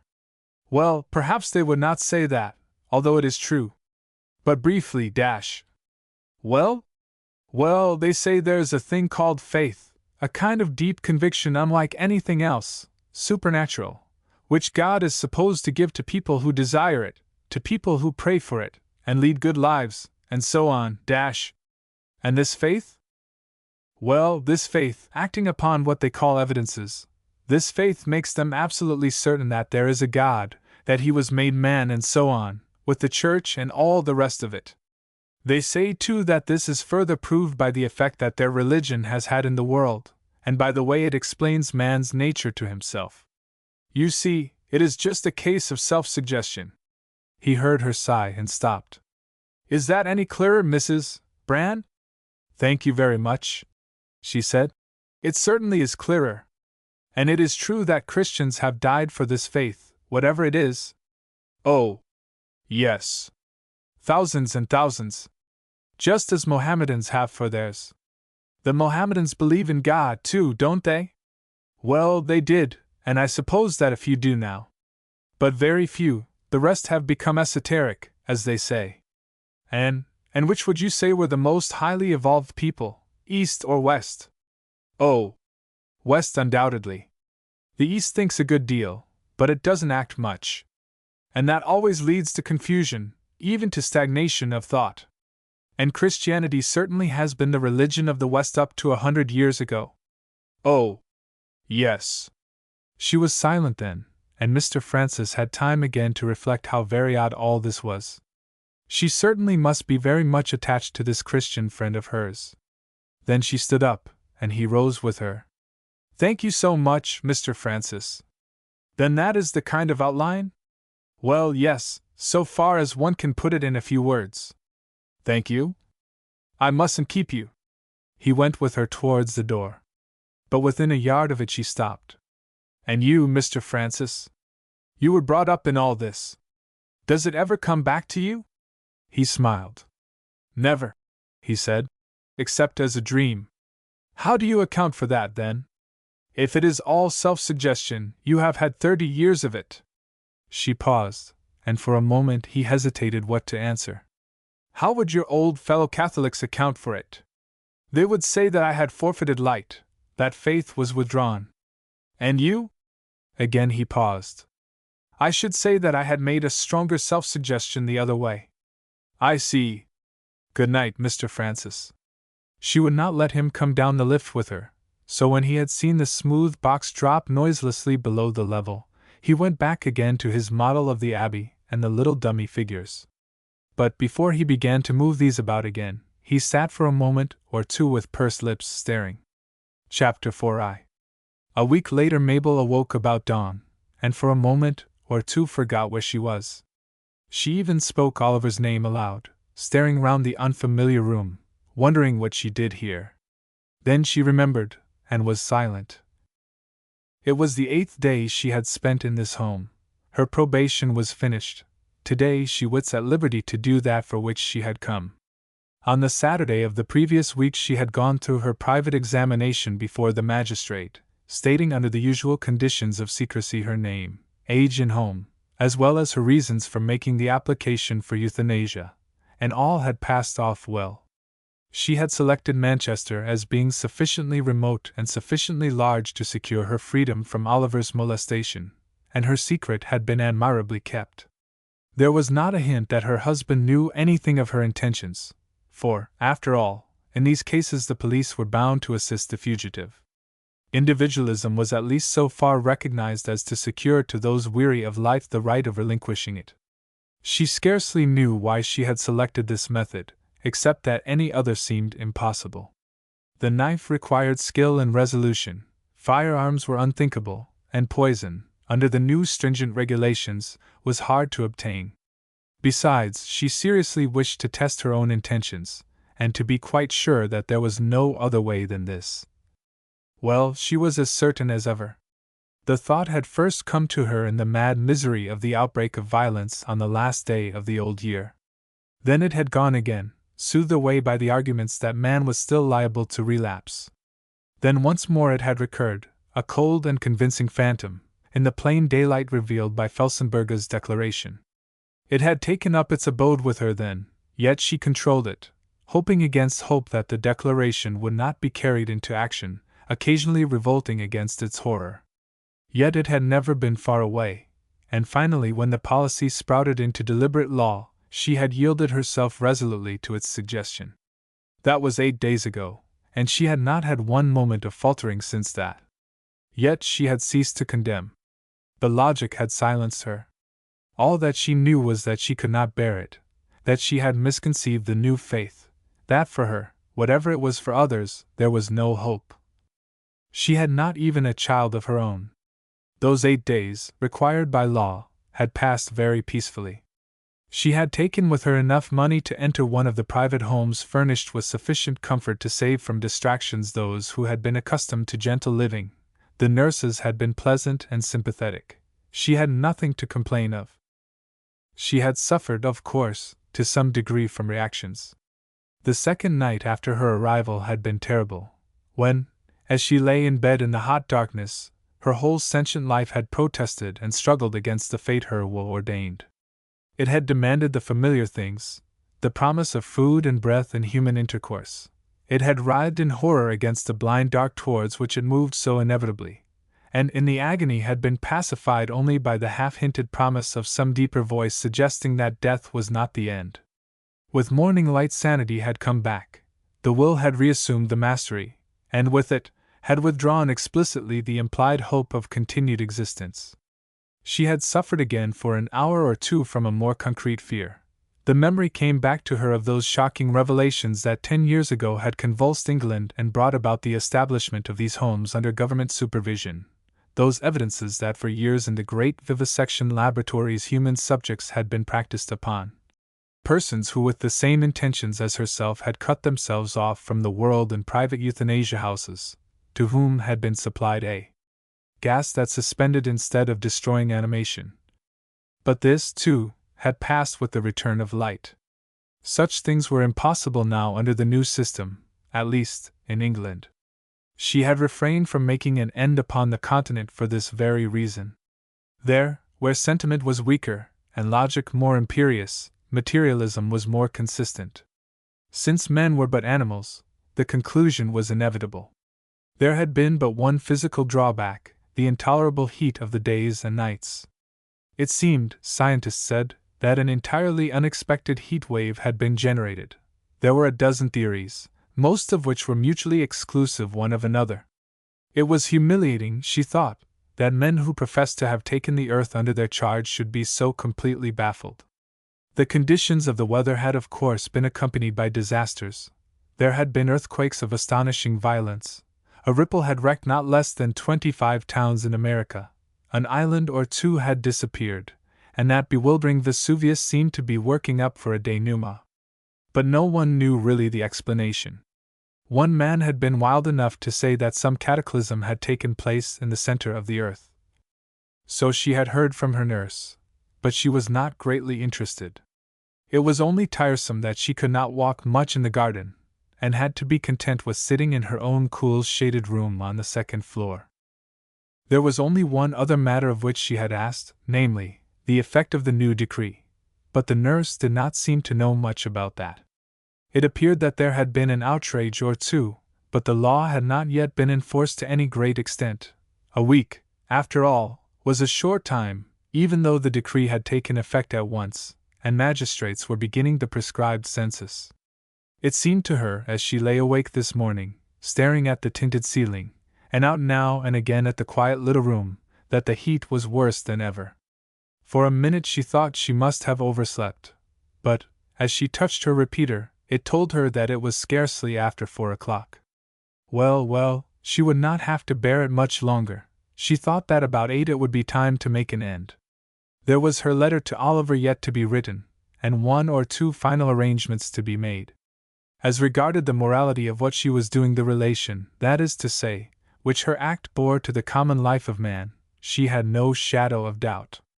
It was her belief, as of the whole humanitarian world, that just as bodily pain occasionally justified this termination of life, so also did mental pain.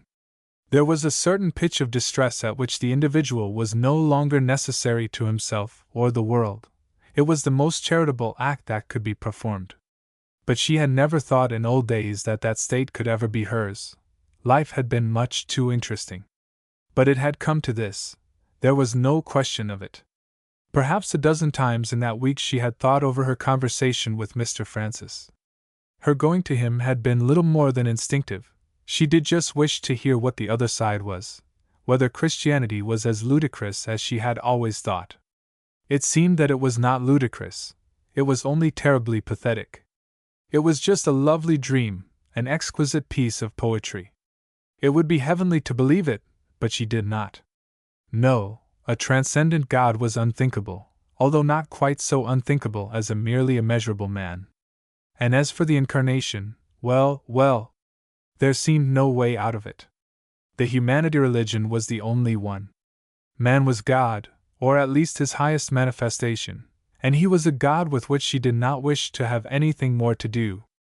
These faint new instincts after something other than intellect and emotion were, she knew perfectly well, nothing but refined emotion itself. She had thought a great deal of Felsenburgh, however, and was astonished at her own feelings. He was certainly the most impressive man she had ever seen. It did seem very probable indeed that he was what he claimed to be, the incarnation of the ideal man, the first perfect product of humanity. But the logic of his position was too much for her. She saw now that he was perfectly logical, that he had not been inconsistent in denouncing the destruction of Rome and a week later making his declaration. It was the passion of one man against another that he denounced, of kingdom against kingdom, and sect against sect, for this was suicidal for the race. He denounced passion, too, not judicial action. Therefore, this new decree was as logical as himself. It was a judicial act on the part of an united world against a tiny majority that threatened the principle of life and faith. And it was to be carried out with supreme mercy. There was no revenge or passion or partisan spirit in it from beginning to end, no more than a man is revengeful or passionate when he amputates a diseased limb. Oliver had convinced her of that. Yes, it was logical and sound. And it was because it was so that she could not bear it. But what a sublime man Felsenburgh was! It was a joy to her even to recall his speeches and his personality. She would have liked to see him again. But it was no good. She had better be done with it as tranquilly as possible. and the world must go forward without her. She was just tired out with facts. She dozed off again presently, and it seemed scarcely 5 minutes before she looked up to see a gentle smiling face of a white-capped nurse bending over her. "It is nearly 6 o'clock, my dear, the time you told me. I came to see about breakfast." Mabel drew a long breath. Then she sat up suddenly, throwing back the sheet. 2. It struck 6:15 from the little clock on the mantelshelf as she laid down her pen. Then she took up the closely written sheets, leaned back in her deep chair, and began to read. "Home of Rest. No 3A Manchester West. My dear, I am very sorry, but it has come back to me. I really cannot go on any longer, so I am going to escape in the only way left, as I once told you. I have had a very quiet and happy time here. They have been most kind and considerate. You see, of course, from the heading on this paper, what I mean. Well, you have always been very dear to me, you are still, even at this moment. So you have a right to know my reasons so far as I know them myself. It is very difficult to understand myself, but it seems to me that I am not strong enough to live. So long as I was pleased and excited it was all very well, especially when he came. But I think I had expected it to be different.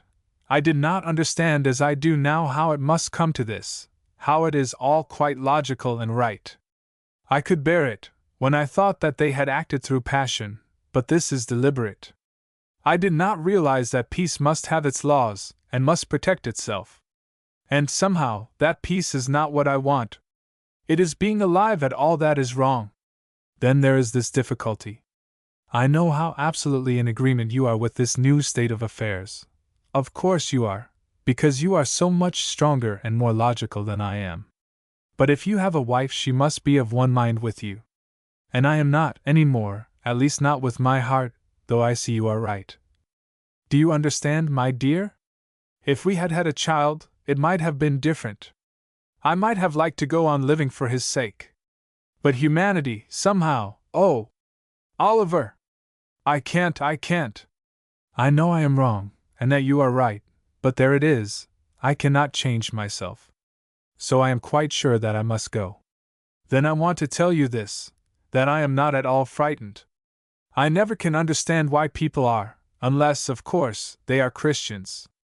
I should be horribly frightened if I was one of them. But you see, we both know that there is nothing beyond. It is life that I am frightened of, not death. Of course, I should be frightened if there was any pain, but the doctors tell me there is absolutely none. It is simply going to sleep. The nerves are dead before the brain. I am going to do it myself. I don't want anyone else in the room. In a few minutes the nurse here, sister, and with whom I have made great friends, will bring in the thing, and then she will leave me. As regards what happens afterwards, I do not mind at all. Please do exactly what you wish. The cremation will take place tomorrow morning at noon, so that you can be here if you like. Or you can send directions, and they will send on the urn to you. I know you like to have your mother's urn in the garden, so perhaps you will like mine. Please do exactly what you like. And with all my things too. Of course I leave them to you. Now, my dear, I want to say this, that I am very sorry indeed now that I was so tiresome and stupid. I think I did really believe your arguments all along. But I did not want to believe them. Do you see now why I was so tiresome? Oliver, my darling, you have been extraordinarily good to me. Yes, I know I am crying, but I am really very happy. This is such a lovely ending. I wish I hadn't been obliged to make you so anxious during this last week, but I had to. I knew you would persuade me against it, if you found me, and that would have been worse than ever. I am sorry I told you that lie, too. Indeed, it is the first I ever did tell you. Well, I don't think there is much more to say. Oliver, my dear, goodbye. I send you my love with all my heart. Mabel. She sat still when she had read it through, and her eyes were still wet with tears. Yet it was all perfectly true. She was far happier than she could be if she had still the prospect of going back. Life seemed entirely blank. Death was so obvious an escape. Her soul ached for it, as a body for sleep. She directed the envelope, still with a perfectly steady hand, laid it on the table, and leaned back once more, glancing again at her untasted breakfast. Then she suddenly began to think of her conversation with Mr. Francis, and by a strange association of ideas, remembered the fall of the volor in Brighton, the busyness of the priest, and the euthanasia boxes. When Sister Anne came in a few minutes later, she was astonished at what she saw. The girl crouched at the window, her hands on the sill, staring out at the sky in an attitude of unmistakable horror. Sister Anne came across the room quickly, setting down something on the table as she passed. She touched the girl on the shoulder. "My dear, what is it?" There was a long sobbing breath, and Mabel turned, rising as she turned, and clutched the nurse with one shaking hand, pointing out with the other. "There!" she said. "There, look!" "Well, my dear, what is it?" "I see nothing. It is a little dark." "Dark?" said the other. "You call that dark? Why, it is black, black." The nurse drew her softly backwards to the chair, turning her from the window. She recognized nervous fear, but no more than that. But Mabel tore herself free, and wheeled again. "You call that a little dark?" she said. "Why, look, sister, look!" Yet there was nothing remarkable to be seen. In front rose up the feathery hand of an elm, then the shuttered windows across the court, the roof, and above that the morning sky, a little heavy and dusky as before a storm, but no more than that. "Well, what is it, my dear? What do you see?" Why, look! Look, there, listen to that!" A faint faraway rumble sounded as the rolling of a wagon, so faint that it might almost be an aural delusion. But the girl's hands were at her ears, and her face was one white, wide-eyed mask of terror. The nurse threw her arms round her. "My dear," she said, "you are not yourself. That is nothing but a little heat thunder. Sit down quietly." She could feel the girl's body shaking beneath her hands, but there was no resistance as she drew her to the chair. "The lights! The lights!" sobbed Mabel. "Will you promise me to sit quietly then?" She nodded, and the nurse went across to the door, smiling tenderly. She had seen such things before.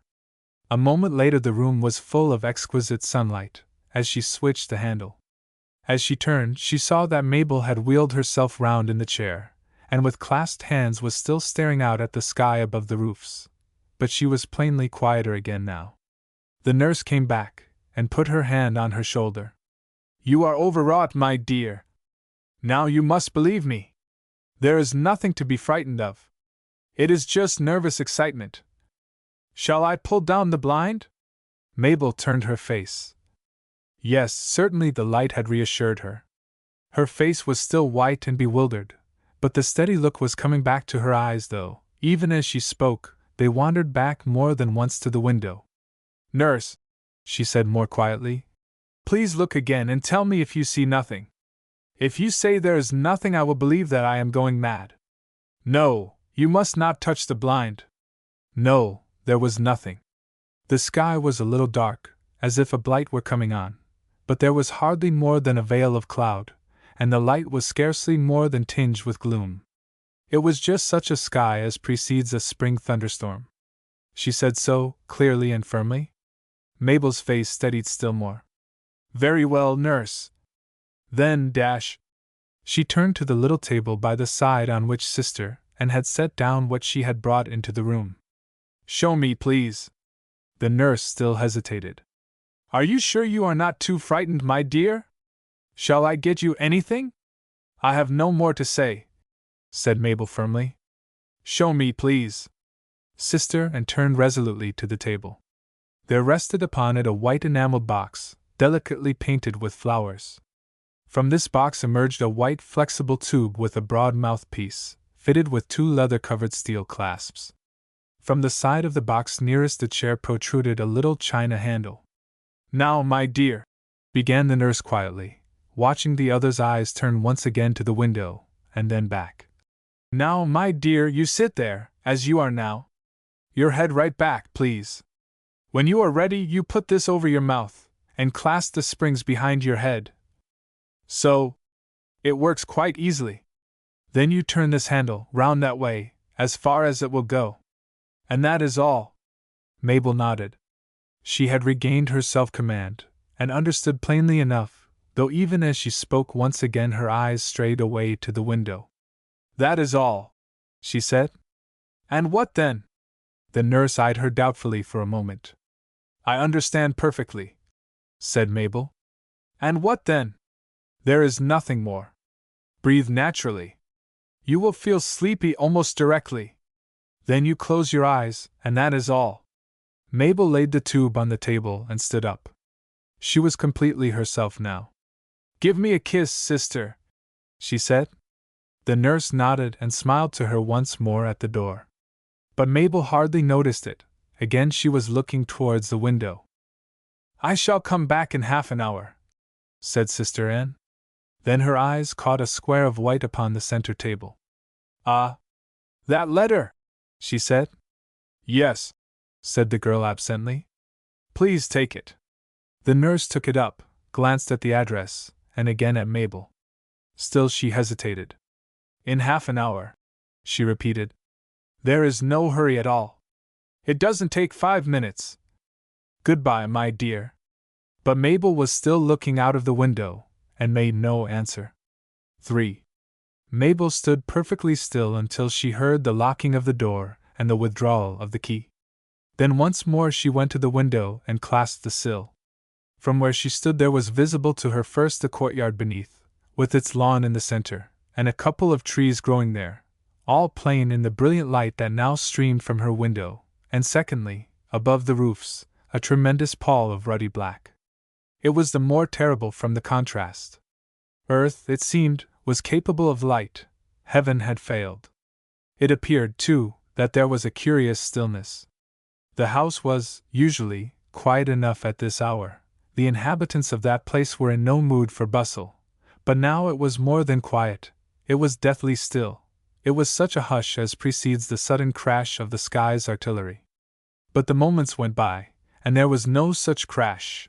Only once again there sounded a solemn rolling, as of some great wain far away, stupendously impressive, for with it to the girl's ears there seemed mingled a murmur of innumerable voices, ghostly crying and applause. Then again the hush settled down like wool. She had begun to understand now. The darkness and the sounds were not for all eyes and ears. The nurse had seen and heard nothing extraordinary, and the rest of the world of men saw and heard nothing. To them it was no more than the hint of a coming storm. Mabel did not attempt to distinguish between the subjective and the objective. It was nothing to her as to whether the sights and sounds were generated by her own brain or perceived by some faculty hitherto unknown. She seemed to herself to be standing already apart from the world which she had known. It was receding from her, or rather, while standing where it had always done, it was melting, transforming itself, passing to some other mode of existence. The strangeness seemed no more strange than anything else than that little painted box upon the table. Then, hardly knowing what she said, looking steadily upon that appalling sky, she began to speak. "Oh God!" she said. "If you are really there, dash!"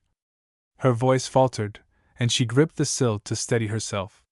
She wondered vaguely why she spoke so. It was neither intellect nor emotion that inspired her. Yet she continued. "Oh God, I know you are not there. Of course you are not. But if you were there, I know what I would say to you. I would tell you how puzzled and tired I am.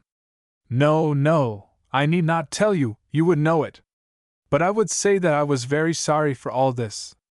Oh, you would know that too. I need not say anything at all. Oh God!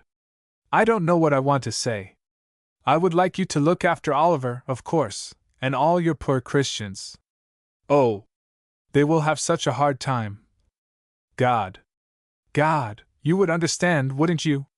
Again came the heavy rumble and the solemn bass of a myriad voices. It seemed a shade nearer, she thought. She never liked thunderstorms or shouting crowds. They always gave her a headache. Well, she said. "Goodbye, everything, dash." Then she was in the chair. The mouthpiece, yes, that was it. She was furious at the trembling of her hands. Twice the springs slipped from her polished coils of hair. Then it was fixed, and as if a breeze fanned her, her sense came back. She found she could breathe quite easily. There was no resistance. That was a comfort. There would be no suffocation about it. She put out her left hand and touched the handle, conscious less of its sudden coolness than of the unbearable heat in which the room seemed almost suddenly plunged. She could hear the drumming pulses in her temples and the roaring of the voices. She dropped the handle once more, and with both hands tore at the loose white wrapper that she had put on this morning. Yes, that was a little easier. She could breathe better so. Again her fingers felt for and found the handle, but the sweat streamed from her fingers, and for an instant she could not turn the knob. Then it yielded suddenly. For one instant the sweet, languid smell struck her consciousness like a blow, for she knew it as the scent of death. Then the steady will that had borne her so far asserted itself, and she laid her hands softly in her lap, breathing deeply and easily. She had closed her eyes at the turning of the handle, but now opened them again, curious to watch the aspect of the fading world. She had determined to do this a week ago. She would at least miss nothing of this unique last experience. It seemed at first that there was no change. There was the feathery head of the elm, the lead roof opposite, and the terrible sky above.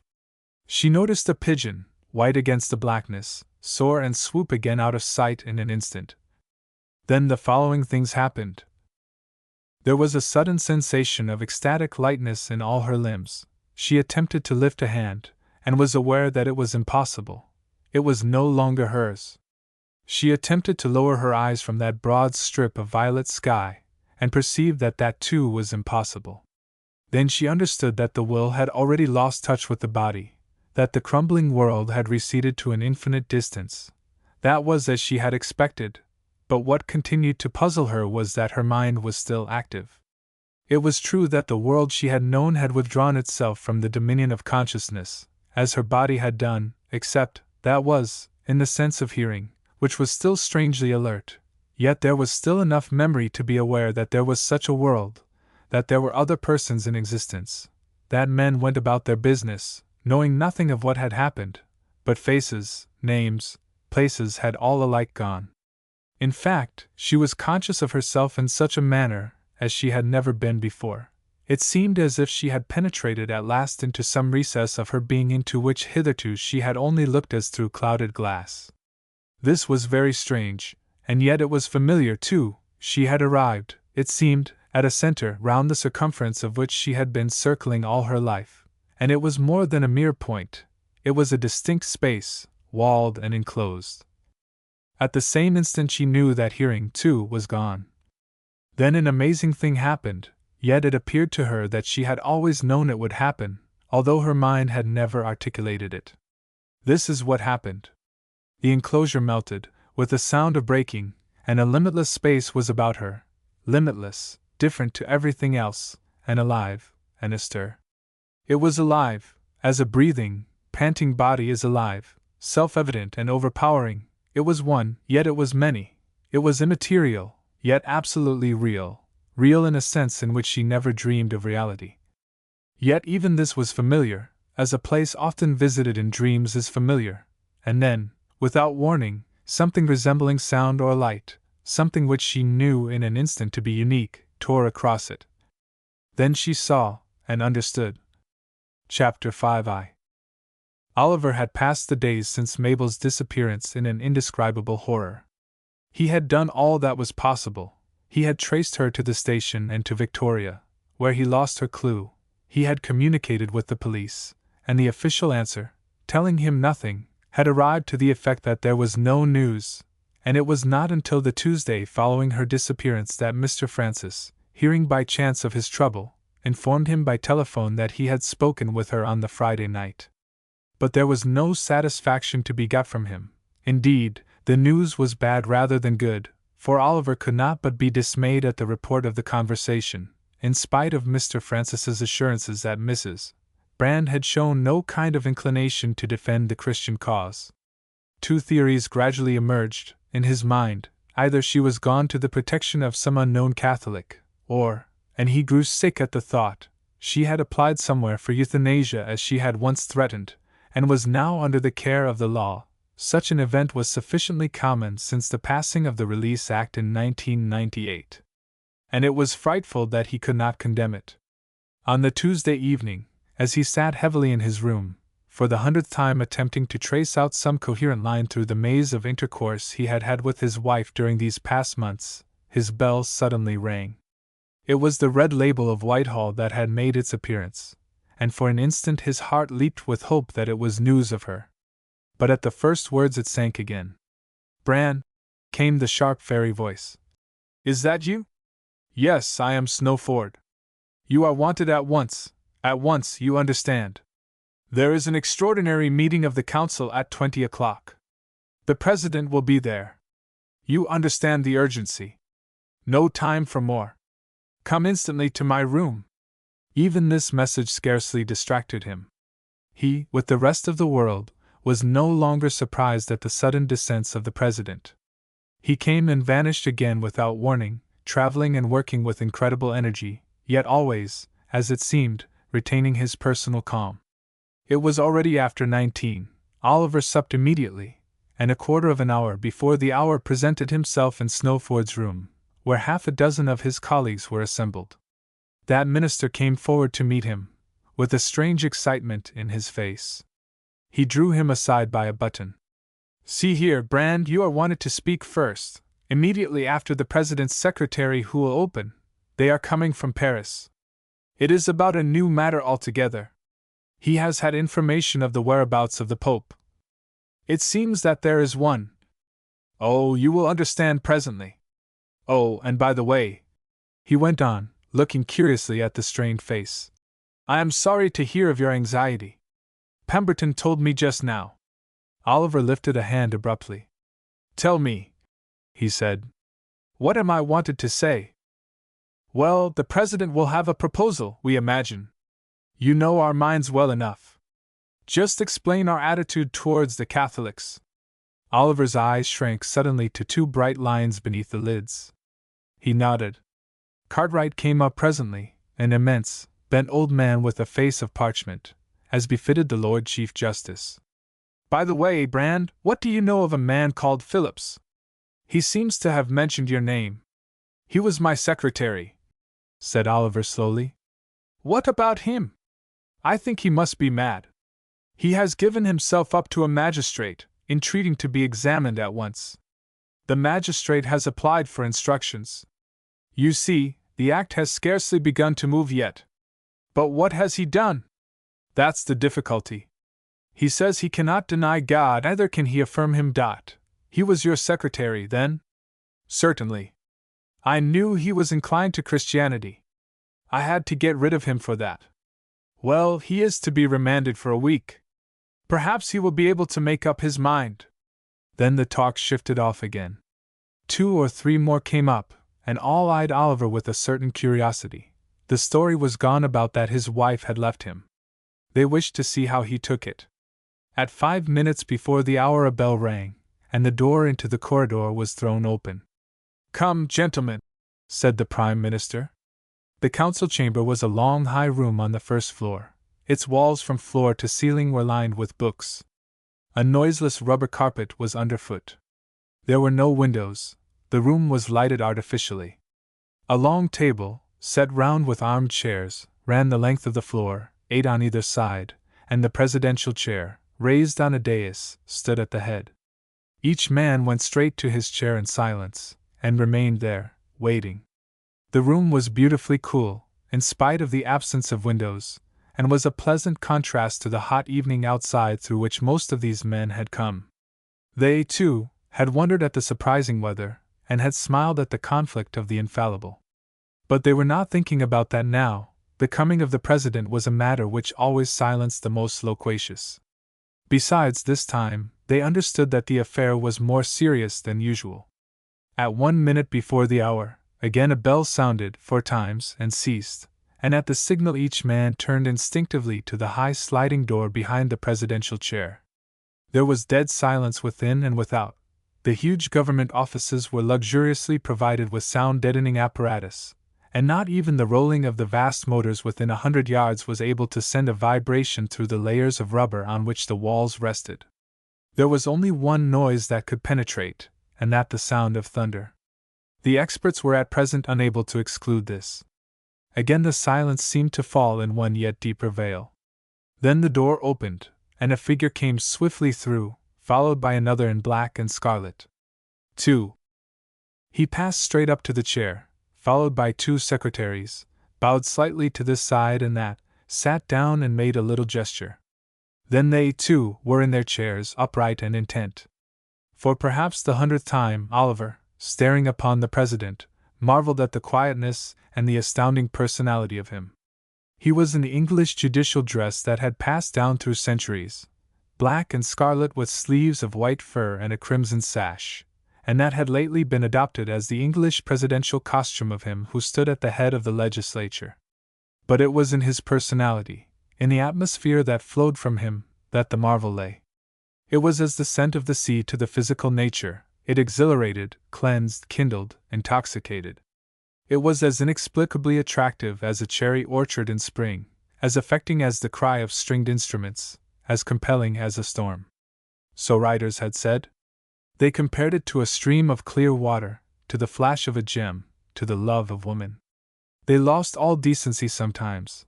They said it fitted all moods, as the voice of many waters. They called it again and again, as explicitly as possible, the divine nature perfectly incarnate at last. Then Oliver's reflections dropped from him like a mantle, for the president, with downcast eyes and head thrown back, made a little gesture to the ruddy-faced secretary on his right, and this man, without a movement, began to speak like an impersonal actor repeating his part. "Gentlemen," he said, in an even, resonant voice, "the president is come direct from Paris. This afternoon His Honor was in Berlin, this morning, early, in Moscow. Yesterday in New York. Tonight His Honor must be in Turin, and tomorrow will begin to return through Spain, North Africa, Greece, and the southeastern states." This was the usual formula for such speeches. The president spoke but little himself now, but was careful for the information of his subjects on occasions like this. His secretaries were perfectly trained, and this speaker was no exception. After a slight pause, he continued, "This is the business, gentlemen.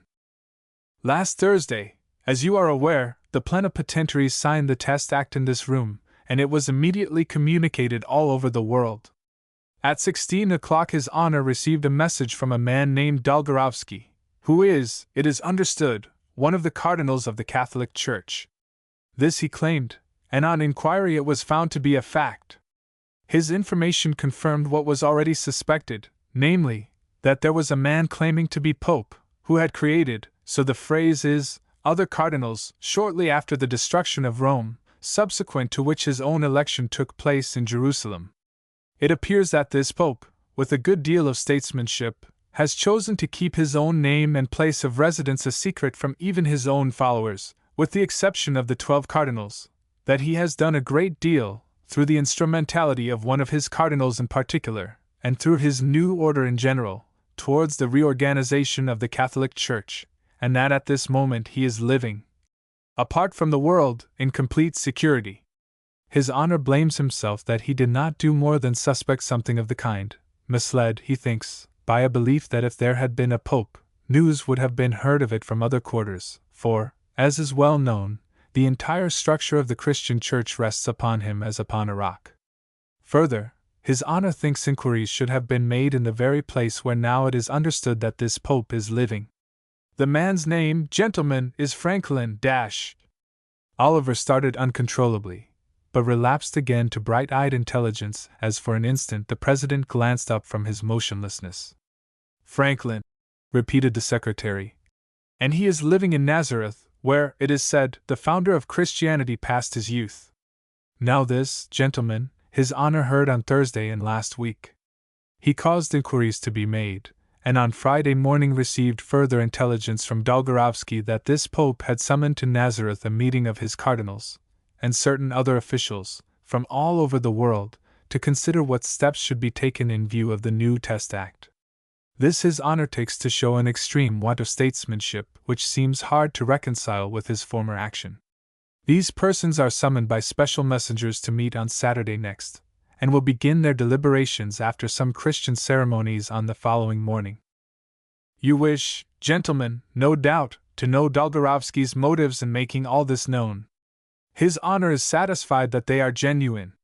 The man has been losing belief in his religion. In fact, he has come to see that this religion is the supreme obstacle to the consolidation of the race. He has esteemed it his duty, therefore, to lay this information before His Honor.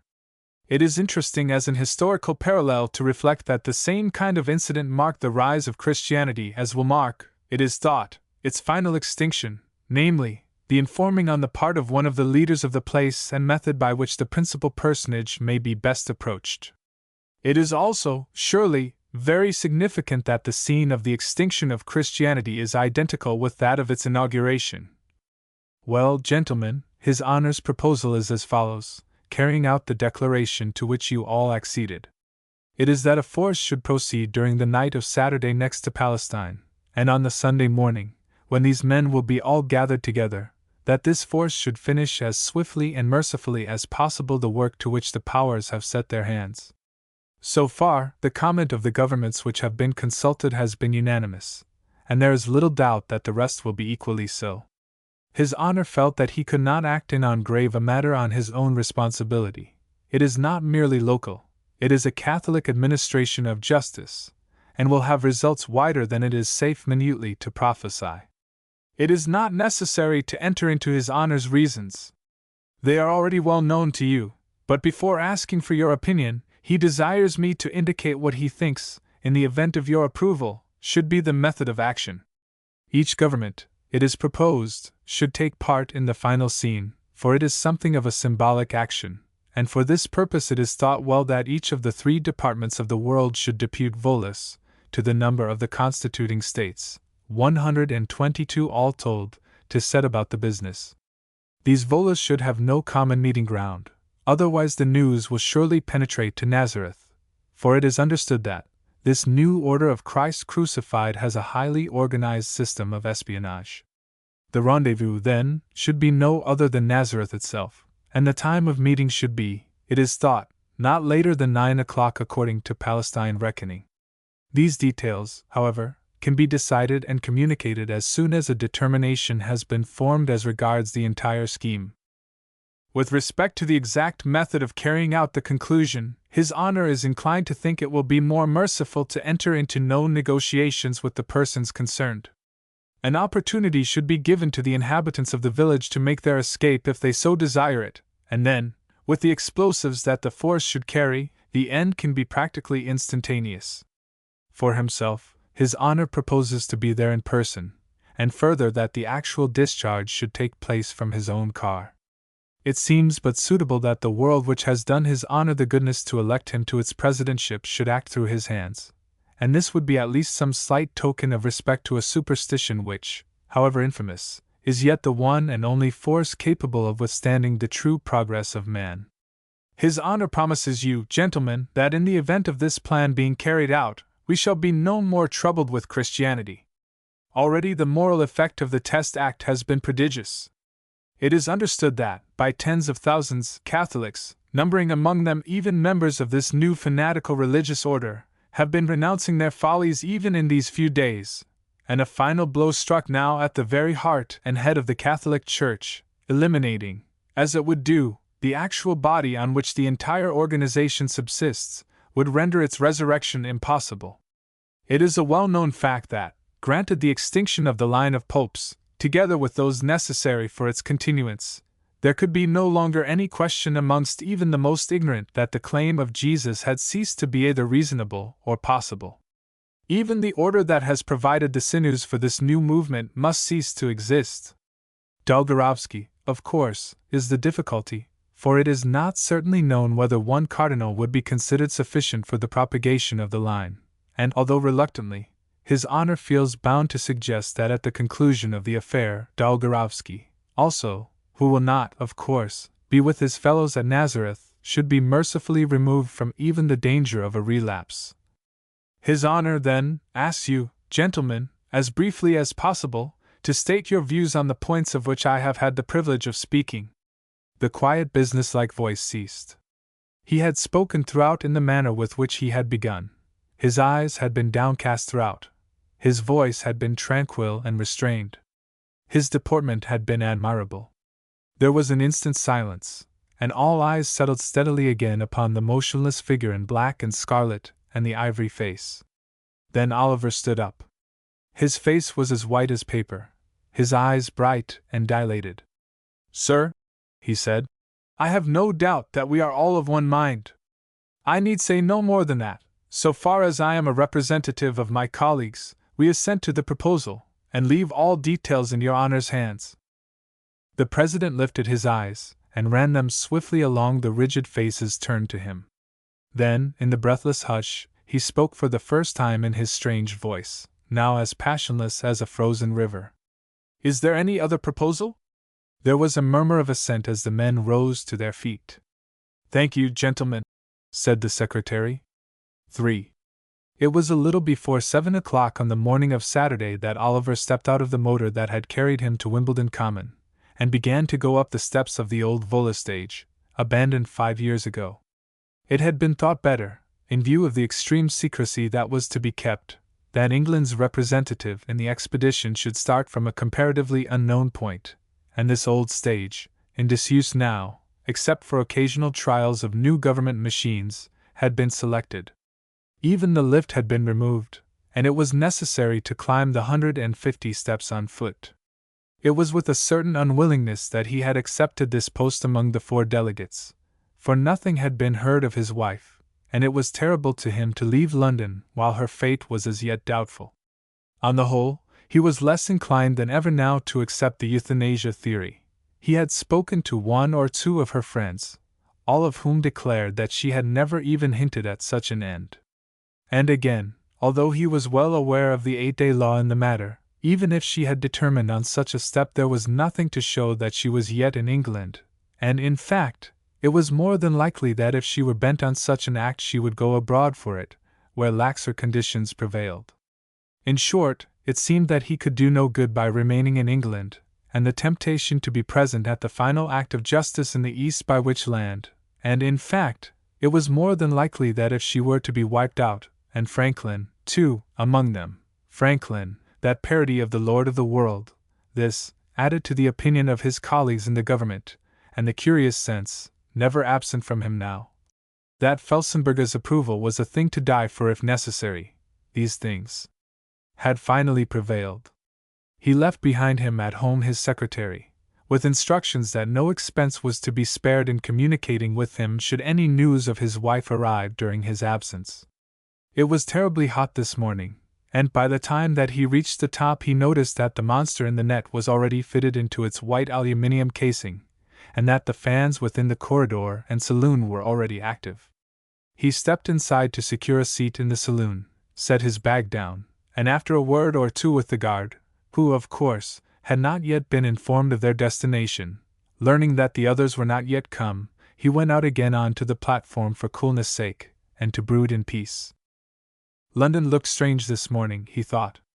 Here beneath him was the common, parched somewhat with the intense heat of the previous week, stretching for perhaps half a mile, tumbled ground, smooth stretches of turf, and the heads of heavy trees up to the first house roofs, set, too, it seemed, in bowers of foliage.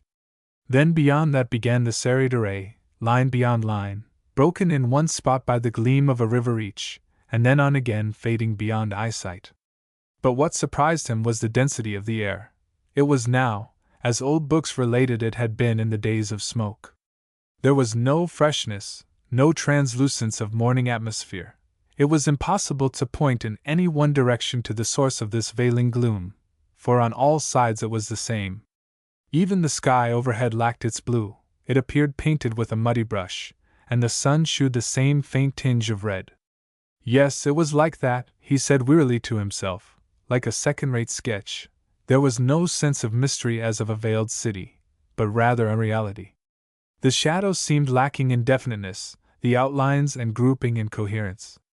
A storm was wanted, he reflected, or even, it might be, one more earthquake on the other side of the world would, in wonderful illustration of the globe's unity, relieve the pressure on this side. Well, the journey would be worth taking even for the interest of observing climatic changes. But it would be terribly hot, he mused, by the time the south of France was reached. Then his thoughts leaped back to their own gnawing misery. It was another 10 minutes before he saw the scarlet government motor, with awnings out, slide up the road from the direction of Fulham, and yet 5 minutes more before the 3 men appeared with their servants behind them, Maxwell, Snowford and Cartwright, all alike, as was Oliver, in white duck from head to foot. They did not speak one word of their business, for the officials were going to and fro, and it was advisable to guard against even the smallest possibility of betrayal. The guard had been told that the volor was required for a 3 days' journey, that provisions were to be taken in for that period, and that the first point towards which the course was to lie was the centre of the South Downs. There would be no stopping for at least a day and a night. Further instructions had reached them from the President on the previous morning, by which time he had completed his visitation, and received the assent of the emergency councils of the world. This Snowford commented upon in an undertone, and added a word or two as to details, as the four stood together looking out over the city. Briefly, the plan was as follows, at least so far as it concerned England. The volor was to approach Palestine from the direction of the Mediterranean, observing to get into touch with France on her left and Spain on her right within 10 miles of the eastern end of Crete. The approximate hour was fixed at 23 Eastern Time. At this point she was to show her night signal, a scarlet line on a white field, and in the event of her failing to observe her neighbors was to circle at that point, at a height of 800 feet, until either the two were sighted or further instructions were received. For the purpose of dealing with emergencies, the President's car, which would finally make its entrance from the south, was to be accompanied by an aide-de-camp capable of moving at a very high speed, whose signals were to be taken as Felsenburgh's own. So soon as the circle was completed, having Esdraelon as its center with a radius of 540 miles, the volors were to advance, dropping gradually to within 500 feet of sea level, and diminishing their distance one from another from the 25 miles or so at which they would first find themselves, until they were as near as safety allowed. In this manner the advance at a pace of 50 miles an hour from the moment that the circle was arranged would bring them within sight of Nazareth at about 9 o'clock on the Sunday morning. The guard came up to the four as they stood there silent. "We are ready, gentlemen," he said. "What do you think of the weather?" asked Snowford abruptly. The guard pursed his lips.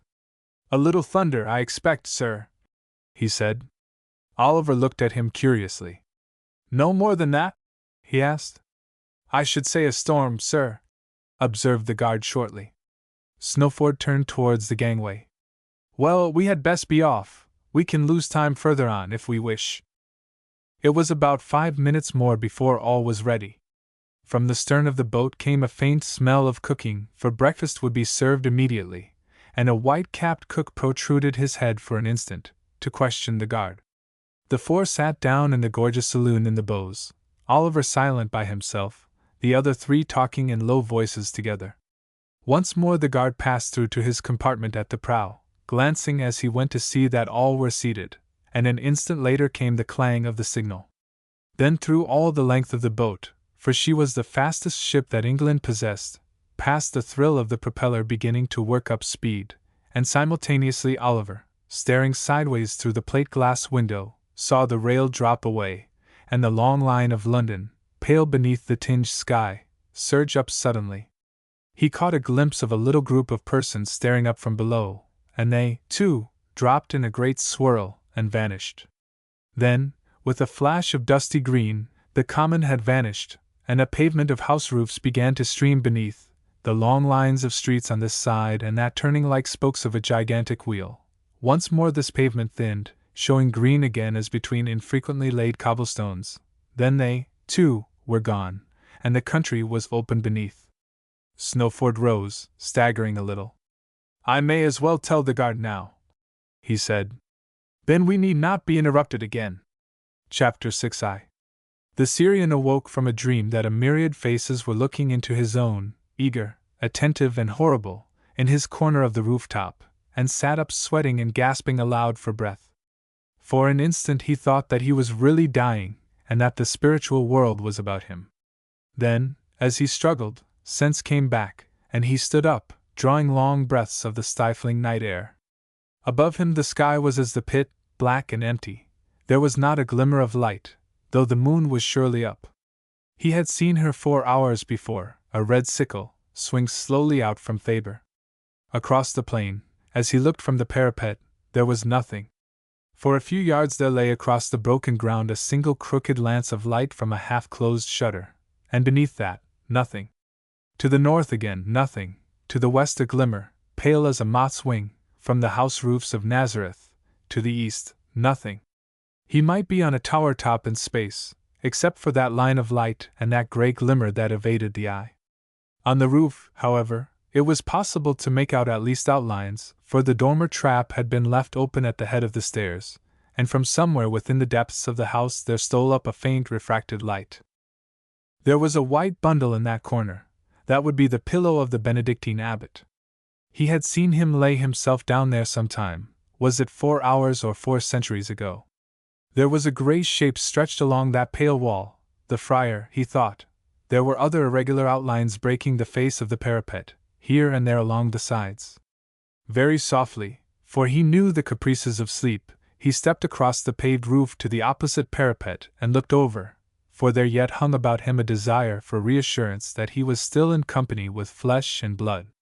Yes, indeed he was still on earth, for there was a real and distinct light burning among the tumbled rocks, and beside it, delicate as a miniature, the head and shoulders of a man, writing. And in the circle of light were other figures, pale, broken patches on which men lay, a pole or two, erected with the thought of a tent to follow, a little pile of luggage with a rug across it, and beyond the circle other outlines and shapes faded away into the stupendous blackness. Then the writing man moved his head, and a monstrous shadow fled across the ground. A yelp as of a strangling dog broke out suddenly close behind him, and, as he turned, a moaning figure sat up on the roof, sobbing itself awake. Another moved at the sound, and then as, sighing, the former relapsed heavily against the wall, once more the priest went back to his place, still doubtful as to the reality of all that he saw, and the breathless silence came down again as a pall. He woke again from dreamless sleep, and there was a change. From his corner, as he raised his heavy eyes, there met them what seemed an unbearable brightness.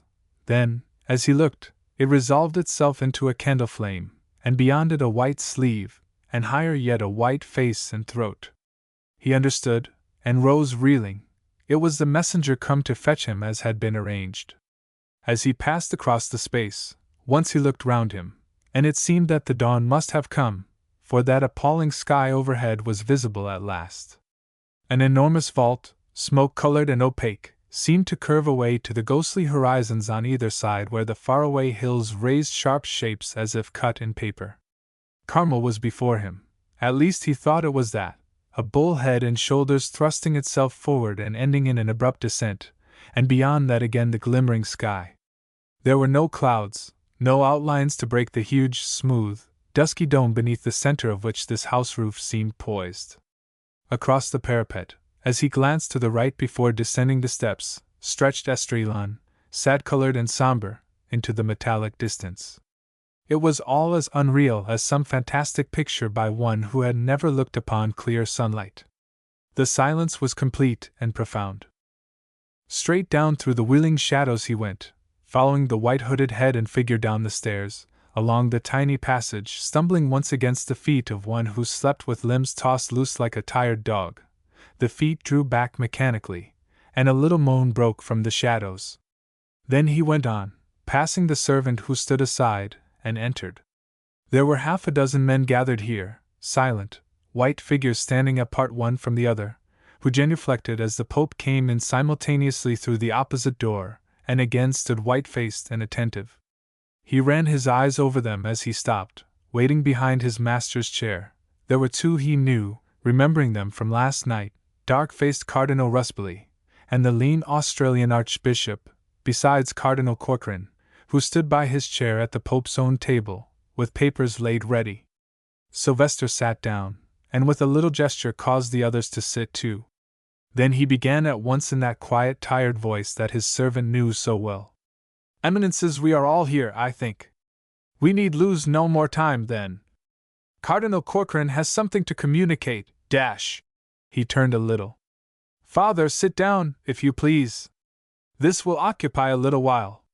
The priest went across to the stone window seat, whence he could watch the Pope's face in the light of the 2 candles that now stood on the table between him and the Cardinal Secretary. Then the Cardinal began, glancing up from his papers. "Holiness, I had better begin a little way back.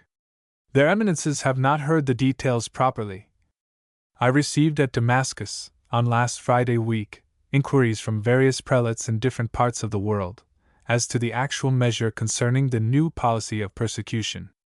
At first I could tell them nothing positively, for it was not until after 20 o'clock that Cardinal Ruspoli, in Turin, informed me of the facts. Cardinal Malpas confirmed them a few minutes later, and the Cardinal Archbishop of Pekin at 23. Before midday on Saturday I received final confirmation from my messengers in London. I was at first surprised that Cardinal Dolgorovsky did not communicate it, for almost simultaneously with the Turin message I received one from a priest of the Order of Christ Crucified in Moscow, to which, of course, I paid no attention. It is our rule, Eminences, to treat unauthorized communications in that way. His Holiness, however, bade me make inquiries, and I learned from Father Petrovsky and others that the government placards published the news at 20 o'clock, by our time. It was curious, therefore, that the Cardinal had not seen it.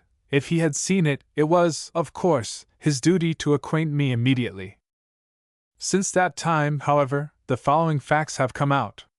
It is established beyond a doubt that Cardinal Dolgorovsky received a visitor in the course of the evening. His own chaplain, who your Eminences are perhaps aware, has been very active in Russia on behalf of the Church, informs me of this privately. Yet the Cardinal asserts, in explanation of his silence, that he was alone during those hours, and had given orders that no one was to be admitted to his presence without urgent cause.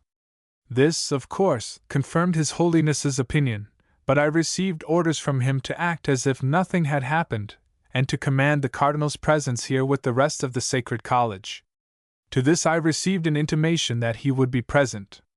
Yesterday, however, a little before midday, I received a further message that His Eminency had met with a slight accident, but that he yet hoped to present himself in time for the deliberations.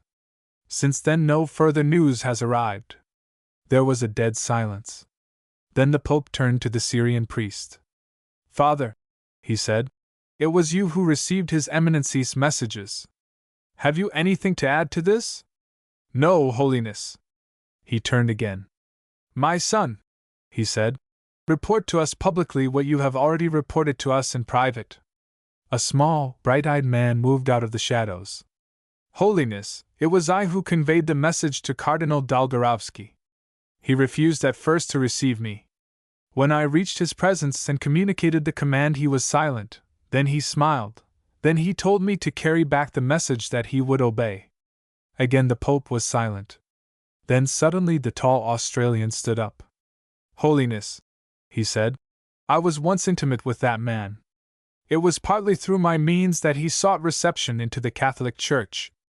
This was not less than 14 years ago, when the fortunes of the Church seemed about to prosper. Our friendly relations ceased 2 years ago, and I may say that, from what I know of him, I find no difficulty in believing, As his voice shook with passion and he faltered, Sylvester raised his hand.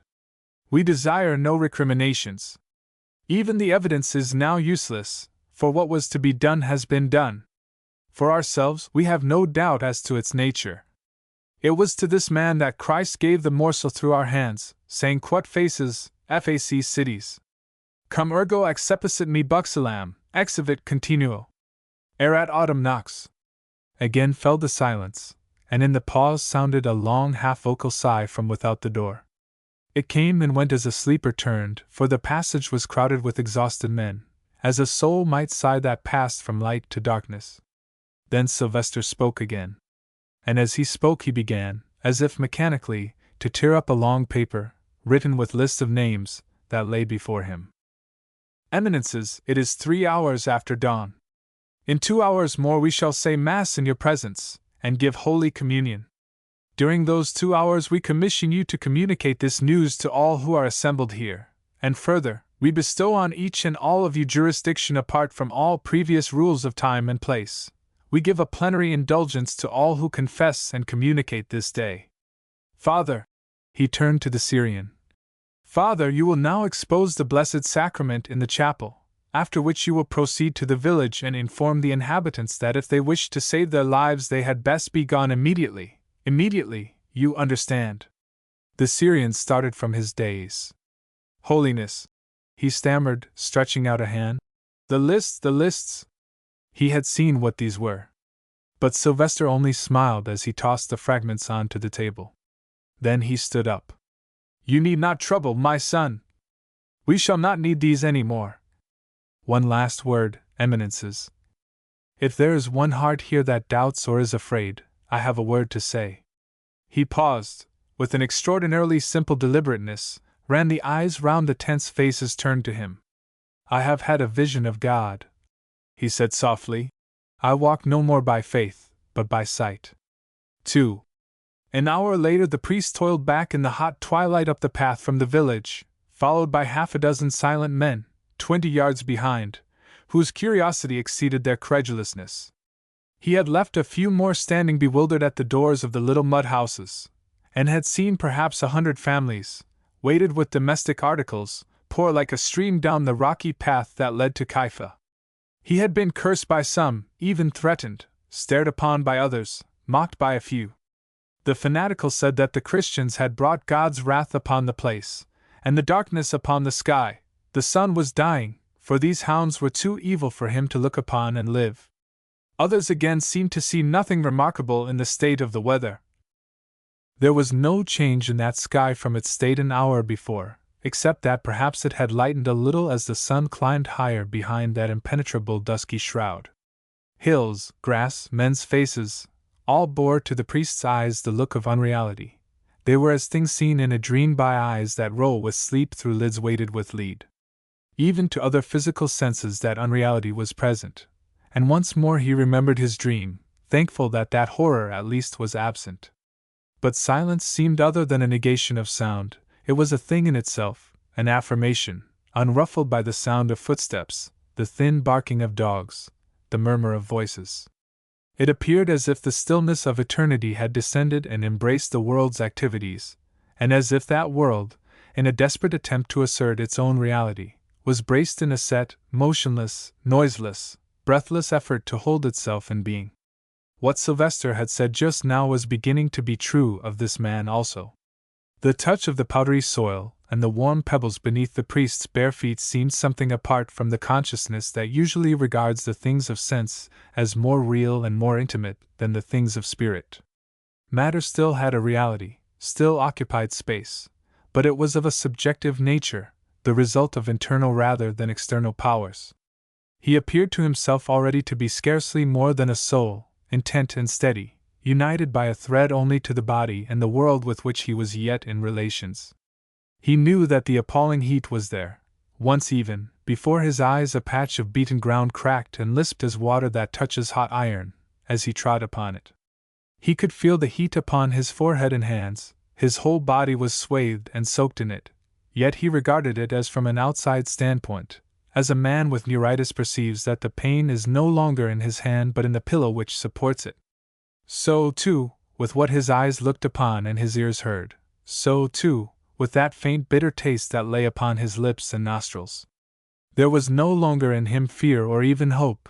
He regarded himself, the world, and even the enshrouding and awful presence of spirit as facts with which he had but little to do. He was scarcely even interested, still less was he distressed. There was Thabor before him, at least what once had been Thabor. Now it was no more than a huge and dusky dome shape which impressed itself upon his retina and informed his passive brain of its existence and outline, though that existence seemed no better than that of a dissolving phantom. It seemed then almost natural, or at least as natural as all else, as he came in through the passage and opened the chapel door, to see that the floor was crowded with prostrate motionless figures.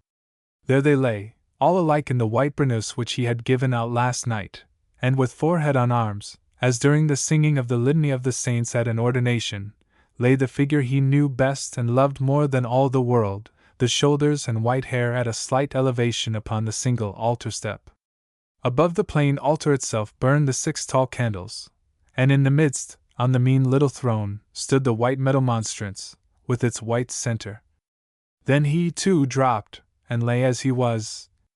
He did not know how long it was before the circling observant consciousness, the flow of slow images, the vibration of particular thoughts, ceased and stilled as a pool rocks quietly to peace after the dropped stone has long lain still.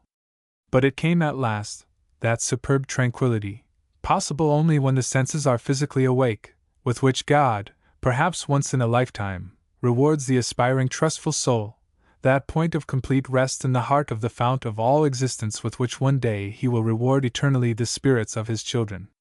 There was no thought in him of articulating this experience, of analyzing its elements, or fingering this or that strain of ecstatic joy. The time for self-regarding was past. It was enough that the experience was there, although he was not even self-reflective enough to tell himself so.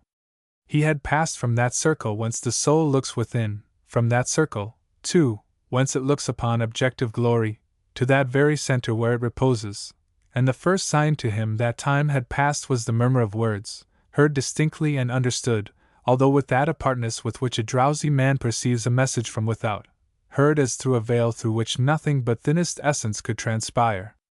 Spiritus Domini replevit orbum terram. The Spirit of the Lord hath fulfilled all things, Alleluia, and that which contains all things hath knowledge of the voice, Alleluia, Alleluia, Alleluia. Exergat Deus, and the voice rose ever so slightly. Let God arise and let his enemies be scattered, and let them who hate him flee before his face. Gloria Patri. Then he raised his heavy head, and a phantom figure stood there in red vestments, seeming to float rather than to stand, with thin hands outstretched, and white cap on white hair seen in the gleam of the steady candle flames. Another, also in white, kneeled on the step. Kyrie eleison, Gloria in excelsis Deo. Those things passed like a shadow show, with movements and rustlings, but he perceived rather the light which cast them. He heard Deusca in hodierna die, but his passive mind gave no pulse of reflex action, no stir of understanding until these words. Cum complerentur dies Pentecostes. When the day of Pentecost was fully come, all the disciples were with one accord in the same place, and there came from heaven suddenly a sound, as of a mighty wind approaching, and it filled the house where they were sitting. Then he remembered and understood. It was Pentecost then. And with memory a shred of reflection came back.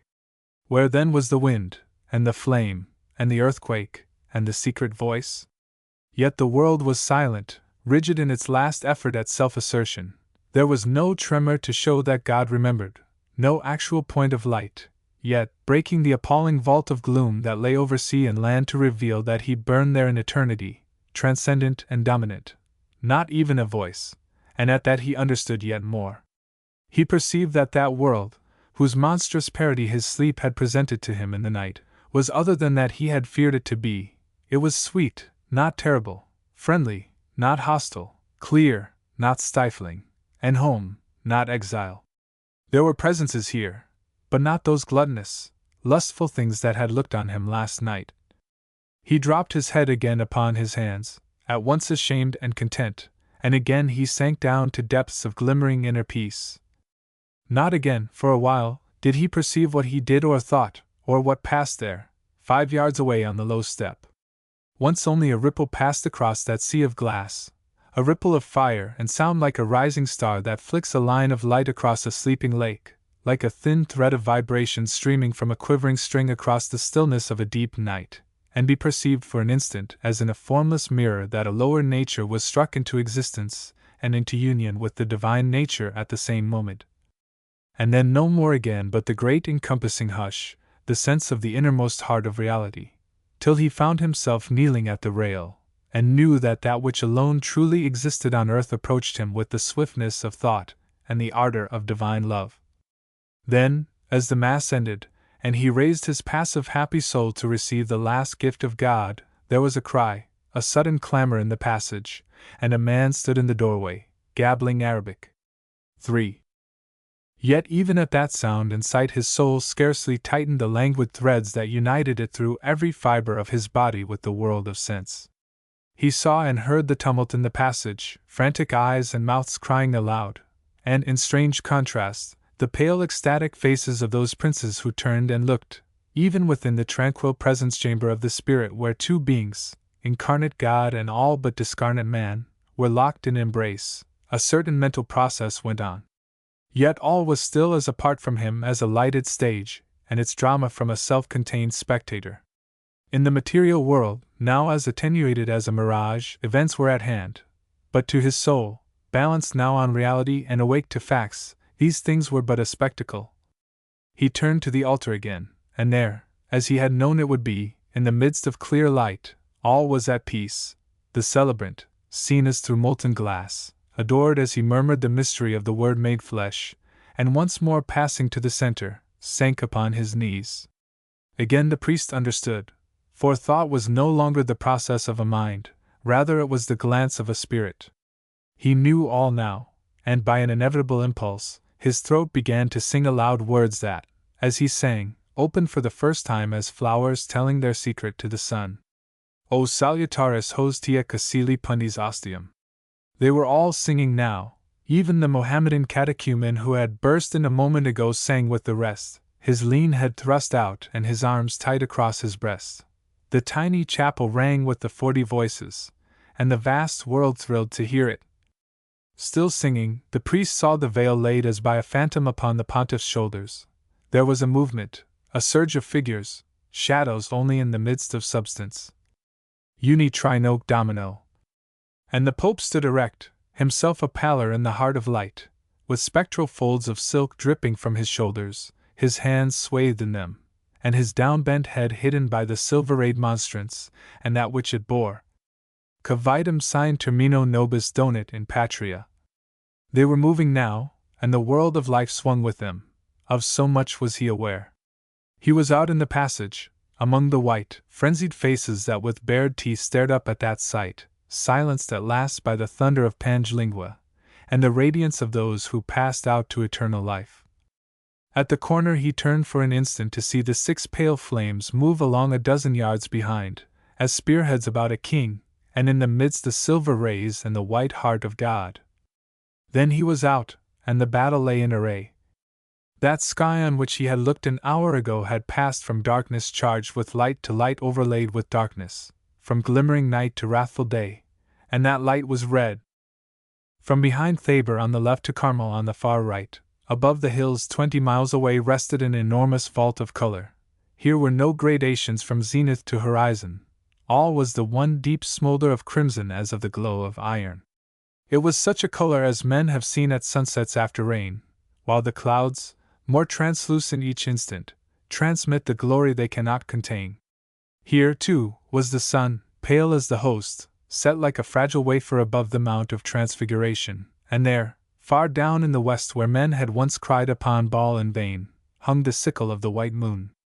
Yet all was no more than stained light that lies broken across carven work of stone. In Suprema Noct Coena, sang the myriad voices. Recumbens cum fratribus observata leg plena cibes and legalibus cibum turbi dordini se dat sui manibus. He saw, too, poised as motes in light, that ring of strange fish creatures, white as milk, except where the angry glory turned their backs to flame, white-winged like floating moths, from the tiny shape far to the south to the monster at hand scarcely 500 yards away, and even as he looked, singing as he looked, he understood that the circle was nearer, and perceived that these as yet knew nothing. Verbum caro, panem verum verbo carnem efficit. They were nearer still, until now even at his feet there slid along the ground the shadow of a monstrous bird, pale and undefined, as between the wan sun and himself moved out the vast shape that a moment ago hung above the hill. Then again it backed across and waited. Etsi sensus deficit ad formandum cor since from sola fides sufficit. He had halted and turned, going in the midst of his fellows, hearing, he thought, the thrill of harping and the throb of heavenly drums. And across the space, moved now the 6 flames, steady as if cut of steel in that stupendous poise of heaven and earth, and in their center the silver-rayed glory and the whiteness of God made man. Then, with a roar, came the thunder again, pealing in circle beyond circle of those tremendous presences, thrones and powers, who, themselves to the world as substance to shadow, are but shadows again beneath the apex and within the ring of absolute deity. The thunder broke loose, shaking the earth that now cringed on the quivering edge of dissolution. Tantum ergo sacramentum veneremur cernui et antiquum documentum novo sedat retri. Ah! Yes, it was he for whom God waited now, he who far up beneath that trembling shadow of a dome, itself but the piteous core of unimagined splendor, came in his swift chariot, blind to all save that on which he had fixed his eyes so long, unaware that his world corrupted about him, his shadow moving like a pale cloud across the ghostly plain where Israel had fought and Sennacherib boasted, that plain lighted now with a yet deeper glow. As heaven, kindling to glory beyond glory of yet fiercer spiritual flame, still restrained the power in it at last to the relief of final revelation, and for the last time the voices sang, Priestet fides supplementum sensuum defectui.